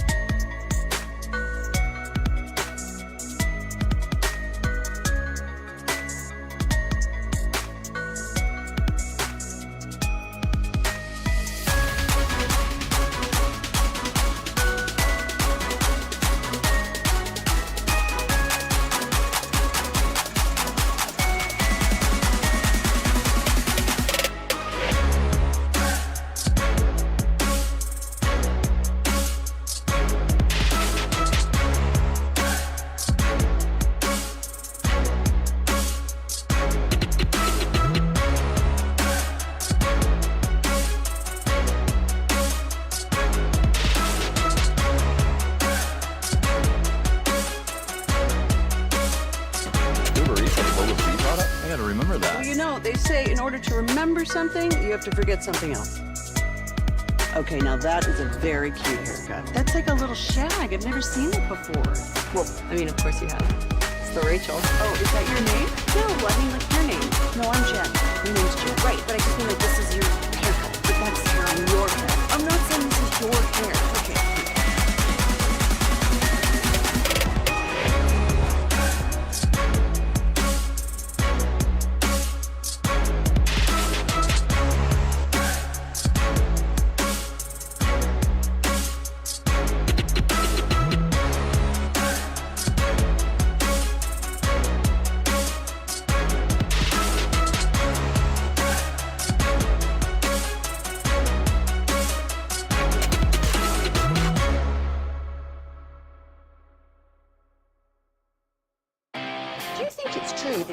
forget something else to remember that Uber Eats had groceries. No, that's absurd. Hey, remember when you used to be a, what was it, Pepper Lady? Pepper Lady? Wasn't it Cinnamon Sisters? Laser Base. Saffron Squad? Nutmeg Maidens? Pre-curb? No. Nutmeg Maidens. I just said that. Was it Spice Girls? Doesn't sound right. Was it Saffron Squad?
And proud Tolo. Sean and RJ's top of the list. They get me going in the mornings on the way in. I love the dynamic between Sean and Bobby, but I cannot miss LA Live on my drive home. That's hands down the best segment on the Fan. Turn it on and leave it on. 105.3 The Fan. If you're in the market to upgrade your vehicle, it's a classic Chevrolet and Grapevine. Back-to-back #1 Chevy dealership in the world. They've got more new Chevys than anyone, and they're all priced to sell. Silverados, Tahoes, Blazers, Malibus, Equinox, and more. Visit ClassicChevrolet.com. This is Texas. This is Classic Chevrolet. Together, let's drive, relax, and enjoy the difference. Based on new Chevrolet registrations 2023 and 2024. That is right. Thank you, Lucius. Okay, Sands is coming up here at the top of the hour, 4 o'clock. We'll talk with Jared Sandler, get some Rangers baseball as they get set to visit the Mariners tonight. Pregame's coming up at 8. It's time for Krusty's Corner, brought to you by Reliant Air Conditioning, gimmick-free AC repair and replacement. Here he is, Broadus. Thank you very much, General, and thank you very much to Reliant as well. Just going to make an announcement on something, too. If you're interested in my actual board that I make, I make a board by round. I've done this ever since I was in Green Bay, 1992, where I have it by the round, and then I have the position, so I have all the players within the round. So I'm gonna have that on our website here on 105.3 The Fan.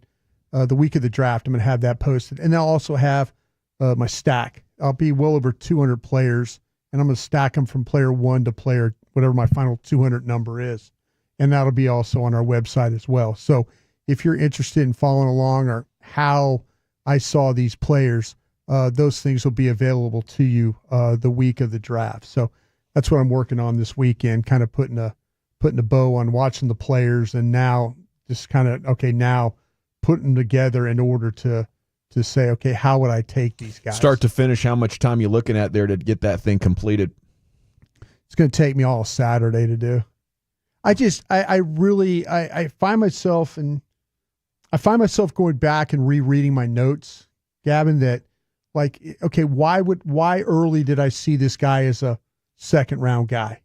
Mm-hmm. And why does this fourth round guy sound better than this third round guy? Mm-hmm. So there's a lot of these times where I go back and I look and I want to make sure that I have these players right. And I appreciate people out there that like to follow along and say, oh, Brosh, you like this guy. And, oh, you didn't like this guy, or you're wrong about that guy. And I think it just, if you're going to do this, you got to put yourself out there to let people see, there's, kind of, what's it called? Transparent.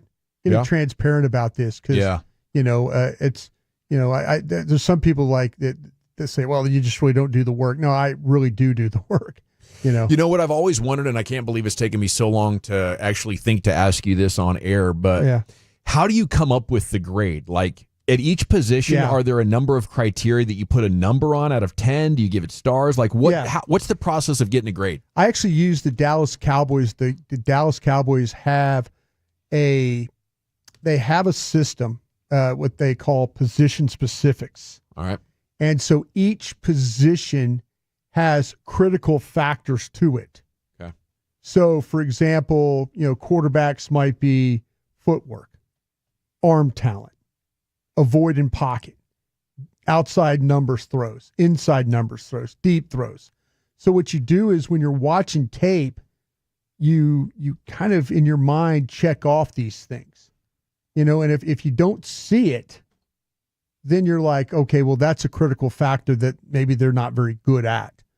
But we were talking about Shedeur Sanders, and I kind of felt like with Shedeur, there's a little bit of a lack of mobility, and I think it's because it's his body type right now.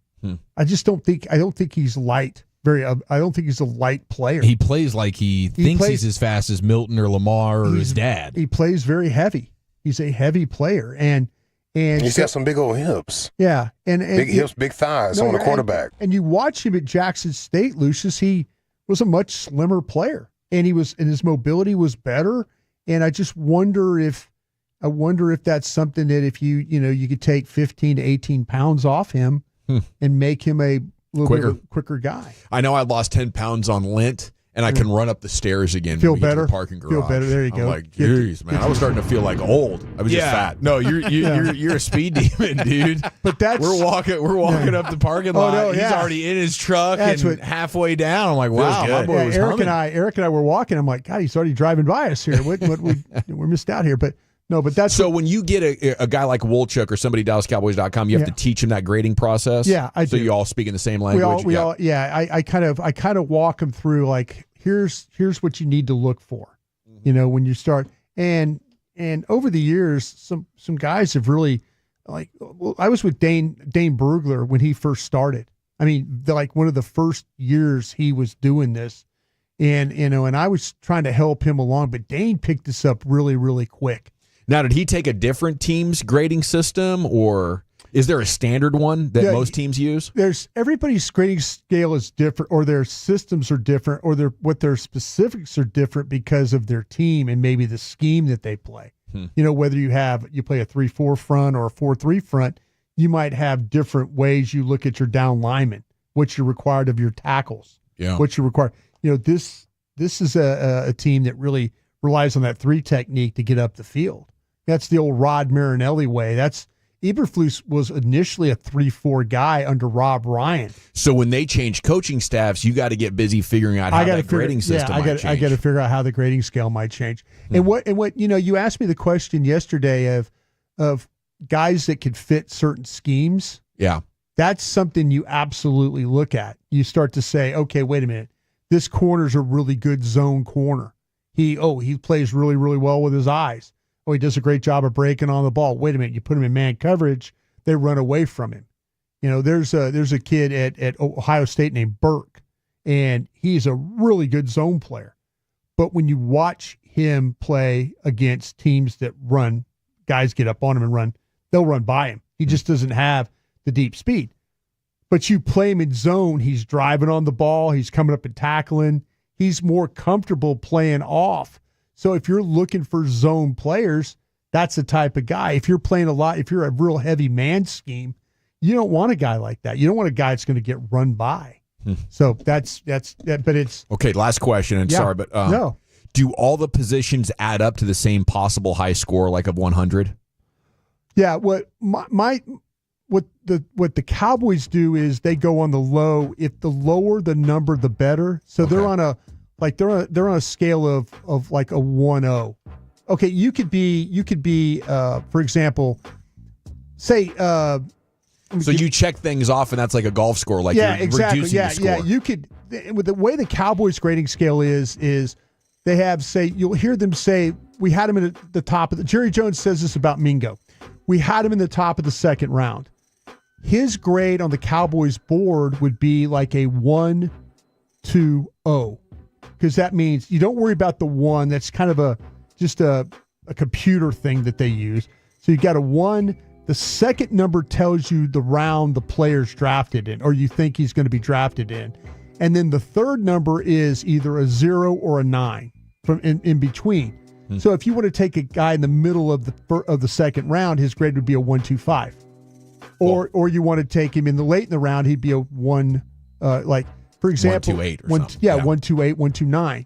But that's how my thing is.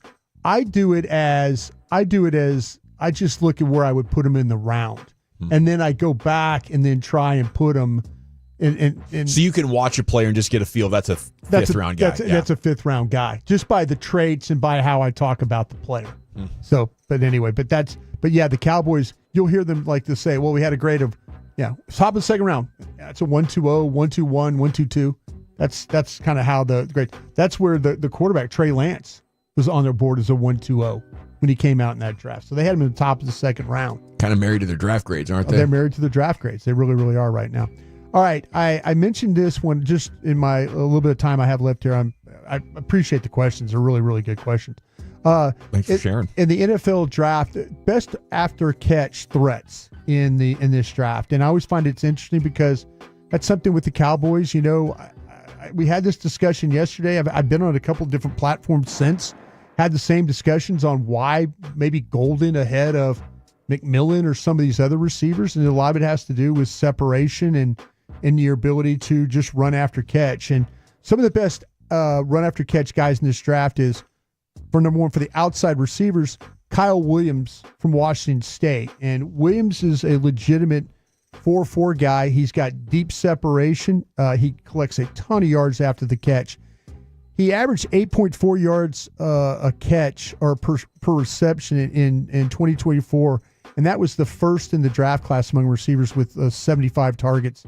And his 590 yards after catch was the fourth most. Wow! This guy right here, Kyle Williams, you will probably hear his name. He's very, very late. People got onto him kind of late. He's like 193 pound. He's a 6-foot guy, but he makes plays. He makes plays across the field. You could throw him screens. You could throw him deep balls. This guy does a really nice job of separating. He initially went to school at UNLV and then transferred to Washington State. Keep an eye on Kyle Williams in this draft. If you're looking for a guy that has speed, has some size to him, and can separate and go get the football, wow, Kyle Williams is your guy right there. Does the right thing always. That's Chris Sims' number 2 receiver in the draft. Yeah, that kid right there is a heck of a player. Jalen Royals from Utah State is another one that I want to bring your attention to. This is one of my personal favorites. Royals had a 149 10-yard split at the combine, and he's shown that he can really accelerate quickly to top speed. Here's another bigger guy. This isn't a smaller guy. This is a bigger guy. His 7.9 yards after catch per reception in 2024 ranked 3rd in the draft class. So there's a guy that I kind of feel like that, to me, if you were to take, say you would take Hampton at 12 and you want to circle back on a wide receiver, I mentioned Williams, I mentioned Royals. These are the types of guys that I would consider right there. Yak monsters, both of them. Both these guys are big time run after catch guys. I like that idea, but man, would you go Hampton or the Oregon defensive tackle Derek Harmon at 12? If those were your only two choices, I would take Hampton over the wide receivers in that particular case that you mentioned. What about that defensive tackle from Oregon, Harmon? I said Hampton. I meant Harmon. You would take Harmon. I would take Harmon over the wide receivers. Yeah, and then you could take the receivers at 44. Hopefully, yeah, exactly. There you go. Yeah, exactly. Do you think there's any way they go defense and try to roll out a league-leading defense and try to win that way? I don't think there's any way that you can. I don't think that helps your quarterback at all. Yeah, I don't envision. With what they did in their free agency period and the linebackers, the defensive, you can still get a runner in the third. Yeah, you could, but I want to get. I've kind of made it a very simple category of very good runners and good runners. Mm-hmm.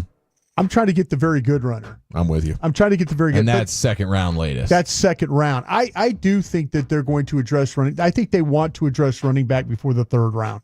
I think they absolutely want to. Right do on. that. Well, thank you, Brian. Anything else? Man. Brought to you by all good, man. Reliant Air Conditioning, gimmick-free AC repair and replacement. Krusty's Corner every afternoon, 3:40. It's going to be a must-listen from here through the draft. So we'll see you on Monday, same time, same bat channel. And Jared Sandler joins you next year in the G-Bag Nation. Let me chat Window Nation with you, though, Cowboys fans. Imagine getting some of the best windows you can, saving a bunch on your energy bills, and winning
Images has Lola V products? I gotta remember that. Well, you know, they say in order to remember something, you have to forget something else.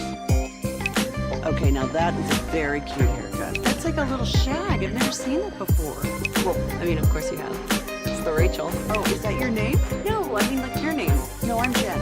My name's Jen. Right, but I just mean like this is your haircut. But that's hair on your head. I'm not saying this is your hair. Okay.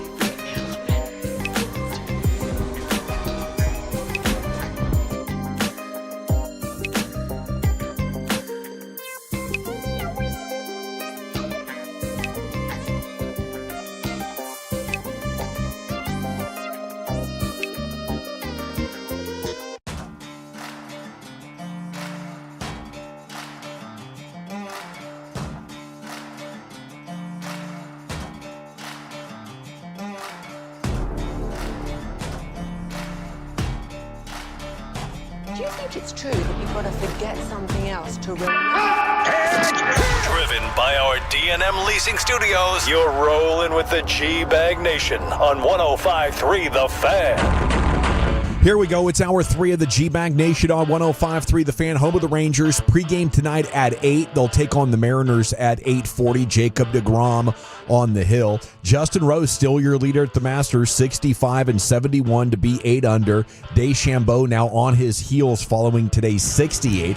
And the bounce back from Rory McIlroy, probably the story of the day, 6 under 66 after choking in the final 4 holes yesterday to go from 4 under back to even. He is now in 3rd place, tied with Corey Connors and Tyrell Hatton.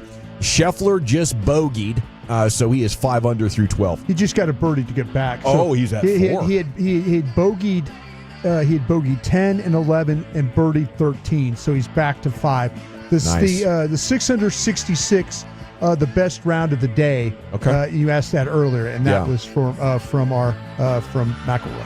The best pass of the day goes to Christian Pulisic, Serie A for AC Milan. His 11th assist of the year off a corner kick. He is first in the league in the Italian First Division, and he's also first in the league in chances created with 59 as he tries to build towards an inspiring performance in next summer's World Cup. We talk now with Jared Sandler here on your home of the Rangers. It's brought to you by Blue Nail Roofing. Jared, good afternoon. How the heck are you? Guys, been great. Gavin, have you seen the Christian Pulisic, the Amazon documentary that they're rolling out for him? No, but some of my players love it, and they tell me I have to watch it. Yeah, it's really good. It's for a guy, he doesn't put himself out there a ton, so it's pretty good insight into his life and his upbringing, and he gives some pretty good access. I'd recommend it for any soccer fan out there. I'm in. Thank you so much. Now, it's a deGrom start night. Are we now in a mode where the excitement and anticipation builds for this, kind of like the Scherz days of the late 2023 summer? Yeah, no, I think so. And, I think with a lot of guys who have missed as much time as deGrom's missed, there's a little bit of a, reacclimation period still. And so I was talking to some folks yesterday. I was like, hey, what have you seen first 2 starts? And, what have you liked? What have you not liked? Blah, blah, blah. And, one of the things that they, kind of harped on was, hey, guys who come back from, first of all, not just any Tommy John, but their second Tommy John, it sometimes takes a little bit of time for them to refine that consistency in a game. And so, you might see a little bit of up and down, but at the end of the day, they really like the fact that more than anything else, he's walked off the mound healthy and feeling good. And not just that day or that night, but I think what's really important is the next day. He feels how he felt back when he was healthy, his recovery, and the day after, and that the build up to the next start, there haven't been any bumps in the road or anything like that, because that's usually a little more telling, how a guy recovers in the 4 days in between starts. And when you think about the longevity of the season, that's important. And to make sure that, they're establishing the health and that getting that routine back going early on, that's big. And I think that's been really encouraging. And guys, this is a good matchup for him. I mean, let me backtrack. There's not really a bad matchup for a guy like Jacob deGrom, but this is the type of matchup that could, not guaranteeing, could lead to some exciting stats just because no team swings and misses the way the Mariners swing and miss in the zone. And so, for a guy who gets a lot of swings and misses like Jacob deGrom, that doesn't bode well for Seattle. What was it, 82 pitches last time? How many do you think he's looking at now? Is there still a governor on that? Yeah, I think there will be. for some guys, it gets a little less and less that restriction each week or each start. But I think with Jacob, it'll probably be a very slow progression towards maybe not having a governor or a very limited one. So I don't think the Rangers are in any rush to push him, especially specific to tonight, coming off of an off day with another off day on Monday. It's not like they're having to worry so much about bullpen usage over these 3 games. Now, the real test, and I think Dave or Mike brought this up the other day, this is your first division game, and this is probably the team that you will be most closely competing for the top spot in the AL West with. And so is there that temptation to push him just a little bit more or give him one more inning when the heart of the order is due up for Seattle? We'll find out, right? Because this is relatively speaking, a big series, but I wouldn't expect to see him pushing triple digits in terms of pitch count or anything like that. Is there less concern with base stealing when deGrom's on the mound? Well, there's less concern because, hopefully he's not giving up many base runners, right? Yeah. But, in some ways, Jacob deGrom's on the mound, if you're doing the math, from the opposing side, you're not thinking, well, we're going to string together 3 or 4 hits this inning, right? If you get a guy on base, it's like, gosh, can we be lucky to get another hit? And if we are lucky to get another hit, we got to make sure that guy's in a position to score. And so, to some extent, it might be more, hey, we get a guy on first. We got to be smart, but we got to be aggressive here because we're not going to rely on getting a lot of hits. Obviously, we've made a lot about the Rangers side of things from controlling the running game. That has not been a strength. Now, we've also said that it's more of a pitcher thing. And deGrom, over the course of his career, at one point was actually really good at controlling the running game. In recent years, not as much. And so, that'll be interesting. And then you pair that with the fact that Seattle is a very aggressive team. It's an athletic lineup. It's a fast team and a team that is aggressive on the bases.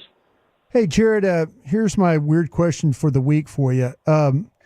With the struggles with guys like with Jock Peterson at, the DH role and stuff like that, and we've seen Jonah Heim DH. Is there any chance that we'll just see the catchers take either one of them's catching and one of them's being the DH?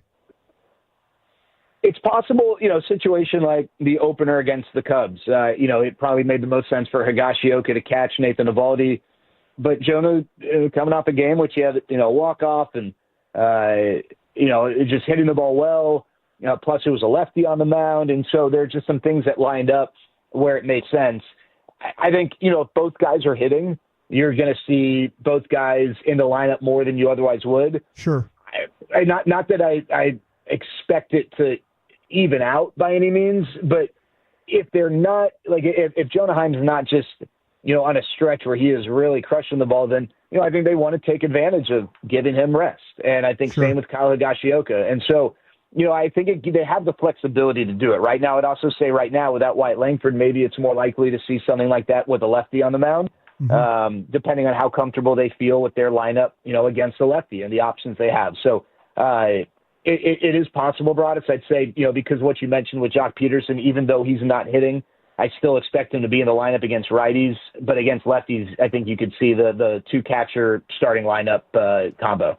What'd your guy Corey Seager tell you about this pigeon-toed open stance he's gone to? Yeah, he futzed around with it a little bit during spring training, and when I talked to him then, he said it was just more of like an exercise to reinforce some of the fundamentals that are important to him from a body positioning and body movement standpoint. And then, he got off to a slow start. And, when I spoke to him the other day, he just said it's not something he's necessarily committing to the rest of the year. It just, right now, it feels right. As he's trying to get back into a rhythm from a body positioning standpoint, which that's, a lot of guys approach their swing in their own way, right? Obviously, just batting stances and stuff are different, and that's not necessarily an indication of personality as much as it's an indication of, what physical triggers help them.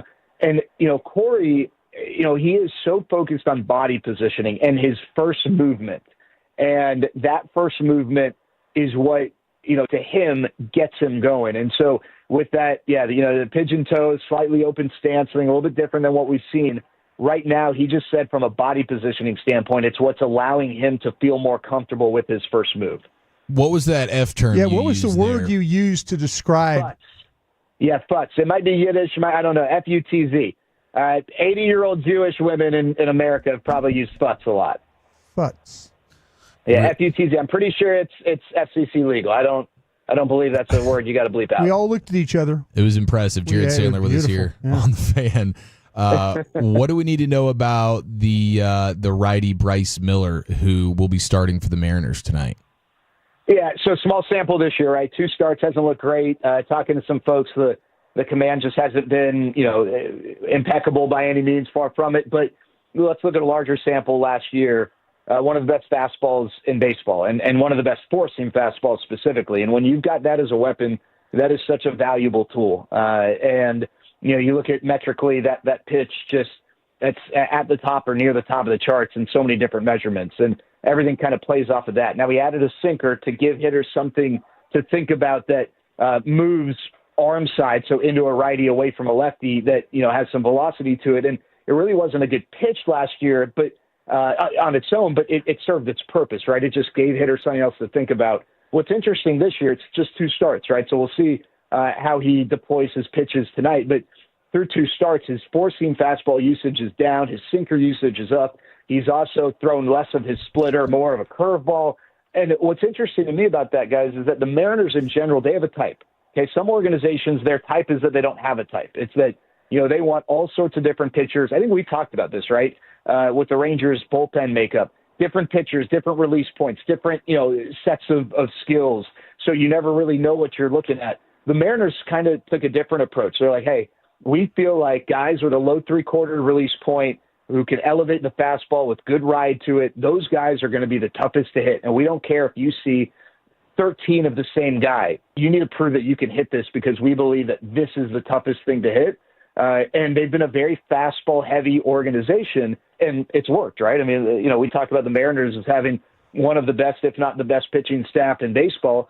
But it seems early on this year they've gone a little bit away from the fastball-heavy usage, and they're adding a little more spin into their strategy, and that's reflected in the way Bryce Miller has used his pitches. So I'm curious to see, but again, I'm not going to let 2 starts ruin my evaluation of Bryce Miller, who, again, four-seam fastball last year was one of the very best single pitches in all of baseball.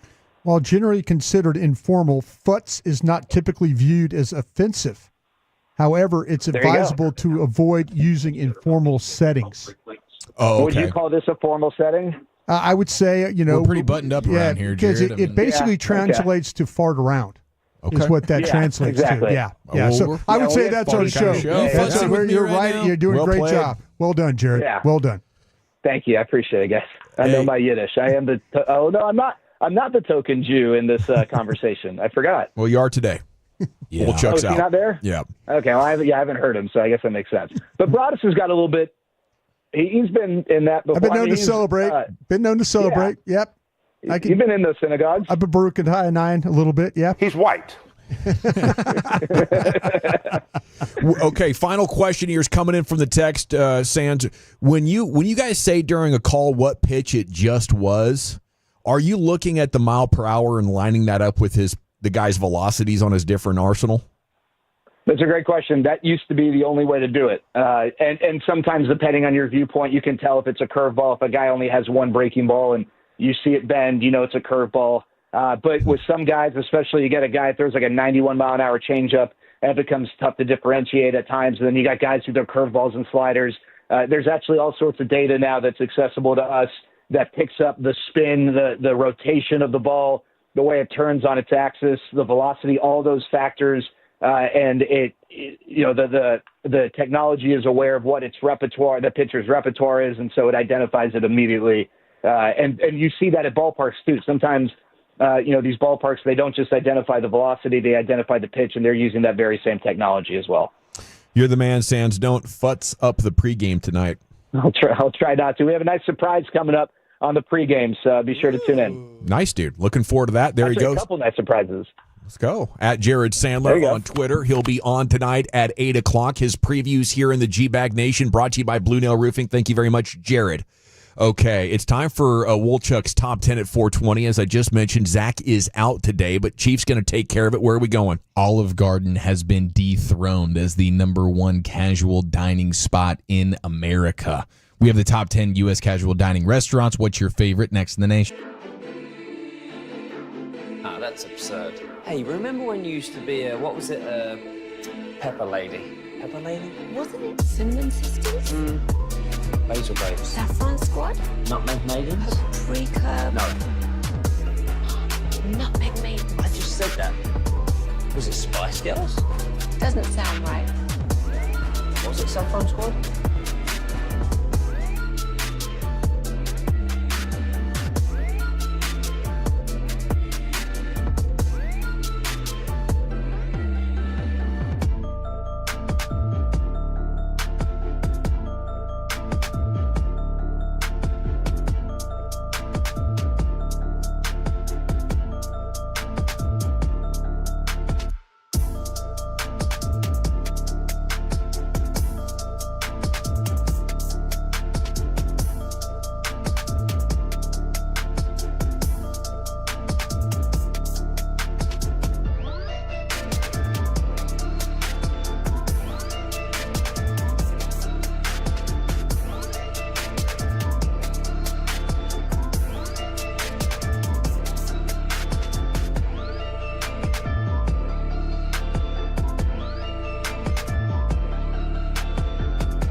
Welcome back, Nation. Scheffler just hit one in the creek. He is 5 under through 12, but likely heading for a bogey. Freddie Couples needs to birdie 18 in order to make the cut. Bernard Longer just tragically failed in his last Masters played, age 65. A double on 15, a bogey on 18. He missed the cut by a shot. It's Rose at 8 under, DeChambeau at 7, McIlroy and Connors at 6 under. That's your top 4. Augusta. Segment's brought to you by D&M Leasing, and it's brought to you by the Frankels. Life's unpredictable. Accidents happen. If you or a loved one's injured in a car or truck wreck, call the Frankels first, 214 or 817-333-3333. Go online, frankelfirm.com. They only get paid when you win. The go-to car and truck wreck attorneys in Dallas. Here's the Chief with Wolchuk's Top 10 at 420. Yes, sir. Thank you very much. Watching DeChambeau get his practice hits in is really, really a joy to watch. I mean, that dude is different. He doesn't get cheated. The club speed is ridiculous, dude. It looks like Langford or Adolis at the plate. Where you're just like, oh my gosh. The bat speed, the club speed, it's otherworldly, dude. Everybody else is bending that right arm, for a righty. Everybody else is bending that right arm. He just locks them and freaking helicopters that thing. Yeah, and he says he's done the physics to it. Apparently, he's a really smart, physics guy, and said his golf swing is actually the one that everybody else should be using. Yeah. Adopting that could be beneficial, but it certainly helps when you're built like a brick S-house as a golfer. Yes. And he's sized down. He At is least he has one way shirt. sized down, yeah. Well, we have your top 10 list of the day here. Olive Garden has lost its spot as the top U.S. casual dining restaurant. Today's a big day. I'm shocked sometimes how popular Olive Garden is. Now, I've been going there often because it's soccer tournaments, the whole pasta thing, and the girls are Family into style. it and whatever. It's a nice place to go. But we were in San Diego Saturday night, and we pull into an Olive Garden like 7:45. Bro, there was an hour-long wait. Yeah. It's crazy, dude. It's a lot of bang for your buck. It really is. Well, I mean, with the breadsticks and the salad. The unlimited bread, the soup, the pasta that you can get. And they have this fried lasagna now. Yeah. That's insane. Oh, really? It's funny, lasagna. I mean, I was watching all these food videos come across TikTok for me. That and naked women are the two that come across. That's your algorithm. That's your wheelhouse. So we're sitting there, and they have a deal like they had Italian exchange student they took to the Olive Garden. So she's like eating it. Disgusting. And everybody's just digging in. You can see they got the camera on her. Her face is like. It's like she's eating a Lunchable. Yeah, she feels disrespected. She's used to scratch-made stuff. Yeah, real pasta. It tastes delicious to me. And they got the camera on her, and she's just her face. Everybody else is just completely just digging in. Yeah. And she's just like, what am I eating on here right now? I get it about your soccer team, though. I mean, there's something all people love pasta, I feel like. But chicks especially. Like my daughters at a very young age, it's like, what's your favorite food? Oh, pasta.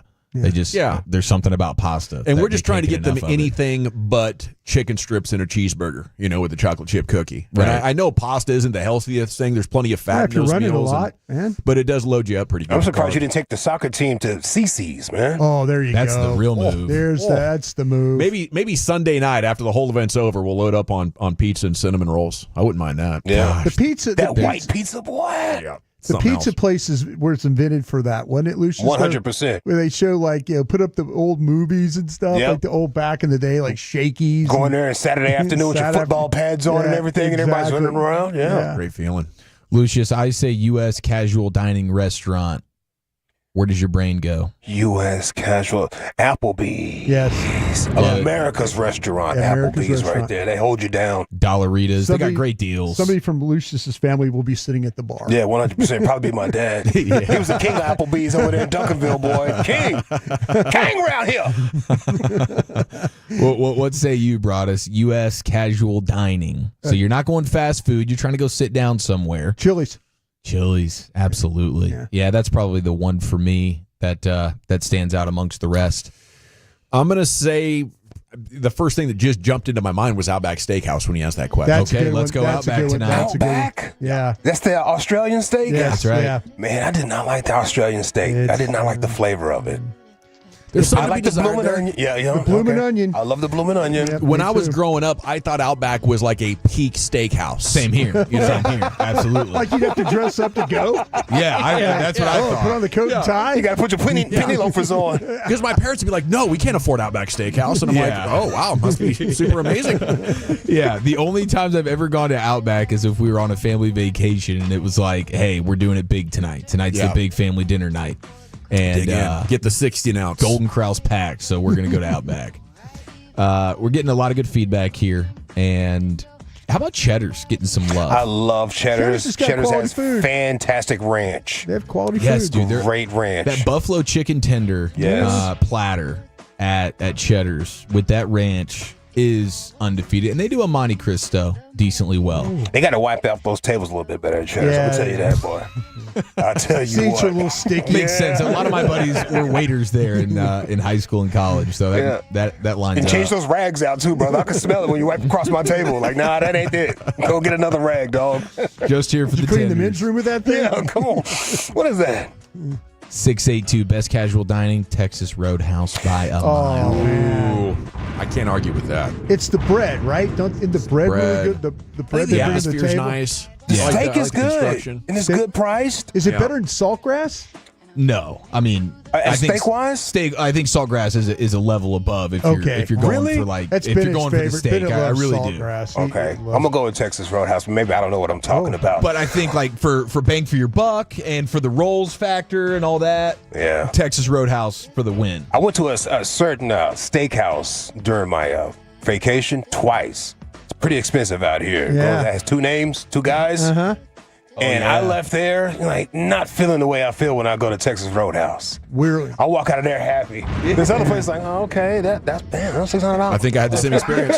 Damn, okay. that Same is experience. Yeah. I think I make I better haven't been steaks to than a that lot of place. the great steakhouses. Come on. Yeah. That's what I'm talking about right there. Yeah. I don't know. Like, if you get like old and super rich, does the dry aged beef flavor with very little salt, no steak sauce, is that amazing to you? I don't know. Something changes with the palate. Like once those rich people start going to the steakhouse, they like to get it bland. They're loving it. I've been to the rich people steakhouse place. I don't always taste the dry aged stuff that everybody's talking about. I don't know. I don't taste it. It's all the presentation and everything, and you know the it's always like, hey, you got to try the 45-day dry age. Okay, It's got mold growing on it. Well, they try and cut it off. Okay, they try. They attempt. They try. Somebody's asking, do we have a Houston's restaurant in Texas? Houston's. Houston. We did it one time. Okay. I think we did over off. Well, it makes sense if Houston's was in Texas. Beltline but- Road. I think we had a Houston's off Beltline Road. So they're getting some back love. in the day. Shoot, man. Beltline Road runs through the whole Metroplex. I know, Lucius. I'm sorry. Over there by right over there on the old Beltline. like Valley View Mall Okay. area. That area. Yeah. Cheesecake Factory getting some love Come here. on, baby. I That's tell you good. what, The that's menus. intimidating. It's a phone intimidating. book. It's too much. It's too much. That and It wasn't Grand for Lux. Baker Mayfield. Grand Lux is another one. Yeah. Oh, Grand Lux. Grand Lux Yes. is too much too. Bro, I love Grand Lux. All right, in honor of Olive Garden losing its top spot as the #1 U.S. casual dining restaurant, we have the top 10. And this is fresh off the presses here, ladies and gentlemen. Number 10, Red Robin. Yum. Used to go there all the time. Big old juicy burgers. Yes. Yeah. And the fries, isn't it bottomless fries? It's bottomless, but they're giant steak fries. It's like a half a baked potato they hand. Oh, okay. Ooh. Yeah, those can be hit and miss. When they're done right, they're fantastic. Amazing milkshakes, though. Great burgers. Onion ring towers. They have those onion ring towers there. Yeah. That's a win. It's been forever since I've been in a Red Robin. They're not that prominent here, are they? They were everywhere on the West Coast. I saw one at Grapevine. Yeah, I think it was Grapevine, Grapevine had Fort a Red Worth for Robin. sure. Yeah. North Fort Worth. Euless. Yeah. Bedford.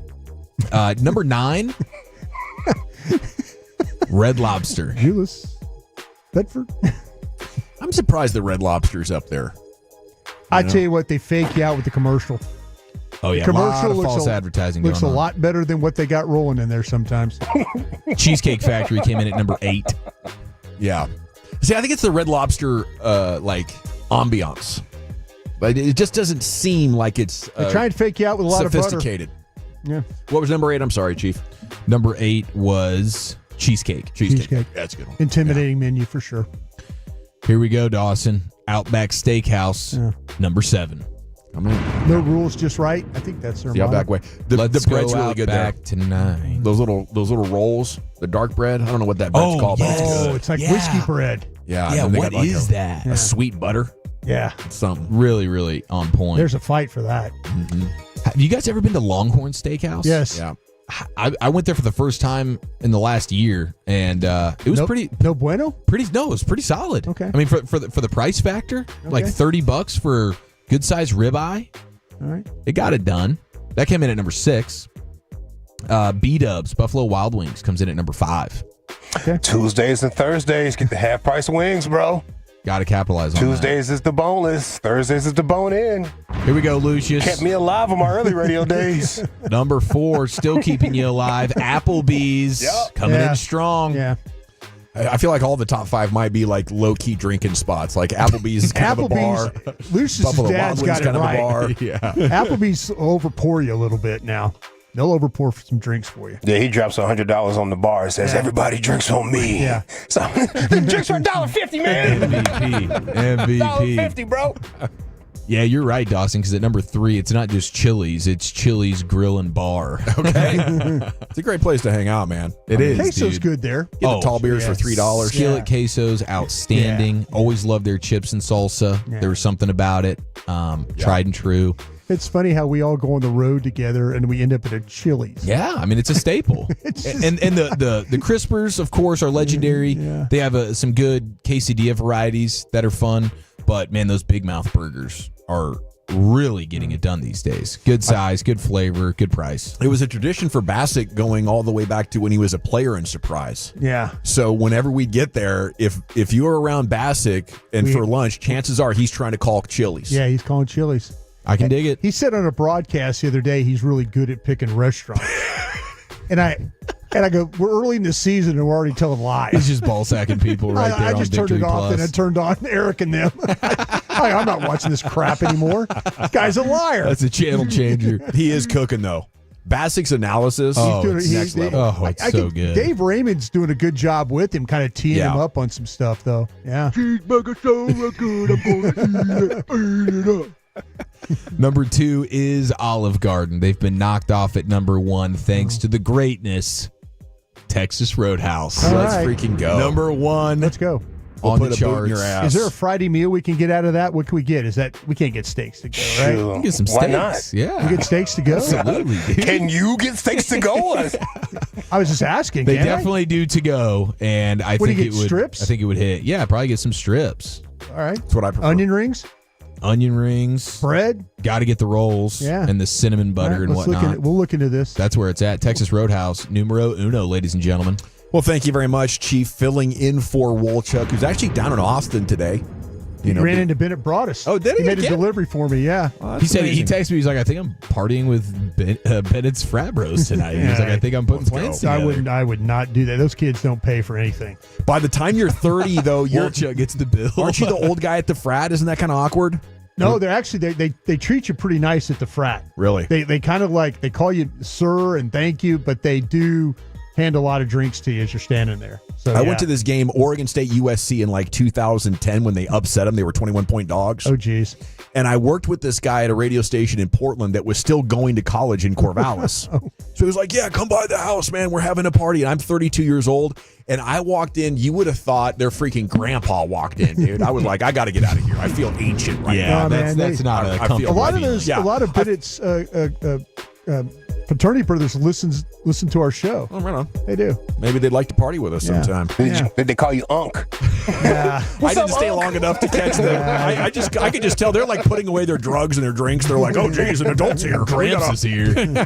Okay, the NFL story Micah Parsons is arguing with his fellow players on, and more. We'll talk about that coming up next in the G-Bag Nation. I want to chat D&M leasing with you before we do anything else, though, because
something, you have to forget something else. Okay, now that is a very cute haircut. That's like a little shag. I've never seen it before. Well, I mean, of course you have. It's the Rachel. Oh, is that your name? No, I mean your name. No, I'm Jen. My name's Jen. Right, but I just mean like this is your haircut. But that's hair on your head. I'm not saying this is your hair. Okay.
If you're in the market to upgrade your vehicle, get to Classic Chevrolet and Grapevine. Back-to-back #1 Chevy dealership in the world.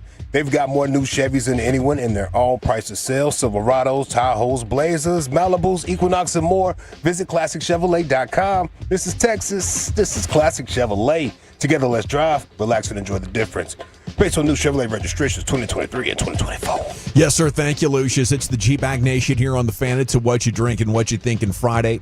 We'll chat with Eric Nadel at 5:20, then take your phone calls and be into LA Live there in that expressway coming up through the 5 o'clock hour where we go commercial-free to the top every single evening, okay? Football's finest coming up here at 5. I got a football story right here for you. Jory Epstein, Yahoo, a story that Micah Parsons, among others, weighing in on passionately. What do NFL coaches and evaluators think of Shedeur Sanders patting the ball? Unpacking a player's debate. She opens writing about how it started. A media member tweeted a video of Sanders throwing at Colorado's Pro Day. The commentary presented, quote, lots of double taps and hitches from Shedeur today. NFL defenders close windows quickly. This was a concerning workout, said a media member. So Giants wideout Darius Slayton weighed in, saying Sanders could pat the ball and be just fine because if DBs were so good at breaking on balls, they'd have 8+ picks a year. Jag safety Andre Sisco accused Slayton of trying to secure some future targets. While Micah questioning, quote, you realize a pat on the ball can be the difference between a sack or a throwaway / completion. And Slayton replied, Tom Brady's literally the king of getting the ball out fast when he threw. So actually, no, patting the ball is not the difference. Tom, a notorious ball patter, Brian. When you see a ball patter there in your film, what's your thought? Is it a red flag? You don't find that suspicious? No, I really don't. With him, sometimes what I would worry about then with a ball patter is a guy maybe with some grip strength problems. Tom Brady played the game with gloves. Remember that? So he was trying to jam that thing in there. He was trying to get the ball to sit in his hand the right way. So when you're going back, you're resetting it in your hand. Okay. And so that's the thing that I would look at and evaluate. There's, like I say, it's one of those things where I would check, like, does he have problems with, does he have small hands? Is there a grip strength problem there? Now it might be something different too. They've got him throwing NFL footballs in the workouts. A little bigger? Might be not used to that. We get the collegiate ball a little bit more beat up, maybe a little bit, easier to grip, a little bit softer. I think probably his first time, and he's probably been in some workouts throwing, up till, but when you, with the bright lights on, that this is the first time that we've seen him have to throw the ball with all that, with the routes and the scouts and all that stuff. So it might be just him resetting the ball in his hands, but trying to get used to the NFL ball. It was interesting. She talked with OCs about it. It's interesting how big of a deal it became this week, with players even weighing in and arguing it. But both OCs she talked to said as long as the mechanics are good and the release is quick, it's a non-issue. Yeah. She put the stats out there. In 4 years across Jackson State and Colorado, Sanders led the country in completion percentage and stuff like that. But she talked to a DC saying it's not one that you're scouting like, oh, man, I got a big one this week. This guy patched the ball. Yeah. It's never been like that. No. But, and then he also pointed out that a lot of times DBs, you got the ball down at your waist or in your stomach. Unless you're outside of the pocket and they're staring at you, they're not going to see the ball pat. So I'd say over 90% of the time, kind of a a lot of it has to do, too, with, like, your receivers.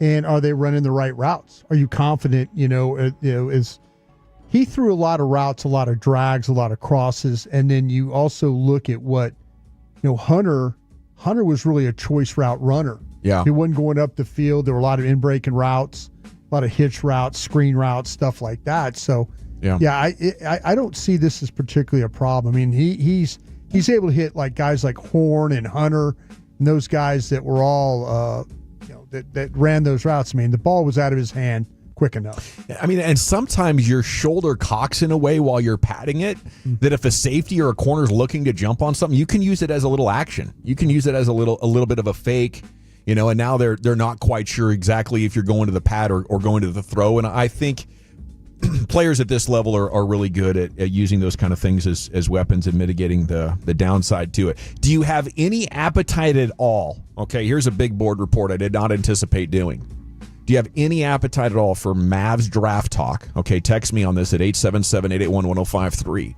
Are you curious to know, is there a player they could get at 12 or 13 that could come in here, be a starter, help you out in an area of weakness, help Kyrie play make mostly as a rookie, and maybe, give this team an opportunity to, I don't know if you could ever erase the history of trading Luka, but I think if they could go on a championship run, let me say about 85% of the fan base would be back.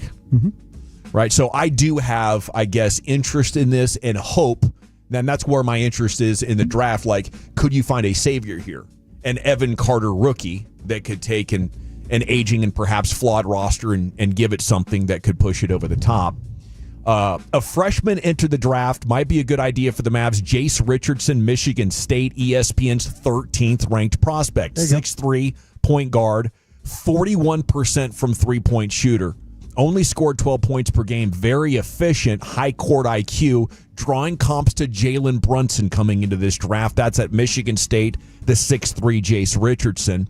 Jeremiah Fears at OU, 6'4", 180. Very fast, not a great shooter because he's probably never had to. He just shakes and bakes and gets to the hole, and maybe he can work out a jump shot. Con Knipple at Duke. Big, maybe more of a playmaking two guard than an actual point guard.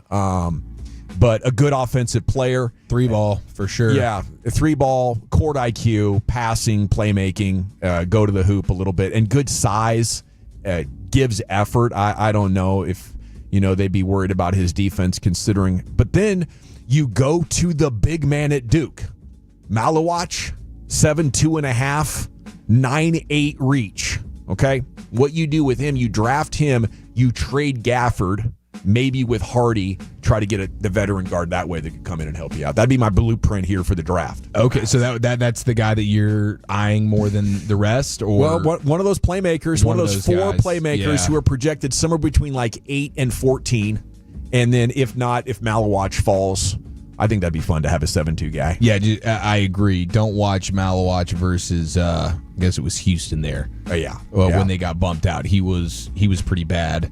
But I want to slide Lively as more of a starter. I don't need two 25-minute guys because I want to play Lively 35 minutes. And, I mean, they want Anthony Davis to be the 4. So you got to have the 5s. And Derek Lively's not a guy that has necessarily shown that he can stay healthy enough. So I certainly could get on board with that particular plan there. But I'm looking for less. Not that I don't want immediate impact, but I'm looking big picture here, because they're not going to get many of these over the course of the next half decade or so in terms of top lottery pick kind of dudes, because they just don't have their picks. So I want somebody who has the potential to really develop into something cool over the next few years, because I'm out on the idea that this Mavericks team is going to be able to do any substantial winning in this Anthony Davis, Kyrie era. It's a very long shot.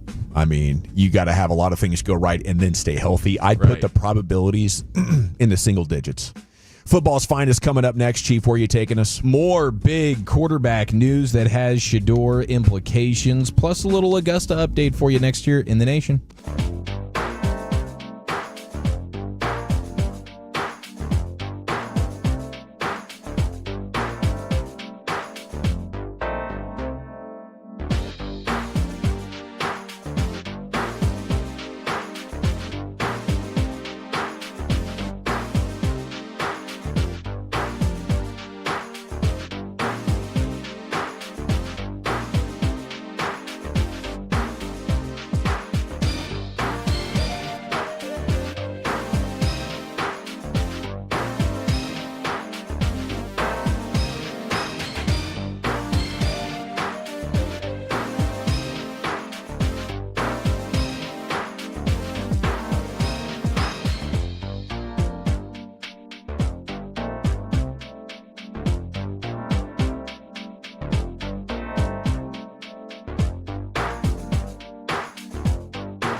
Uber Eats has Lola V products? I gotta remember that. Well, you know, they say in order to remember something, you have to forget something else.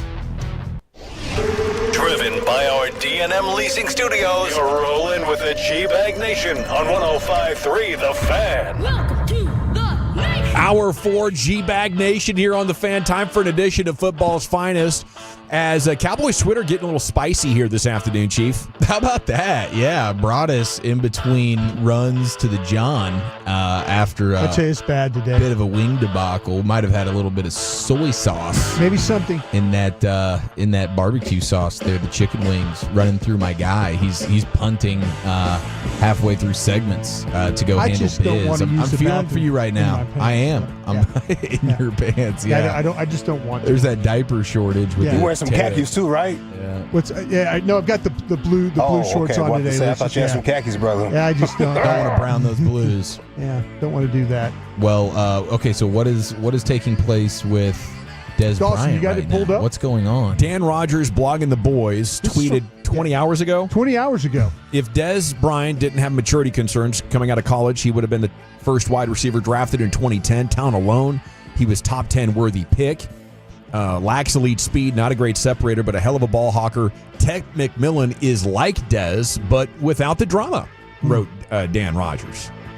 And then has Des Bryant replied to this? Yeah, was he tagging Dez in these, or was he just subtweeting him? Okay, he was just basically writing about Ted McMillan being a less baggage version of Dez, I guess. Yeah, and then Gotta Love Me, who is on Twitter. He says this. I guess how Dez saw this. He says at Des Bryant's game speed was amazing. All them speed routes he'd score on, short plays he turned to break, touchdowns. Doesn't show slowness. SMH. And then Dez got into the fray and said he's a B word and a hater. That of Dan Rogers. And Dan Rogers then said, hey, I didn't write your draft profile. The Dion S, the dishonesty, and how you handle things, I didn't make that up.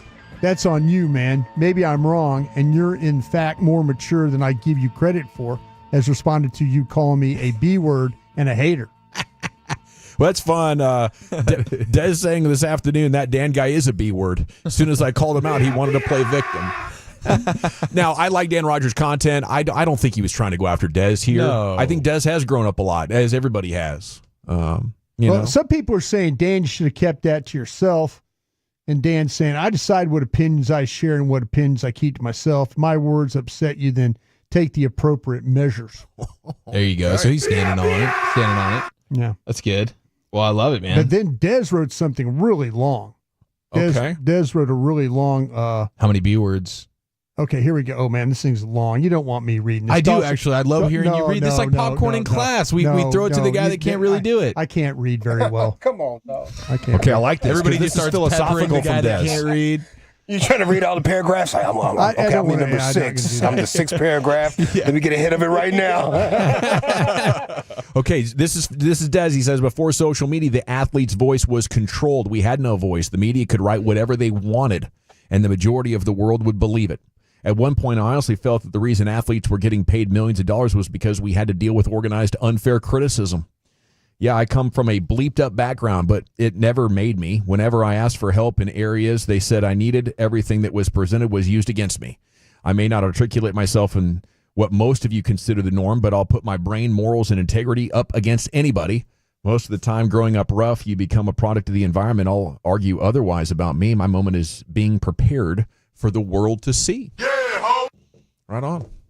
Des Bryant getting after it on Twitter. I think he makes some good points there, too. Yeah. In regards to just the level of voice now that the athletes actually have. They have a lot. And they can give their sort of side of things in a way that they really just couldn't during The only way to Dez's do heyday. it back in the day was to be fake and just be like shirt tucked in guy, you know, hey, I'm going to do the robot answer thing, you know. And I don't want to say that's necessarily fake. For some people, it is their genuine, boring personality. You know, they're just super polite and professional 24/7. But a lot of other people are like, man, I don't want to have to be fake to get acceptance, you know. And the media has the wrong idea about me. Without social media, there's no way for me to change that narrative.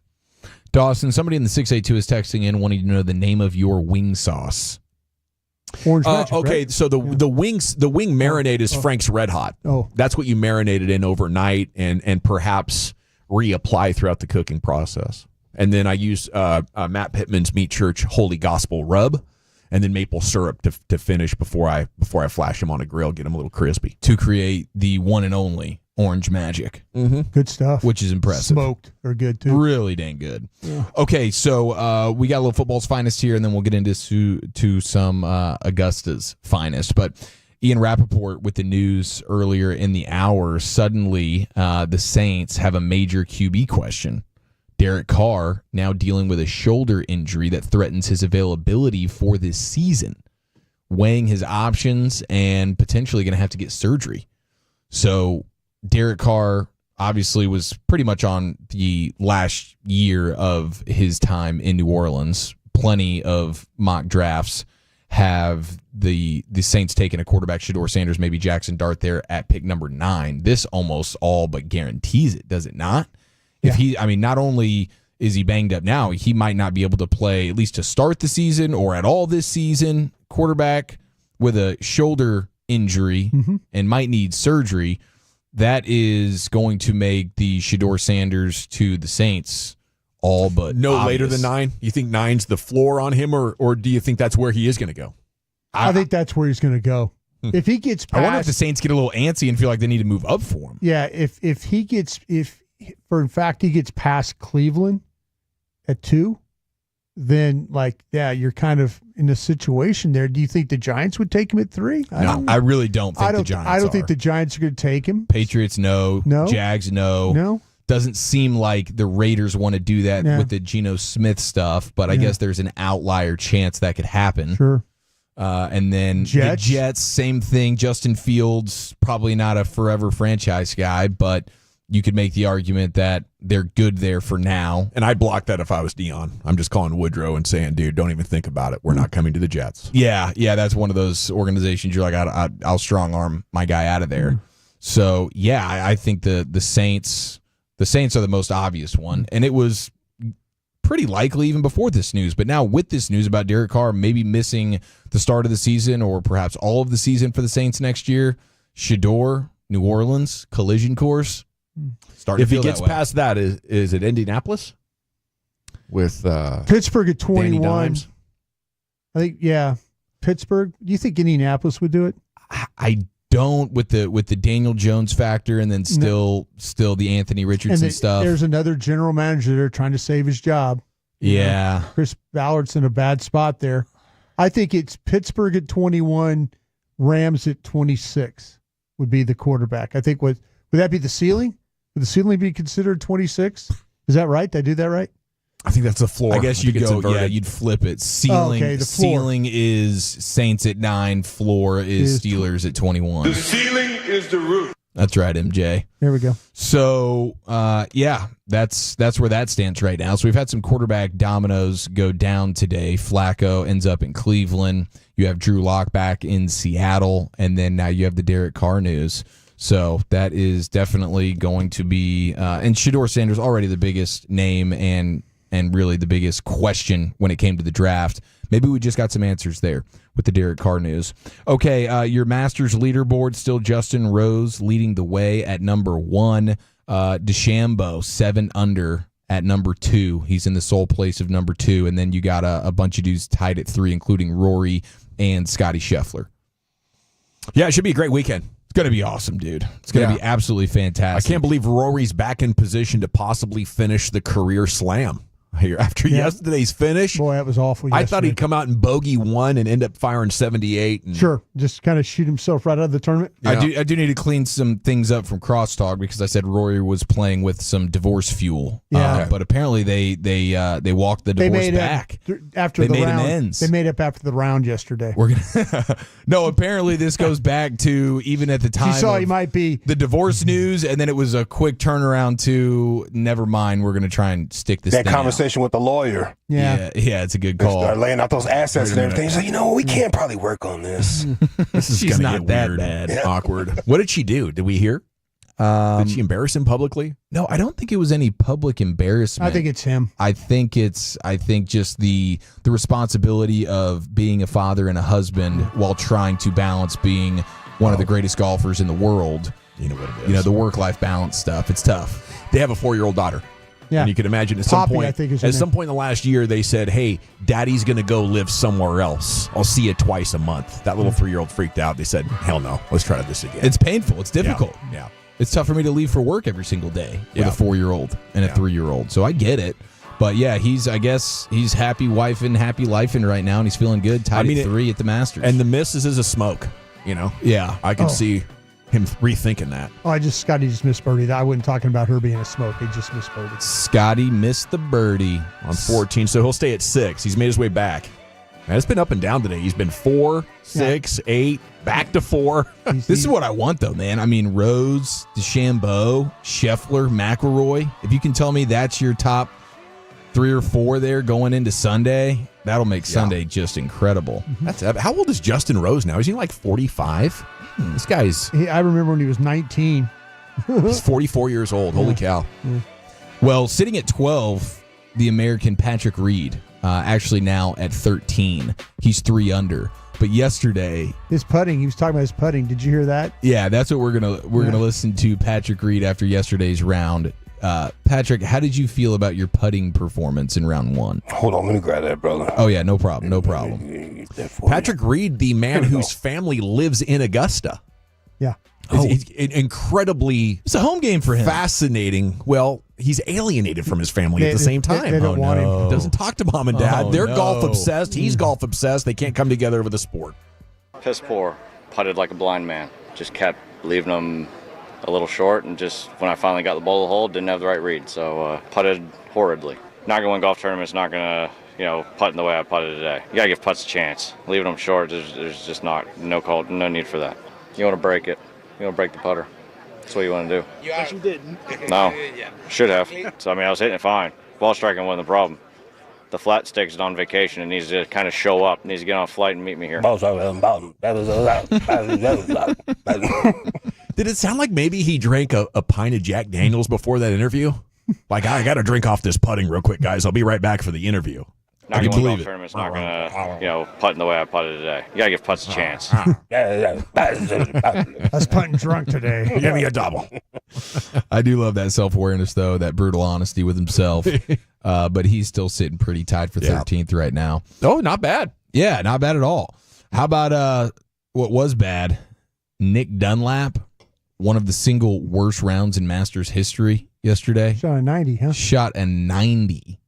And the funniest part about it is he didn't have a 3-putt at any point during the course of the round. How many water hazards he hit? He became just the 11th golfer to fail to break 90 in the first round of the Masters after carding 18 over on Thursday afternoon. It's the first time a player has failed to break 90 since Ben Crenshaw shot a 91 in the first round of the 2015 Masters. Only 4 players have achieved the unwelcome feat since the year 2000. But Ben Crenshaw was like 60-something years old, I think, when he did that. He was like the next year they said, Ben, you're not playing anymore.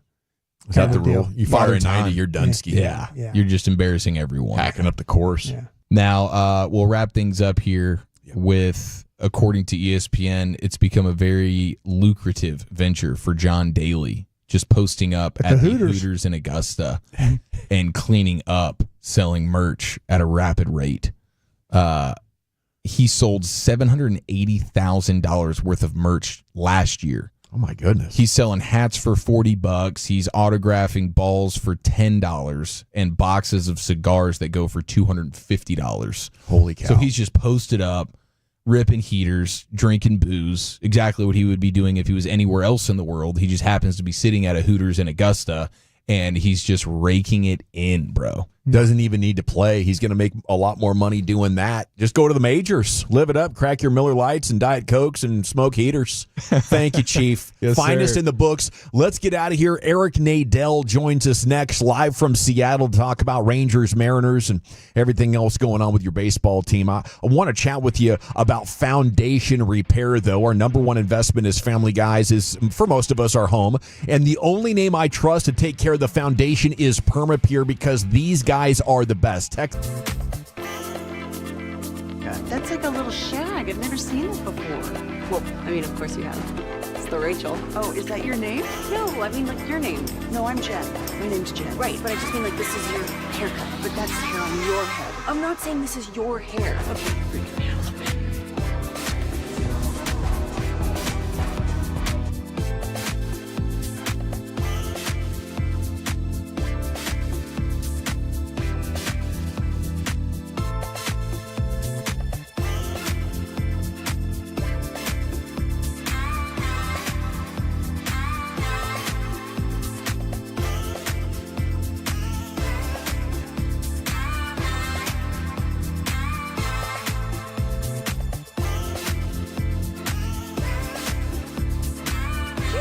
That you've got to forget something else to remember that Uber Eats has groceries. No, that's absurd.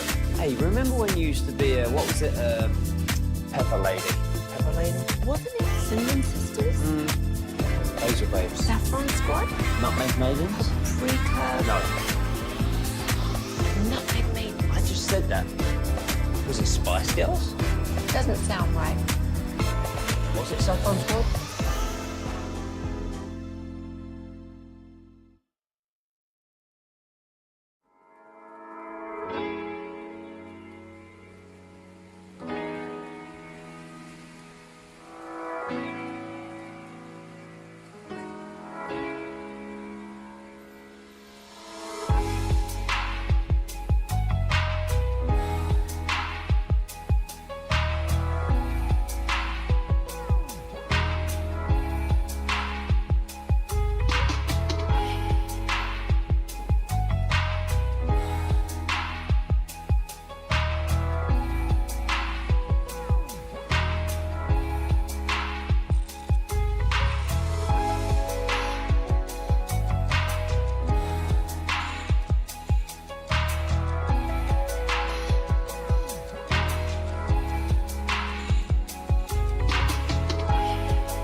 868-8888. Willard Cooling, Heating, Plumbing, and Electrical.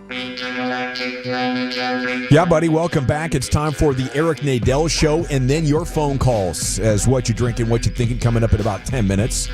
Eric Nadel Show brought to you by Tylock George Eye Care and by TXU Energy. The Expressway presented by the On Time Experts. As Eric Nadel said to join us here live from Seattle, it is a Jacob deGrom night. That is fun. Justin Rose still in the lead, 8 under. DeChambeau and Tyrell Hatton at 7 under. Hatton's still on the course there through 15, so he could be leading.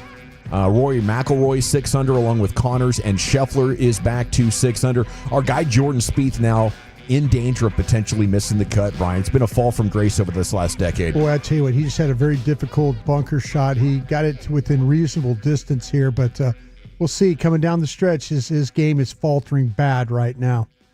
Man, we've talked a lot about Shedeur Sanders today.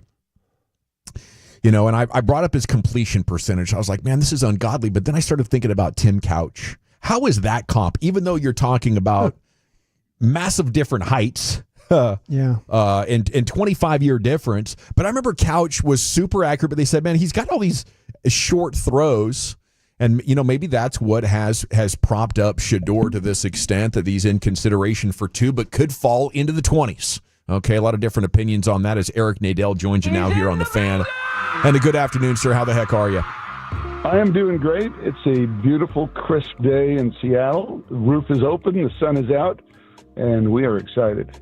How much would you love to see the Rangers make a statement here against these Mariners? Is this going to be their closest competition in the division? Who knows? But one thing, it's always difficult for the Rangers to win here. It doesn't seem to matter whether Seattle's having a great year or not. The Rangers really struggle to score here, and they really have a hard time winning here. Matt looked it up today. They're 8-32 here in their last 40 games at the former Safeco, now called T-Mobile Park. Dang, that's really saying something. Well, at least you got deGrom on the hill tonight. That should improve their chances. You would think so. You know, he was a little bit shaky last time out. He said he was fighting his mechanics even more than in the previous start. Honestly, he didn't really look like Jacob deGrom to us. You know, he looked like a pretty average major league pitcher in that game. You don't expect it to happen 2 games in a row, so we'll see what he has in store for the Mariners. You know, they're not a high-scoring team once again this year. You know, they are really battling to score runs. They're 13th in the league, you know, averaging under 3.5 runs per game. And the Rangers don't usually score here, but they usually score off Bryce Miller. They've beaten him all 4 times that he's gone to the mound against them with an ERA of over 8. So on paper, anyway, it's a nice matchup for the Rangers. Eric, another thing I know about Seattle is that I believe this is a road trip that you would likely never miss if you could possibly help it. You're right.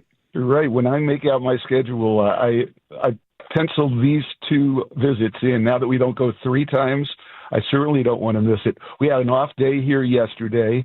You know, even though it was kind of gloomy and rainy, the night was fantastic. The old 97s, the world's greatest band ever from Dallas, was playing at the Crocodile, which is a spectacular historic music venue here. And Matt and I and our engineer here, Lloyd Glazier, got to go and see the show as guests of Rhett Miller and the band, hang out with them afterwards, and just had a big old time celebrating the rock scene in Seattle. Can you give us some Jock Peterson hopium, Eric? We're waiting for the guy to show up who's actually Jock Peterson and having him chase away whoever's been wearing Jock Peterson's uniform. Eric Nadel joining you here on The Fan. How about throwing the guys out? These base runners are really having some success. Is you think that's a sample size thing, or something in the process needs to be fixed? Something needs to be fixed. You know, it is a small sample, but the Rangers have been facing teams that run a lot. The Red Sox run a lot. Tampa Bay runs a lot. Cincinnati runs a lot. And here they face a team that's actually leading the league in stolen bases. Seattle not only leads in stolen bases, they also lead in walks. They don't hit very well, but they get on base and they steal bases. So, you know, if you can limit the walks against them, you don't have to worry as much about the stolen bases. But clearly, the Ranger pitchers need to do a better job of giving the catchers a shot. And again, that starts with deGrom tonight. You know, when I think of a 36-year-old ace, I'm reminded of all these guys that we've seen over the years, Pedro and Kurt Schilling and Randy Johnson, that go into their late 30s. Verlander just did it. What are the chances of that happening? Like, is that common that an ace can be 36, 37, 38 and still be really good? Yeah, I think it happens more now, you know, with increased emphasis on nutrition and preserving the pitcher's arms by, you know, not letting them throw as many pitches and all that. I think you're seeing more and more pitchers who are able to do that. Adam Wainwright finally retired from the Cardinals, you know, at 41, and, you know, he was still their ace until the end. So I think you're actually seeing it more and more now. Hey, Eric, I don't have much on the baseball front, but I wanted to thank you for letting me be a part of your birthday bash with the auction stuff. I really appreciate you reaching out, and hopefully somebody wants to go to lunch or go to dinner with me as part of that. Yeah, this is fantastic. You know, my birthday benefit's coming up on May 29th at the Longhorn Ballroom. Tickets are on sale at longhornballroom.com. It benefits Grant Halliburton Foundation. Shiny Ribs and Secret Sisters will be doing the performing, and we will have a huge live and silent auction. And one of the things we've had great success with in recent years is pairing up local media celebrities with restaurants and letting auction winners go to dinner. We've done it with Mike Bassick for the last couple of years. Now that he has abandoned the radio station for the dark side, for the world of television, we've decided we'll still do one with Mike Bassick, but we also want the radio show represented. And I know there a lot of Cowboy fans want to pick your brain, Brian. So we're going to auction off a lunch or dinner with Brian Broaddus as part of that auction. The auction won't go live until about a week before the show, but May 29th is the date. Don't wait to get your tickets at longhornballroom.com. I appreciate you doing that. Thank you, sir. Just make sure that Broaddus steers clear of the barbecue wings. That would be the one. That'd be the one tip there, Eric. He's been struggling today. I do have a question. So we want to do a barbecue place for him, or we don't? It's just the barbecue wings. They're not sitting right. He's got a soy sauce issue, I think. I have a soy sauce issue, Eric, and I think it's affecting me today. But any place you pick will be fine for me. I'll champion on. Trust me, I'll get it done for you. All right. Eric Nadell, might have to hit the restroom a few I might times. show up sober, though, Eric, too. That's another thing. Please, don't worry about that, right? Eric, what you drinking? What you thinking up there, buddy? Well, in Seattle, what we're drinking is coffee. I had coffee from 4 different places today, so I'm a little bit wired. Keep in mind it's only 3:30 here, but that's what we do here in Seattle. And what I'm thinking is this is going to be a fantastic weekend. You know, the temperatures are going to be in the 50s probably, maybe slide into the 40s by the time the game is over. So compared to what it was like for the boys in Chicago earlier this week, it's balmy. We're going to have a great time. Eric, if you're Bruce Bochy, at what point would your loyalty to Marcus Semien as the leadoff hitter sort of run dry? Mine would probably have run dry already, to tell you the truth. You know, Boch, who has to manage people, you know, as well as a ball game, you know, has a feel for that. And I don't know how many other options he has. You know, probably his best option was Langford if he's going to take Semien out of the leadoff spot. Josh Smith, you know, is an option. Smith is actually, you know, hitting third tonight and playing Langford's position in left field. I imagine that's primarily what we will see, you know, while Langford's on the injury list. But, you know, once Langford is back, I think that's the time, if Marcus hasn't picked it up, to maybe slide one of those two guys into the leadoff spot. Did we get any update on Wyatt here the last couple of 36 hours? Haven't gotten it yet. You know, we haven't had a chance to talk to Bochy yet today, so I'm sure we'll get that when we go down there in just a little bit. Right on. Well, have a great weekend up there, sir. We'll chat with you next Friday. Thanks, guys. There he is, Hall of Fame voice of your Texas Rangers, Eric Nadell, here with you on 105.3 The Fan. All right, and it is the Expressway, brought to you by the On-Time Experts, of course. Eric Nadell, brought to you by Tylock George Eye Care. So salute to all of our great sponsors here throughout the day, and TXU Energy as well, bringing you Eric Nadel. All right, it is time now for the one segment of the week where you're encouraged to call in while intoxicated or in the process of catching a buzz. That's right, what you drinking and what you thinking is here on The Fan. And there's only a couple of rules. Answer the questions, and don't be operating heavy machinery at the time of your phone call. That does include an automobile at 877-881-1053. See 3 legends on the line already. There are a couple of lines open. If you'd like to pick up the phone and ring in, this might be your night to get on. I'm drinking the 12-ounce Stella Artois alcohol-free, and it's an outstanding NA beverage. Yes, sir. Highly recommend them. And I'm thinking about Home Zone. Have you seen this parody commercial they ran today? No. So Home Zone is a local furniture company. Yeah. I got some clips for you if you want to get. I mean, you can still say it, but I got clips. It's hilarious. Yeah, it's great. We'll have clips coming up in LA Live. Good Beautiful. Broadus? I am currently drinking a Gatorade, and I just want to go on and say thank you to Zach Wolchuk for when he was down in Austin. He made a delivery for me for my son Bennett. And that was that shirt yesterday. 3/4 zip. I thought you were going to do a wardrobe change in the middle of the show for a while. Might have to with his pants today. No, I'm good. Thank you, though. And Eric, I always appreciate you bringing up my difficulties on air. Sorry. Whether it's drunkenness or bowel problems or whatever. Tripping in parking lots. Falling down. Yeah. You just seem to take great delight. You seem to take great delight in me bringing you wings and just me getting punished by eating the wings.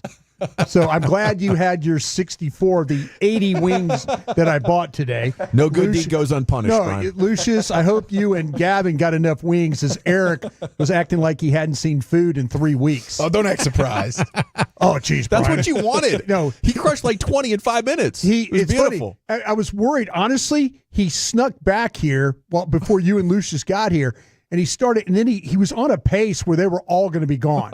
And then he realized that you and Lucius needed some. Let me dial it back a little bit. Dial it back, and then you came in, and he kind of saw you guys were just kind of, I have a few of the Cajun ones. And then Lucius got his plate. And then my man just pulled up like he was at the feed trough. At that point, I'm in mop-up duty. Yeah. And it got this. And I was afraid. I tried to get 1 or 2 out of there before he ate the other 36. Yeah. Of the ones I almost ordered. lost a finger. So, hey, congratulations. I'm suffering right now, but I hope you had a great day eating lunch. I appreciate that. Yeah, it was fantastic. Yeah. Well, I'm drinking some delicious, organic, I believe it to be Peruvian coffee, courtesy of Spitzy. Absolutely delicious. The Andes. And I'm thinking about tomorrow. I am taking my daughter.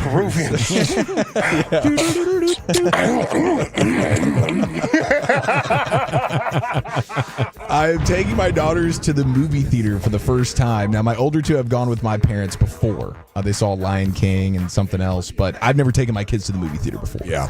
But there's a new animated King of Kings Life of Jesus movie that has come out this week. Sweet. Angel Studios produced it. It's got, Forrest Whitaker's one of the voices, Pierce Brosnan one of the voices. It's Charles Dickens that is the narrator of the whole thing. Looks pretty outstanding. Nice. And I'm excited about that. So we'll see how the first voyage to the theater goes with the little ones. Yeah, I think a really strong eye contact freak out, like, I can't believe you've just raised your voice in this movie theater, has to be your go-to move. I'm setting the tone just early. Freeze them. Yeah. I think you got it in you, Chief. Thank you. There's Lucius. What you drinking? What you thinking? I've had about half a gallon of water today, a little bit more than that, man. It's called alkaline water, but it's in a bottle, so by the time I get it, it's probably not even alkaline anymore. You know what I mean? Yeah. And I'm also drinking this thing called a BioLite. Oh. BioLite, the IV in a bottle. Yes. It's very popular genre of drinks, I feel like, right now. It really is. They're awesome. Because everybody's drinking themselves to death. Yeah, we got to recover all day. Ever since that pandemic, bro, it's been alcoholics out here. Thinking about my Saturday morning routine, you know how I do. Yep. Cleaning the crib, turn on my favorite podcast. Might wake up and make up. Okay. Watch some Black Mirror. And I'm thinking about catching this movie. You're talking about movies there, Eric. Sinner. Michael B. Yeah. I might try to catch that around the corner. And Josh Allen's fiance. Hey! That kissing scene, there's at least one of them. It's aggressive. I'm gonna see what it is. I'm gonna see what it do, bro. Right on, Lil. Let's hit these phone I'm calls gonna walk here. over there too to the movie theater because they charge you like $45 a park sometimes. They're charging to park now at the movie theater? If there's an event, yep, Crazy. where I live. I see over here on hold we have the ghost of Kenny from Quinlan. So that sounds very... We're going to start with the ghost? I mean, if you want to. Let's do this. Line 9, we jump to the bottom, and the ghost of Kenny from Quinlan calling into the G-Bag Nation. What you drinking and what you thinking, sir? What's up, guys? I'm drinking some Curly tea with a little splash of that rock and roll tequila. Yeah. All righty. All right. Let's make it good. Here we go. What you thinking? And, I'd like to say shout out to Mama Papa Bear Broadus. Yeah. Thank you. Appreciate that. Yeah, how's everybody doing today? Man. And what I'm thinking, I'd also like to give a shout out to my grandson Landon. I'm watching over you. And Maxon. Landon out there playing hockey. And what I'm thinking is that a long time ago there was a little boy that his name was Jerry. And no, I'm just playing, guys. I don't got nothing else. But I just want to. Those hockey-playing grandsons, Landon and Maxon, salute to you, sir. I like that. Well tried. Thanks for calling in. And well done. I like that. I think you honored him well. He did. Yeah. Absolutely. I don't got anything else. I can't He go usually did have a history lesson for us, He though. did. But he was putting the work in, dude. You Yeah. don't just come up with that in 30 seconds. in No, sir. 1962. Polo and Garland, you're in the G-Bag Nation. What you drinking and what you thinking? What's going on, people? Hey, I put it to you like this: there'll never be another Kenny, man. I'm sorry, but what I'm drinking is a little lemon lime Kool-Aid that I made a couple hours ago. But I got a bad AWS Michelob Ultra in the refrigerator. My homeboy left over here about a month ago, so I want to drink that up. And I want to give a shout out to my girl. Even though we got into it earlier, I still love her. You know, she get on my doggone nerves. Now I got a question for you, Gavin, because you must be the basketball dude, man. Okay. I know deep down in your heart, I know you still love the Portland Trail Blazers. Sure. But with the number one pick that the Dallas Wings got Monday, I know Paige Becker said that she really don't want to come to Dallas. What is it about Dallas that people just hate? And other than Paige Becker, do you see anybody else us getting? Because right now, Paige Becker is really going to be the best athlete that Dallas has as far as sports going on. She's going to be the face of Dallas sports since Luka gone. I was hoping both of them were going to be here. I mean, like, you just imagine how Dallas would have felt with having two white people as the leaders of basketball, Paige Becker and Luka. But Luka gone. But who do y'all think is the face of Dallas sports right now, especially you guys? I know you the basketball dude. And Lucian, shout out to my homeboy from Tony that died a couple weeks ago. Yeah. If you can hit me with some Tony, I feel good for this Friday. Break it down for me, Lucian. Gotta go. Bye, y'all. Bye. There he goes, Polo and Garland. That's a great question. Like, who is the guy right now in DFW sport? I think it's probably still Dak. If I'm being honest, he is the most recognizable. He's got the most national endorsement deals, but he's not the best player. You know, the best player for the Cowboys have to be CD or Micah. Mm-hmm. I don't think anybody on the Stars really captures the city's attention as for as many awesome players as they have. Is it Corey Seager? I don't think so. He's too quiet, right? You know, but he meets he's good enough, right? Yeah, absolutely. So yes, I believe Paige Beckers is coming, but there's another gal, I forget her name, and then there's a French giant gal. So there's a point guard and then there's a giant kid. If Paige Beckers did want to block, that you'd still be in pretty good shape with. And to be fair to Paige, I mean, this wouldn't be the first time there was a WNBA player who was anti the Big D. You know what I mean? Wow, Chief. I don't know what it is about Dallas. I guess it's just not a great basketball city. Malanga? Yeah, I don't know how to pronounce Dominique it. Malanga? Yeah. She's the big man from French. She's projected to go second overall. She's from France. Dominique Malanga. Let's go to line 2, Rodeo. Ron, you're in the G-Bag Nation. Ron, what you got? I'm drinking that H2O, baby. There you go. Episode 30, day 33 of being sober. And what I'm thinking is about Draft 101. Brian, if I was you, I would wear a zebra shirt because I know I'm bringing popcorn because I have a feeling there's going to be some action between Bobby Bell and Zach Wilcock and maybe Ag. But on the cool, what I think y'all should do is a live rap battle. And let's just get it down and let's see who's the best rapper there is. And remember one thing, if you're not hanging out with Ron sober, listening to that G-Bag Nation, where the F you at, baby? sober. I love it, Ron. Congratulations, man. 33 days strong. This will be the first time that Ron's come to Draft 101 and been sober. Yes. Now, last year we were at the Star. He was double fisting moonshine. I think he had something in the Yeti cup that day. Yeah, the 360 asking, did Kenny pass? Yes, he did. He did. About a year ago. Yeah. It was very sad. Maybe 6 months ago. I forget the exact day. It's been a while. I know Rodeo Ron reminded us last time, but it's been a while, and it still doesn't sit right with us. Maybe one of the saddest what you drinking, what you thinking developments we've ever had. Yeah. But Big Jim is next here in the G-Bag Nation. He always brings it. Jim, happy Friday to you. What you drinking, what you thinking? Well, Gavin, happy Friday back to you. I'm drinking a little whiskey as always on a Friday. Mm-hmm. It's just a great way to spend the day. Well, you can spend the day, you can spend the afternoon, but now I'm just doing that and then doing a little walking, trying to get my health better. I want to say a couple things. Thinking about that intro they did for Luka the other night, that's pretty good. Yeah. And it just begs the question: why in the hell did you get rid of him? Yeah, if he's so that's wonderful? exactly what I was thinking. And it was just horrible, from that standpoint. You realize this kid grew up in Dallas. A 19-year-old boy is a boy. Yeah.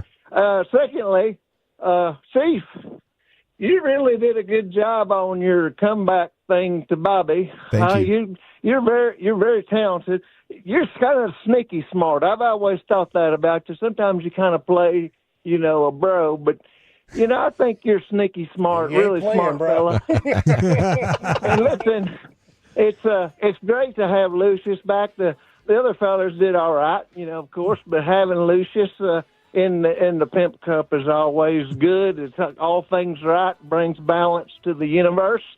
Brian, thanks for all your many hours of programming. Sure.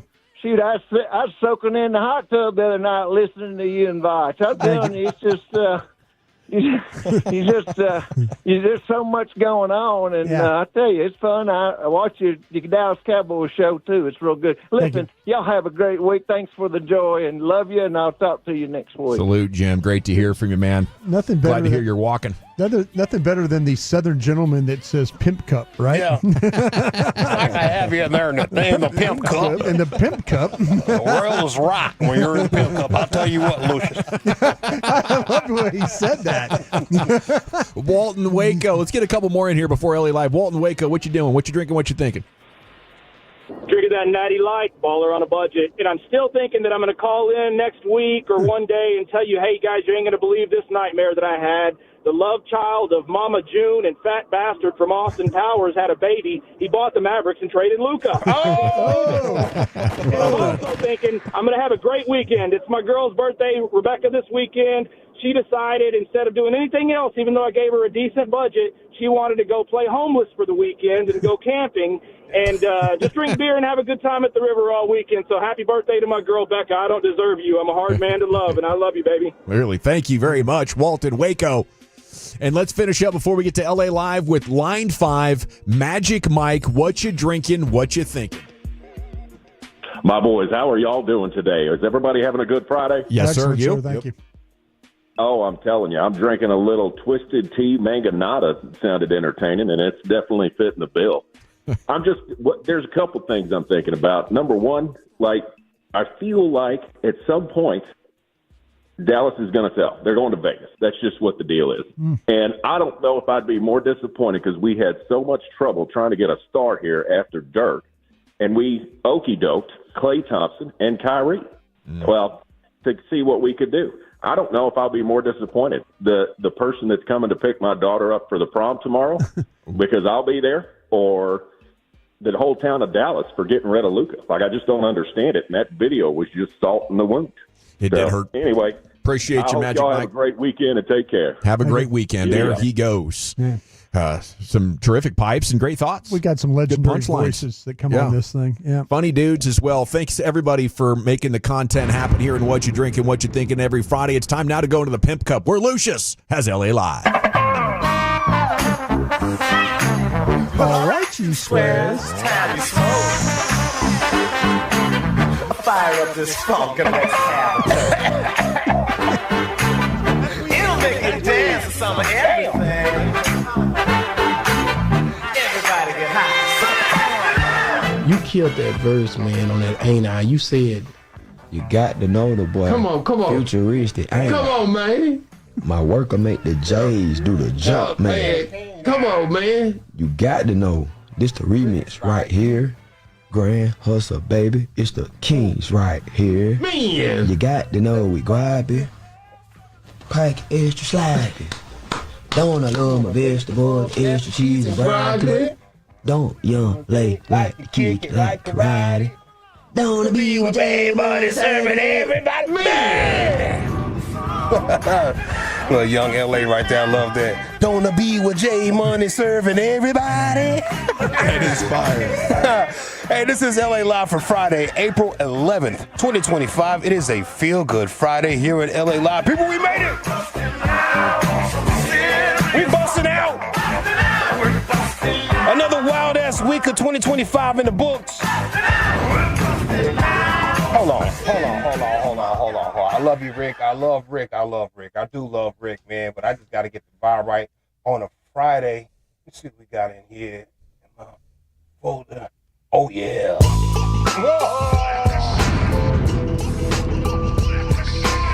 Let's enjoy this weekend, but before we do, allow me to remind you. Keep the heads ringing. Avoid the law dogs. Mind your speeds. Mind your speeds. My son got hit by a BMW going way too fast the other day. So mind your speeds. And then there was a follow-up I've been thinking about. When I brought the situation up yesterday about my son's accident, Dawson says that he learns every time that he has an accident. I noticed that too. The follow-up is, how many damn accidents have you had, fam? 3. Jeez. Well, I thought it was funny because 24 hours earlier he was talking about watching the Luca in his car. While driving. Yeah. Going slow and paranoid, by the way. I'm well aware of how dangerous it is. I'm aware, guys. Hilarious, dude. I don't need your fingers. I'm aware. Yeah, but the first wreck I got into, I was 16 and I had my license for like 3 months. And the guy, I was trying to